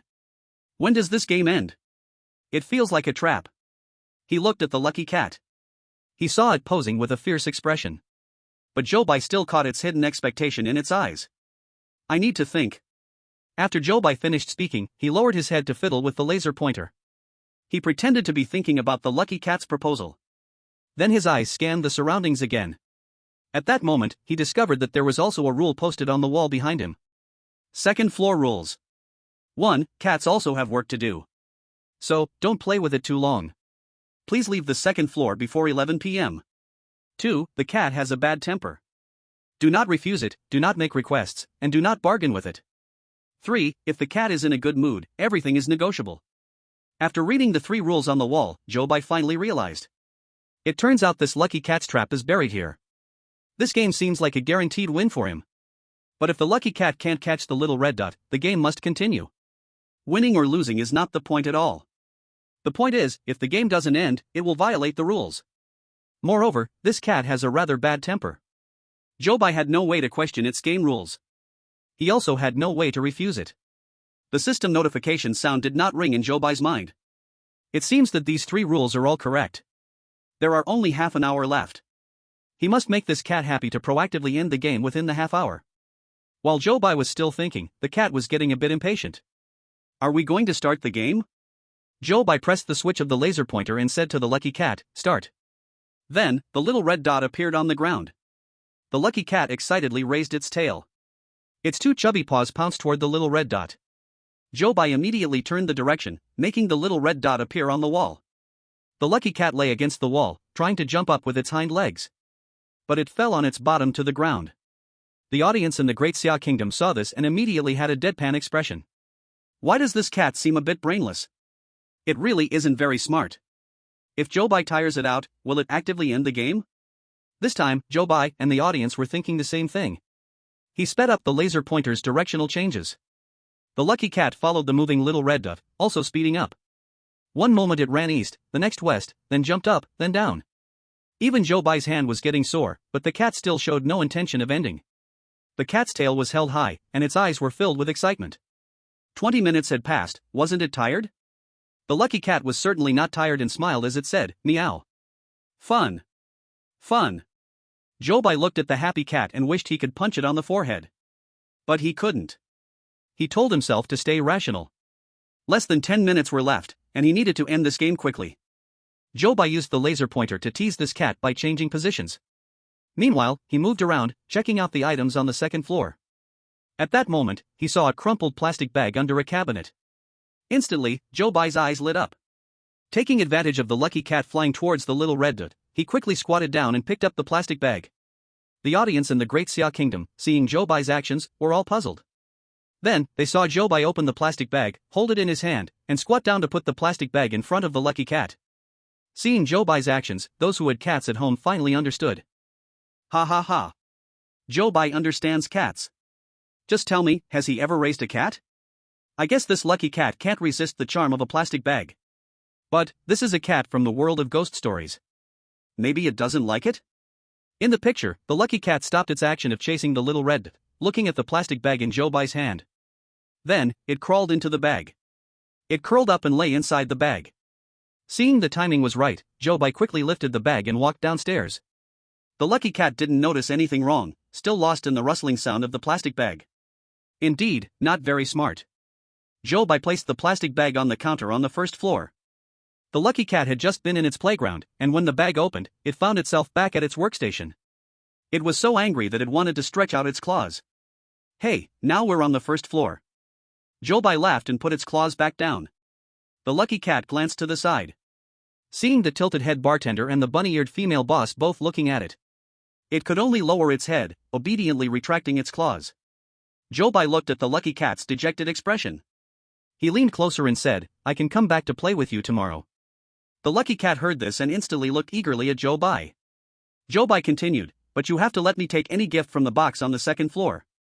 As soon as the lucky cat heard this, its fur bristled. How annoying. It can't make demands on the second floor and now wants to make up for it on the first floor. The lucky cat was so angry it wanted to swipe its claws at Zhou Bai. But with the tilted-head bartender and the bunny-eared female boss watching, it dared not move. It huffed in annoyance. But thinking of someone to play with it tomorrow, it still gritted its teeth. Fine. But the box can't be opened, pick based on luck. Zhou Bai thought of the boxes filled on the second floor, and his head throbbed again. Opening each one, he might not even find a blue gun in half an hour. This cat actually wants him to open a blind box? The difficulty just skyrocketed. Can't open it to pick? Zhou Bai asked tentatively. The lucky cat immediately stretched out its claws. A cat's patience has its limits. Zhou Bai could only let it be, obediently closing his mouth. At 11 o'clock at night, the waiter came over, casting a cold glance at Zhou Bai. Then, he hung out the open for business sign. Zhou Bai sat at the windowside table. In the tavern, customers began to come in one after another. Chapter 72, Different Colors, How Can They Be Together? The tavern soon became lively again. Zhou Bai sat by the window. The waiter, without a tongue, approached with a tray, wanting to set down a glass of orange liquor. Zhou Bai waved his hand to refuse him. The waiter's face instantly darkened further. Zhou Bai turned away, ignoring him, and sat quietly in his seat. At this moment, his mind received a message from the analysis team of the Great Xia Nation. The kitchen of the tavern does not need to be entered, there is no blue gun inside. This should be the most useful information discovered by the analysis team of the Great Xia Nation. Not long ago, just 10 minutes ago. The chosen one from the Monkey Nation sneaked into the kitchen while the chef was on the toilet. He turned the kitchen upside down, and was unfortunately sent away by the chef's knife. He lost his life but benefited other nations. As a result, the surviving chosen ones all received prompts from their own countries, just like Zhou Bai. Zhou Bai had been troubled about how to enter the kitchen for a search. Now, he could exclude that option, reducing the difficulty a lot. The entire tavern's structure was very simple. The first floor was an open hall with a dozen tables set up. There was also a designated area as a dance floor. The kitchen of the tavern was also located on the first floor, just beside the back door. The rest of the place is the underground wine cellar. And the second floor, a play space exclusively for the lucky cat. Zhou Bai has listed the second floor as a key target. But other places cannot be abandoned in the search. In the hall on the first floor, Zhou Bai has checked almost every corner. Here, the only hiding place left is the crooked-headed bartender's liquor cabinet. Zhou Bai was just about to ask him for tomorrow's invitation letter. So he decided to go over and chat with him now. Zhou Bai walked up to the crooked-headed bartender and sat down in his usual spot. The crooked-headed bartender glared at him immediately. The fish-headed girl hasn't arrived yet, so this spot was empty. The crooked-headed bartender had already assumed she would sit here. So, when Zhou Bai sat down, he immediately became a bit anxious. "Weren't you sitting by the window just fine?" Zhou Bai smiled and said to him, "I came over just to ask you for the invitation letter." The crooked-headed bartender rolled his eyes and opened his liquor cabinet.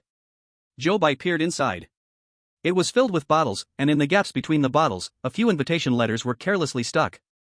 It seemed the crooked-headed bartender didn't really care about finding companions for the lucky cat. If Zhou Bai had known that the invitation letters were so undervalued here, he should have asked him directly from the start. Perhaps he would have thrown a stack at him. What a waste. Gave away a bride for free.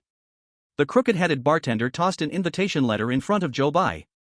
"Take it and leave quickly." Zhou Bai cheerfully picked up the invitation letter and continued, "What other good things are hidden in your other cabinets? Besides wine, what other good things could there be?" The crooked-headed bartender said irritably. Zhou Bai didn't give up and still kept a silly grin on his face.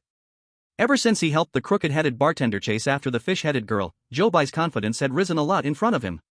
"I don't believe it. Unless you open it for me to see."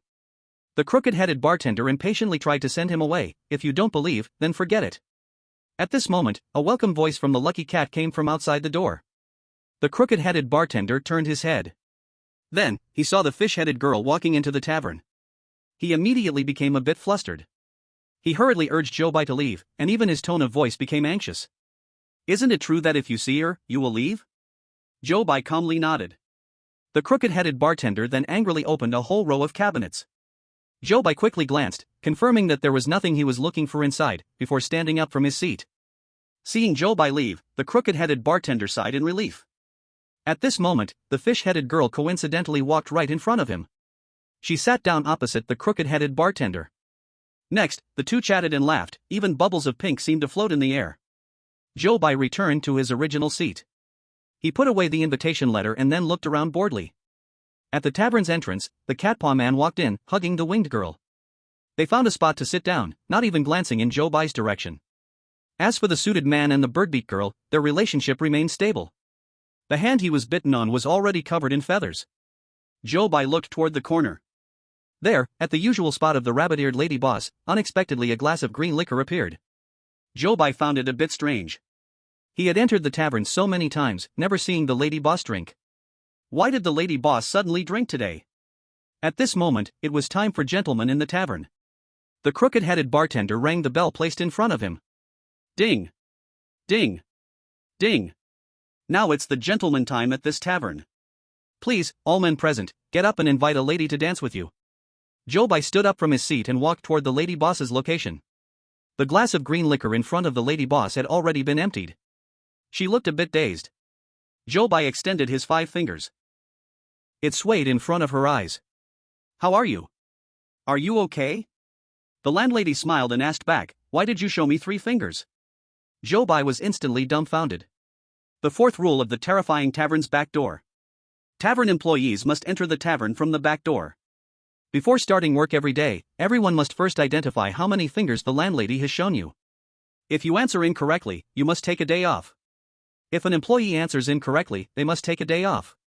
But the rule doesn't say what should be done if the landlady answers incorrectly, right? Zhou Bai extended his hand to help her up. It's okay. I came to invite you to dance. But it seems you're a bit drunk. The landlady waved her hand with a smile. No, I'm very sober. After saying this, she picked up the cup on the table and waved it in front of Zhou Bai. Tell me, can green wine, orange wine, and red wine be placed together in one cabinet? Zhou Bai felt a bit confused. Sure. Isn't that how your cabinet is arranged? The landlady shook her head sadly. But they all think I've done something wrong. How can red wine, green wine, and orange wine be placed together? I've recently started to feel that it might not be allowed. The landlady spoke her drunk words sadly, while Zhou Bai listened in confusion. At this moment, a whistle from the patrolling officer sounded outside the tavern. He waved his red club and rushed in again. The sounds of various porcelain breaking filled the tavern. The landlady, a bit tipsy, forgot to bow her head in fear. After smashing all the cups, the patrolling officer came in front of the landlady with his club. He swung his club down. Chapter 73, The Time of the Lame Old Man. The red club hit the landlady's head. The club flickered several times before returning to its normal red color. The landlady swayed a little. Zhou Bai wanted to reach out to support her. But the hunchbacked bartender rushed forward first, reaching the landlady's side. It's okay, you'll be fine soon. He helped the landlady sit down in a chair like an elder. Then he kept bowing and apologizing to the patrolling officer. The patrolling officer, holding the red club, walked out of the tavern. The hunchbacked bartender sighed and looked at the moon outside the window. Sigh, I don't know how long this tavern can keep running. To clear the SSS level, one must find the blue pistol and help the tavern continue to operate. It seems the potential survival crisis of this tavern is slowly being exposed. Zhou Bai looked up and saw the waiter standing in the shadow by the wall, looking towards them. His heart sank instantly. The wine in this tavern must have problems. But the landlady also drank today, which indicates she might not know the wine has issues. It is very likely that the wine in the tavern was originally fine, but later became problematic. Only the landlady can unlock the wine cellar. And the wine in the tavern passes through just 2 people from the cellar to the hands of the customers. The hunchbacked bartender and the mute waiter. As Zhou Bai thought of this, he looked at the hunchbacked bartender. He saw the bartender pouring a glass of plain water and handing it to the landlady with concern. Zhou Bai thought for a moment and asked the hunchbacked bartender in a low voice, "This waiter should have just arrived not long ago, right?" The hunchbacked bartender frowned and recalled carefully upon hearing Zhou Bai's question. Yes. I think he came about half a month ago. Half a month ago? The landlady had previously said that the patrolling officer frequently coming into the tavern started about half a month ago. It seems this waiter is quite suspicious. Zhou Bai felt it was necessary to remind him. The wine in the tavern is quite important. Letting a new employee handle it alone might not be good. The hunchbacked bartender looked seriously at Zhou Bai. His eyes fell on the back of Zhou Bai's hand. The fine hairs that had grown on Zhou Bai's hand before were still there, although not obvious. But upon closer inspection, it could still be seen. Zhou Bai followed his gaze and looked at the back of his own hand. No wonder he had given Zhou Bai the green drink before, it was for this reason. Are you one of those organization people? The tilting-headed bartender asked. Zhou Bai looked at him in confusion. Seeing Zhou Bai's reaction, the tilting-headed bartender did not continue the topic. Instead, he nodded to Zhou Bai. "I'll be careful." Then he lowered his head to continue taking care of the boss's wife. Zhou Bai was stunned for a moment and suddenly remembered that the white beard badge that Lele had given him was still in his pocket. Could it be that the tilting-headed bartender was asking about this? Zhou Bai did not know what this badge meant, but he also did not plan to ask the tilting-headed bartender to verify this question. It was about time, he should leave the tavern now. Inside the tavern, those customers began to regain their sobriety. One by one, they walked out of the tavern. The boss's wife supported her head with her hand, looking like she had regained some clarity. After bidding farewell to them, Zhou Bai also walked out of the tavern. At the entrance of the tavern, the lucky cat saw the invitation letter peeking out from Zhou Bai's pocket and smiled so broadly that its eyes squinted. It swung its arms up and down. The sound of "welcome next time" was filled with a joyful vibe. Zhou Bai walked out of the tavern and returned to the resting area across the street. After entering the room, he still followed the process of the previous days, leaning against the window and looking at the tavern across the street. Everything on the tavern side still seemed normal. After 5 o'clock, all the staff in the tavern gradually left through the back door. Zhou Bai yawned and perked himself up. He leaned by the window, focusing on the movements of the waiters. This time, Zhou Bai finally discovered a suspicious point. The old man with a limp, who wandered around the tavern every day, disappeared around 8 o'clock in one direction. And the direction the waiter was going back was completely the same as the old man's disappearing direction. Zhou Bai's heart raced wildly. He felt like something dangerous was getting closer and closer to him.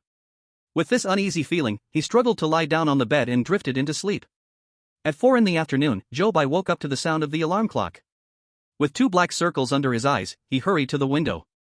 Near the tavern, the limping old man was indeed still wandering outside just like the previous days.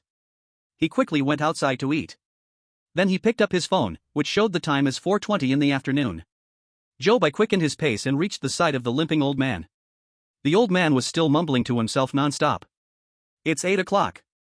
I should go take a shower. It's 8 o'clock, 8 o'clock. 1 more hour had been added." His time was indeed not connected to the time on Zhou Bai's phone. Instead, every day that Zhou Bai passed, he would add an hour. Zhou Bai's heart raced faster. He slowly walked back to the resting area, trying to calm himself down. Then, he organized his thoughts in his mind. Today was the 5th day since Zhou Bai entered this subplot.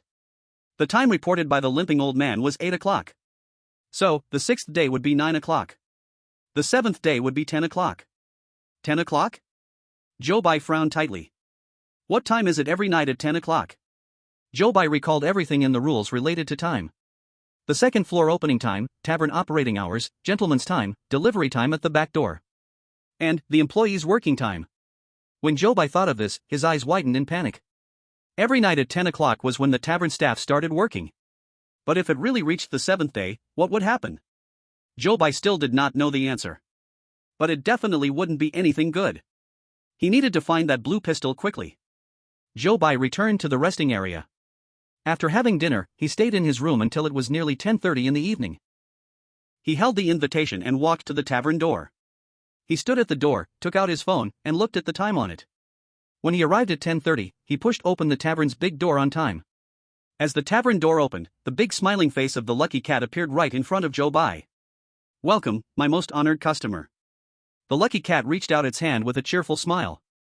Zhou Bai placed the invitation in its hand, and it smiled so wide that its eyes were almost closed. "Let's go, meow. Honored customer." The lucky cat jumped down from the counter and led Zhou Bai through the tavern. At the staircase, bottles of liquor were also lined up. The waiter glared at Zhou Bai with a dark face. The tilted-headed bartender stood beside him, staring at every movement Zhou Bai made with the bottles. Chapter 74, The Lucky Cat's Boxes. Zhou Bai nodded at the tilted-headed bartender, as a kind of greeting. Then he ignored the waiter, whose gaze seemed like it could kill. The lucky cat happily stepped onto the stairs but turned to see that Zhou Bai was not following. It urged, "Meow. Why aren't you coming? Hurry up." Zhou Bai stood at the bottom of the stairs, casually crossing his arms, looking up at the lucky cat. The lucky cat suddenly felt something was off. Sure enough, Zhou Bai then asked it, "Does what you promised me yesterday still count?" Upon hearing this, the lucky cat nearly exploded with anger. This guy was so bad. He actually wanted to bargain now. It really wanted to give Zhou Bai a slap right away. But the tilted-headed bartender was still standing at the bottom of the stairs, so the lucky cat had to withdraw its claws obediently. It forced a smile at Zhou Bai. You come up first, and we'll talk more when we're up there. Zhou Bai would not easily trust this cat. No. We'll discuss it down here first. The lucky cat, feeling defeated, sat down on the stairs, hugging the staircase post with its paws, and angrily shouted at Zhou Bai. Fine. It's a deal. Only then did Zhou Bai smile with satisfaction. If you don't keep your word, I won't come tomorrow. Hearing this, the lucky cat's fur stood on end. You must come. After saying this, it turned around and stomped heavily up the stairs. Zhou Bai wanted to laugh out loud, but he still tried very hard to hold it back. Then he followed behind the lucky cat, climbing up the stairs. The lucky cat reached the top, finally arriving at its territory. The roles of the two switched now. It lay on its toy box. Lazily flicking its tail, it said to Zhou Bai, 5 minutes. Hurry up and choose. Zhou Bai didn't waste time arguing with this cat and immediately walked to the cabinets to start picking. However, there were just too many boxes on the second floor. Standing in the middle of the cabinets, Zhou Bai felt a bit dazzled. Here there were various styles, sizes, materials, and patterns of boxes. How could he know if there was a blue handgun inside these boxes? Zhou Bai glanced at the lucky cat, which was already lying across the boxes. Sighing, Zhou Bai decided to trust in luck for a moment. He examined the boxes on the cabinets. Normally, a handgun should be about 15 to 25 centimeters long. Zhou Bai didn't know much about this, so he could only guess based on his limited impression. Thus, he focused on boxes that were of the right size. But even then, there were still many choices. Zhou Bai felt distressed as he compared the various boxes, constantly moving between them. Meanwhile, the lucky cat was lounging on the boxes. One paw supporting its head, swinging its tail, it slyly said, "Only 1 minute left." Zhou Bai turned back and shot the lucky cat a glare. The lucky cat helplessly shrugged its paws. Zhou Bai turned back and hurriedly continued to pick boxes. Time was running out, he could only rely on luck now. So, he picked out a box with a metallic texture, which looked quite similar in style to a handgun, among a bunch of boxes. This one will do. Zhou Bai hugged the box and walked over to the lucky cat. Ha ha. Let me help you unlock it. The lucky cat took out a heavy keyring with many keys. Then, with precision, it fished out one key from the many. The key went into the lock, turned, and then the box opened smoothly. You open it yourself. The lucky cat looked at Zhou Bai with a grin. Zhou Bai ignored it, took a deep breath, and opened the box. Then, the lucky cat burst into a big laugh. How about that? This thermos is pretty nice, right? It's a gift for you.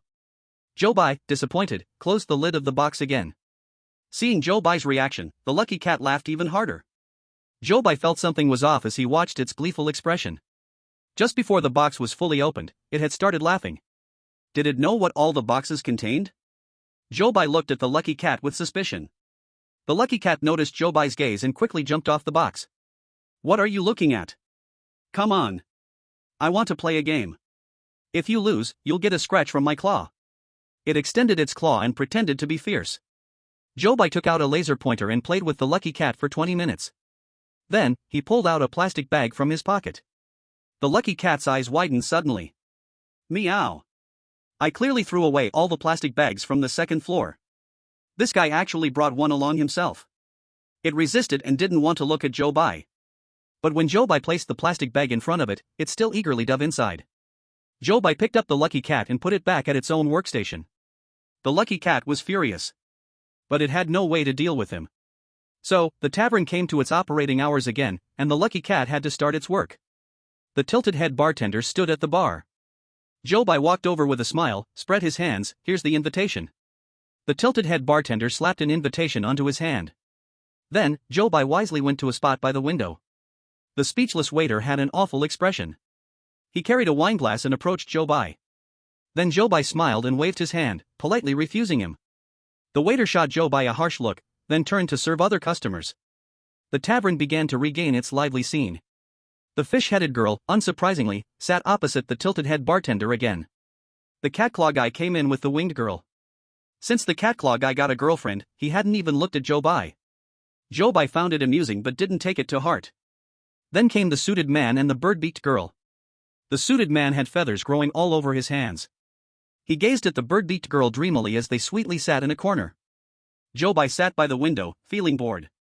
He propped his head up with one hand, watching the tavern's lively atmosphere. If it weren't for the later chaotic scenes, such a tavern wouldn't be bad at all. Normal folks, mutated people, and it all harmoniously appeared in the same place. However, the craziness of the tavern late at night still deeply etched in Zhou Bai's mind. He quickly shook his head. He wanted to shake off the strange thought that the tavern wasn't bad. The time displayed on his phone showed it was already 2 in the morning. At this time, it was the gentleman's hour at the tavern. The tilted head bartender, as per routine, rang the bell placed in front of him. Ding! Ding! Ding! Now it is the gentleman's hour at our tavern. Gentlemen present, please stand up and invite a lady to dance with you. The gentlemen who had been sitting in their chairs. Hearing the words of the crooked head bartender, everyone stood up and went to invite their dance partners. By the bunny-eared boss's side, there was still no one to invite her. Zhou Bai walked over and stretched out his hand in front of her. The gloom on the bunny-eared boss's face was blown away when this hand appeared. At that moment, a melodious slow song echoed in the tavern. Zhou Bai and the bunny-eared boss entered the dance floor amidst the music. The warm and gentle sound of the piano first entered people's ears. Thus, the people on the dance floor gently swayed to the rhythm of the music. In the corner of the dance floor, the suited man held the beat girl with his feathered hands. The two danced in perfect harmony, following the music. The suited man gazed at her with a smile in his eyes. Then, in a dimly lit corner, where no one noticed, he lightly placed a kiss on her face. In the center of the dance floor, the crooked head bartender was spun around non-stop by the fish-headed girl, without any rhythm. The crooked head bartender felt dizzy, but he was still very happy. He embraced the fish-headed girl and whispered something in her ear. Then, he saw the fish-headed girl burst into laughter, slapping him on the back, almost knocking him to the ground. Fortunately, the other hand of the fish-headed girl quickly caught him. Thus, the crooked head bartender did not fall to the ground. Then, the music in the dance floor shifted from soothing to lively. After one song, the bunny-eared boss had beads of sweat forming on her forehead. However, she revealed a sparkling smile on her face. She took the initiative to hold Zhou Bai's hand and ran to the center of the stage. In the cheerful music, it seemed she forgot her shyness. She tilted her head back. Her feet hit the dance floor, following the music, making rhythmic pata sounds. The sound was filled with vitality and enthusiasm. Even the other people on the dance floor seemed to be infected by this atmosphere. So, they all gathered beside the bunny-eared boss, stamping their feet on the floor, making a synchronized pata sound. Zhou Bai was shocked by this scene. Since entering this world, he had never seen such a joyful atmosphere in the tavern. Perhaps, this was the way the tavern was meant to be. On the tables inside the tavern, those glasses filled with red liquid floated into the air, swaying as if following the music. Outside the window, the wind blew the fallen petals on the ground. Thus, those petals twirled and jumped, scattering into the dance floor. The people on the dance floor celebrated, finishing the gentleman's time in the tavern, surrounded by a sea of flowers. With smiles on their faces, they returned to their seats. However, in a corner away from the crowd, that server stood in the shadows, coldly watching the gathered people. When Zhou Bai turned to walk back to his seat, he met his gaze. There was a fierce look in his eyes. It sent a chill down Zhou Bai's spine. That uneasy feeling in Zhou Bai's heart bubbled back up. He sat back down in his seat. Then, he observed the other customers in the tavern again. The cat paw man was eating normal food from his plate. The suited man's hands were no longer injured. Tonight, nothing strange happened in the tavern. Zhou Bai waited for a long time but did not hear the whistle from outside the tavern. At 4:40. At this hour, customers began to leave one after another. The patroller still hadn't come in. Seeing that it was almost closing time for the tavern, Zhou Bai stood up and walked out. The lucky cat said to Zhou Bai, "Welcome to visit again." It smiled broadly, fixating on the invitation letter in Zhou Bai's pocket, until he walked out the door, then it withdrew its gaze. Zhou Bai walked towards the resting area across the street. The moon in the sky was still as round as ever. It has been the 5th day, and there is still no change. Zhou Bai returned to his room, leaned against the window, and, just like the previous days, looked towards the tavern across the street. Not long after Zhou Bai came out, the employees of the tavern also began to get off work. The mute waiter still walked back in the same direction as yesterday. The same direction as the limping old man. At 10 o'clock on the 7th night. Zhou Bai repeatedly reminded himself of this time in his mind. He felt that when this time came, something must happen. Zhou Bai adjusted his emotions. Then he lay down on the bed, letting himself enter into sleep. Fortunately, he did not suffer from insomnia like last night. After lying on the bed, he soon fell into sleep. At 4 o'clock in the afternoon, Zhou Bai woke up to the sound of the alarm clock. The first thing he did upon getting up was to look out the window. Outside the window, the limping old man was still wandering outside the tavern. In addition to that, Zhou Bai also saw a garbage truck parked at the back door of the tavern. The garbage truck waited for about 5 minutes. When the boss lady did not come out to throw out the garbage, it drove away on its own. The second rule of the tavern's back door. 2. The garbage truck can come to collect garbage at any time. The tavern owner will personally take out the garbage. If the garbage truck waits at the door for 5 minutes and the owner does not come out, it means there is no garbage to throw today. Just leave directly. Zhou Bai recalled what had happened yesterday. Perhaps when there was no unusual occurrence in the tavern, the boss lady didn't need to come out to throw out the garbage. Seeing the garbage truck drive away, he also left his room to find something to eat. After finishing his meal, he picked up his phone. At that time, it was 4:50 in the afternoon. In his heart, though he had already guessed what the limping old man would say, he still needed to verify it. He walked out of the break area and came to the side of the limping old man. The old man was still mumbling to himself non-stop. It's 9 o'clock. I can start my journey. It's 9 o'clock, 9 o'clock. Indeed, another hour was added. Today is already the 6th day. Only 2 chances to enter the tavern remain. Zhou Bai knew he had to work harder. He returned to the break area. After having dinner in the break area, he went back to his room to rest. He had a faint premonition. This night would not pass easily. Zhou Bai sat on his bed, closing his eyes to rest. Until the time drew near, he took out the invitation letter and walked out of the break area, heading to the tavern entrance. As before, he stood at the door, took out his phone, waiting for the time displayed on it to turn to 10:30 at night. Then, he pushed open the tavern's big door right on time. The lucky cat was still sitting on the counter, seemingly waiting for Zhou Bai for a long time. Seeing Zhou Bai appear at the tavern door, it immediately joyfully wagged its tail. Welcome, my most distinguished customer. However, its smile soon froze on its face. Chapter 76, Finding the Blue Gun. The lucky cat's good mood was suddenly shattered. Because Zhou Bai opened the door and stood at the entrance with his hands in his pockets. The look in his eyes towards the lucky cat was clearly not kind. The lucky cat glanced at him and couldn't help but twitch its mouth. Customer, aren't you coming in? Zhou Bai handed the invitation letter to it. Come in, why not come in? The lucky cat breathed a sigh of relief. Then why are you making that face? You scared me. It took the invitation letter, happily put it away. Then, with a smile, it prepared to jump down from the counter. But suddenly, Zhou Bai reached out and grabbed it by the scruff of its neck. The lucky cat was instantly unable to move. Hey! You bad person! Don't touch my neck! Zhou Bai ignored its objections and continued to hold its scruff of fur. How could I be a bad person? I just want to discuss something with you. The lucky cat glared at Zhou Bai with great anger. Is there anyone who negotiates like this? Zhou Bai smiled. Yes, I am one of them. The lucky cat was too weak to refute and said angrily. What do you want to negotiate about? Hurry up and say it. Then Zhou Bai smiled and said. I want you to help me find something. The lucky cat snorted coldly. How do you know, meow? Halfway through its sentence, it suddenly stopped. What are you looking for? There are so many boxes, I can't find it, I can't find it. Zhou Bai raised his hand, lifting the lucky cat into the air. The lucky cat was instantly scared and stretched out its 4 paws. Meow, being pinched at the vital point, it could not fight back. The lucky cat was filled with anger. It felt that this was the most suffocating day since entering the tavern. Stop, stop, stop. What are you looking for? You say. Zhou Bai then let its paws return to the counter. I'm looking for a blue gun. The lucky cat froze for a few seconds, looking at Zhou Bai with a complex expression. Seeing the lucky cat hesitate, Zhou Bai thought it wouldn't agree, and wanted to lift it again. The lucky cat quickly said, Stop, stop, stop.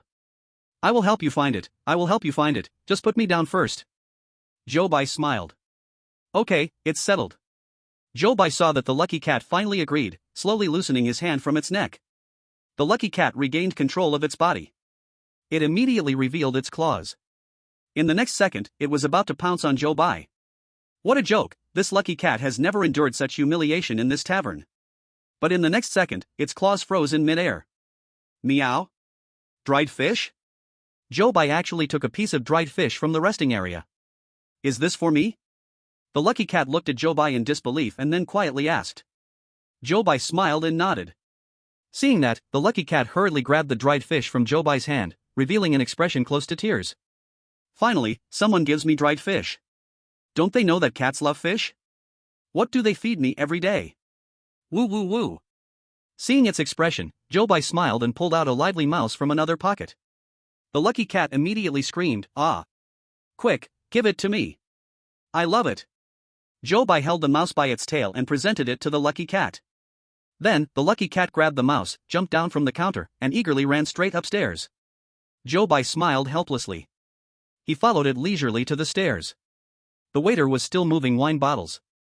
The tilted bartender was still standing beside him. The waiter saw Zhou Bai approaching. His face bore a look that wished he could kill someone, and it was hard to hide. Zhou Bai ignored him and directly walked up the stairs. On the second floor, the lucky cat was playing a chasing game with the mouse. The lucky cat put the mouse on the ground and let it run a bit, then it chased after it again. Then it let the mouse run again and chased it once more. It kept repeating this, as if it would never tire of the game. With the mouse, Zhou Bai found it easier and no longer had to play with the lucky cat with a laser pen. So he sat down in a spot on the second floor. He watched the lucky cat and its mouse running back and forth in front of him. Zhou Bai sat there, occasionally checking the time on his phone. When the time was approaching 11 in the evening, he began to ponder how to remind the lucky cat to stop. However, to his surprise, before Zhou Bai could call it, it stopped on its own. The lucky cat was holding the mouse in its mouth, then found an empty box and carefully placed it inside. The trembling mouse hid in the corner. The lucky cat then happily grabbed a piece of cloth and even patted the bottom of the box for the mouse. It seemed the lucky cat regarded the mouse as its playmate. With this mouse, the fortune cat will no longer be lonely in the future. But this mouse's life might become a bit miserable afterward. After settling its companion, the fortune cat approached Zhou Bai. "I'm a cat who keeps its promises." After saying that, it lazily lay down again.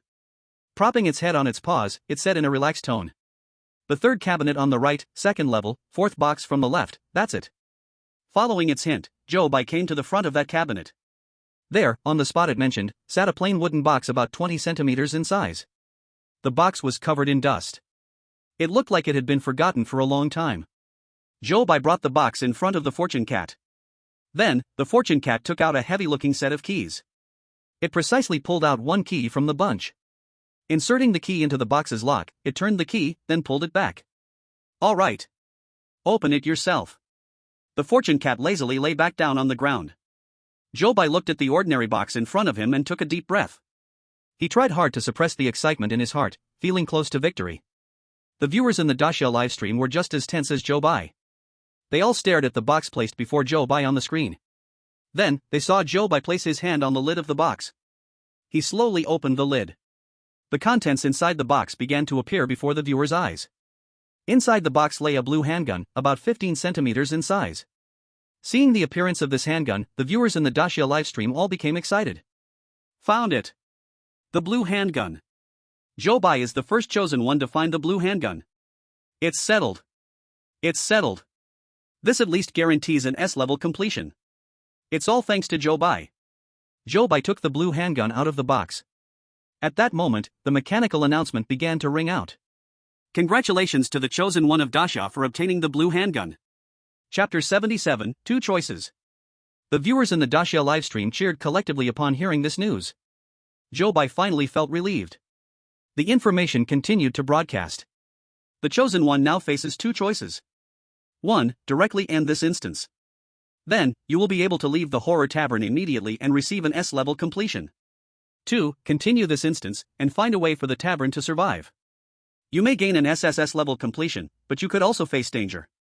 Please make your choice, chosen one. Zhou Bai stood in place, fiercely battling with his thoughts. If it only concerned himself, he would choose to continue without hesitation. However, since this game involved the fate of the entire Daxia, he had to think more carefully. The viewers in the Daxia livestream also discussed heatedly. An S-level completion is fine. Staying might bring some danger. I don't think it's worth risking life for an SSS level completion. Zhou Bai's safety is the most important. Extra rewards are nothing. But according to the announcement, if Zhou Bai chooses to leave, the tavern won't be able to survive. While everyone was in a heated discussion, the live broadcast screen echoed with a mechanical urging voice. "Please make your decision quickly, chosen one." Zhou Bai furrowed his brow in distress. His heart wanted to choose the second option. However, if he didn't want the strange tales to descend upon Daxia, he had to be absolutely sure about the SSS level completion to make that choice. He mentally assessed the difficulty of achieving an SSS level completion. At that moment, a commotion broke out downstairs in the tavern. "What do you want to do?" The voice of the tilted head bartender was filled with surprise and anger. The sounds of various porcelain shattering came. The lucky cat, originally lying sideways on the ground. Upon hearing the sound, it immediately stood up. Ears perked up, carefully identifying the sounds from downstairs. Then, with a whoosh, it quickly dashed down the stairs. Ah! The rabbit-eared landlady's scream echoed up. Then, the lucky cat let out a low growl again and again. Zhou Bai's hand, holding the blue gun, was so tense that his veins bulged. That mechanical voice urged him again. Chosen one, please make your choice immediately. Damn! Zhou Bai cursed loudly. I choose the second option. As for the rest, he could only fight desperately for an SSS level clearance. You have made your choice and cannot change it. Next, you need to help the tavern survive in order to clear the level. Zhou Bai had no time to wait for these endless messages to finish. With the blue gun in his hand, he quickly rushed down the stairs. In the tavern's first-floor hall. The slumped bartender was holding a stool, but his hand was already cut with a long scar from the glass. The lucky cat took up an attacking stance. And its teeth and claws were already smeared with blood. They all maintained this position, too scared to move. Because right across from them, the waiter had grabbed the landlady by the neck from behind. With the other hand, he held a bottle of colorless liquid that was open. When he saw Zhou Bai rushing down, a provocative smile immediately appeared on his face. Zhou Bai's eyes were tightly fixed on the bottle of colorless liquid in his hand. He raised the blue gun and aimed it at him. The waiter immediately held the landlady in front of him, facing Zhou Bai. Zhou Bai's blue gun shook slightly, and he didn't dare to keep pulling the trigger. The waiter then laughed even more crazily. He used his hand to grip the landlady's chin, trying to force her mouth open. Then with the other hand, he tried to pour the colorless liquid into her mouth. Seeing the waiter about to pour the colorless liquid into the landlady's mouth, Zhou Bai hurriedly grabbed an ashtray from the edge of the table and smashed it toward him. The ashtray flew straight towards the waiter, hitting the hand that held the colorless liquid.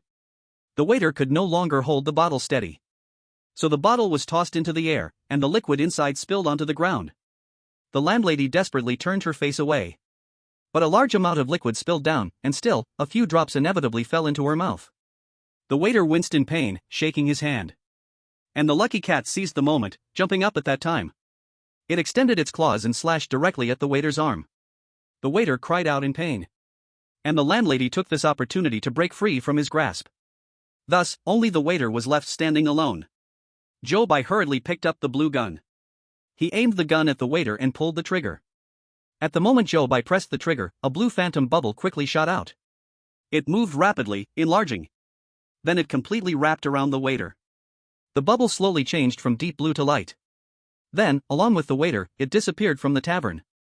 Zhou Bai stared blankly at the spot where the waiter disappeared, then looked down at the blue gun in his hand. What kind of gun was this? The tavern was now in a chaotic scene. Shattered bottles, broken chairs, and blood dripping on the ground. Customers began to enter from the door. Seeing the state of the tavern, they were left dumbfounded. The lucky cat still remembered its job. So it swung its bloody paws up and down, saying welcome to them from afar. Then, a piercing whistle sounded outside the tavern. The patroller, holding a red baton. He rushed into the tavern. He ignored everyone else and directly charged to the boss lady's front. The red club was raised high. Then it smashed down onto the boss lady's head. As the club came crashing down, the red color kept flashing. But just as it struck the boss lady, the red completely extinguished. The club in the patroller's hand turned completely black. The fifth rule of the tavern's terrifying customer code. The control inside the tavern is very strict, and patrollers wearing red hats often appear. No matter what they do inside the tavern, there is no need to fear. However, if they pull out a black club, please leave the tavern immediately. A painful expression appeared on the boss lady's face. She shouted at the crooked-headed bartender, "Quick! Close the business!" Then she looked at Zhou Bai, "You hurry and get out." Zhou Bai felt that the crisis of the tavern was progressively worsening. He glanced worriedly at the boss lady and then at the crooked-headed bartender. The crooked-headed bartender nodded at Zhou Bai, signaling him not to worry. Then Zhou Bai turned and left the tavern. The sky outside the tavern still hung the round moon. Zhou Bai took a glance, then buried his head and walked into the resting area across the street. Tomorrow would be the last day. Zhou Bai didn't know what kind of challenge awaited him.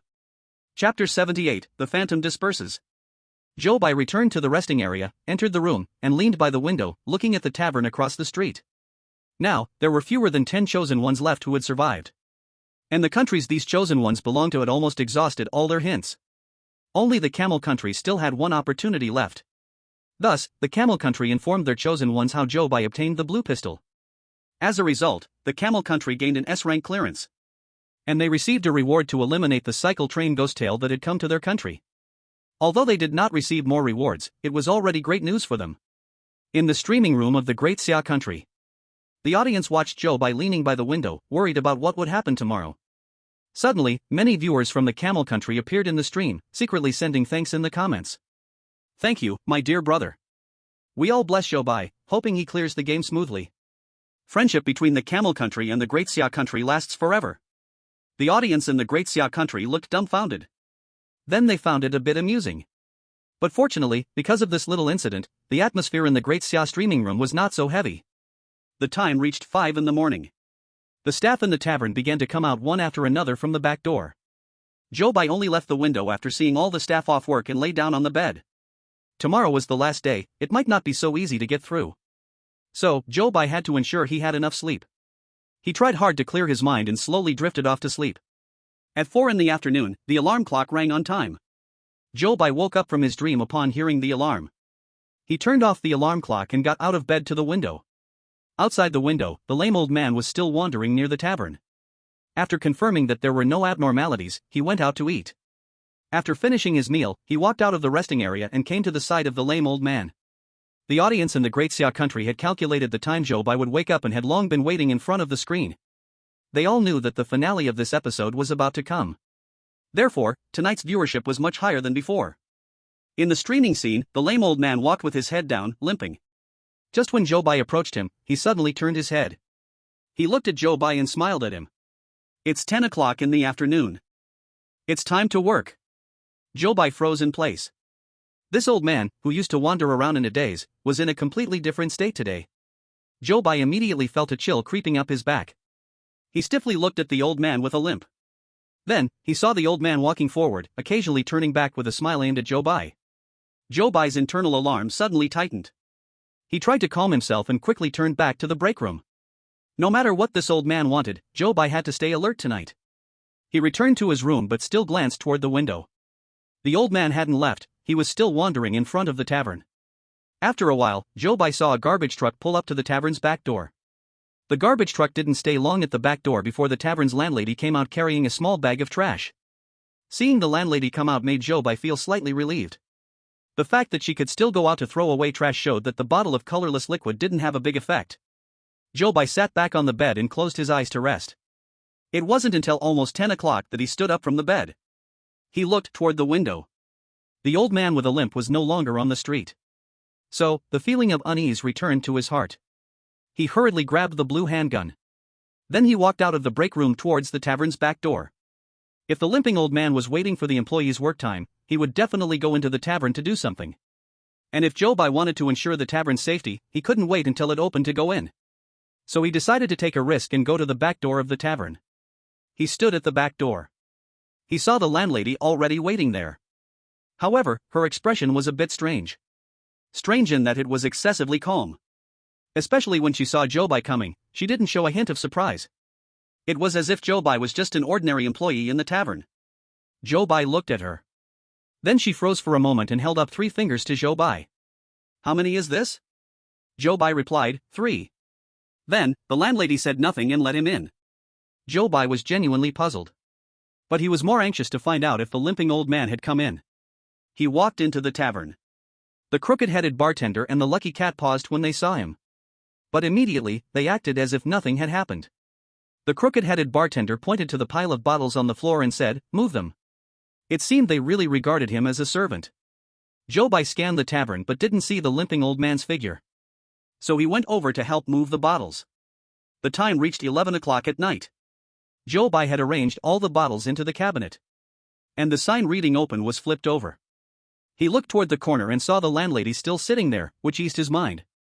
Then, customers began to enter the tavern one after another. Zhou Bai played the role of a waiter, carrying a tray and placing drinks on the customers' tables. But his eyes never stopped scanning around. Suddenly, Zhou Bai realized that the landlady was no longer in the corner. He was startled. He hurriedly put down the tray and went to search for her in the tavern. Then, from a distance, he saw the landlady walking down the stairs to the cellar. And beside her was a figure walking with a limp. Zhou Bai's heart suddenly sank. It's over, the limping old man has come in. And he somehow got the landlady to help him open the cellar. Thinking of this, Zhou Bai quickly quickened his pace and rushed over. At the dim end of the staircase, the candlelight flickered a couple of times. Zhou Bai's heart raced along with it. He walked into the cellar, using the faint candlelight to see the path beneath his feet. Then, he followed a row of wine cabinets. At the end of the wine cellar, there, two shadows faced the wall. Above their heads, a balloon like a phantom bubble floated in the air. In the boss's hand, she held a pair of scissors. The sixth rule of the underground wine cellar. In the wine cellar, sharp objects are most feared. If someone has one in hand, please stop them immediately. Otherwise, terrible things will happen. Zhou Bai remembered this rule and hurriedly rushed to stop her. But it was already too late. Because the boss had already thrown the scissors at the balloon. Immediately, the balloon burst like a bubble. At the moment the balloon burst, the round moon outside the tavern suddenly transformed into a crescent moon. The originally quiet street erupted into chaos, replaced by a bustling street. And on the clock tower of this lively little town, the current time showed 10:03 at night. Chapter 79, Welcome to the Real World. Outside the tavern, intense changes were happening, and the people inside the tavern awoke as if from a dream. The cat-clawed man was helping the winged girl pass a glass. Suddenly, with a scream of awe, he threw the glass to the ground. Where did this ugly monster come from? The winged girl showed a hurt expression on her face. Humph. Do you think you are the only pretty one? In the corner, the suit-wearing man saw his feather-covered hands and screamed, shrinking into the corner. The bird-beaked girl looked at him in shock. Standing frozen in place, she seemed somewhat at a loss. At the bar, the tilted-head bartender and the fish-headed girl looked at each other, not knowing what to say for a moment. In the underground wine cellar. At the moment the balloon shattered, the shadow floating in midair emitted a scream. The lame old man saw this scene and laughed loudly. The phantom is broken, welcome to the real world. Zhou Bai's heart trembled. The real world? What on earth is he talking about? The current real time is 10:03 at night.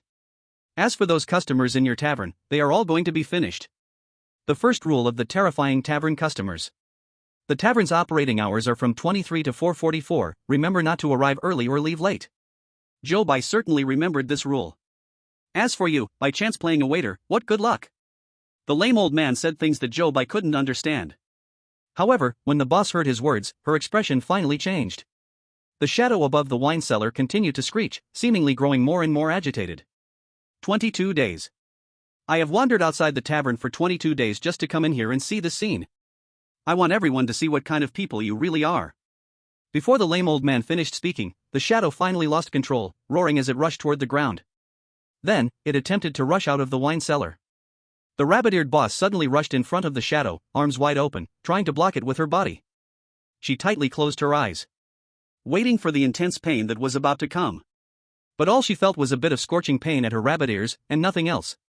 She opened her eyes in confusion. Then she saw the shadow was enveloped by a blue bubble. And that blue handgun appeared at her side, tightly held by Zhou Bai standing behind her. The blue bubble surrounded the shadow. From deep blue to light blue, finally disappearing along with the shadow. Seeing this scene, the lame old man had quietly slipped out of the wine cellar. The boss turned in surprise to look at Zhou Bai. But she heard Zhou Bai ask her, "Are you okay?" In the wine cellar, the candle flame flickered. But the black smoke rising from the boss's ears fell into Zhou Bai's eyes. Seeing this, Zhou Bai's heart jolted. Is this pollution? Inside the wine cellar, the temperature slowly drops. The candle flickers, dripping blue liquid. The flame gets smaller and smaller, as if it will extinguish at any moment. Rule number 5 of the underground wine cellar. Inside the wine cellar, there is only one candle for lighting. It will never go out. If you see it extinguished, please inform everyone immediately and leave the tavern at once. Zhou Bai felt that the whole tavern seemed to be collapsing. He looked at the black smoke on the boss lady's ears, then at the candle, and suddenly a sense of helplessness rose in his heart. It seemed that no matter how hard he tried, he could not stop everything from heading in a bad direction. The audiences in the Daxia country's live broadcast room felt fear rising in their hearts upon seeing this scene. It's over, the tavern might be destroyed.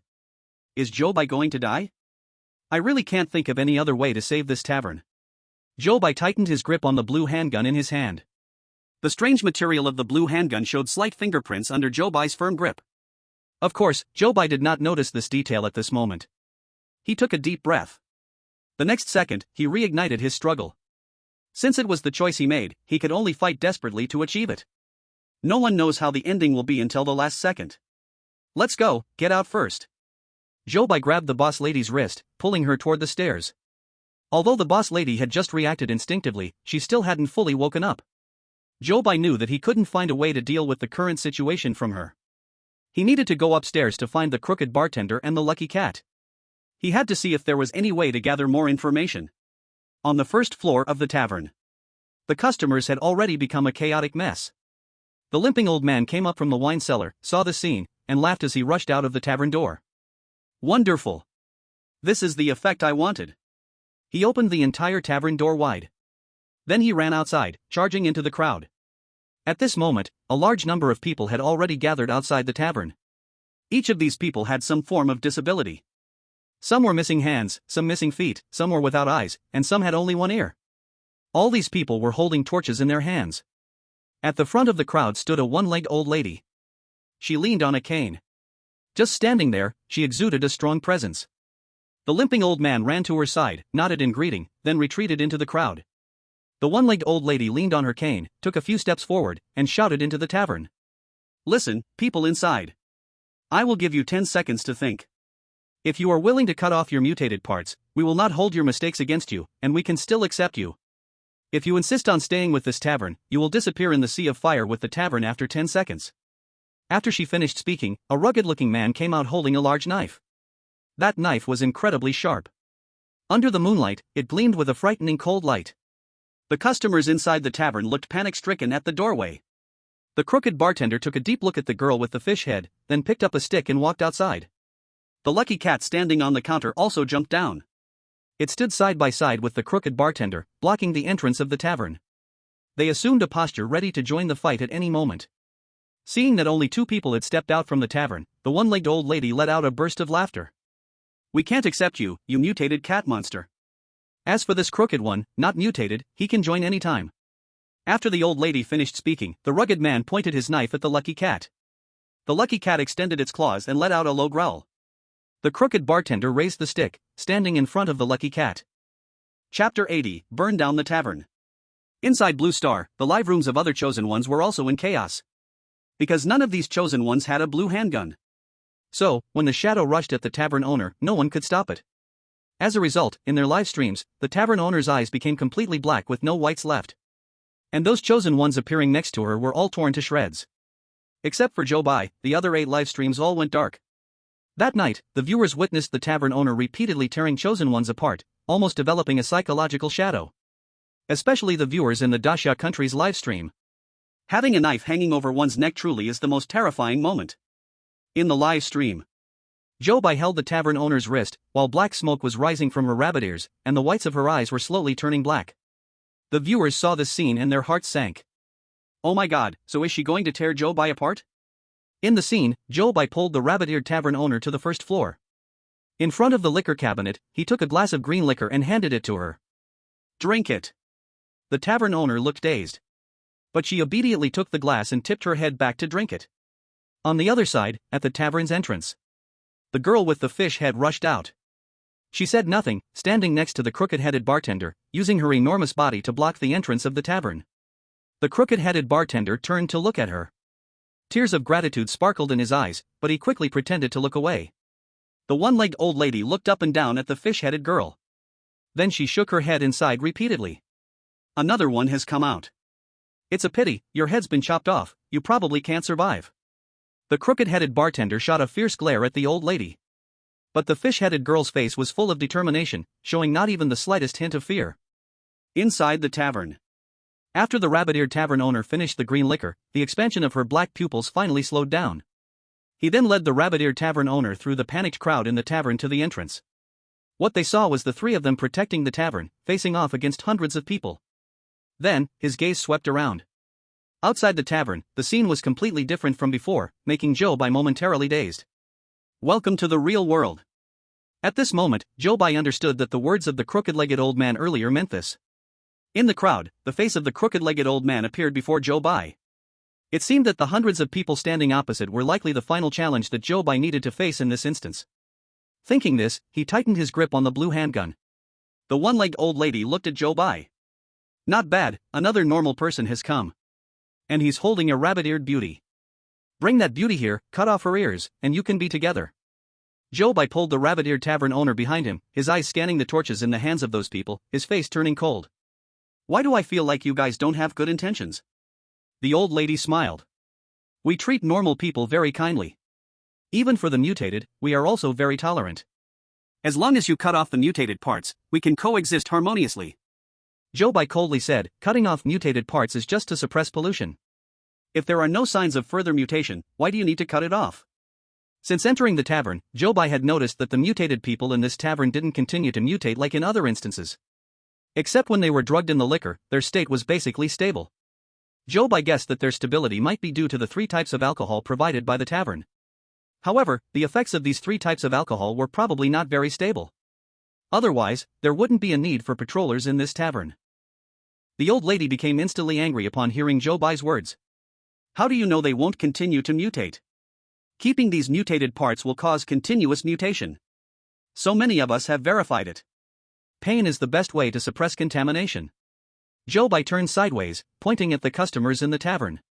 I have been in this tavern for so many days, and so many people have not continued to mutate. The one-legged old lady followed Zhou Bai's finger and looked inside the tavern. There, every person, whether mutated or normal, showed fear in their eyes. The one-legged old lady felt she was a messenger of justice. But at that moment, she felt as if she was the source of their fear in their eyes. The one-legged old lady refused to believe and stared carefully, but still found no signs of contaminated madness in their eyes. She was almost convinced by Zhou Bai. At that moment, the old man with a limp saw that the one-legged old lady seemed to be swayed, and hurriedly stood out from the crowd. Don't be fooled by their temporary appearance. How can mutated people coexist with normal people? Look at that person with feathers all over his hands. Lin Yazi saw with his own eyes that he became contaminated just because he was with a mutated girl. The man in the suit feared and hid his hands upon hearing someone mention him. Zhou Bai glared at the old man with a limp. Why did he become like this? Isn't it because of the drug that Lin Yazi gave him? The one-legged old lady immediately glared at the old man with a limp. What is he talking about? The old man with a limp nervously stepped back a step. No, it's not that. You should believe me, not trust these people. We're irreconcilable with mutated people. We used pain to draw a clear line with them. Why do they think normal people and mutated people can live in harmony? The one-legged old lady was stunned by his question. Standing still, she was momentarily unsure of which choice to make. At this moment, the old man with a limp suddenly pointed excitedly at the rabbit-eared landlady hiding behind Zhou Bai. Look! She is mutating. Then, hundreds of people turned their gazes toward her. She showed an expression of pain on her face. The black smoke from her ears was spreading uncontrollably. Her whole ear was almost about to be stained black. The pollution of that shadow was really too strong. The cup of green wine just now could not completely suppress her mutation. So, the rabbit-eared landlady showed a grotesque expression of pain. Look, mutated people are terrifying when they go mad. The old man with a limp continued excitedly. My thoughts are not wrong. This tavern cannot be kept. Then, someone in the crowd shouted, burn down the tavern. Following that, the hundreds of people behind the one-legged old lady all raised their torches. They shouted in unison, burn down the tavern. Burn down the tavern. Chapter 81, The Landlady's Ears. The lucky cat heard these shouts, and all its fur stood on end. Its claws extended, its back arched, and its eyes stared angrily at the crowd. The head-tilted bartender gripped his stick tightly, the fish-headed girl raised her fist, and Zhou Bai pointed his blue gun at the one-legged old lady in the front row. The situation was about to erupt. At that moment, the one-legged old lady finally noticed the blue gun in Zhou Bai's hand. You actually have a gun that creates illusions? It seems you are still determined to be stubborn. Behind Zhou Bai, the black pollution on the rabbit-eared landlady's ears was almost spreading to the root. The white in her eyes was decreasing, almost all turning black. The old man with a limp pointed at the landlady and shouted, she's going crazy, she's about to go crazy. She will attack us soon. Upon hearing this, Zhou Bai directly turned the gun towards the old man with a limp. He immediately shut his mouth, lowering his head and trying to hide into the crowd. Your gun can only shoot one person at a time. And we have hundreds of people. It's better to surrender early. Besides that girl with the fish head, and that cat, we can accept the rest. The tilted-head bartender silently reached out, holding the fish-headed girl's hand. He shouted angrily at the one-legged old woman. I cannot abandon either of them. The old woman's face instantly turned a shade of iron. At that moment, the expression on the rabbit-eared boss's face became increasingly painful. Seeing her this way, the one-legged old woman sighed and said, "Stop protecting her. It's useless. The mutated ones don't have a clear mind. She will soon attack you." As soon as she finished speaking, the rabbit-eared boss let out a howl and squatted on the ground in pain. Zhou Bai saw her like this, knowing that she must be fiercely resisting the pollution within her. She painfully reached for her ear with her hand. Her eyes, almost turned black, suddenly looked up at the crowd in front of her. She held scissors in her hand. The sharp scissors gleamed coldly. Those being looked at by her immediately felt a chill run down their spines. The limping old man was being threatened by Zhou Bai's gun, shrinking away into the crowd, yet still unwilling to give up. Taking advantage of Zhou Bai's concern for the boss, he peeked out and shouted, "She's gone mad. She must be crazy." Immediately, the boss's scissors were raised high. The crowd tightened their grips on their torches. If the boss truly went mad, they were afraid they would instantly throw the torches at the bar. However, they did not wait for the boss to attack anyone. Her scissors were not pointed at others. Instead, they turned around, aimed at herself. Red liquid began to drip down from her head. With the scissors at the base of her ear, she snipped down, again and again. With each cut, her facial expression twisted in pain. Cold sweat continued to stream down her forehead. She cut 10 times in total. Only then did her black ears fall off. The people on the entire street were shocked, staring at this scene. No one dared to make a sound. These people had all endured pain. Therefore, they could feel even more deeply the suffering the boss was experiencing now. The only sounds heard were the boss gasping for breath in pain. The rabbit ears fell to the ground. The boss trembled as she stood up from the ground with great effort. Zhou Bai quickly reached out to support her. At this moment, her eyes had returned to a clear black and white. The one-legged old woman finally snapped back to reality from her intense shock. "Very good. You've cut off the rabbit ears yourself. It shows you are willing to choose our side. Come over here. We can accept you." The crowd on the other side felt that the boss was ready to surrender, and the tense atmosphere finally loosened. The one remaining ear of the boss drooped behind her head. Weakly, with Zhou Bai's support, she took a step forward. Although her face was pale from excessive bleeding, her eyes still shone with a determined light. "Cutting off my ear does not mean I will give up my bar. I agree that pain can suppress pollution. But I do not agree that pain is the only way to suppress pollution. I am willing to accept Lin Yazi, who chooses to suppress pollution with pain, to be a waiter in the bar. I am also willing to accept those who use other methods into this bar." The boss stood directly opposite the one-legged old woman. Her small figure spoke softly. But the content of her words violently struck at the old woman's heart. She looked inside the bar. The people inside still showed her fearful expressions. She couldn't help but lower her head. After a long while, she sighed deeply. "Today, I can spare this bar for now. But the mutated ones will be discriminated against in this small town. The tavern cannot survive." After she finished speaking, she turned to the crowd and said, "Bring weapons, leave 10 people to guard the tavern. The rest, go back." After she spoke, she directed the crowd to disperse. The lame old man, unwilling to see his efforts go to waste, approached her. "Are you just going to let them go? If these people go crazy, our whole town will be in danger." The one-legged old woman gave him a cold glance and said, "I know what I'm doing," then ignored him. The lame old man dared not say more, only following behind her and walking away silently. But he still turned back from time to time, glaring fiercely at the people in the tavern. The crisis finally came to a pause. Zhou Bai supported the tavern owner into the tavern. The tilted-head bartender silently held the fish-headed girl's hand, following them inside. Inside the tavern, the fear in the customer's eyes had not yet faded. The tilted-head bartender went to get some bandages to help the rabbit-eared tavern owner dress her head. Zhou Bai looked at the dazed crowd, then glanced at the wreckage of the tavern. He lowered his head and sighed. "Tonight is the last night, how can this tavern survive?" His hand unconsciously tapped on the blue pistol. Then, his gaze fell on the pistol. He noticed that the part of the pistol he was holding had already started to dent slightly. He suddenly furrowed his brow tightly. "A pistol that can create illusions?" The one-legged old woman's words flashed in Zhou Bai's mind. He suddenly became alert. If the tavern could return to its original state, could it survive? This idea excited him. Yes, that's it, but how can the tavern be restored to its original condition? He brought the blue pistol close, carefully examining its material. Then he lightly scratched it with his fingernail. He was surprised to see the scratch on the pistol. A candle? To his surprise, it had even concealed its own material with an illusion. In the basement, that candle was dripping blue liquid. And as time passed, its flame had grown dimmer. Chapter 82, The Horror Tavern's End. Zhou Bai felt that he had to find someone to verify this idea immediately. So, he walked to the tavern owner's side. Her head was already wrapped in thick bandages by the tilted-head bartender's clumsy hands. Zhou Bai held up the blue pistol in front of them and asked, "Was the illusion of the tavern created by this pistol?" They both stared blankly at the pistol, shaking their heads in confusion. Zhou Bai was momentarily stunned. Could it be that he guessed wrong? The tavern owner said to Zhou Bai, "Actually, I don't know. The illusion of the tavern was created by a former customer who helped me. The blue pistol in your hand was also given to Tian Tian by that person." The lucky cat mewed softly, turning its head away. It seemed unwilling to admit its not-so-powerful name. The tilted-head bartender's eyes fell on Zhou Bai's hand. "At first, I thought you and that customer were from the same organization." Zhou Bai paused for a moment, then thoughtfully looked at the blue pistol in his hand. In the basement, that candle was almost about to go out. But within Zhou Bai, a fierce battle of thoughts was still raging. The fifth rule of the basement. Inside the basement, there is only one candle providing light.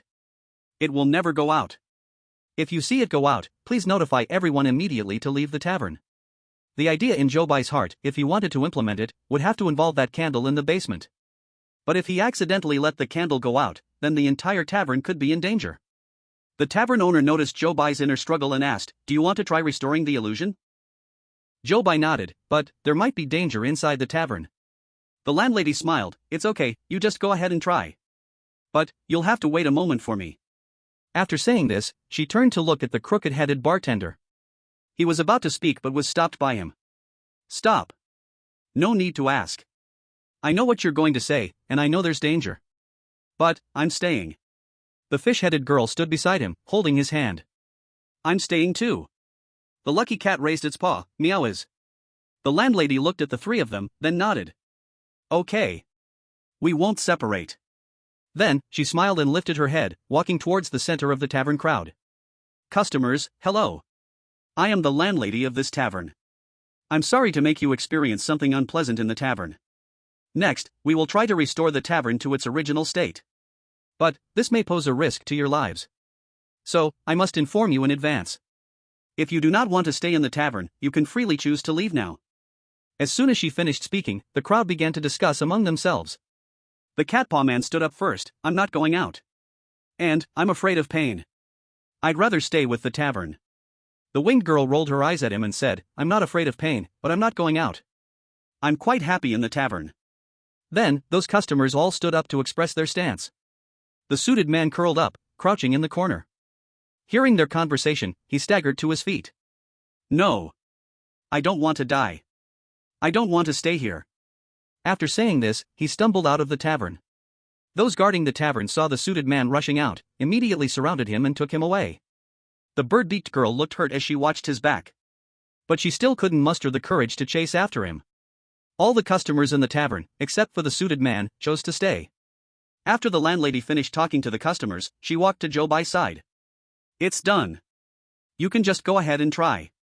Zhou Bai gripped the blue gun tightly and followed the landlady to the underground cellar. In the cellar, the candle barely leaked a weak light. Zhou Bai approached the candle with the blue gun in hand. Then, he took a deep breath, bringing the gun above the candle.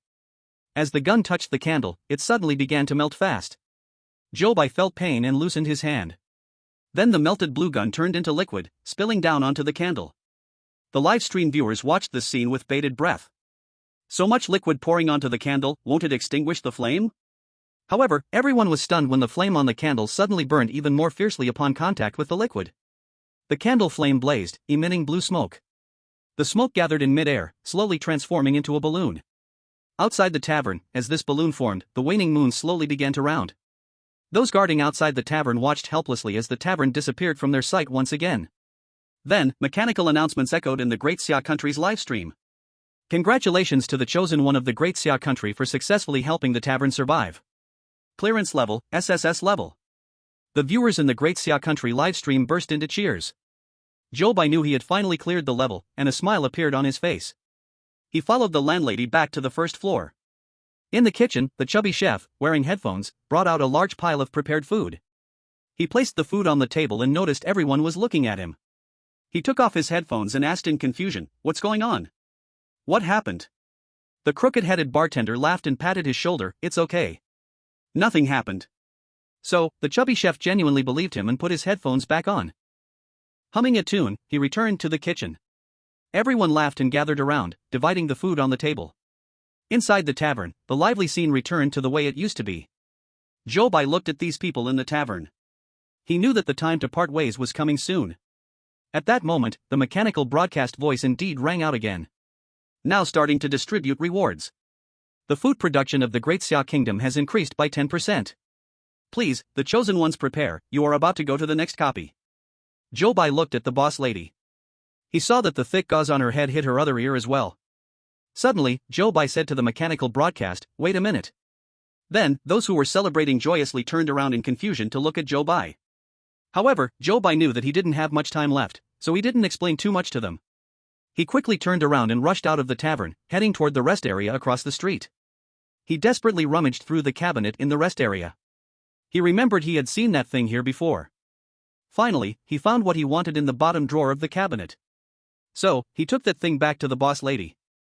The boss lady stared blankly at Zhou Bai. Then, Zhou Bai put the rabbit ear headband he was holding onto her head. Zhou Bai looked at her and smiled. "It looks really good." The light sparkled in the boss lady's eyes. But in the next second, Zhou Bai had already disappeared before her eyes. In the live broadcast room of the Great Xia Kingdom, the mechanical broadcast voice echoed. Next, enter the Good Effective Pharmaceutical Company copy. Chapter 83, D City, Good Effective Pharmaceutical Company. The Good Effective Pharmaceutical Company copy has been opened, please all chosen ones get ready. In this copy, the chosen one will play as a private detective in D City. The detective agency received a commission from a mother. Her daughter works at the Good Effective Pharmaceutical Company. However, her daughter has not contacted the family since she went to work a month ago. The mother is very worried, so she commissioned the detective agency to help her find her daughter. The condition to clear this level is to enter the Good Effective Pharmaceutical Company, help this mother find her daughter, and bring her back to her mother. After the information broadcast, the live broadcast rooms of other countries on Blue Planet reopened. Hundreds of newly chosen ones once again entered the world of strange tales. Good Effective Pharmaceutical Company? Isn't that the company where the wife and the four-person family copy works? Hiss, the chosen one from Sakura country in that copy was captured and used for experiments at the pharmaceutical factory. The scene from that time, I still remember it clearly. The danger factor in pharmaceutical companies is very high. This client's daughter, I think she is in great danger. It's difficult, too difficult. I feel sorry for these chosen ones. When Zhou Bai opened his eyes, he had already left the horror tavern and arrived inside a detective agency. In front of him was a crumpled piece of paper. The paper was wrinkled, and there were faint claw marks on it. Zhou Bai looked at that piece of paper, and a flood of memories related to this copy surged into his mind. A week ago, the detective agency received this mother's commission and immediately sent a detective into the Good Effective Pharmaceutical Company. But, this detective had transmitted this piece of paper a few days ago and then lost contact with the detective agency. The detective agency had no choice but to send another detective for investigation. And now, Zhou Bai had to play this redeployed detective. After understanding all the information, Zhou Bai couldn't help but twitch his mouth. This copy's difficulty was too great, wasn't it? The previous detective, after all, was a professional. If even the detective ran into trouble, then it would be even harder for others. Moreover, there was only one way to clear this level. Thinking of this, Zhou Bai. He couldn't help but sigh. He closed his eyes, quietly encouraging himself. Then he looked at the note in his hand. The detective's note. 1. This company has a strict hierarchy, with employees divided into 5 levels. New employees must start from the lowest level, level 5. 2. All employees in this company are required to wear uniforms. Level 5 and Level 4 wear orange uniforms. Level 3 wears white uniforms. Level 2 and Level 1 wear green uniforms. 3. The utensils in the cafeteria's sterilizer can only be used by employees wearing green uniforms. Be sure not to take the wrong ones. 4. Do not befriend co-workers who take their job too seriously. During work hours, take breaks whenever possible. 5. The R&D department is in the building at the far east of the company. 6. The company will provide accommodations for employees. If your roommate makes chewing noises in the middle of the night, don't be afraid, and don't open your eyes. They might just be hungry. 7. When leaving the pharmaceutical company, please take off your uniform. Do not let the ordinary citizens of City D know that you come from good effective pharmaceutical company. 8. No matter how tempting the conditions may be, do not submit a volunteer application form. After reading all the rules, a voice echoed in Zhou Bai's mind. Detecting that the host has acquired new rules, I will now highlight an incorrect option for you. The 5th rule of the detective's note is incorrect. Zhou Bai looked at that rule. The R&D department is in the building at the far east of the company. After reading it, Zhou Bai couldn't help but frown. Is there no R&D department in the company? Or is the R&D department not in the building at the far east? Zhou Bai thought back to what he knew. In the first instance, his wife mentioned that the good effective pharmaceutical company in City A had no R&D department. But this instance is in City D. It is possible that the situation is not the same. City D does not accept mutated individuals in the cyclical train instance. If City D has mutations in this instance, then the level of pollution in this world should be continuously expanding. Thinking of this, Zhou Bai's expression became grave. He put away the detective's note. Then he set off towards the good effective pharmaceutical company. The good effective pharmaceutical company is located in the suburbs of City D. Only one bus in the entire city passes by there. Today is Zhou Bai's first day on the job. Zhou Bai picked up the simple luggage he had prepared long ago and hopped on the bus to the good effective pharmaceutical company. This city indeed seemed much livelier and more prosperous than others. Even a bus to the suburbs was packed with people. Having seen mutated individuals in the world of strange tales, Zhou Bai felt a bit unaccustomed to the normal people on the bus. As the vehicle headed towards the pharmaceutical company, the pedestrians on the road became increasingly sparse. When the bus stopped in front of the good effective pharmaceutical company's gate, Zhou Bai got off carrying his luggage from the back door. At this moment, he noticed that everyone on the bus was looking at him with strange eyes. The 7th rule of the detective's note. When leaving the pharmaceutical company, please take off your uniform. Do not let the ordinary citizens of City D know that you come from good effective pharmaceutical company. Zhou Bai felt his back stiffen. It wasn't until the bus drove far away that this feeling finally disappeared. Holding his simple luggage, he walked into the company's gate. After quickly verifying his identity with the front desk, someone from the administrative department came to guide Zhou Bai through the onboarding process. After completing the formalities, he received 2 sets of orange uniforms for changing. Then he carried his luggage, led by the administrative staff, to the dormitory. The company assigned him a double room in the employee dormitory. Zhou Bai received the key and found his dorm room based on the room number on it. He opened the door to the dorm room and was shocked to find someone already lying in the room. He had his back to Zhou Bai. Zhou Bai could not see his current state. Zhou Bai felt a bit strange and looked at his phone in confusion. It showed that the current time was 10:30 in the morning. At this time, he should have been at work long ago. Why was he still lying in bed? Filled with doubt, Zhou Bai pulled his luggage to another empty bed. Considering the other person might still be asleep, he tried to make as little noise as possible. He gently opened his suitcase and arranged his things inside. By the time Zhou Bai finished organizing his bed, his roommate was still lying in bed, maintaining the same position. Not a bit had changed. Chapter 84, Sales Group 4. Zhou Bai thought his roommate was really too strange. But he did not rush to explore the reason. Just entering the instance, he did not want to act recklessly. Right now, the most important thing was to gather as much information as possible. So, Zhou Bai went to the restroom and changed into the orange uniform. He tiptoed out and closed the door gently. Then he walked out of the dorm building.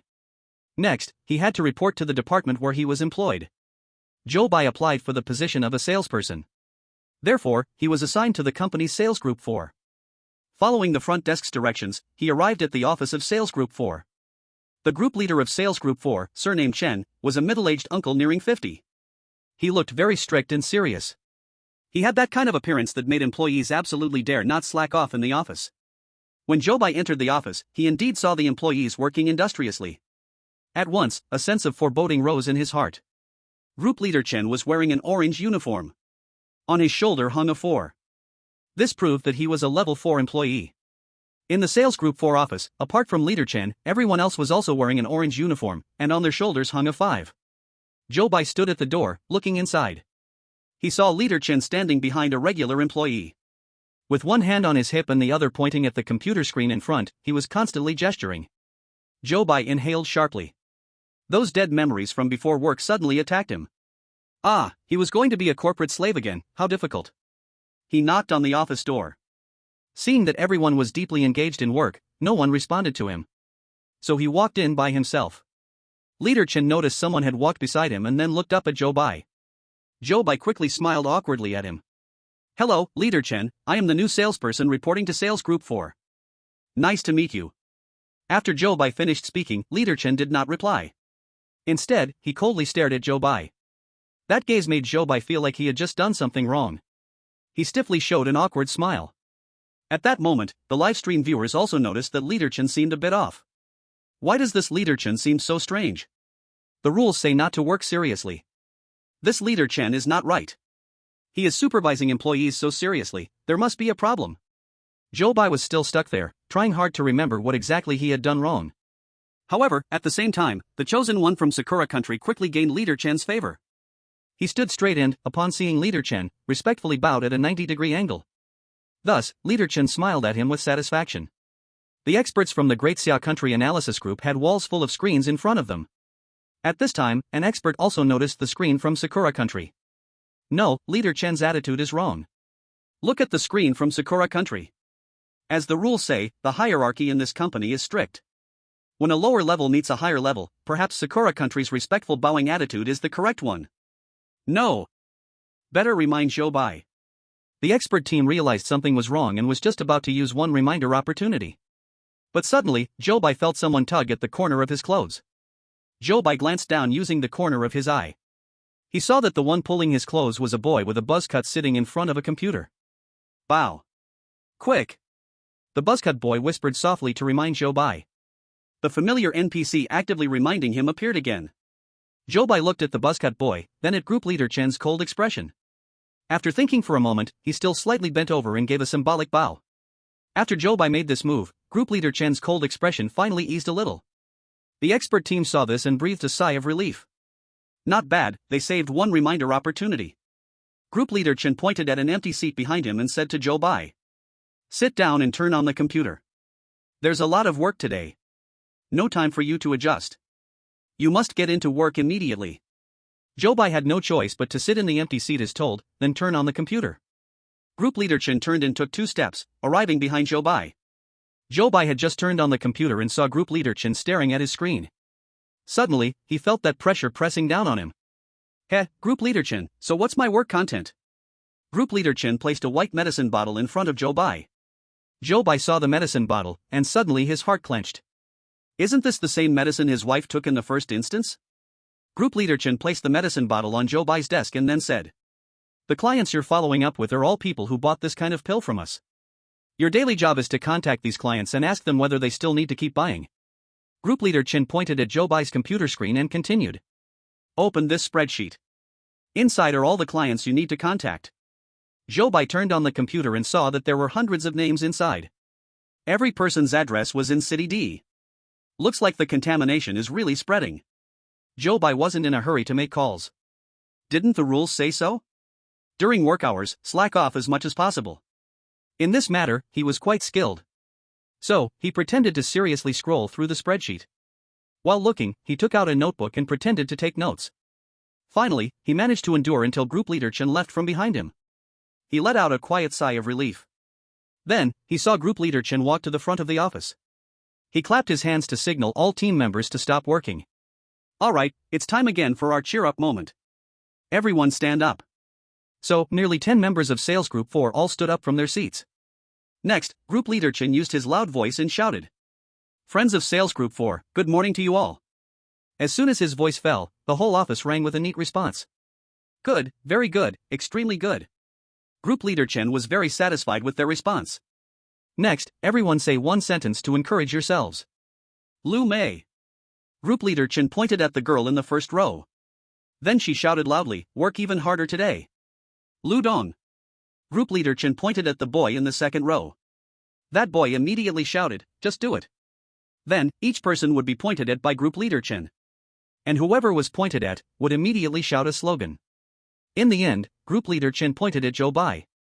Zhou Bai also reacted quickly and shouted, Ali give. Chapter 85, Employee Work Rules. In an instant, everyone turned their heads to look at Zhou Bai. Zhou Bai awkwardly clenched both fists and made a cheering gesture. He shouted loudly, let's go. And so, inside the office of Sales Group 4, the intense applause erupted. Go! Go! Go!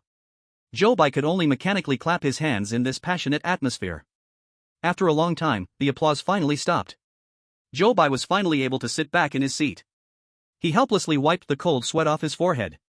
At this moment, Team Leader Chen began to supervise each person's work progress, starting from the front row. Immediately, the office was filled with the sounds of typing on keyboards and making phone calls. Zhou Bai boredly moved the mouse, pretending to work seriously. His eyes, however, occasionally observed the position of Team Leader Chen. Finally, when Team Leader Chen went to the bathroom, Zhou Bai relaxed. He casually flipped through the things on the desk and found they were all materials on how to work. Then he opened the drawer and discovered a new rule inside. Employee Work Code. 1. On the surface, you should respect your superiors and obey their commands. 2. Take your work seriously. Do not be lazy or slack off. Complete the tasks assigned by your superiors on time. 3. When you see employees of level 2 and level 1, you should lower your head and look at your toes, to express your utmost respect for them. For employees of different levels will have different working, dining, and living conditions. Please remember your level and do not act beyond your level. 5. The company will have a chance to be re-rated once a month. The necessary condition to upgrade to level 3 is to submit a volunteer application form. 6. The company's voltage is not very good, and sometimes there will be power outages. This will not put you in danger, so there is no need to be nervous, just wait a little while, and it will recover. 7. If a colleague suddenly disappears, do not be nervous, and do not ask where they went. 8. The company's management is very strict, do not wander around at night. Be careful not to be caught by security in black clothes. After reading all the rules, the voice of the system echoed in Zhou Bai's mind. Detected that the host has acquired new rules, one incorrect option has been marked for you. Rule 6 of the Employee Work Code is incorrect. Zhou Bai looked at that rule. He guessed that the company frequently has power outages, which should be true. However, the reason for the power outage should not be due to poor voltage. Most importantly, this rule says, this will not put you in danger. So it is very likely that there will be dangers during a power outage. Thinking of this, Zhou Bai became even more aware of the seriousness of the situation. But what should one do during a power outage to avoid danger? Zhou Bai hadn't thought of an answer for now, he could only suppress his doubts and look at other rules. His gaze fell upon the second rule of the Employee Work Code. Take your work seriously. Do not be lazy or slack off. Complete the tasks assigned by your superiors on time. This rule clearly conflicts with the fourth line of the detective's note. Do not be friends with colleagues who take work very seriously.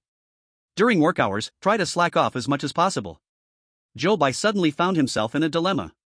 Should he work seriously or not? Thinking of this, Zhou Bai suddenly felt that slacking off wasn't appealing anymore. Outside the office door, Team Leader Chen had returned from the restroom. Zhou Bai had to pick up his pen again, pretending to record things in his notebook. He looked at the others. He found that everyone was very focused on their work. Moreover, they all looked normal, showing no signs of contamination. This made Zhou Bai even more confused. Could it be that one must work seriously to a certain extent or for a certain period before being affected? At that moment, Team Leader Chen had walked up behind Zhou Bai. Do you understand all the work content? Do you have any questions? Zhou Bai closed his blank notebook. Then he turned around and smiled at Team Leader Chen. That's about it, that's about it. So Team Leader Chen coldly said, that's about it, then let's start making calls. After he finished speaking, he stood behind Zhou Bai, showing no intention of leaving. Zhou Bai had no choice but to pick up the phone on the table, preparing to dial the first phone number on the form. However, at this moment, Team Leader Chen reminded Zhou Bai, if a customer complains about our medication's efficacy, just transfer the customer to Xiao Wang. Xiao Wang was sitting in front of Zhou Bai, the buzzcut boy who had just reminded Zhou Bai to bow. On his desk, there was a can of gray pills. Zhou Bai nodded to Team Leader Chen, replying, okay. Then he started dialing the first phone number. On Zhou Bai's form, it listed each customer's name, home address, phone number, and the time of each medication purchase. The customer Zhou Bai was calling was recorded to have purchased 2 cans of white pills starting 2 months ago. Each can cycle is half a month. This means that the customer hasn't taken any medication for a month. After ringing twice, the phone was quickly answered on the other end. Zhou Bai hurriedly said, hello, this is Zhou Bai Pharmaceutical Company. May I ask? But before he could finish, the other side immediately hung up.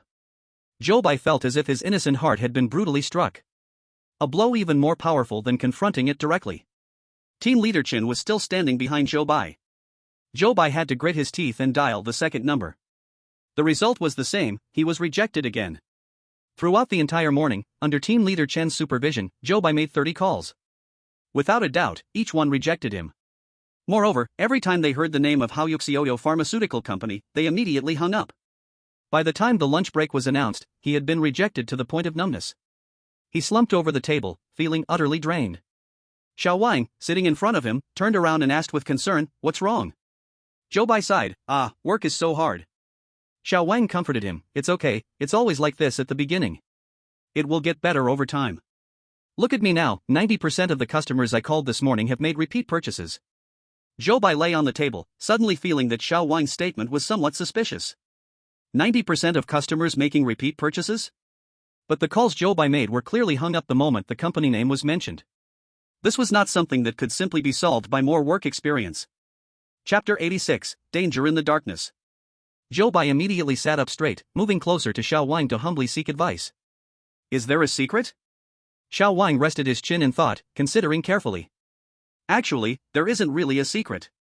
You just need to inform the other party right away that we are Haoyuxioyo Pharmaceutical Company when making the call. Because our company's reputation has always been very good.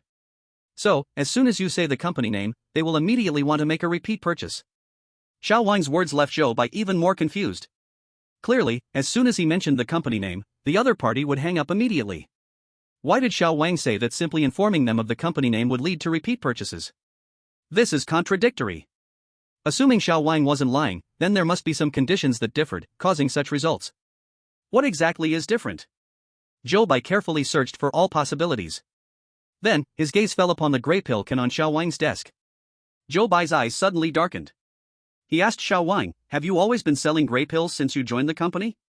Zhou Wang smiled, "Of course not. I also sold white pills first when I just entered the company, just like you. But at that time, I didn't have any experience." Poor grades. When Zhou Bai heard Zhou Wang say this, he felt even more suspicious about the matter. Was the poor performance in selling the white pills really due to a lack of experience? From the information in Zhou Wang's words alone, Zhou Bai felt that it was not the case. He wanted to ask Zhou Wang a few more questions when team leader Chen, leading the entire sales group 4, was already standing outside the office door looking at the two of them.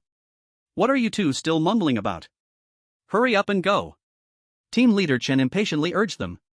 Zhou Wang quickly stood up from his seat, pulled Zhou Bai, and walked towards the door. "Quick, team leader Chen is waiting for us to go eat in the cafeteria." Zhou Bai's eyes widened immediately. "What?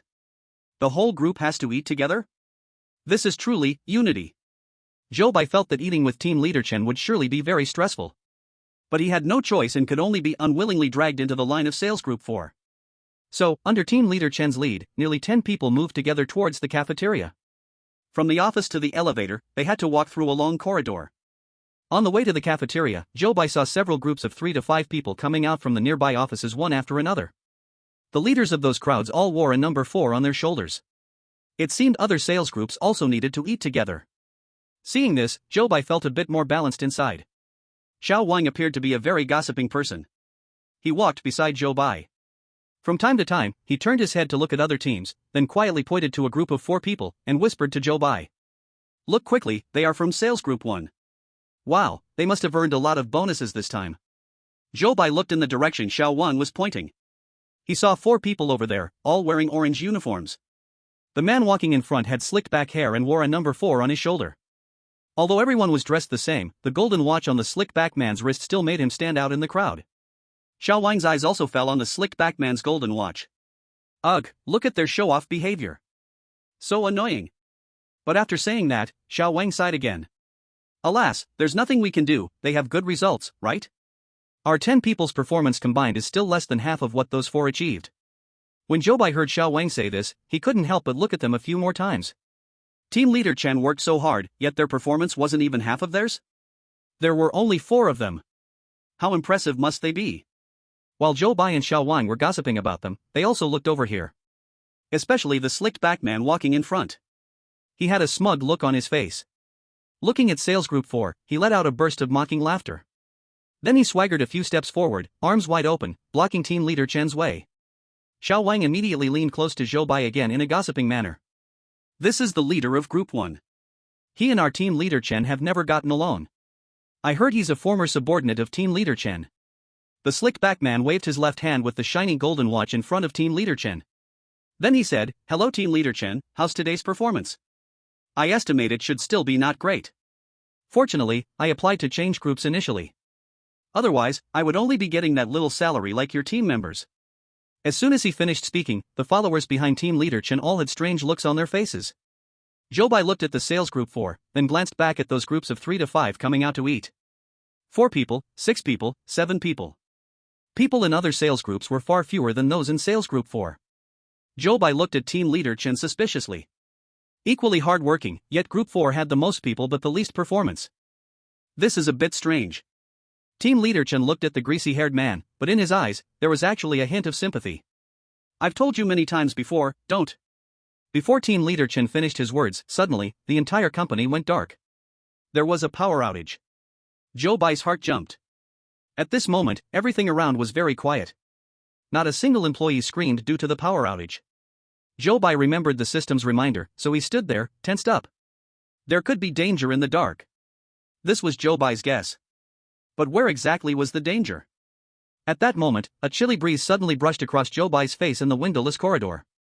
He immediately felt his whole back stiffen. In the darkness, he could not help but turn his face toward the direction where the wind was blowing. Then, the light above Zhou Bai suddenly flickered. A pair of wide-open eyes appeared right in front of Zhou Bai. Zhou Bai's heart tightened. These were the eyes of the greasy-haired man. And after that flicker, the corridor lights finally lit up.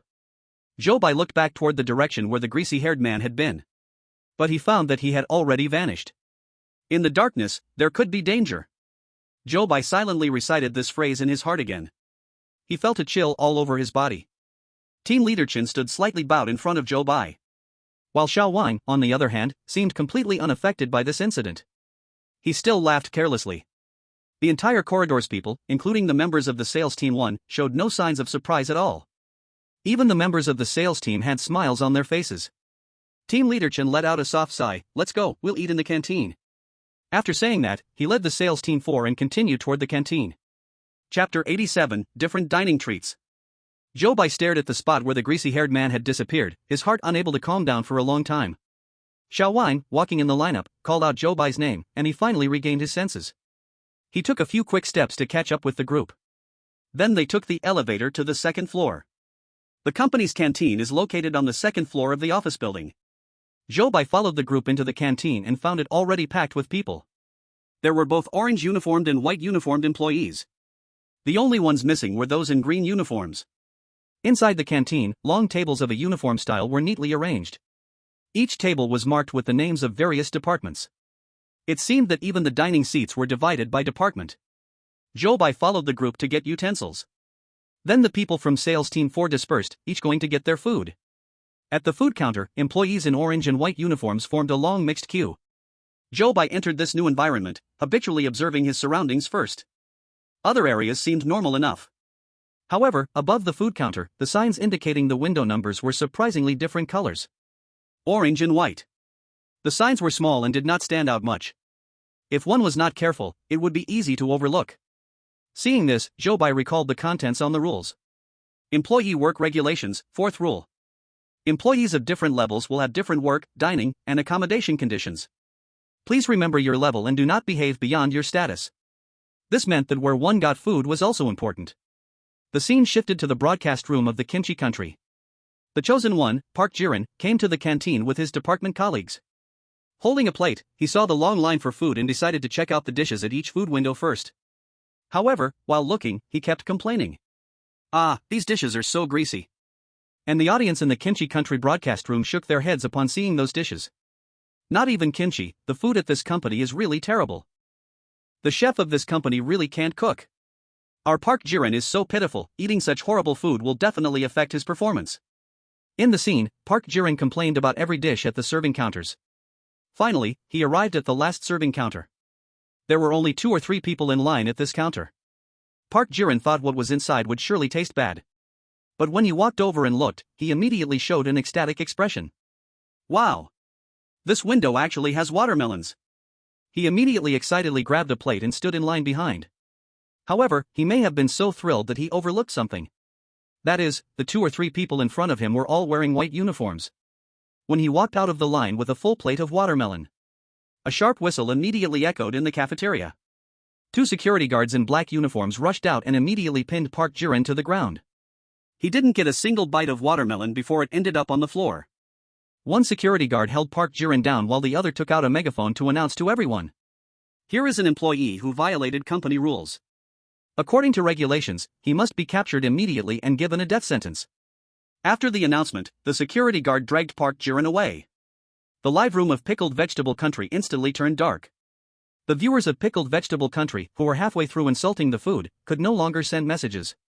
The information about Park Jiren's failed challenge quickly spread to various countries. So, some analysis teams began to use their alert rights, while others started to nervously discuss countermeasures. The analysis team from Great Xia Nation saw that Zhou Bai had clearly noticed the color indicators of the serving counters. So, they weren't too worried. Zhou Bai looked around, and finally picked a window. The number sign above that window was orange. In front of him was an employee in a white uniform. When he saw Zhou Bai standing behind him, he turned around to look at him. So Zhou Bai slightly bowed, outwardly showing respect to him. The other party was then very satisfied and turned back. Zhou Bai looked at the line he was in. In the long line, there were employees of level 5, level 4, and level 3. And the further inside, the fewer types of employees in the line. Until at the very last line, there were only level 3 employees in white uniforms left. This means that high-level employees can go to the lower-level employees' serving counter. But low-level employees cannot go to the high-level employees' serving counter. Zhou Bai then looked at those employees who were already seated and eating. Level 5 employees had just 1 meat and 1 vegetable dish on their plates. Level 4 employees had 2 meats and 1 vegetable dish. And for level 3, there was no limit on the number of dishes they could have, plus they had fruit. Zhou Bai quietly sorted out these rules in his heart. However, just looking at the treatment in the cafeteria, level 5 moving up to level 4 did not lead to much improvement in treatment. But reaching level 3 was almost a qualitative leap. As Zhou Bai organized his thoughts, the front of his line was finally empty, and it was finally his turn to get food. He stretched his plate into the window. Looking at the dazzling array of delicacies inside, he swallowed hard and then, very restrained, pointed to 1 meat and 1 vegetable. Then he took his meal and sat down at the seat belonging to Sales Group 4. The viewers breathed a sigh of relief. Fortunately, the whole process went without any accidents.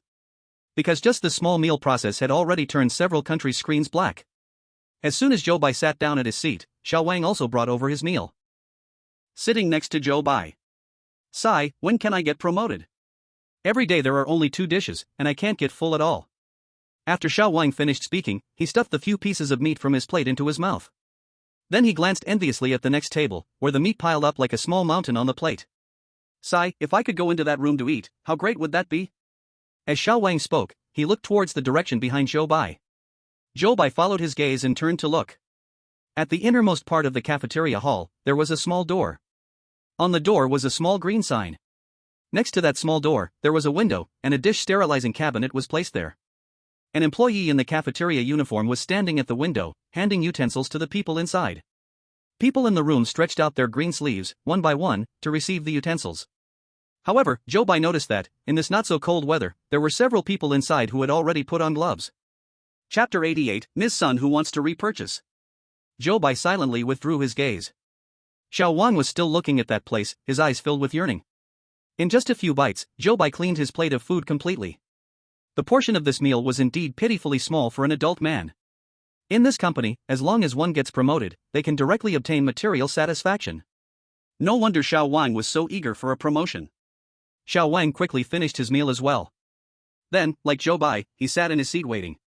Everyone in the department needed to finish eating before they could leave together. Team leader Chen had the most food and was also the slowest eater.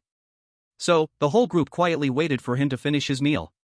No one dared to utter a single word. However, Zhou Bai suddenly noticed that when Xiao Wang looked at team leader Chen, there was a hint of malice in his eyes.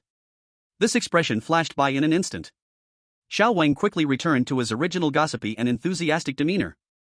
Zhou Bai felt that Xiao Wang was not quite right, but he didn't ask any further questions and just made a note of this doubt in his heart. After team leader Chen finished eating, everyone in the group walked back to the office together. Back in the office, it was already nearly 12:30. There was still an hour and a half left until the lunch break ended. Team leader Chen did not take away everyone's lunch break, so Zhou Bai finally had a little free time. Most people in the office chose to rest their heads on the desk. Zhou Bai leaned back in his chair, just in time to use this break to prepare a simple summary of his thoughts. According to the information Zhou Bai received from the client's daughter, named Zhao Ku, is 28 years old. She is a clerk in the company's administrative department. Before going missing, she had already become a level 3 employee. The salary is high, and she could bring a lot of money home every month. Zhou Bai thought this was another doubt. It seems that the company's positions and levels are mixed up. Ordinary administrative clerks can also become level 3. It's just that he doesn't know what the promotion standards of the company really are. Zhou Bai thought for a moment and shifted his focus to the matter of finding Zhao Ku. Zhou Bai believed that the primary issue now was to first confirm whether Zhao Ku was still in the company. The first possibility is that Zhao Ku vanished like the oily-haired man during the power outage. The second possibility is that Zhao Ku was still fine in the company but cannot contact her family for some reason. The third possibility is that Zhao Ku has left the company completely, and her family doesn't know. Of course, there are other, worse possibilities, but Zhou Bai temporarily did not want to include them in his thoughts. The seventh rule of the employee work guidelines. If you have colleagues around you suddenly disappeared, no need to be nervous, and don't ask where he went. This rule limited Zhou Bai, preventing him from directly asking others for information about Zhao Ku. So, he could only find an opportunity to check out the administration department where Zhao Ku worked, and then proceed with the next step of his plan. However, in the world of strange tales, danger lurked everywhere. Without a reasonable excuse, Zhou Bai dared not recklessly head to the administration department. He needed to think of another way. Thinking of this, Zhou Bai sighed. After confirming his next goal, Zhou Bai copied other colleagues by resting his head on the desk for a brief moment. At 2 o'clock in the afternoon, team leader Chen appeared at the front of the office on time, starting to supervise everyone's work. Zhou Bai had to pull himself together, open the customer list on his computer desktop, and continue dialing the numbers listed. But the result was the same as in the morning. As soon as he said the company's name, the call was cut off. Zhou Bai tiredly lowered his head. He felt he was no longer that positive young man he once was. He slowly dialed the next phone number, then hopelessly recited his speech that he already knew by heart. Hello, is this Ms. Sun? This is How You Effective Pharmaceutical Company. However, this time the other party surprisingly did not hang up after hearing the company name. Zhou Bai's heart suddenly ignited hope again. Yes, it's me. You called because. On the other end of the line was a somewhat timid woman's voice. Zhou Bai quickly continued, you previously purchased our product and I wanted to ask about your experience with it. The other party remained silent for a long time, long enough that Zhou Bai almost thought she had hung up. Finally, the woman's voice came back on the line. I want to ask, how do I repurchase this product? A huge surprise suddenly hit Zhou Bai's face. What? She wants to repurchase. On his first day on the job, was he actually going to make a sale? Hello, Ms. Sun, the purchasing process is very simple, you just need to. Before Zhou Bai could finish his words, the other party suddenly interrupted him. No, never mind. I thought about it and decided not to buy for now. I'm really sorry. After saying that, Ms. Sun immediately hung up the phone. Once again, Zhou Bai was rejected. His feelings were like a roller coaster. He reached the top, only to immediately fall back down. He slumped weakly onto the desk. Cough, cough. Team leader Chen's voice clearing his throat came from behind Zhou Bai. Startled, he quickly sat up straight. This company really could not take any slacking off. Team leader Chen glanced at Zhou Bai and then walked to the very front of the office. Just like in the morning, he clapped his hands, signaling all team members to stop their work. Alright, it's time for our motivational moment. Everyone, please stand up. So, nearly 10 members of Sales Team 4 had to put down their work and stand up from their seats. Then, Team Leader Chen shouted with his booming voice. Good afternoon, friends from Sales Team 4. As soon as he finished speaking, the entire office echoed with a uniform response. Good, very good, excellent. Sales Team 4 will be even better. Zhou Bai followed everyone else and enthusiastically shouted the slogan. Compared to making calls, such motivational time was simply a wonderful lazy moment. This time, Zhou Bai was different from the morning. He was completely joyfully shouting the slogans, even hoping that this motivational time could be extended a little longer. However, Team Leader Chen did not disappoint Zhou Bai. In the short 4 hours of the afternoon work, Team Leader Chen actually had these team members do motivational cheers 4 times. Now, Zhou Bai finally understood why Sales Team 4's performance was poor. Because Team Leader Chen spent so much time on motivation instead of actual sales activities. Chapter 89, Eating Well is Important. At this moment, Zhou Bai thought of his earlier doubts after seeing the rules. The second rule of the employee work code. Take work seriously. Do not slack off, do not be lazy. Complete tasks assigned by superiors on time. The fourth rule of the detective's notes. Do not befriend co-workers who take their jobs too seriously. During work hours, take every chance to relax. Zhou Bai had previously thought these 2 rules were contradictory. However, Team Leader Chen's approach cleverly met the requirements of both rules. Could this really be a coincidence? Zhou Bai felt it couldn't be that simple. It was also possible that Team Leader Chen knew something. Thinking this way, Zhou Bai occasionally raised his eyes to secretly observe Team Leader Chen. However, no matter how he looked, Team Leader Chen seemed like a dedicated and responsible employee. There was not a hint of a flaw to be seen. Finally, the time arrived at 6 in the afternoon, the joyful time to get off work. Zhou Bai followed the sales team to the cafeteria on the second floor. He hadn't eaten much at noon, and now he was hungry to the point of feeling faint. He took a plate and chose a line with an orange sign, but not many people were there, and hurried to join the queue. Every meal only had one meat and one vegetable, and the portions were so small. If this continued, would he faint from hunger? Zhou Bai felt that if this problem wasn't solved, future days would be really hard to bear. But how exactly should it be resolved? Zhou Bai thought about this question while advancing in line, occasionally glancing at the plates of other employees. The number of dishes one could eat was fixed. But it seemed that the portion given for each dish did not have a uniform standard. It looked like there was still some room for maneuvering. As Zhou Bai walked while pondering strategies, it wasn't long before he reached the window. He looked towards the counter. There stood a middle-aged auntie. So, Zhou Bai extended his plate and pointed to a dish of kung pao chicken. Then he said to the auntie, "Sister, I would like to order this dish." Upon hearing Zhou Bai call her sister, the auntie immediately smiled brightly like a flower. One scoop down, and without a tremble, it was directly poured into Zhou Bai's plate. "Thank you, sister. You must be the kindest person in the whole cafeteria. When I go to other windows to get food, I never feel full." Sigh, let's not say more lest. The audience in the livestream was left speechless at Zhou Bai's actions. They never expected Zhou Bai would speak so nicely. However, the auntie seemed to be very fond of this kind of talk. As soon as Zhou Bai finished his somewhat pitiful line, she immediately added another scoop of kung pao chicken for him. "Next time you come here, sister will make sure you eat well." So, Zhou Bai sat down with a full plate of food at the sales team's table. Little Wang looked at the few sad pieces of meat and vegetables on his plate, then at Zhou Bai's overflowing food. No matter how he thought about it, he couldn't understand why the treatment was so different even though they both went to get dishes. During this dinner, Zhou Bai finally managed to eat enough. Little Wang, while eating his meager meal, occasionally cast his eyes towards the room with the green sign. After dinner, Zhou Bai followed the line back to the dormitory area. Employees of different levels did not live in the same dormitory buildings. Team Leader Chen was level 4, so he did not live in the same building with Zhou Bai and the others. Therefore, the sales team dispersed when they reached the dormitory area. The level 5 dormitory buildings also had several. In the entire sales team, only Little Wang and Zhou Bai happened to live in the same dormitory building. Little Wang and Zhou Bai walked back together while chatting occasionally. "I heard that level 4 has single rooms. If you get promoted to level 3, you can even get a suite. I really envy you." Xiao Wang seemed very concerned about promotions. The whole way, he talked about things related to rank and treatment. Zhou Bai thought this was a way to gather information, so he took the chance to ask him some questions. "Where do the level 2 and level 1 people live? Do you know?" Xiao Wang said, "Of course. Level 2 and level 1 have their own villa area. That place, we are not qualified to go to yet." Zhou Bai continued to ask, "Then why have I been at the company for a day and still haven't seen anyone from level 2 or level 1? Hearing Zhou Bai say this, Xiao Wang immediately laughed. "These big shots, how can we just meet them? You should focus on working hard. One day, you will also have the treatment they have." The two chatted all the way and arrived at the dormitory building. Xiao Wang asked Zhou Bai, "Which dormitory do you live in?" Zhou Bai thought for a moment and replied, "Room 404. As soon as Xiao Wang heard this, he revealed a meaningful expression. Zhou Bai noticed something was off with his expression and asked, "Is there a problem?" Xiao Wang looked at Zhou Bai, hesitating to speak. "It might not be a big issue. It's just that this dormitory changes people quite frequently." Zhou Bai hurriedly followed up, "Do you know why?" Xiao Wang shook his head. But he was afraid Zhou Bai would worry, so he quickly added, "It's not a big deal, maybe it's just that the roommates are not easy to get along with.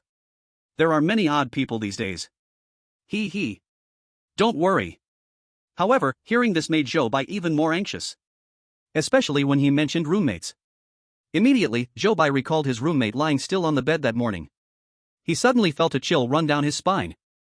After that, no matter what Xiao Wang said, Zhou Bai could hardly pay attention. They walked into the dormitory building. When they reached the stairs to the 4th floor, they waved goodbye. Xiao Wang continued to go up, while Zhou Bai slowly walked along the hallway to his dormitory door. Odd roommate? Frequent changes? Zhou Bai recalled what Xiao Wang had just said, and the more he thought about it, the more he felt the dormitory was not safe. Nevertheless, he still had to go in. Staying outside at night might be even more dangerous. So, he took a deep breath, turned the doorknob, and slowly opened the door. To his surprise, the roommate was no longer in the room. Zhou Bai breathed a sigh of relief and closed the door behind him. Then he sat on his bed, looking around the room. In the room, there were two side-by-side single beds. Each bed had a wardrobe next to it. On the right side of the entrance, there was a toilet, and outside the room was a balcony. Zhou Bai looked at the room and felt increasingly strange. Because the room was just too clean. Everything was neatly arranged, spotless. Especially the bed where the roommate slept. The bedding was spread out flat, as if no one had ever slept there. Chapter 90, The Pharmaceutical Factory in the Fog. Zhou Bai looked out at the balcony. He saw the sun in the sky starting to set. This meant that in about 20 to 40 minutes, it would be completely dark. Rule number 8 of employee conduct.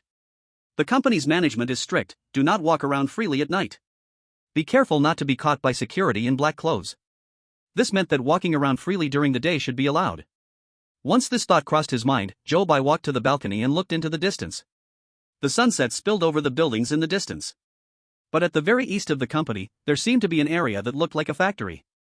From the top of the factory, smoke occasionally billowed out. That factory area, under the cover of the sunset, was shrouded in a layer of illusionary light. A pharmaceutical factory? Zhou Bai looked at the time on his phone and then visually estimated the distance to the dormitory building. He should still have time. Zhou Bai thought for a moment and ultimately decided to go verify it in person before it got dark. After making his decision, Zhou Bai immediately opened the dormitory door, exited the dormitory building, and walked toward the far eastern position. The fifth rule on the detective's note. The R&D department is in the building at the far eastern side of the company. The system has already determined that this rule is incorrect. However, Zhou Bai still hasn't figured out where exactly this rule is wrong. As Zhou Bai looked now, the far eastern side of the company was a factory area, not a building. If this rule was wrong at this point, then it means the R&D department might still be at the far eastern side of the company. This error was really easy to overlook.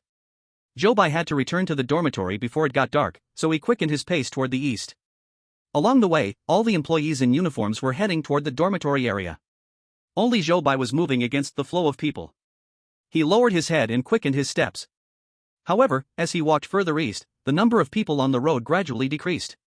Until he saw a sign that read Effective Pharmaceutical Factory, there were no other pedestrians around him.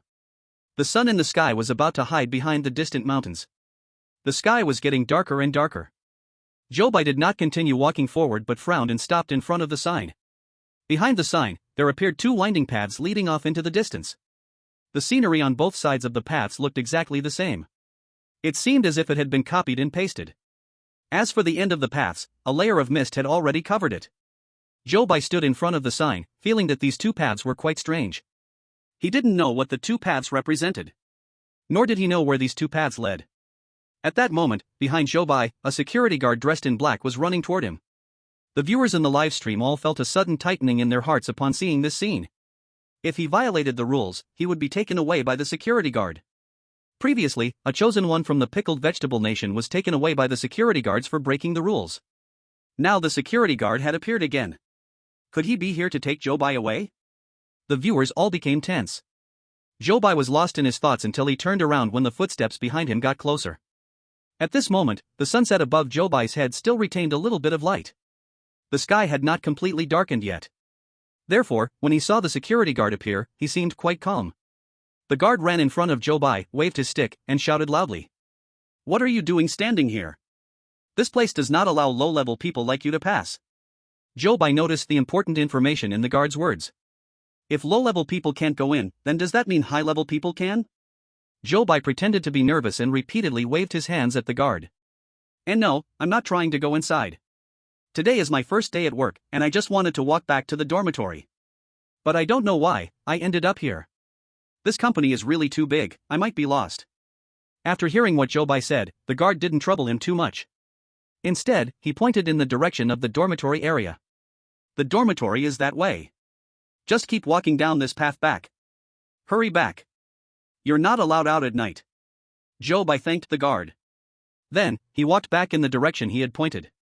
On the way, Zhou Bai occasionally looked back at the direction of the pharmaceutical factory. He saw that the factory area seemed to be shrouded in a layer of mist. The more he looked, the more it felt unreal. Finally, Zhou Bai hurried back to his dormitory before dark. When he opened the dormitory door, he found that his roommate had not returned. So Zhou Bai locked the dormitory door, then went to the bathroom to take a shower. By the time he finished showering and came out, it was completely dark outside. Zhou Bai walked to the balcony and looked into the distance. He saw that everything around had fallen into darkness. Even the farthest pharmaceutical factory had faded into the darkness, and he could no longer see its outline. Zhou Bai felt that even the view outside the balcony carried a hint of weirdness. As he stared, he couldn't help but shiver. He wrapped himself tighter and walked back inside. Inside the dormitory, there were still no entertainment facilities. Zhou Bai could only sit in the room, bored, until 10 at night. At this point, that strange roommate still had not returned. With nothing to do, Zhou Bai was utterly bored. So he decided to go to bed early. He changed into his pajamas, turned off the lights in the room, and then lay down on the bed. Zhou Bai's quality of sleep was still as good as ever. Not long after, he gradually fell into a deep sleep. He didn't know how long he had slept, only that in the dream, the dormitory's main door turned twice. Then, the sound of iron keys clashing against each other came through. Following that, with a creak, the dormitory door was pushed open. A cool breeze blew in from outside the door. Zhou Bai instinctively wrapped himself tight in his quilt. The dormitory door closed again. The sound of shoes dropping on the floor echoed into Zhou Bai's ears. In a daze, he wanted to open his eyes. But in the next moment, he suddenly heard chewing sounds coming from the position of the opposite bed. Then, a strong smell of blood wafted into Zhou Bai's nose. At that moment, Zhou Bai felt every hair on his body stand on end. The sixth rule from the detective's notes. The company provides dormitories for employees. If your roommate makes chewing sounds in the middle of the night, don't be scared, and don't open your eyes. He might just be hungry. Zhou Bai lay stiffly on his bed.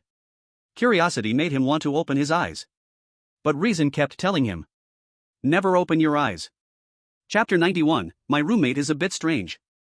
The curtains in the dormitory had already been pulled up by Zhou Bai before he went to sleep. So now, the room was almost completely dark. Even the viewers in the live broadcast room of Xia country could not see what was happening in the room. They could only vaguely discern that a figure was slowly approaching Zhou Bai.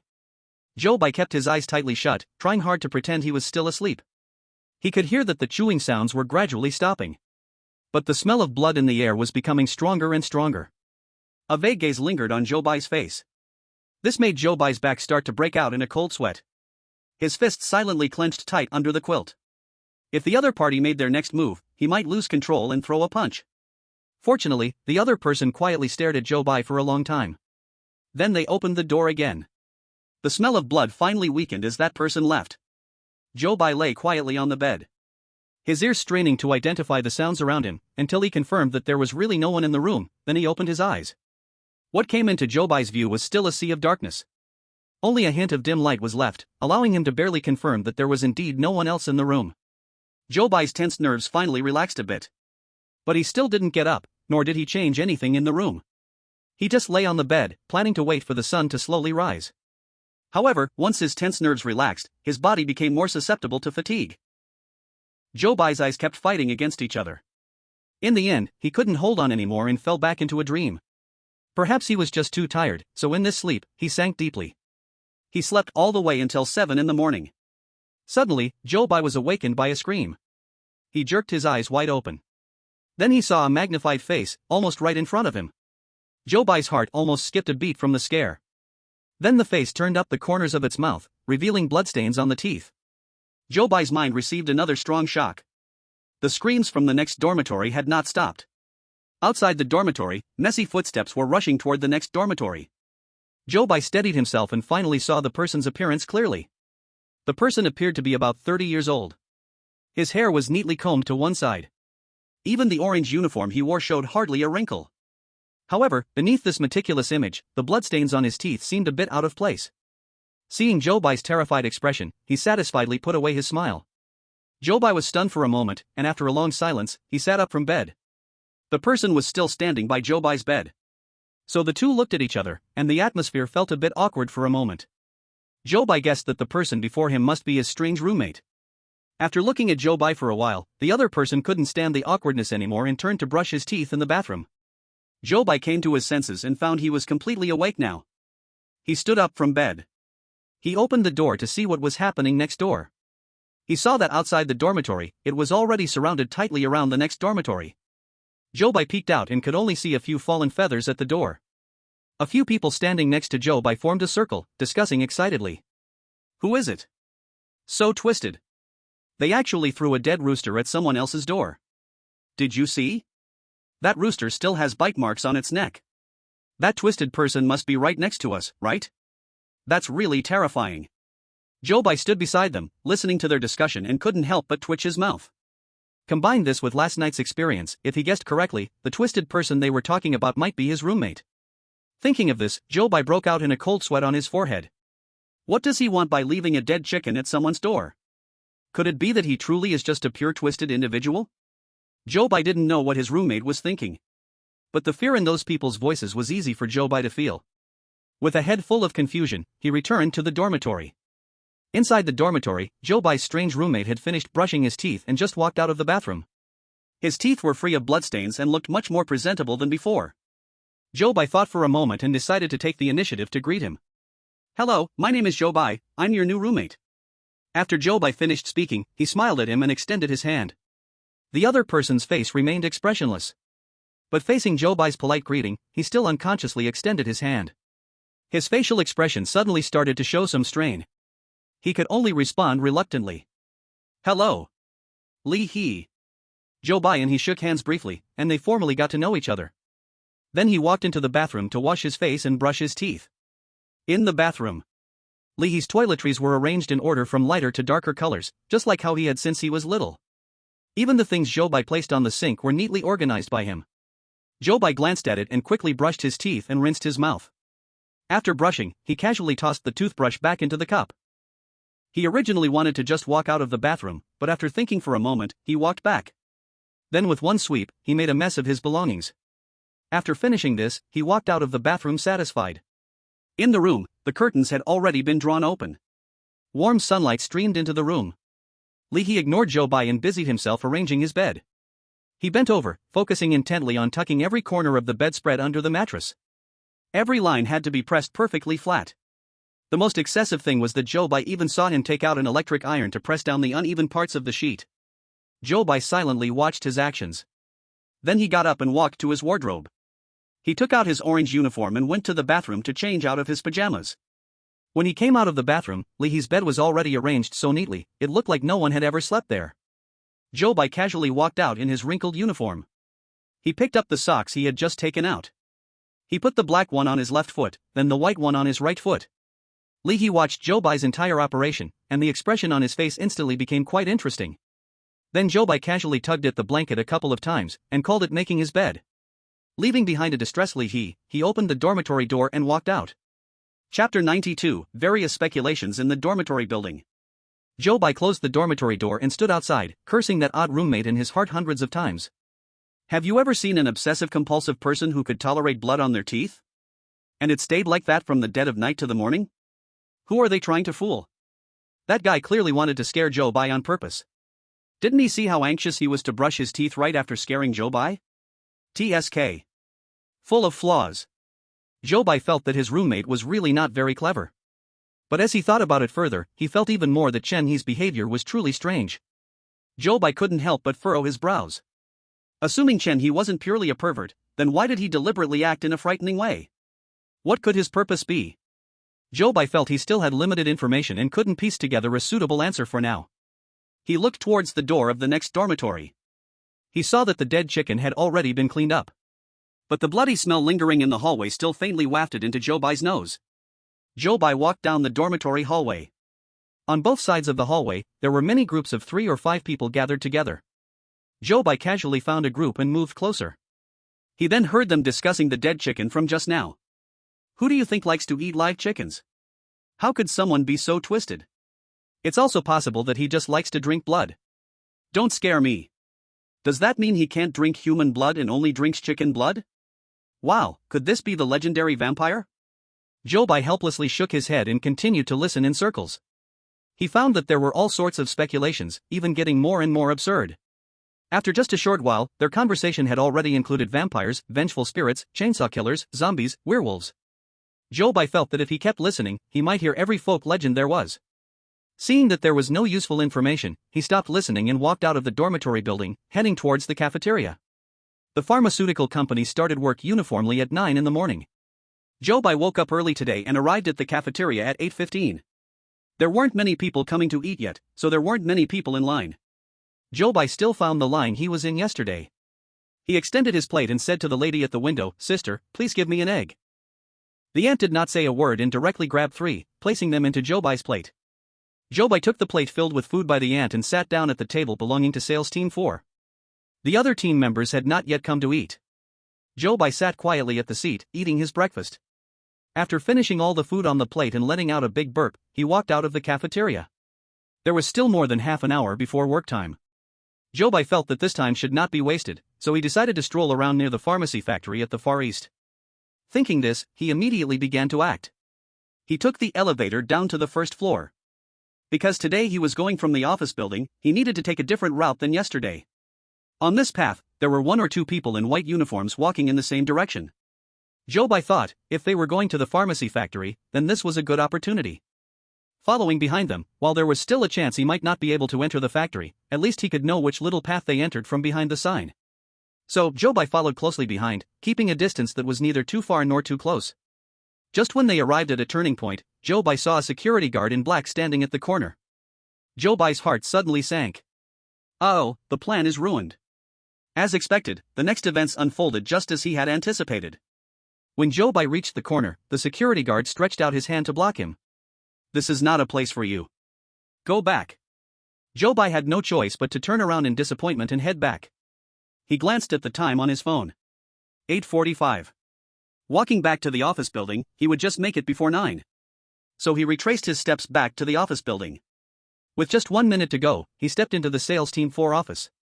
Team leader Chen stood at the office door, his face pale, seemingly waiting for Zhou Bai. Zhou Bai bowed to him, but his expression remained unsoftened. Meanwhile, in the live broadcast rooms of other countries on Blue Star, several chosen ones had already ended this game due to being late for work. The audience in the Great Xia Kingdom's live room, upon hearing this news, all broke into a cold sweat for Zhou Bai. The experts in the analysis group also felt a bit on edge. Fortunately, Zhou Bai was not late. That was really close. But why is this issue not reflected in the rules? Does this mean there are other rules that have not been discovered? Zhou Bai was just a bit in danger, we must remind him. The experts in the analysis group unanimously agreed on this decision. So, just as Zhou Bai sat down at his seat, he received a reminder message from the analysis group in his mind. After receiving all the information, he could not help but frown. Being late for work was something he had suspected. But now, hearing that chosen ones were erased for being late still shocked him. A company that requires employees to work seriously but does not require them to be on time seemed a bit odd. As Zhou Bai thought about the other rules that had not yet been found, he suddenly felt that every action he took became somewhat unsafe. Taking a deep breath, he told himself that he must find the other rules as soon as possible. Ever since Zhou Bai sat down at his seat, he had been pondering these questions. To the casual observer, he looked like an employee slacking off. Team leader Chen surveyed the room and, from a distance, saw Zhou Bai sitting in his chair lost in thought. So, he walked towards Zhou Bai. Zhou Bai hurriedly pressed the power button, pretending that he had been waiting for the computer to start up all alone. Team leader Chen stood behind Zhou Bai. The loading screen on the computer lasted a long time. The computer desktop finally appeared. Team leader Chen had been standing behind Zhou Bai until he opened the client form, then he moved forward. In the office, various sounds of phone dialing had already started. Zhou Bai sighed. He dragged the form with the mouse, found the last phone call he made yesterday, and began dialing again. After making nearly 10 calls, all were harshly rejected by the clients. Zhou Bai suddenly felt a bit discouraged. He didn't continue to dial the next number but aimlessly slid the mouse. Suddenly, his gaze fell on the line of information for Ms. Sunday. Chapter 93, Team Leader Chen's Strategy. Zhou Bai had not looked closely at Ms. Sun's purchasing record yesterday. Today, upon checking, he was nearly startled. Because in the column of her purchasing record, it was written that last month, she actually purchased 20 bottles of white pills. 1 bottle of medicine could last half a month. 20 bottles, that's enough for at least 10 months. Why did she buy so much medicine? Moreover, when Zhou Bai called her yesterday, she seemed willing to make another purchase. This didn't feel quite normal. Thinking of this, Zhou Bai hurriedly slid the mouse to quickly check the purchasing records in the form again.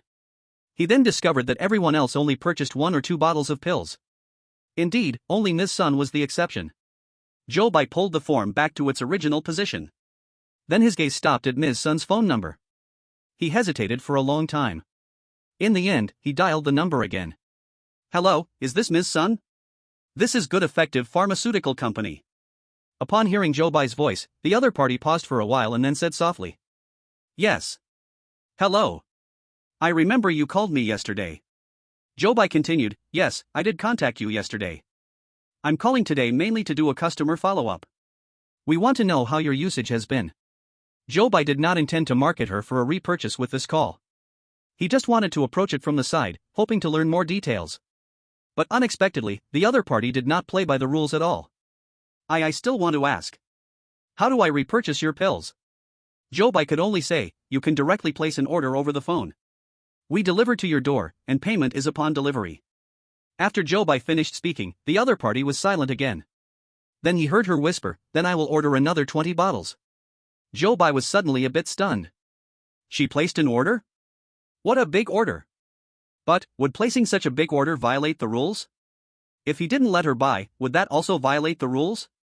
Zhou Bai did not expect that a single phone call would put him in a dilemma. He thought for a moment and decided to use a delay tactic first. So, he said into the phone, Miss Sun, you are our important client. Regarding your order, I need to consult with my supervisor first. I will contact you back after discussing it. Miss Sun had no objections to Zhou Bai's delay tactic. So Zhou Bai smoothly hung up the phone. Zhou Bai let out a sigh of relief. But he didn't completely relax. Although he had bought himself some time, this matter was not over. He still couldn't leave this order unattended. So, he looked towards Team Leader Chen's location, intending to throw this tricky problem to him to think about. Zhou Bai picked up a notebook and a pen from his desk. Then he walked beside Team Leader Chen, putting on a look of humility and eagerness to learn. Team Leader Chen, I just contacted a client, and she mentioned wanting to repurchase 20 bottles of white pills. I have never dealt with such a large order, so I would like to ask you for advice on how to handle it. Upon hearing Zhou Bai's words, Team Leader Chen's expression also became serious. Which client? Let me check his information. Zhou Bai, with Team Leader Chen, arrived at the computer desk and pointed to the line of information about Ms. Sunday. Team Leader Chen glanced at her purchase record and then frowned. After a while, he said to Zhou Bai. You call her back and tell her that our stock is limited. We can only deliver 5 bottles a day.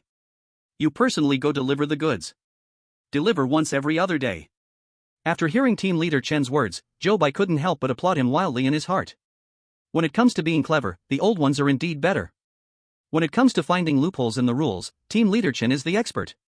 Zhou Bai guessed that the detective's note reminding him to slack off should be related to performance. Reaching a certain standard would infringe on its interests. And Team Leader Chen must know some insider information. He made Zhou Bai personally deliver the goods and limited him to 5 bottles each time to prevent Zhou Bai's performance from reaching that standard. Thinking of this, Zhou Bai looked at Team Leader Chen with gratitude. But met his cold gaze. Understand? Then hurry up and call? Zhou Bai could only say oh and obediently picked up the phone on the desk. He dialed Ms. Sun's number again. As soon as the call connected, Zhou Bai entered his sales role. Having spent so long in the world of strange tales, Zhou Bai's acting skills had improved. Hello, Ms. Sun, this is Good Medicine Pharmaceutical Company. I have just consulted our leader according to your request. Because the tablets you want to buy are too popular. So I can only give you the purchase limit of 5 bottles. Hearing this, Ms. Sun let out a long sigh on the other end of the phone. Zhou Bai hurriedly added. But you don't need to worry. I have already helped you apply for more special quotas with the leader. But it will be a bit difficult to apply, and you can only apply once every other day. I will deliver the 20 bottles of tablets to you in 4 shipments. How does that sound? Zhou Bai felt that Team Leader Chen's reason of no stock to convince the consumer was indeed too far-fetched. So he casually improvised. Ms. Sun on the other end of the phone, upon hearing Zhou Bai's words, did not say much and immediately agreed. Next, Zhou Bai asked her for the delivery address. May I ask, is the delivery address the same as last time? Yes, just deliver it to Xinqing Jiayuan. Hearing this name, Zhou Bai thought it was a community. The address did not specify a specific door number, and Zhou Bai assumed that the other party wanted to protect their privacy, so he did not inquire further. After all, it is fine to contact them by phone tomorrow and pick up the goods at the entrance of the community. So the two agreed on a pickup time, and Zhou Bai hung up the phone. When the call ended, Zhou Bai realized that Team Leader Chen had been standing behind him the whole time and had not left. Zhou Bai could only awkwardly turn around and smile at him. Team Leader Chen still maintained a serious expression. For external duties, you need to apply to the administrative department. Zhou Bai again said oh. But he couldn't help feeling a little giddy inside. So, should I go to the administrative department to submit the application now? Team leader Chen nodded. So Zhou Bai stood up from his seat and prepared to head to the administrative department. However, before Zhou Bai could leave the office door of Sales Group 4, he was called back by team leader Chen. Do not write delivery as the reason for application. Write important client with a very large purchasing need, requires face-to-face communication. Zhou Bai obediently nodded. But internally, he was giving team leader Chen a big thumbs up. Chapter 94, The Rules of the Administrative Department. The company's administrative department is located on the third floor of this office building. Zhou Bai took the elevator down and followed the hallway to find the office of the administrative department. In the office, about 15 employees were sitting. All of these employees were looking at their computer screens, then focusing intently on typing on their keyboards. Sure enough, every department in this company seemed to be working very hard. Zhou Bai's gaze quietly swept over their faces. Zhou Bai had seen Zhao Ke's photo. So, he wanted to look for Zhao Ke's trace among these people. Although Zhou Bai knew that the likelihood of Zhao Ke being here was extremely low, he still had to personally rule out this option. After confirming that Zhao Ke was really not among these people, Zhou Bai began to think about how to apply for an outing. He looked at these people and then his gaze landed on a girl wearing glasses. When Zhou Bai joined the company yesterday, it was this girl who helped him with the onboarding procedures at the front desk. Finding someone familiar is always the best choice. So, Zhou Bai walked toward the position where that girl was. The girl was busy typing on the keyboard, noticed someone approaching, glanced up, then continued to look at the computer screen. As she typed on the keyboard, she asked Zhou Bai, "Do you have any questions after starting your job?" Zhou Bai's gaze fell on her desk. He saw a sign on it that read, Administrative Clerk Chi Fei. He thought to himself, this should be her position and name. Then Zhou Bai looked away and said to her, "I want to ask, how do I apply for an outing?" Chi Fei stopped her movements and looked seriously at Zhou Bai. Zhou Bai quickly added, "I contacted a client today, she has a strong buying intention. There might be a big order. But there is a problem, she doesn't trust us enough. I'm afraid this big order will slip away, so I scheduled a face-to-face meeting with her tomorrow." After hearing Zhou Bai's explanation, Chi Fei turned her gaze back to her computer desk. The sales department going out to meet clients is a normal outing application. Look at my right side, there's a folder there with the outing application form inside. You can take it and fill it out. After you fill it out, have your supervisor sign it and then bring it back to me. Zhou Bai followed her instructions and picked up the folder at the indicated location. Then he took out an application form from the folder. When he was about to put the folder back, he suddenly noticed a piece of paper on the desk. That piece of paper was pressed down by Chi Fei's notebook, revealing only a corner. But Zhou Bai noticed that the exposed part clearly had the words Code of Conduct written on it. New rules? Zhou Bai felt a little excited inside. His mind raced to think of how he could obtain this rule. Seeing that Zhou Bai was still standing there, Chi Fei urged him. Hurry up and fill out the form, then get your supervisor to sign. After the application form gets to me, it still needs to go through more processes. It's getting late, I'm afraid it will delay your outing tomorrow. Zhou Bai could only reluctantly shift his gaze away from that piece of paper. He agreed with a nod. Then he took the application form and returned to Sales Group 4. On the way, Zhou Bai examined the contents of the application form.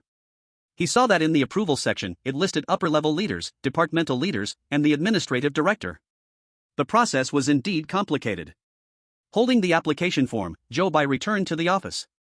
Everyone else was focused on making phone calls. Zhou Bai sat back down at his seat. He picked up a pen and filled in the application details on the form, then signed his name. Then, holding the completed form, he went to find Team Leader Chen for a signature. Team Leader Chen did not say much and quickly signed his name. So, Zhou Bai took the application form and returned to the administrative department. He handed the application form to Chi Fei and stood still in place. Chi Fei was typing on the keyboard and looked at Zhou Bai with confusion. Is there anything else? Zhou Bai nodded. I'm afraid it will delay my outing tomorrow, can you help me process the procedure now? I stand here waiting for you. This way, you can handle things well without wasting time finding me in the sales department. Zhou Bai said with a sincere expression. Chi Fei felt something was off, yet everything felt right. In the end, she sighed, picked up the application form, and stood up from her seat. Zhou Bai watched her distant figure and immediately reached out to pull the paper from her desk. He then saw a new set of rules. Administrative Department Work Code. 1. Strictly monitor employee attendance, no late arrivals or early departures are allowed. 2. Those who contribute the most to the company should receive the best salary and benefits. 3. A united and friendly departmental atmosphere is beneficial for the orderly development of all work. No actions that disrupt the departmental atmosphere are allowed. 4. Unless necessary, interdepartmental visits are prohibited. 5. Always pay attention to the emotional state of employees. Stable emotions are conducive to better work. Employees are strictly prohibited from experiencing fear. 6. After a power outage, if an employee goes missing, please destroy their files. 7. No one may enter the file room without the permission of the administrative director. 8. If security personnel in white clothing appear in the company, please organize all employees to evacuate immediately. After reading all the rules, Zhou Bai heard the system's voice in his mind.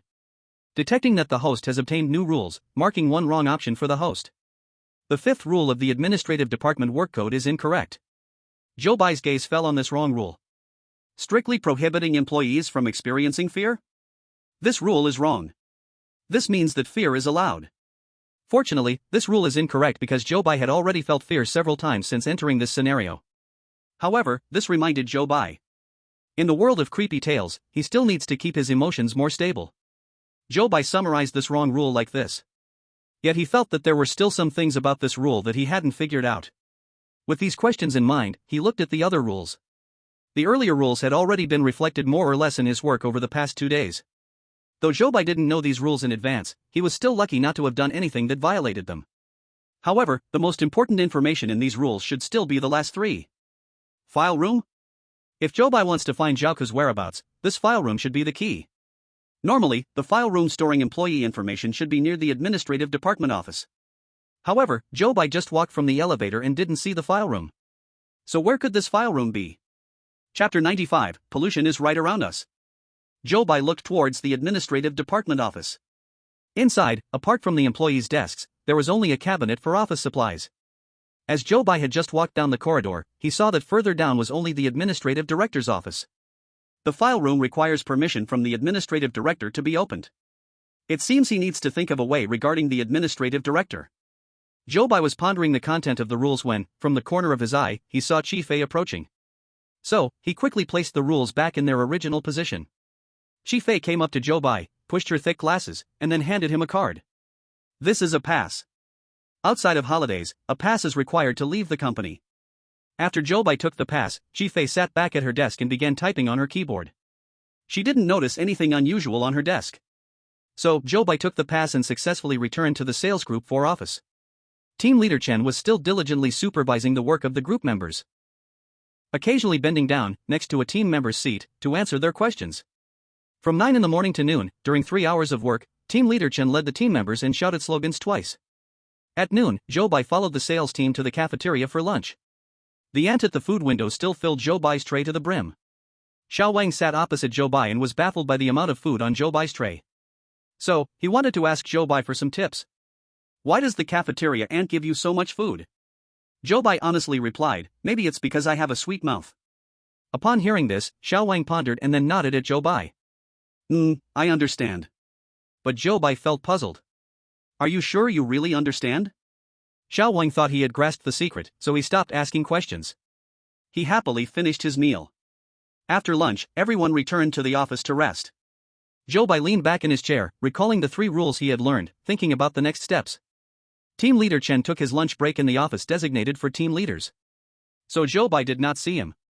In the past 2 days, Zhou Bai had also seen other team leaders from different sales teams. To be honest, team leader Chen was the oldest among them. And much older than the others. Through these 2 days of interactions, Zhou Bai understood that team leader Chen was not a less capable person. However, such a person has been stuck at the same level for many years, unable to get promoted. This inevitably felt a bit strange. Zhou Bai speculated that it was very likely that he simply didn't want a promotion. The 5th rule of the employee work code. The company provides an opportunity for re-evaluation every month. The requirement to upgrade to level 3 is to submit a volunteer application form. From this rule, it can be seen that if Team Leader Chen does not submit the volunteer application form, he will never be able to upgrade to level 3. Until now, Zhou Bai still did not understand what the volunteer application form was. He also didn't know if he could directly ask someone about it.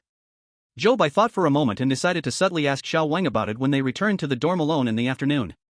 After sorting out his thoughts, Zhou Bai lay down on the desk and began his lunch break. At 2 in the afternoon, Team Leader Chen appeared at the office door on time. Zhou Bai stretched and then continued to open the form on his computer desktop. He procrastinated, slowly making a few phone calls. As expected, all the calls ended up being hung up.